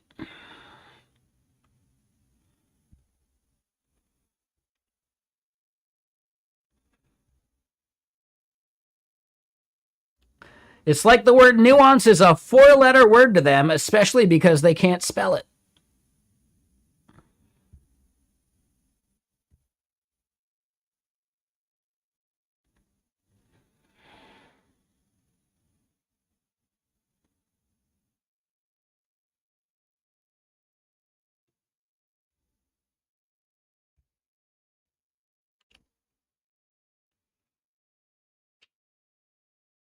Dude, some of these memes are really solid. I'm really proud of them.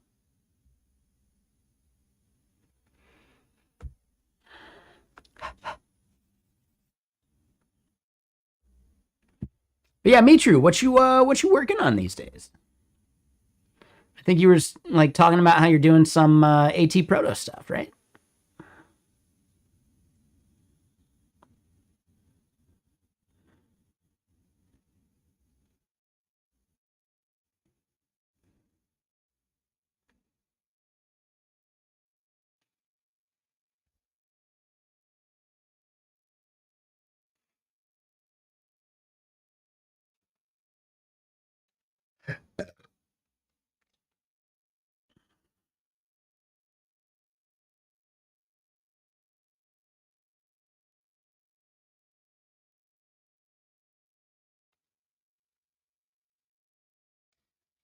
double-faced entendre. Like, dude, some of his lyrics are actually, like, really cleverly done. Always find me true. Like, no, it's, dude, never feel bad for discovering a new thing, right? There's always the XKCD of being one of the lucky 10,000, right? Right? I try not to make fun of people for admitting they don't know things. Because for each thing everyone knows, by the time they're adults, every day there are, on average, 10,000 people in the US alone hearing about it for the first time, right? They explain the math and blah, blah, blah, sure. If I make fun of people, I train them not to tell me when they have those moments and I miss out on the fun. Diet Coke and Mentos thing, what's that? Oh, man, come on, we're going to the grocery store. Why? You're one of today's lucky 10,000. And then, hold on. Saying what kind of an idiot doesn't know about the Yellowstone supervolcano is so much more boring than telling someone about the Yellowstone supervolcano for the first time.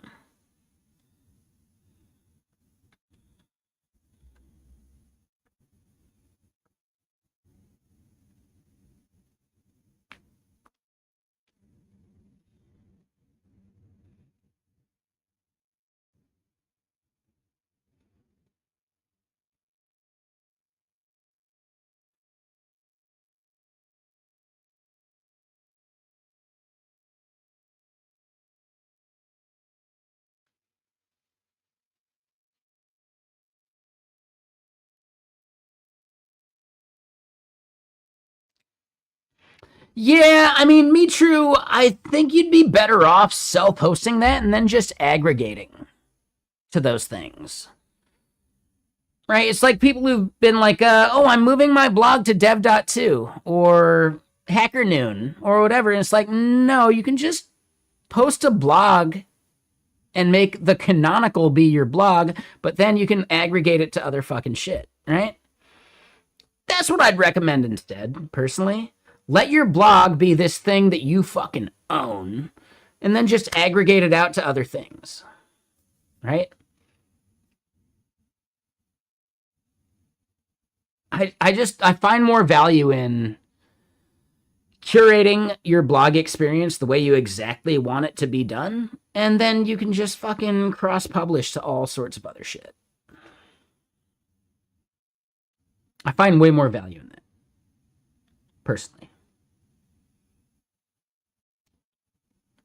Right? Heaven forbid, if AT Proto goes down tomorrow, you still got your fucking blog, you know?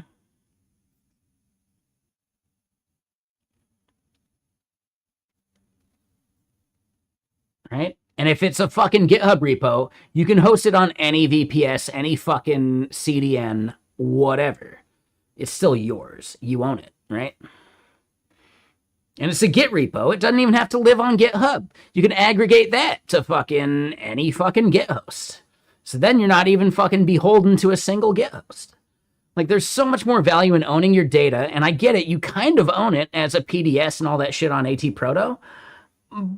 But at the end of the day, like, why would you want to be beholden to fucking AT Proto too? It's just another fucking middleman at that point. Just own your own shit and aggregate it to where you need it. In my opinion.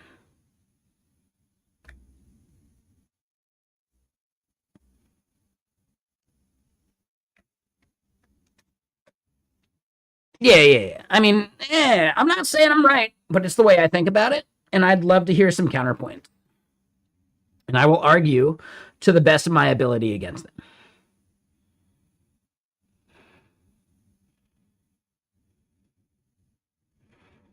Right? Because I think that's the spirit of debate, you know? And I like to think I'm a bit of a master debater.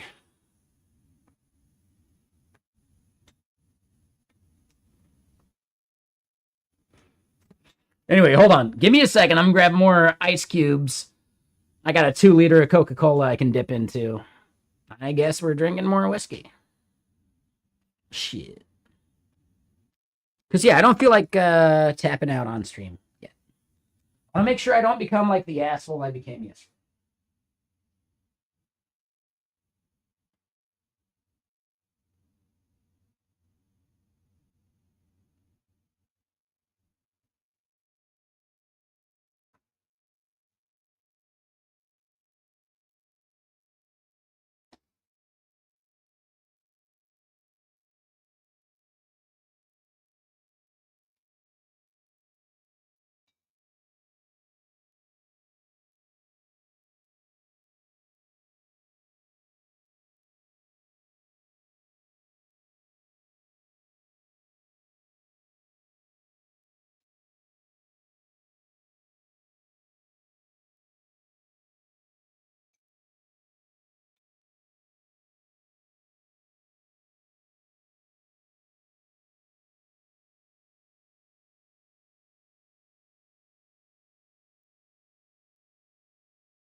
And honestly, I don't think I was that bad yesterday for the most part, but I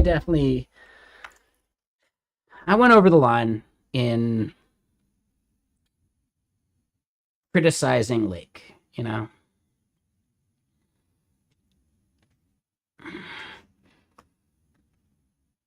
I was so good up until I wasn't, you know.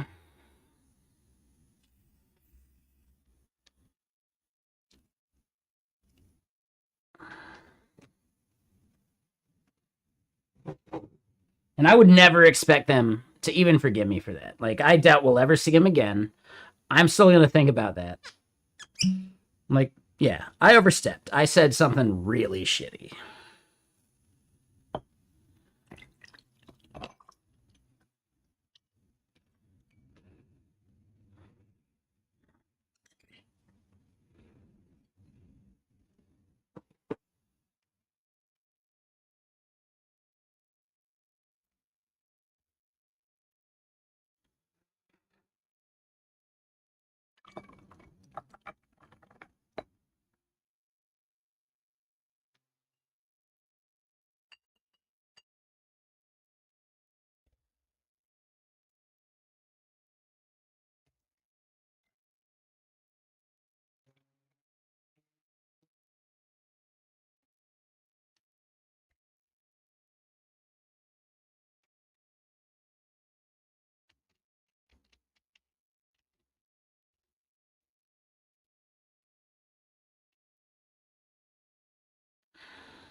So, yeah, you've been self hosting your posts in your repo as Markdown for a while, sure.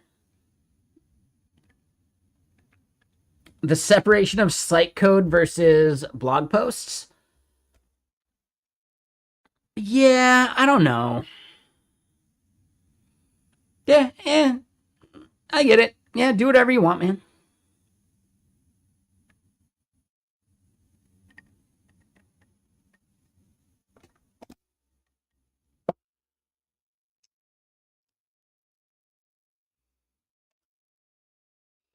Dude, regular Coca Cola is super gross after having glass bottle Coca Cola.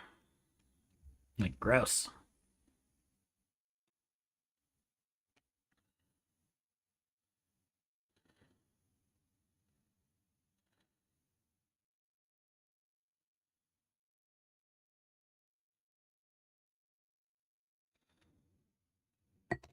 Yeah, exactly. It's super good. All right, so let's style this a little bit better, right?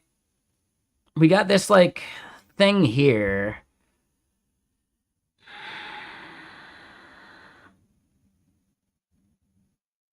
Has just begun.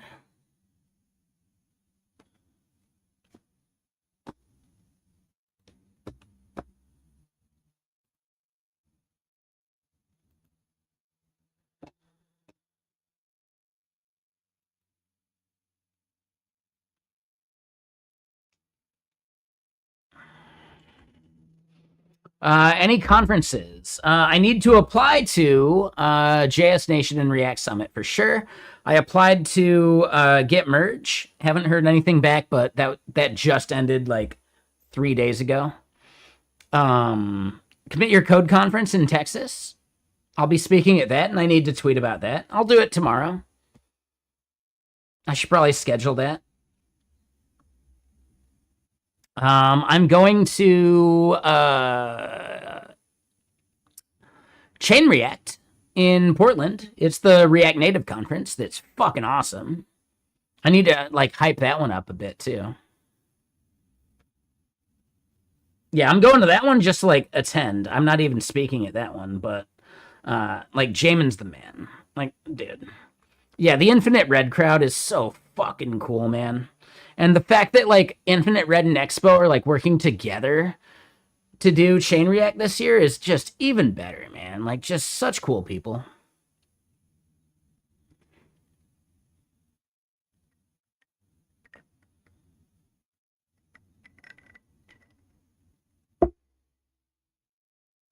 So yeah, those are like the main ones on my radar.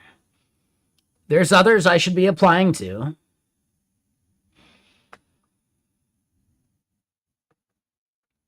I have reasons why I'm a little trepidatious, but I don't necessarily want to say those reasons out loud.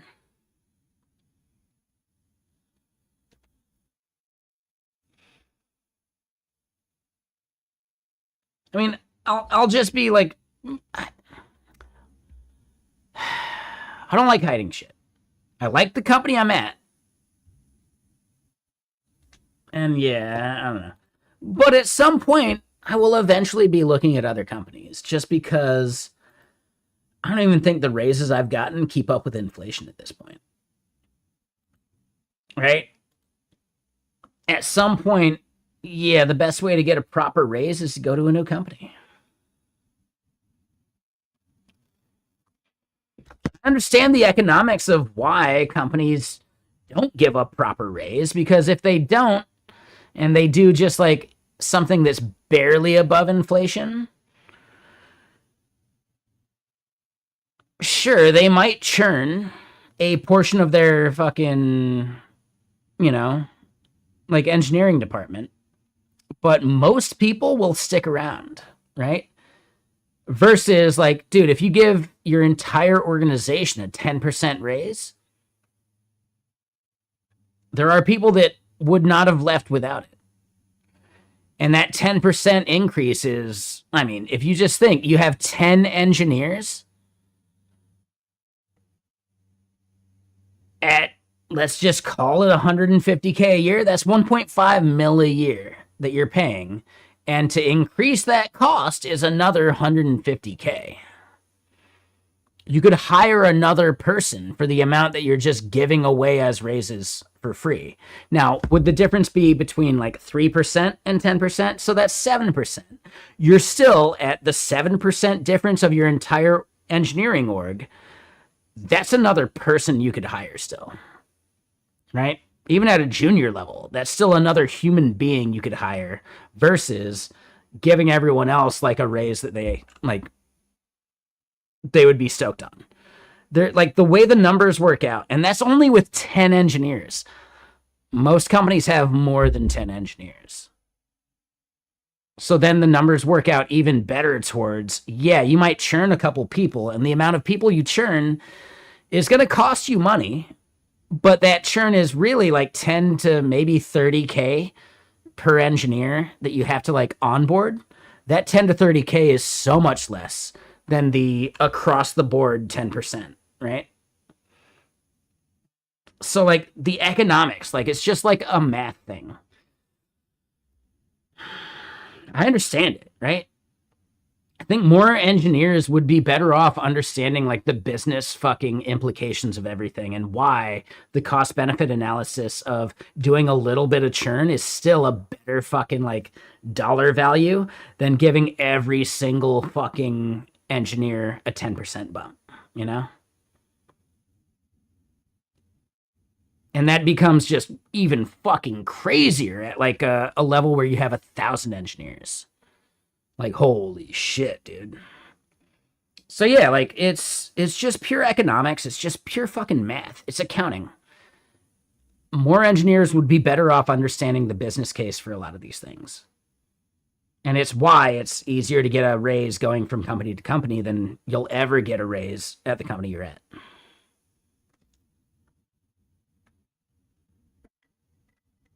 I get it, but I still think some companies shoot themselves in the foot by not giving a proper raise.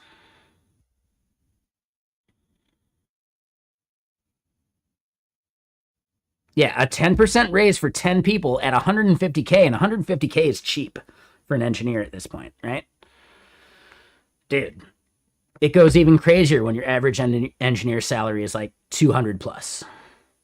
Holy fuck, dude. Yeah.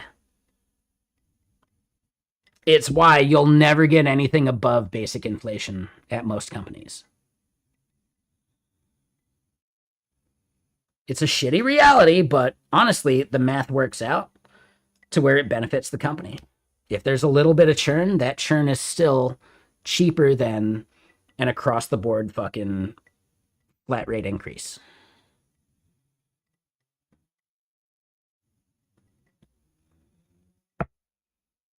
Like, it's sad, it's a bummer, it's a fucking problem. But these companies have priced that shit in, man. They understand it. That's how their fucking numbers work. Like, that's all there is to it.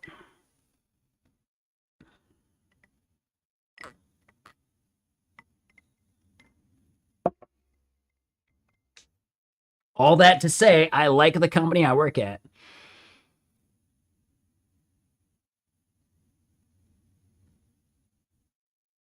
None of the raises I've gotten have been much above inflation. I really like the company, but at some point, daddy's got to eat. Right? The elephant got to get paid.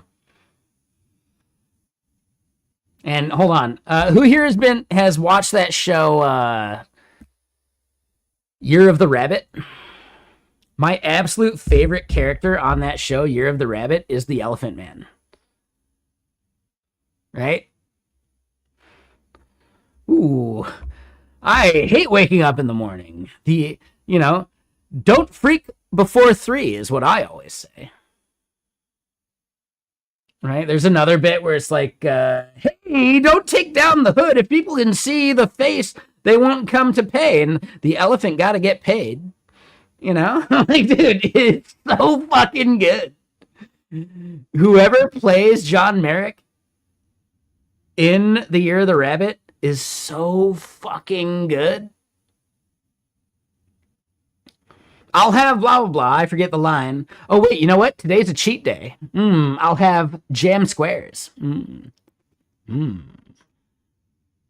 Right? She brings him back, right? The bearded lady brings him back. He's like, Black Currant, what have you done? Like, right? Like, dude. Black Currant jam squares is a problem? Wait, what?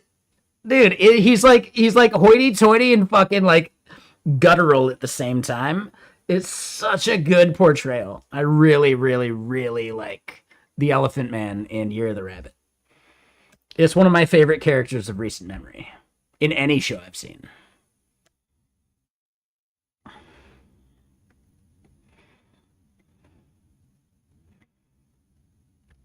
It's probably it. Yeah, it's got Matt Berry, right? Yeah, that's fucking it. Dude, that show's good, man. It's really fucking good. Matt Berry nails it. Dude, Freddie Fox, who I'd never seen in anything before. I guess he's been in a bunch of shit. I've never seen him in anything, but holy fuck, dude, he nails it. Dude, yeah. I guess he was in Angie Tribeca? Maybe not, maybe not. Sorry, that's just a recommendation from the show.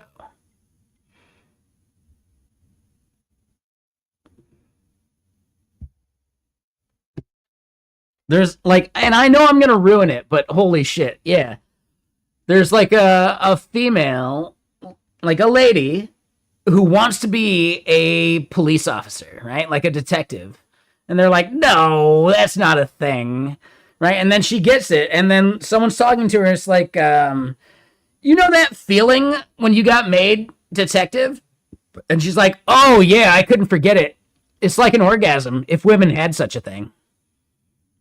Because it's Victorian England.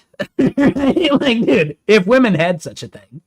It's really good, just like the bits they mix in that are like just like the anachronisms, you know? It's really fucking good. It's like an orgasm if women had such a thing. It's just so funny. Like, I love the anachronisms.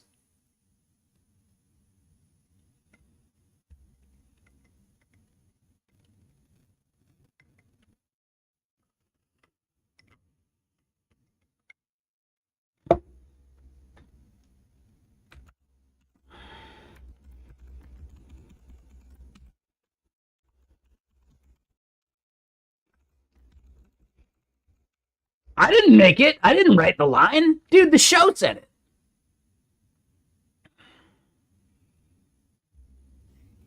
Uh, the main character is Matt Berry. His name is Rabbit, and he is white.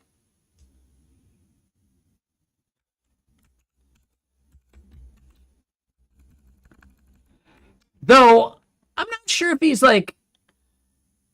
he's full white. I could easily see him having some other shit in his lineage. Like, yeah, I don't know, man. I'm not sure. I have no idea.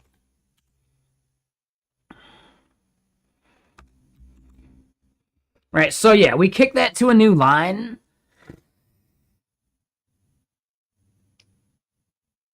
How do we feel about it? Right? Right, if we kick it to disabled. Filmerism, dude, the show's amazing, right? It's so fucking good. I love the bit where like the posh dude is like having to do the Cockney accent, right?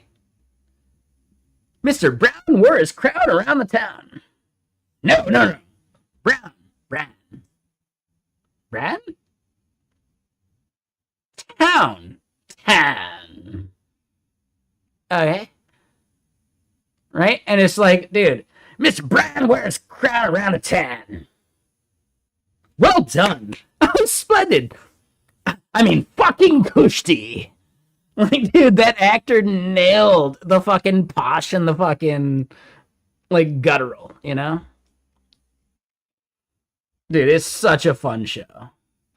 Fucking Kushti. Like, dude. I really like it. Yeah. It's, man. Anyone remember Atoda from the Alta 4 stream? He's the one that turned me on to that show, and I finally got a chance to see it. He was 1000% correct about how much I would like it.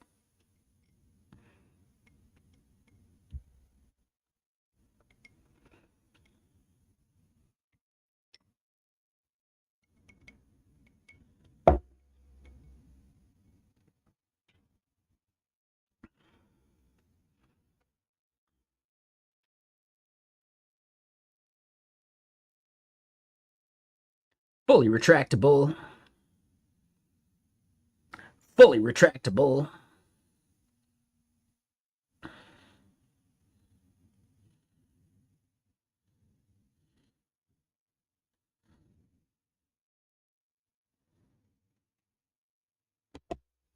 But yeah, what you up to, Filmerism? So yeah, hold up. We got some shit. I'm not sure we actually need the descriptions on these modals. I might ditch them. But what does a disabled actually mean here? And oh shit, wait, what? Stands to reason these things won't kill me. Oh wait, please tell me.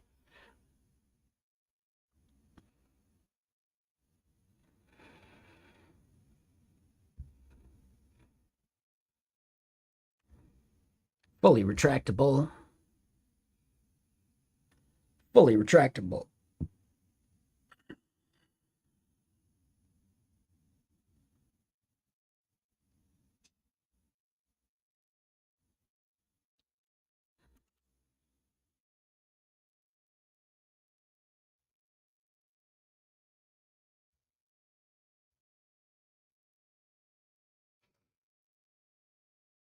Okay, hold up. We do an update, but the update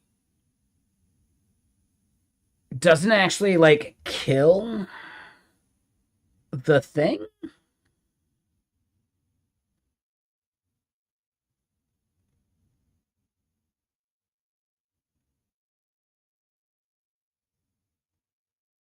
All right, so hold on. If API key to edit. Oh. Oh. Duh. Like, I don't think the update is actually. Oh. Oh.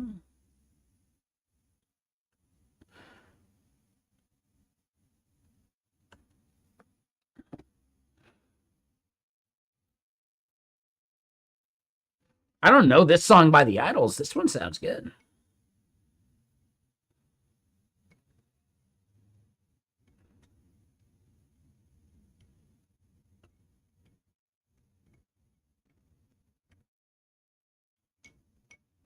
Hold on, we're turning this up. You guys can barely hear it.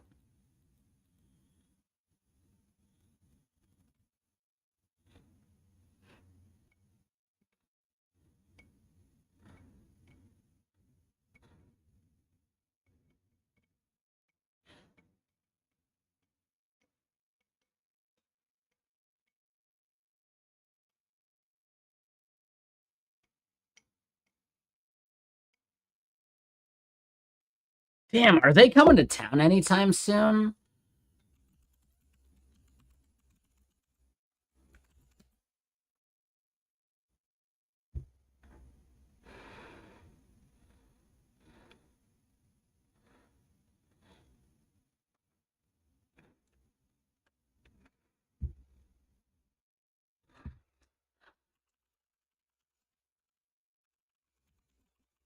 Yeah, I'm in.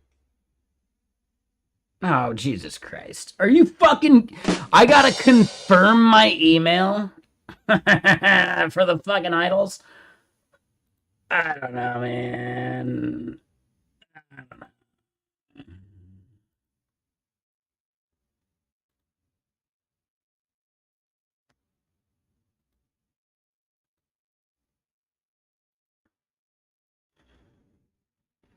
Oh, it's bands in town. Oh, yeah.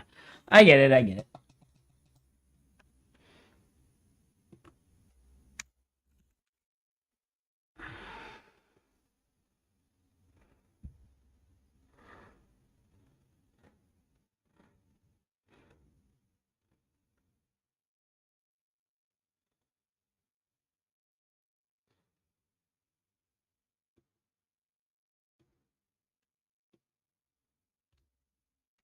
All right, we're back. Damn, that sound effect actually fit.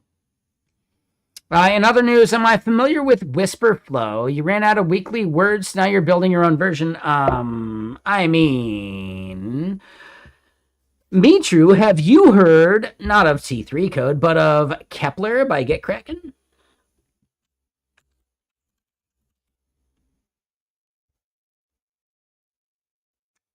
Right? In the settings, yeah, you just download fucking Whisper Turbo. And you pick the model, and it's fucking shit that runs right there in your shit, man. So it's like a T3 code thing, but you don't need to be beholden to some fucking, like, voice-to-text fucking gatekeeper. Just saying, maybe give Kepler a try. It just uses the shit you got, right? Codecs, etc. Dude, yeah. Claude Code, Codecs, Copilot, Cursor CLI, Open Code. Even if you don't, like, treat it as, like, the thing you use, I'd love to get your feedback about it, you know? And technically, you don't even have to let me be the gatekeeper to your feedback. You can just provide the feedback just straight away right there in Kepler. Just saying.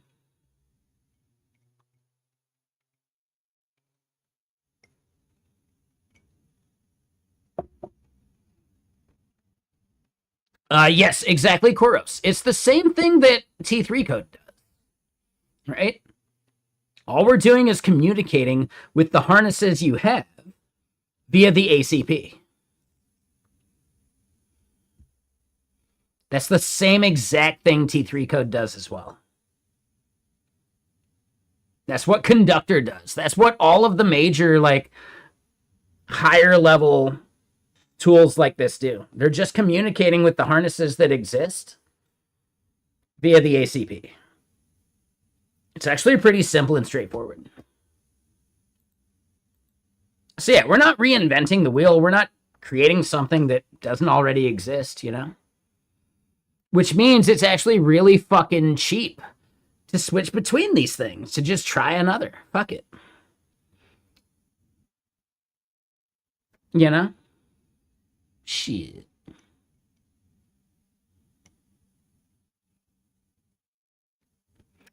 No, it's an agentic development environment. I get the joke you're making, but like, no, ADE is actually like a thing, right? So T3 code is an ADE, right? This is an ADE. Augment intent is an ADE. At the end of the day, they're all doing the same thing and proxying to the underlying bullshit you got. Like, massive. Like, super awesome, actually. And I think that separation of concerns between your tools is actually really fucking valuable. Have I heard of Human Layer? I have heard of Human Layer. I believe they're the ones that own, like, superpowers, I think, or something. I've heard of Human Layer. I haven't used it in a major way. I feel like there's some other shit they do that's awesome too, but I forget, you know?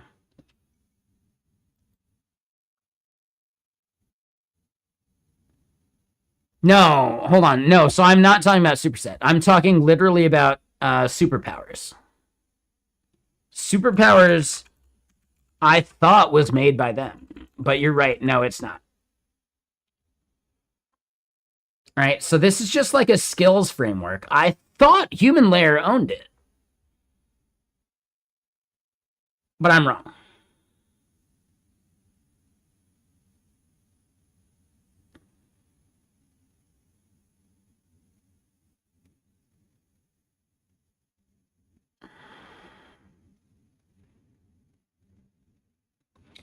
That sounds like a major fucking bug, Mitru. Please report that one. Yeah, please use like the feedback thing. That's super weird. Yeah, I don't know if I've ever seen that. But you're probably right. Ooh, and hold on. Yeah, dude. Yeah, double check it. See if you can reproduce it. When are they coming to Seattle again? June? Oh, I missed them. Oh, I massively missed them. I thought it was July for some reason. Dude, I missed that show. Damn, that would have been a good show, too. Fuck. Yeah, I missed that one.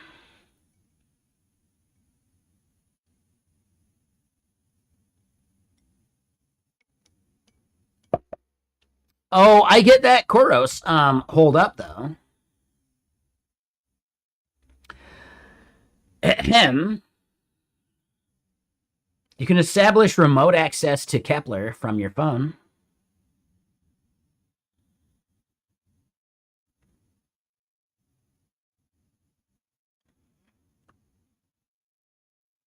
Kepler by GetKraken? Yeah, that's it, man. Yeah, for sure. Filmerism.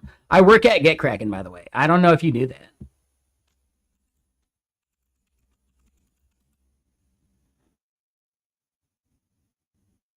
And yeah, I need to update that fucking command. Hold on. What I should have done was job, I think, right? There we go. And no, it's fine, man. Yeah, don't feel bad. I have worked at the company for like 2+ years now, though.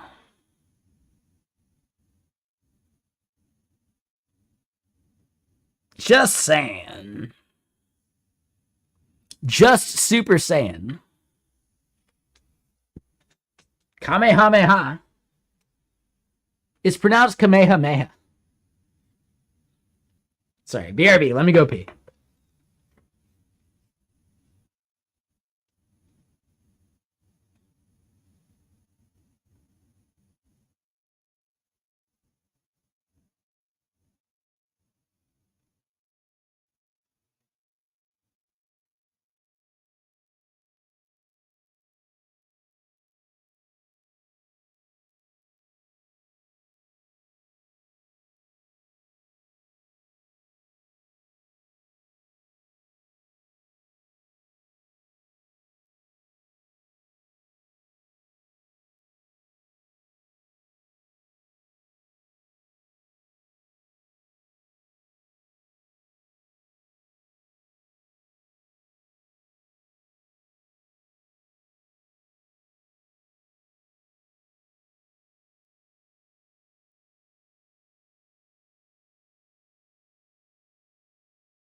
Okay, so hold up. Uh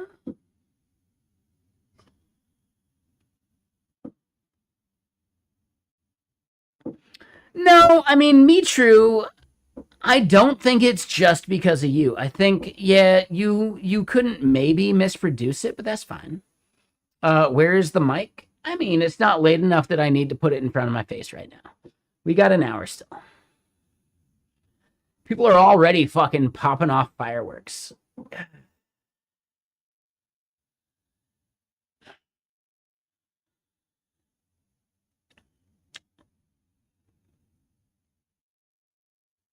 Ugh.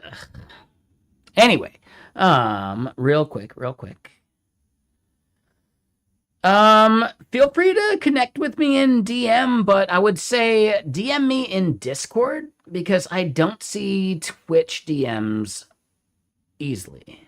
Like it takes a lot of effort for me to find those, and I might miss them. But Discord DM, we're good to go. But yeah, an agentic workflow for your students. I mean, ooh. I know that at Get Kraken, I have a coworker that's trying to like, they're brainstorming an actual like course for that shit. Do I have a Discord server? I definitely do. Damn right.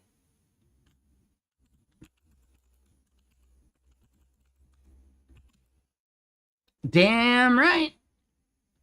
Well, say, just give me a second. I'm going to just do a quick scrub of my steamer. And I'm going to get some dumplings going for dinner. And then, ooh, TV on the radio with Wolf Like Me. I'm actually bummed I'm missing this song, but you guys get to enjoy it. Give me a second while I go clean my my steamer. A Cleanland steamer. Sorry.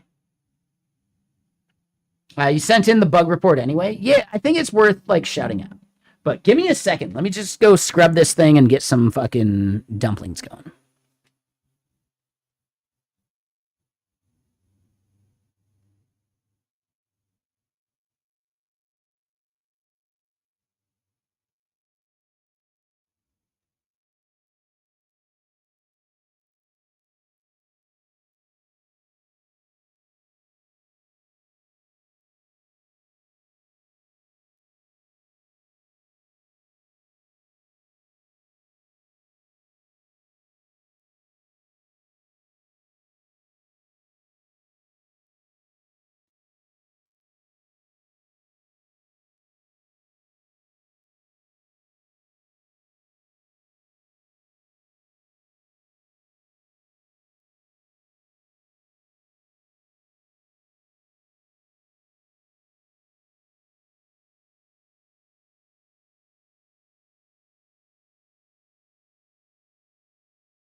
All right. Apologies. Sorry. Had to rinse some shit. Had to clean some shit.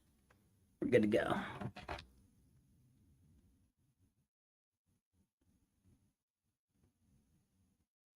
I need to replay it after Beautiful. Yeah, no, it's such a good song.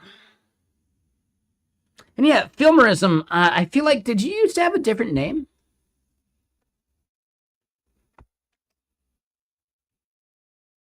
Oh, no. I'm thinking of someone else.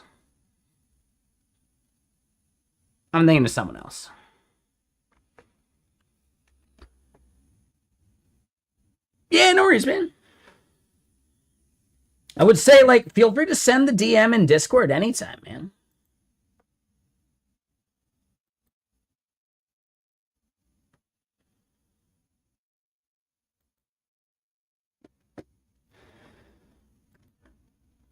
Wait. What? Dude, Alex, hold up. Alex, you can share a link like this anytime. Wait, what? How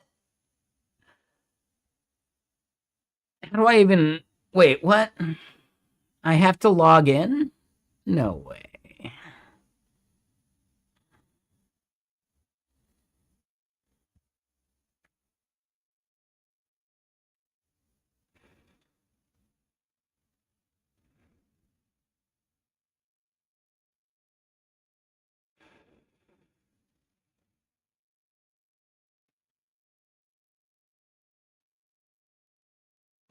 The Tom's Hardware article?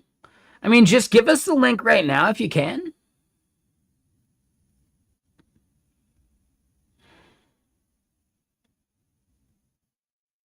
Like, hold on. Let me do this. Let me just do that. Like, oh shit, if I could type.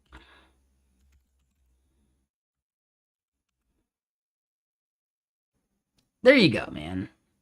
Fuck it. Yeah, nah, you deserve that. Copy link. So yeah, the Tom's Hardware one. Here we go.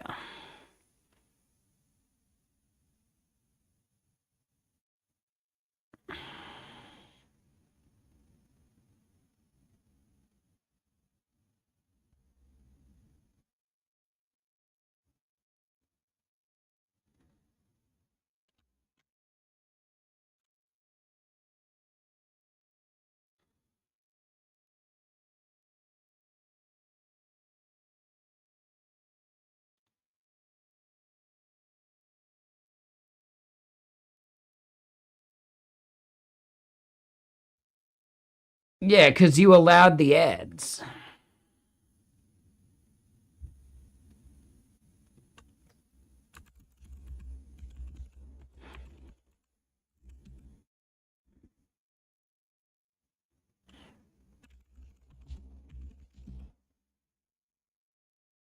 Yeah, I think you must have allowed it in the past.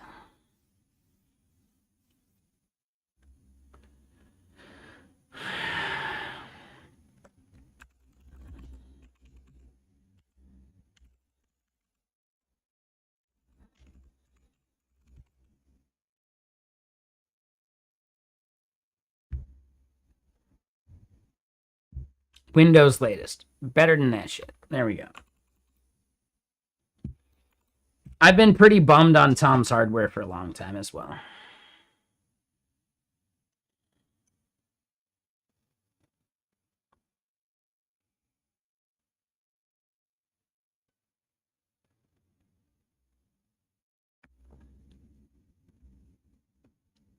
You can obtain your public repo on CD-ROM. Dude, that's fucking awesome. No, and I understand that, Alex. I just think, dude, Tom's Hardware fucking sucks these days, dude.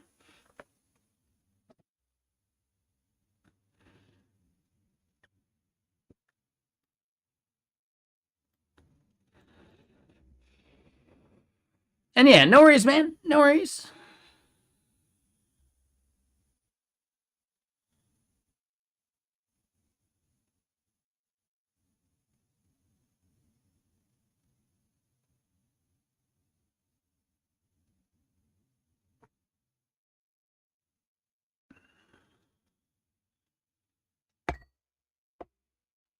Tom's Hardware fills the same brain space as Tay Zonday? You mean chocolate rain? Yeah, damn right. Chocolate rain.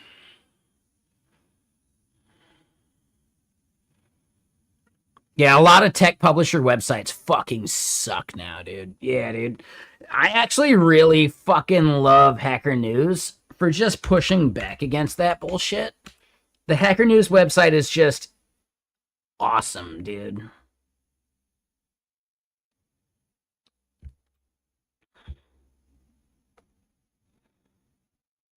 Oh, Chocolate Rain's a fantastic song. Yeah, dude, that dude's amazing. Yeah, for sure. Right? But dude, it's so simple. Like, I love the fact that Hacker News has pushed back against any kind of like modernization, like and shitification, if we will, you know?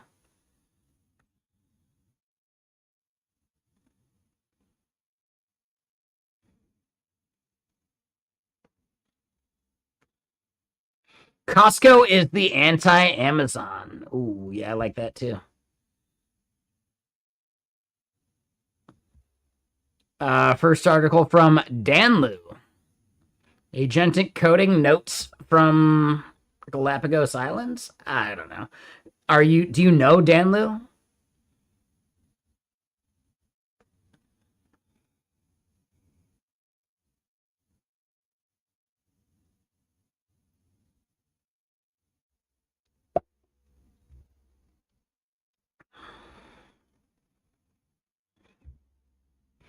Ooh, WordGuard seems cool. Fuck yeah.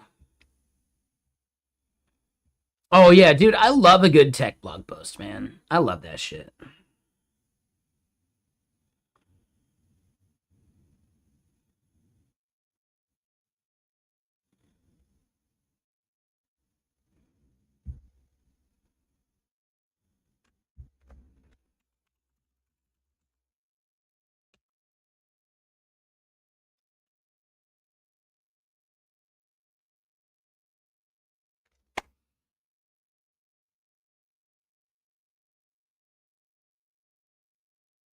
Yeah, these are not World Cup cards. These are like FIFA 2026 or 2027 cards, right? Like the video game. Playstyle, polyglot veteran. Ooh, damn, dude. Workhorse, rapid fire, marathoner. Damn, dude. I am a generational talent Hall of Fame maintainer. 98 physical. Damn right, dude. Yeah, I challenge any of those like Japanese like shoulder bumper assholes. Yeah, I might be short. I don't think they want a shoulder bump with me. Hell no. And technically, I think I'm average height in Japan. Shit. I'm not big in Japan. I'm average height in Japan. I'm 5'5.5".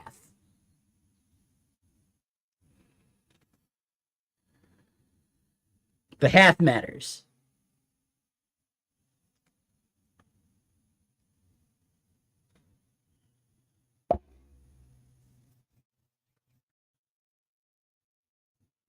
Dude, here's the thing. Man, I do kind of wish I lived in the UK. This dude, Mr. Bruce, is doing a thing, I believe on like the 7th or something like that, where he's doing like this like full-on screening of like 7 or 8 songs that he's made music videos for his upcoming like album release and all that shit, in which it's like dealing with grief. And if you guys don't know, this dude, Mr. Bruce, was the singer for the band The Correspondents. His band partner dude died, and this fucking dude walked in and found him dead and collapsed in his fucking hallway. You know? Or a front room or whatever, right? And then, yeah, for sure. Like, dude found his fucking band partner dead, and then this dude has a twin brother who also passed away recently, too. Or somewhat recently. Like, holy shit, dude. Now, when I do see this dude, I feel like he needs to eat a sandwich or something. But yeah, I'd love to get like a Mr. Bruce fucking like he's a painter. He does fucking commissions, etc. I'd love to get a commission painting. It'd cost like $1,000 or something. I'd be totally into it.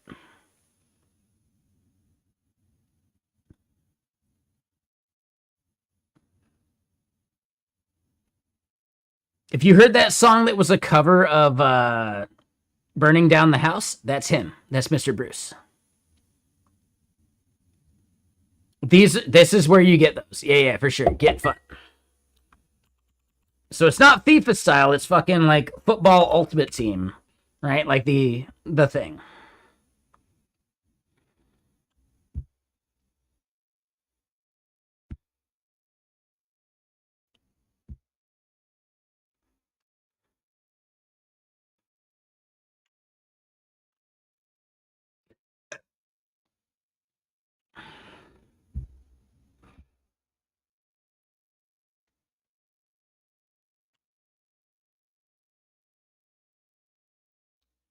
Wait, hold on. Let me click it again.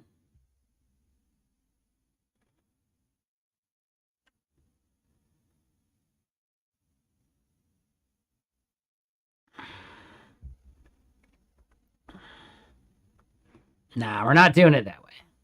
And then hold on, what's this? Hey, thanks, Kirby. Appreciate you. Yours is mid AF. Ooh.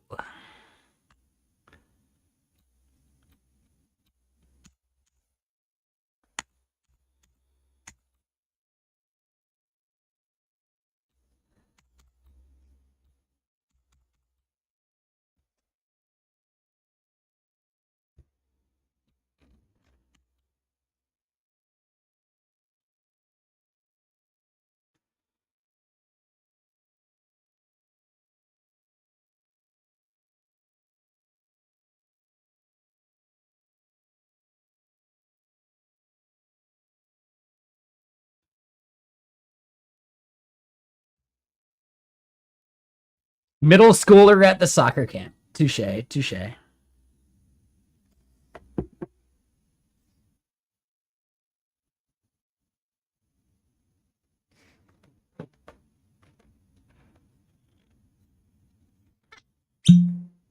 And then Kaluz Klein. Oh, that was 3 hours ago. Shit. I was gonna say thanks for the follow. They're not here still. There's no way.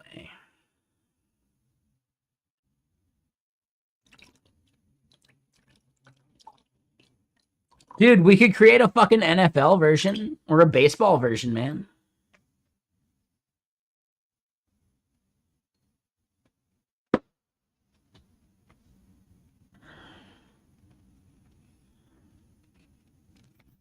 I should definitely update my fucking photo everywhere, right? Shit, dude. And what is this? Oh, hold on.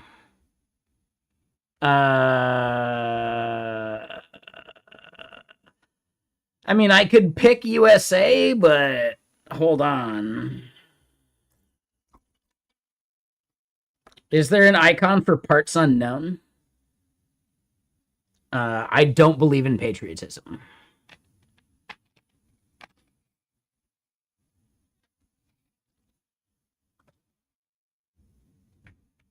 I think patriotism is not maybe the root of all evil, but it's a route to evil.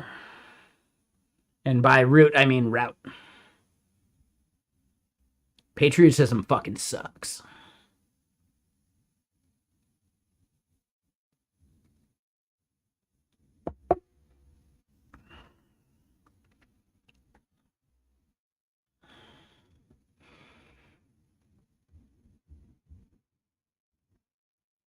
And I think that's an especially fucking relevant conversation to have right now. Yeah, patriotism leads to nationalism, which leads to tribalism, and like it's all fucking terrible, dude.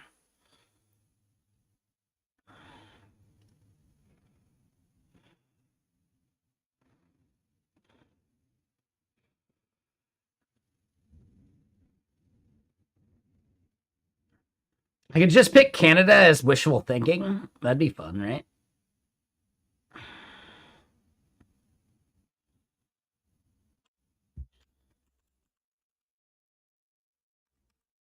Oh, hold on. It's Cape Verde. Sure, I'm in.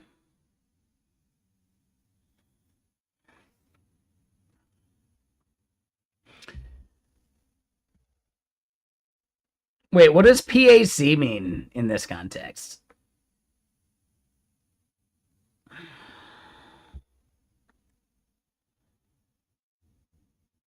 Oh, they lost to Argentina. I mean, Argentina's a really fucking good soccer team, you know?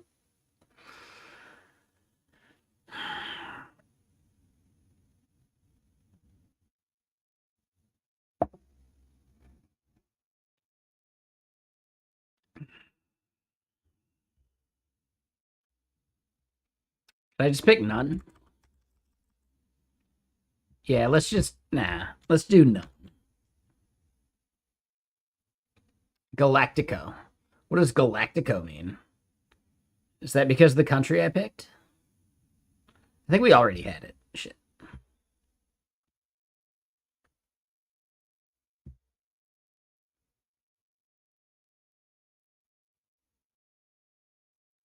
But by machine. Dude, yeah, Earth should have been an option for sure, man. Fuck the bullshit.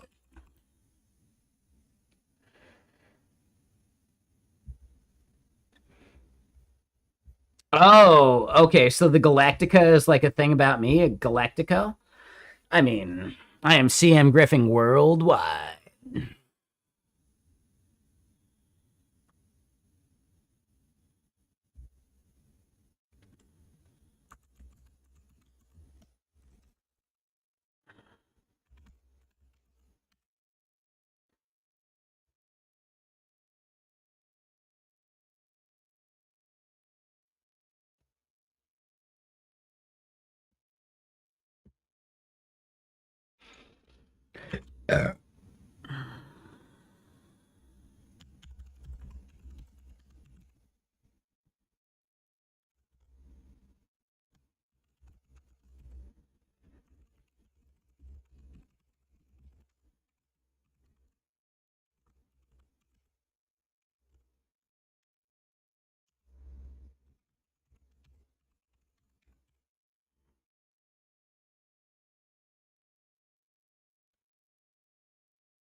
Ooh, yeah, yeah, the GPU check to see the thing. Yeah, huge, dude, right? Yeah, me true. I think it's fucking awesome, right? And yeah, your Whisper Flow fucking subscription out the window. If you want to tweet about that, that'd be awesome. No worries if not.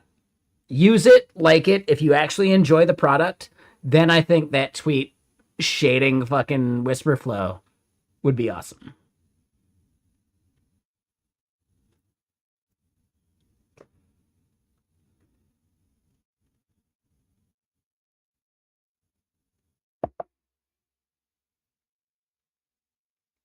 And wait, did I think I pasted the tweet, right? Shit. Am I gonna have to delete those? Did I forget to fucking paste the image?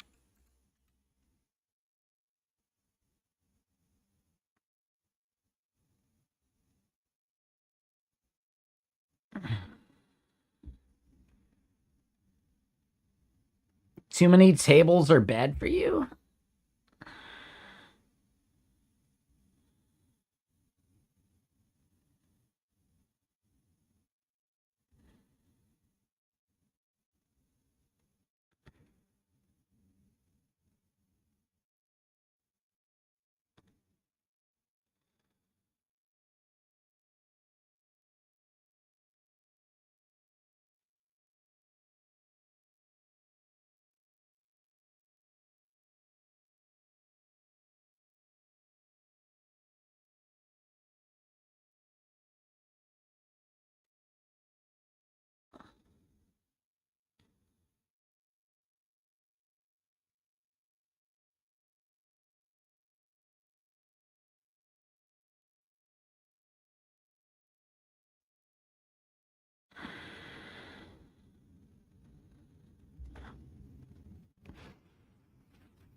Okay, so I really like this dude, Christian.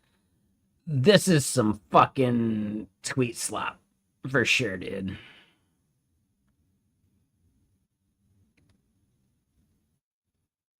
This is some massive fucking tweet slop. I expected better of Christian. I just want to make sure my tweet went proper. All right, there we go. Oh, this song's amazing. Yeah.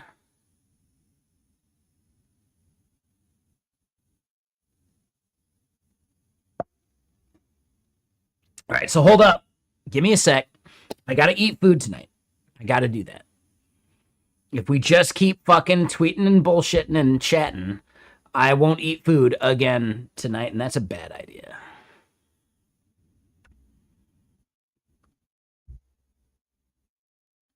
So yeah, give me a second while I go throw some fucking dumplings into the steamer. They're gonna be delicious. So BRB, just give me like, dude, just a minute.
Okay, so 13 minutes from now, these dumplings are ready. That's 10:52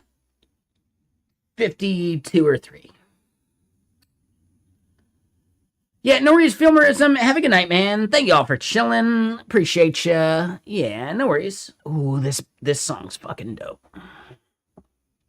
But okay, so yeah, agentic coding, something.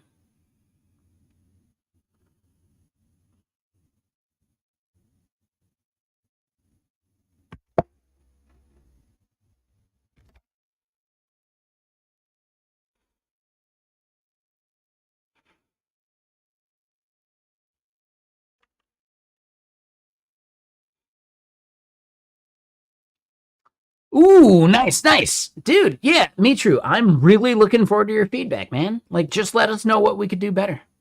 It's brand new. Like, yeah, we don't know, man. I'd love to get your feedback.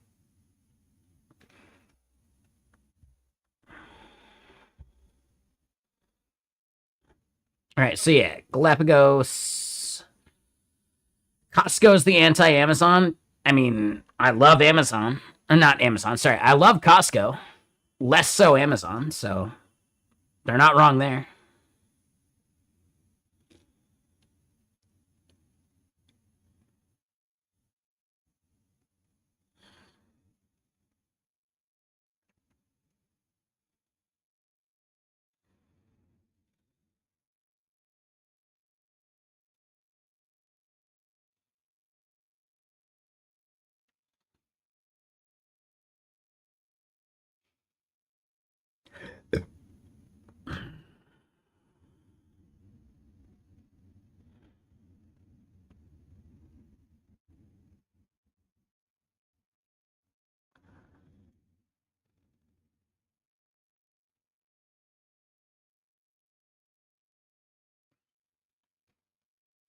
Yeah, okay, so yeah, I don't know about the argument they're making, but yeah, Costco's fucking amazing.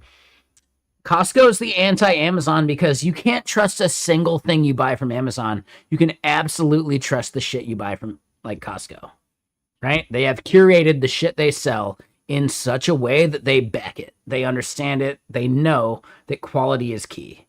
Amazon is the exact opposite of that. Right? You have no fucking idea if the person you're purchasing from is gonna bullshit you or not. You know?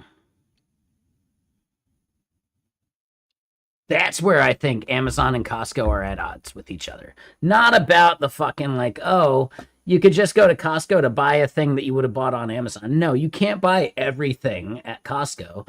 And that's the point. They curate the shit they sell for the audience they have. Whereas Amazon tries to be the everything store. And they end up being worse at selling basically everything because of it, you know? I like this song. I want to skip it though.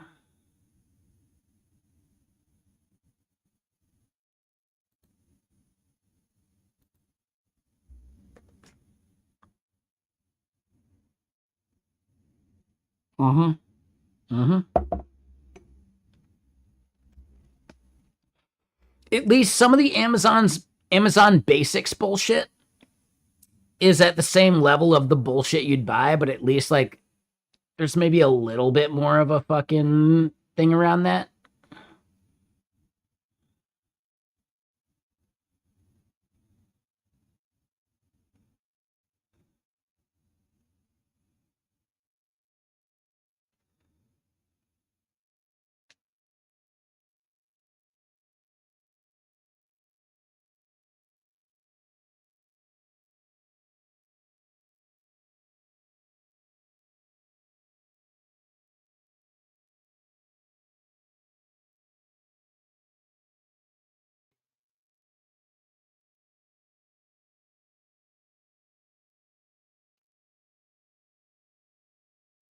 Oh, you're not wrong. Yeah, there is no Costco in Germany.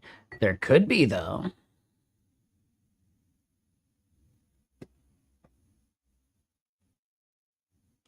There could be.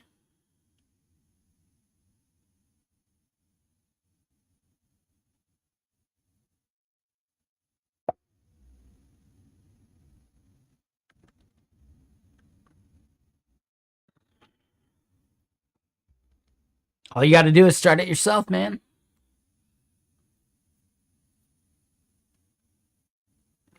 What would be the German version of Kirkland?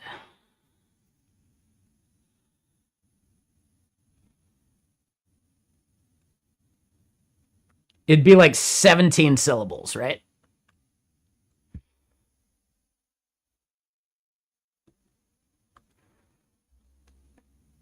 Kirkelandisman at the bare minimum. It'd actually be like the literal translation of like Place that builds a thing that costs you less, right?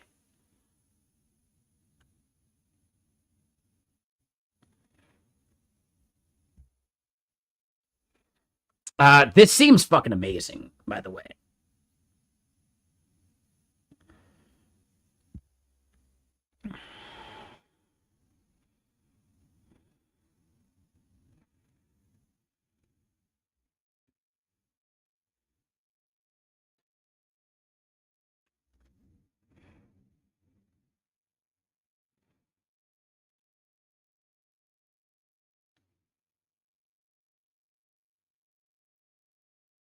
Kirkenland. Yeah, there you go. It's at least like the baseland, like the based most like whatever, right? So hold on. Wait.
Oh no, we heard this song already. That one's fantastic, but no.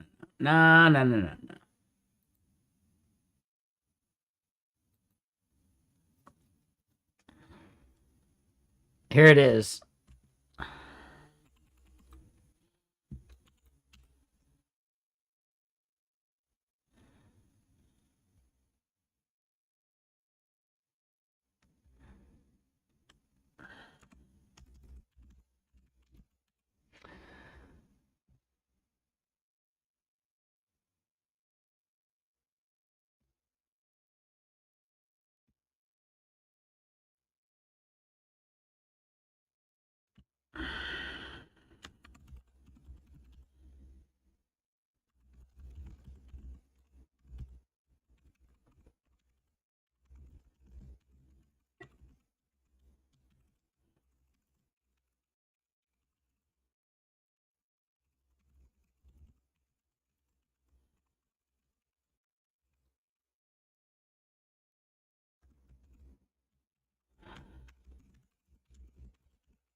To me, that sounds like a Monday morning fucking tweet.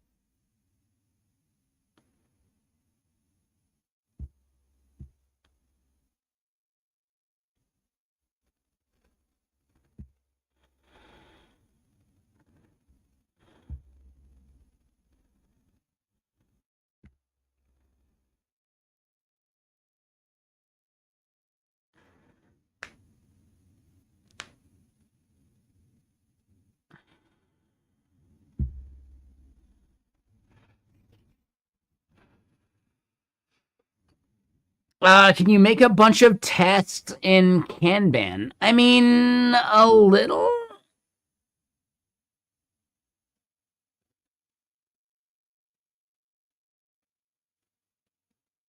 Oh, yeah, that's a bummer, Sicarius. I don't know, dude. I would say that's worth like that's worth tagging some people about.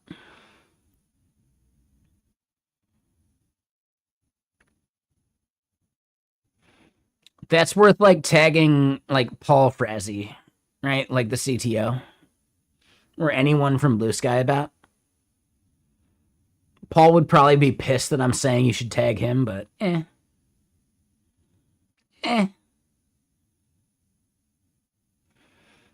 He's had worse. It's fine.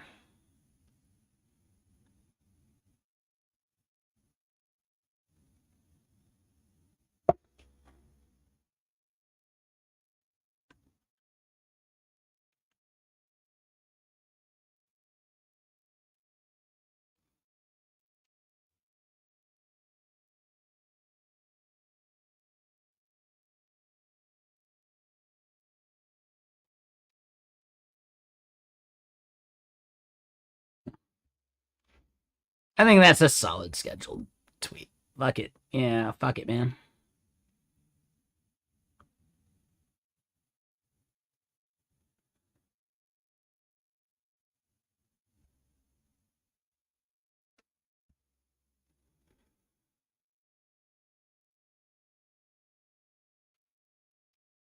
Wait, hold on.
I just want to say, anyone in the SF area, you should be considering roles like this. Even if you're not like the best fucking engineer, you could totally get in at like a community level. Just build shit with superpowers, man. Have opinions about agentic development, you know? If you're in the SF area, this is a huge win for you, right? They'd consider it for other people, but you got a leg up. Like Jalem, you out there, man?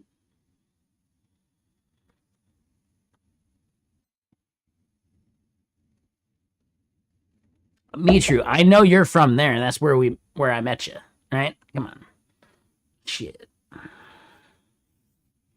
I get it. I'd still say it's worth maybe applying. Fuck it, dude.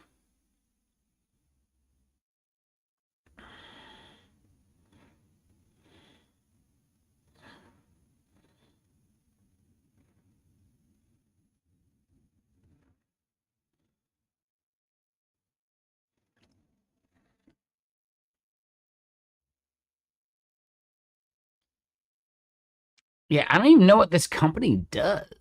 Prime Radiant. They seem like applied AI research. Oh.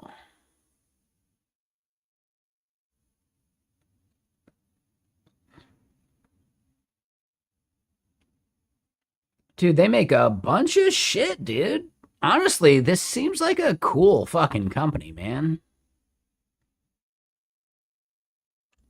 Anyone familiar with superpowers? You should fucking do it, man.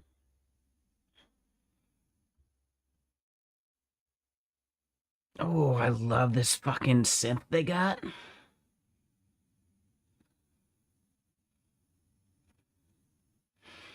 I do really appreciate the friend that turned me onto this. I mean, I appreciate her. Is that what I appreciates about her? Yeah, take it easy, Squirrely Dan.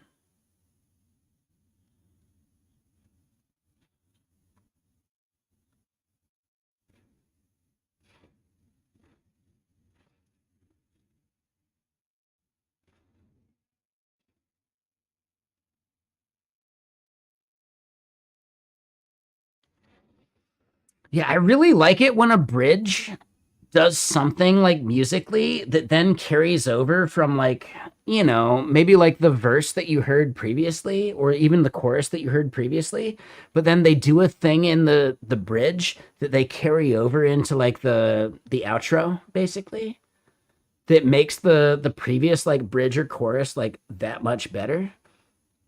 Dude, that dude fucking nailed it. That shit was dope. That shit was really fucking dope.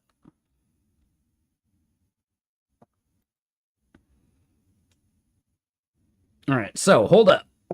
First batch of dumplings are ready. Let me go. Let me go turn it to like warming mode.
And yeah, these are the Miro dumplings, right? They are super good. If I eat them immediately, though, I will burn the fuck out of my tongue.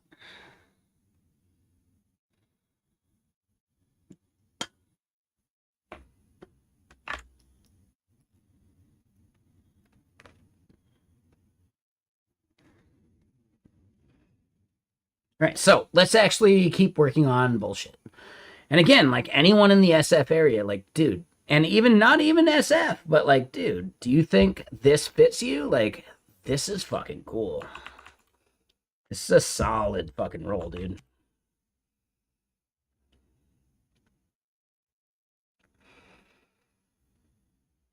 We are kind of losing steam though, right?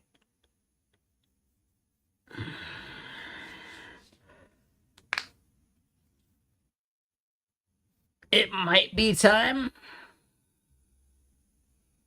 to wrap things up, but you know what? We don't have to. And dude, OSS Capital. How did I even get to OSS Capital? When did I Google that?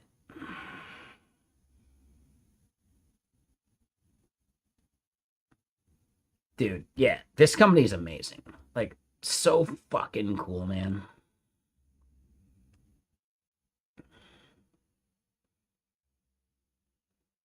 All right, so back to the thing.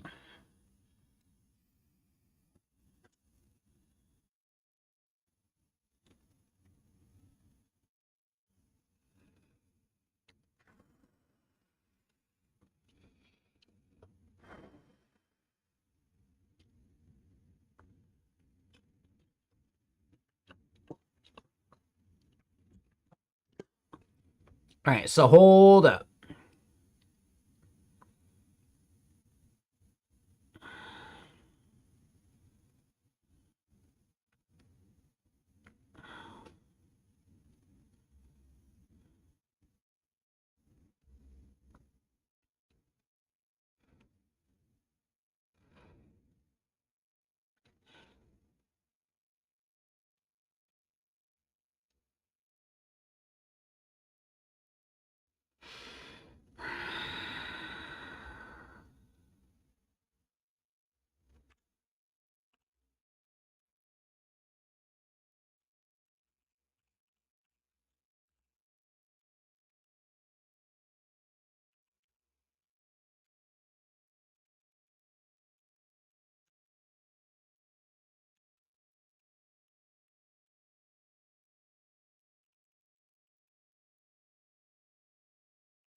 Oh shit, we fucked that up on the back end, didn't we?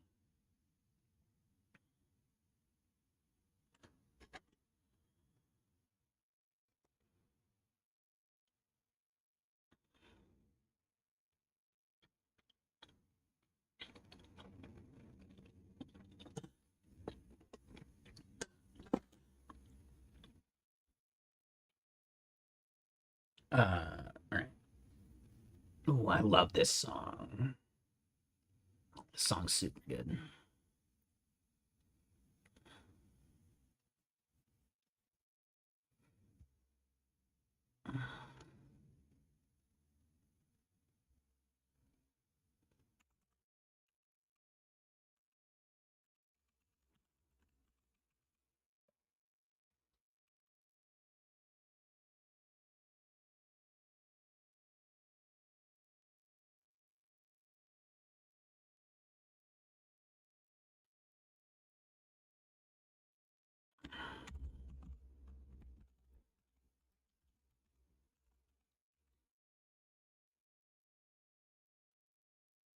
Feels good to be from the devil. Up another level. Feels good for the first time in a long time now.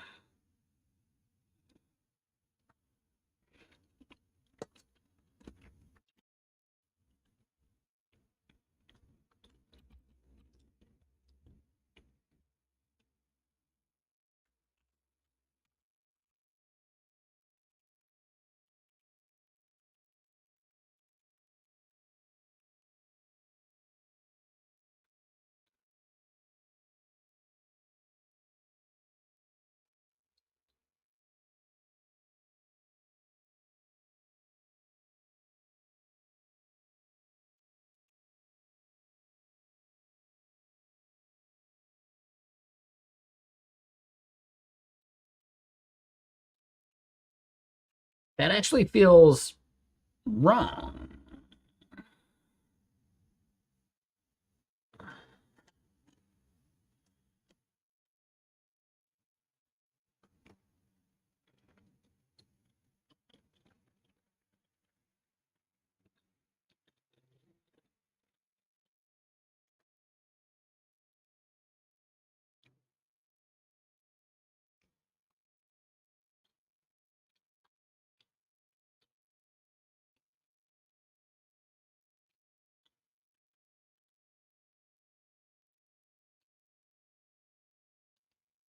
I mean, Discord works. I'll pass it on. Yeah, for sure, man. Yeah, Discord's fine.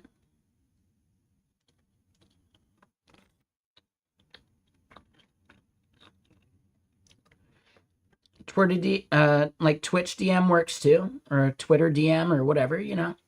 Not Twitch DM, Twitter DM could work. Blue Sky DM works. I would say Discord's the best way.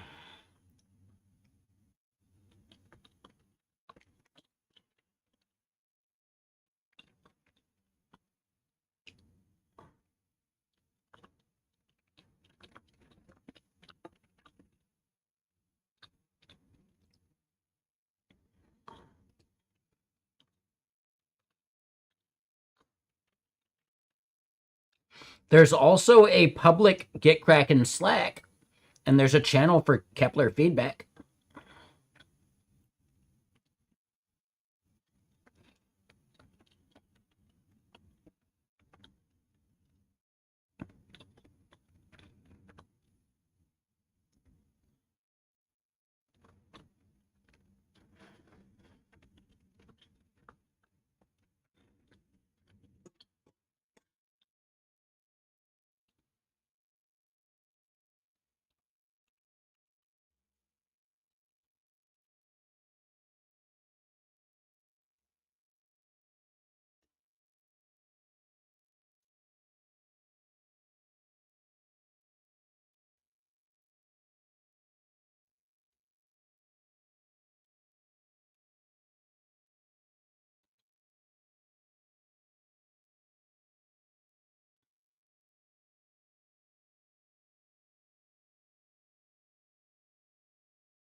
Oh, okay.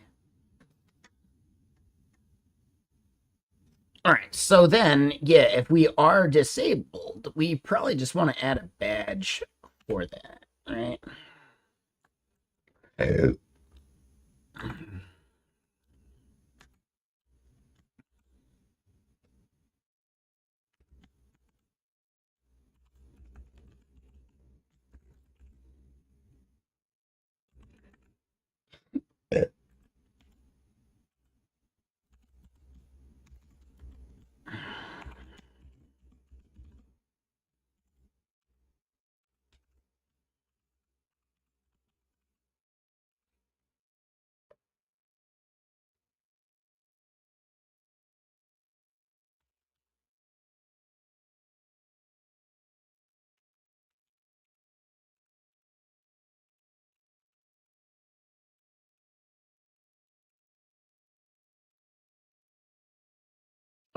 Yeah, Discord works. Best way for me to get the credit? I mean, in our public Slack and just like say like, hey, CM Griffin told me about Kepler, blah blah blah. Like that works too. I'm not worried about it. I'm less concerned about the clout around that stuff, you know. But thank you.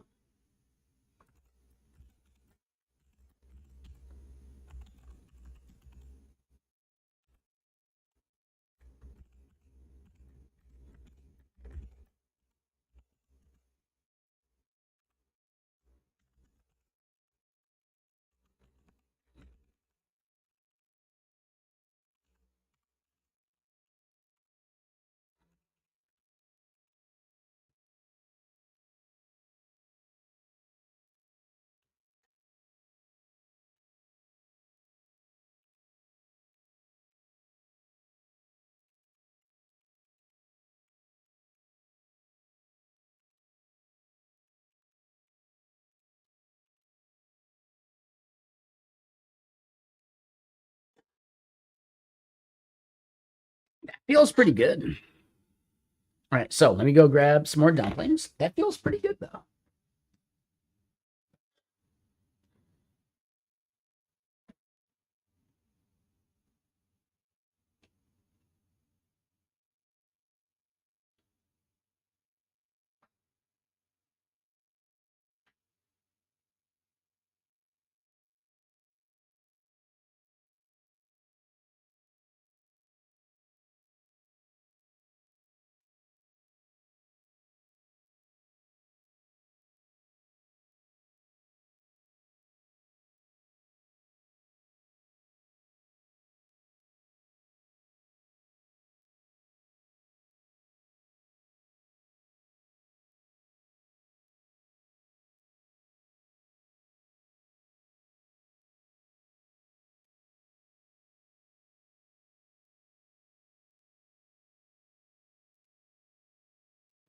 Wow.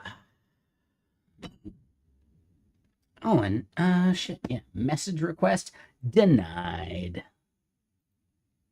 Nah, you're good, man. You're good, man.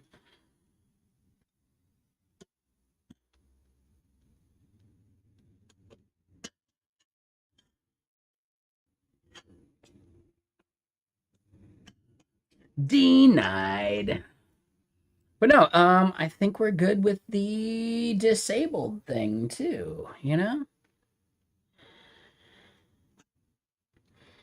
Maybe the disabled badge goes somewhere else. I could be convinced. How do y'all feel about it?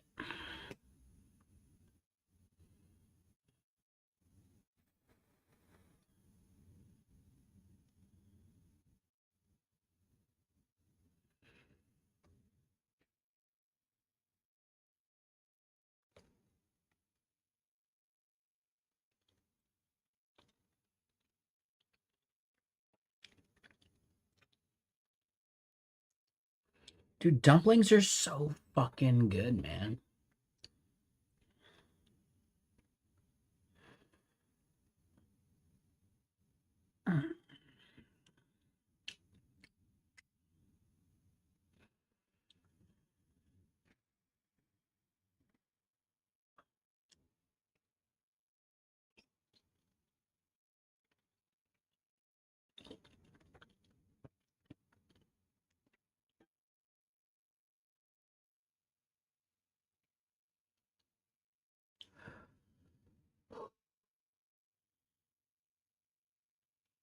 Oh yeah, man. I mean, dude, you're in New York. It's 2 a.m. Hold on, you're in New York. You can go find food any time of the night. Shit.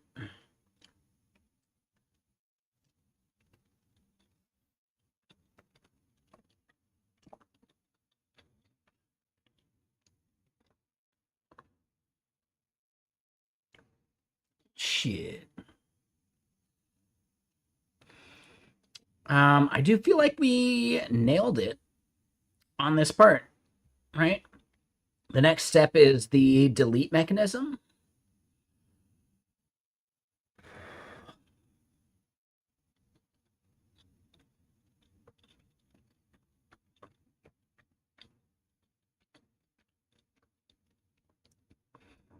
This feels really fucking good at this point, man. We don't have the last used at in this list, and that might be valuable.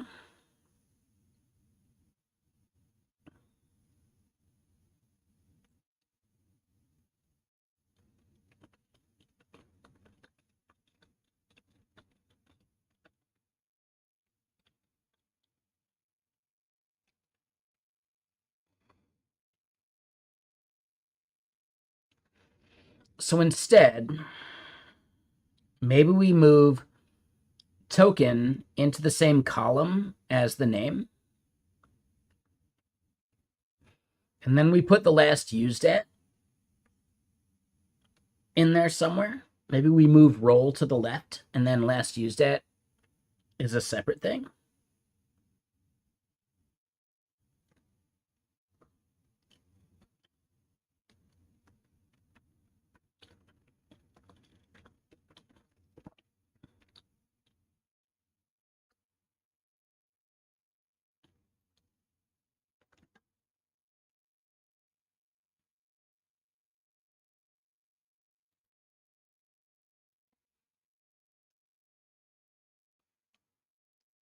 Hmm.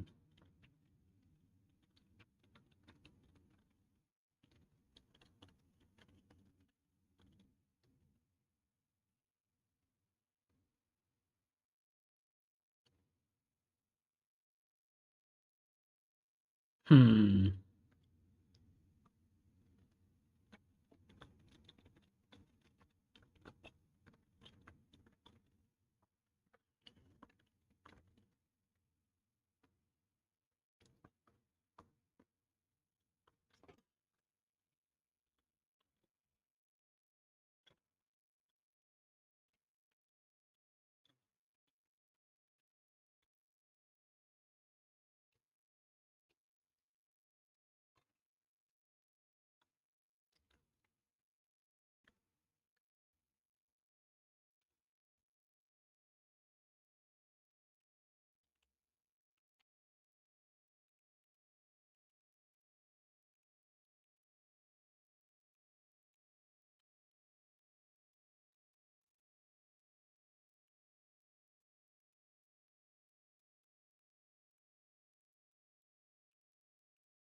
Oh, allow easily. You've been enjoying working on side projects? Fuck yeah, dude. Yeah, dude, that's the best. Um, Definitely not going low calorie tonight. I'm gonna do another batch of fucking dumplings, and I don't think you all can stop me. Just try. Yeah, I'm doing another batch of dumplings.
Okay. So, number one, I think we're getting to the point where I should probably start wrapping. Number one, it's 11. It's about the time I should be like shutting up for my neighbors, but it's Friday night. Come on.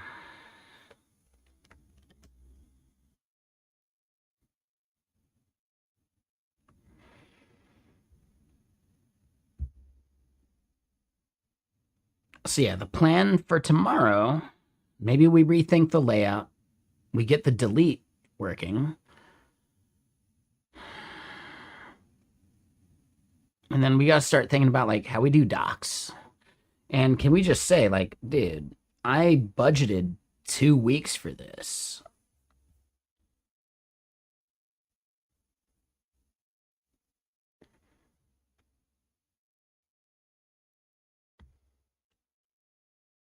Right? We're already like over 50% done with the dashboard page, which is really just a section.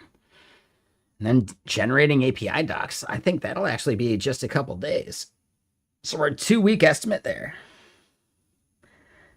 That's the estimate I would have given at Symmetra or some company that uses Jira. I think we can knock it out quicker. And then 1 week for the other shit. That one's probably closer. But these 2 steps, like, dude, we created this plan yesterday. I think we can knock this out quicker than that. This should have been 2 days. And then, we go over the deadline, but I love deadlines. I especially like the whooshing sound they make as they go by.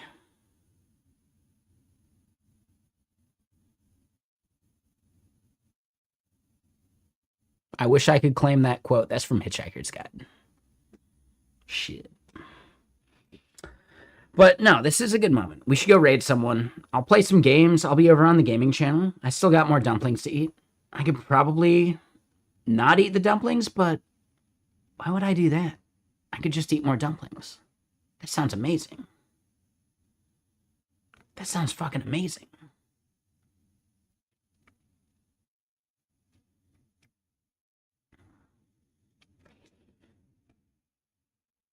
So yeah, we got a good plan for what we want to do today. Who is streaming right now?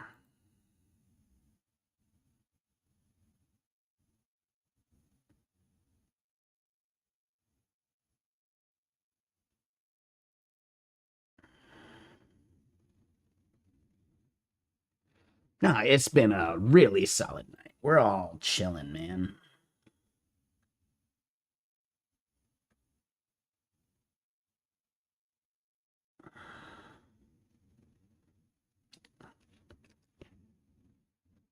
It's 8 a.m. and you haven't slept. That just means when you do go to sleep, it'll be even better.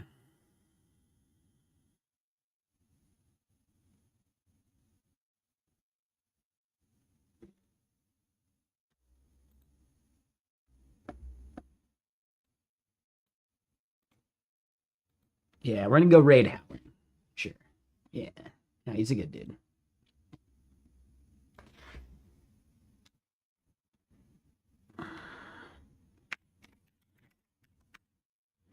Damn, he's 9.5 hours in. I bet he's trying to wrap up. We can raid him before he raids us. Yeah, for sure. Let's go do that. That'd be way better. So yeah, I will see the rest of y'all tomorrow. Tomorrow's Saturday still. We got plenty of time. We got more shit to do. And I think we're going to be able to wrap up the majority of what we thought was going to take us 2 weeks within like tomorrow and maybe, I don't know. I'll even decide if I want to stream on Sunday, but probably Monday. Sounds fantastic, doesn't it? So yeah, I'll see y'all tomorrow, obviously. Thank y'all for hanging out. Yeah, that was your Saturday. Touche. I mean, hopefully it was just your Friday.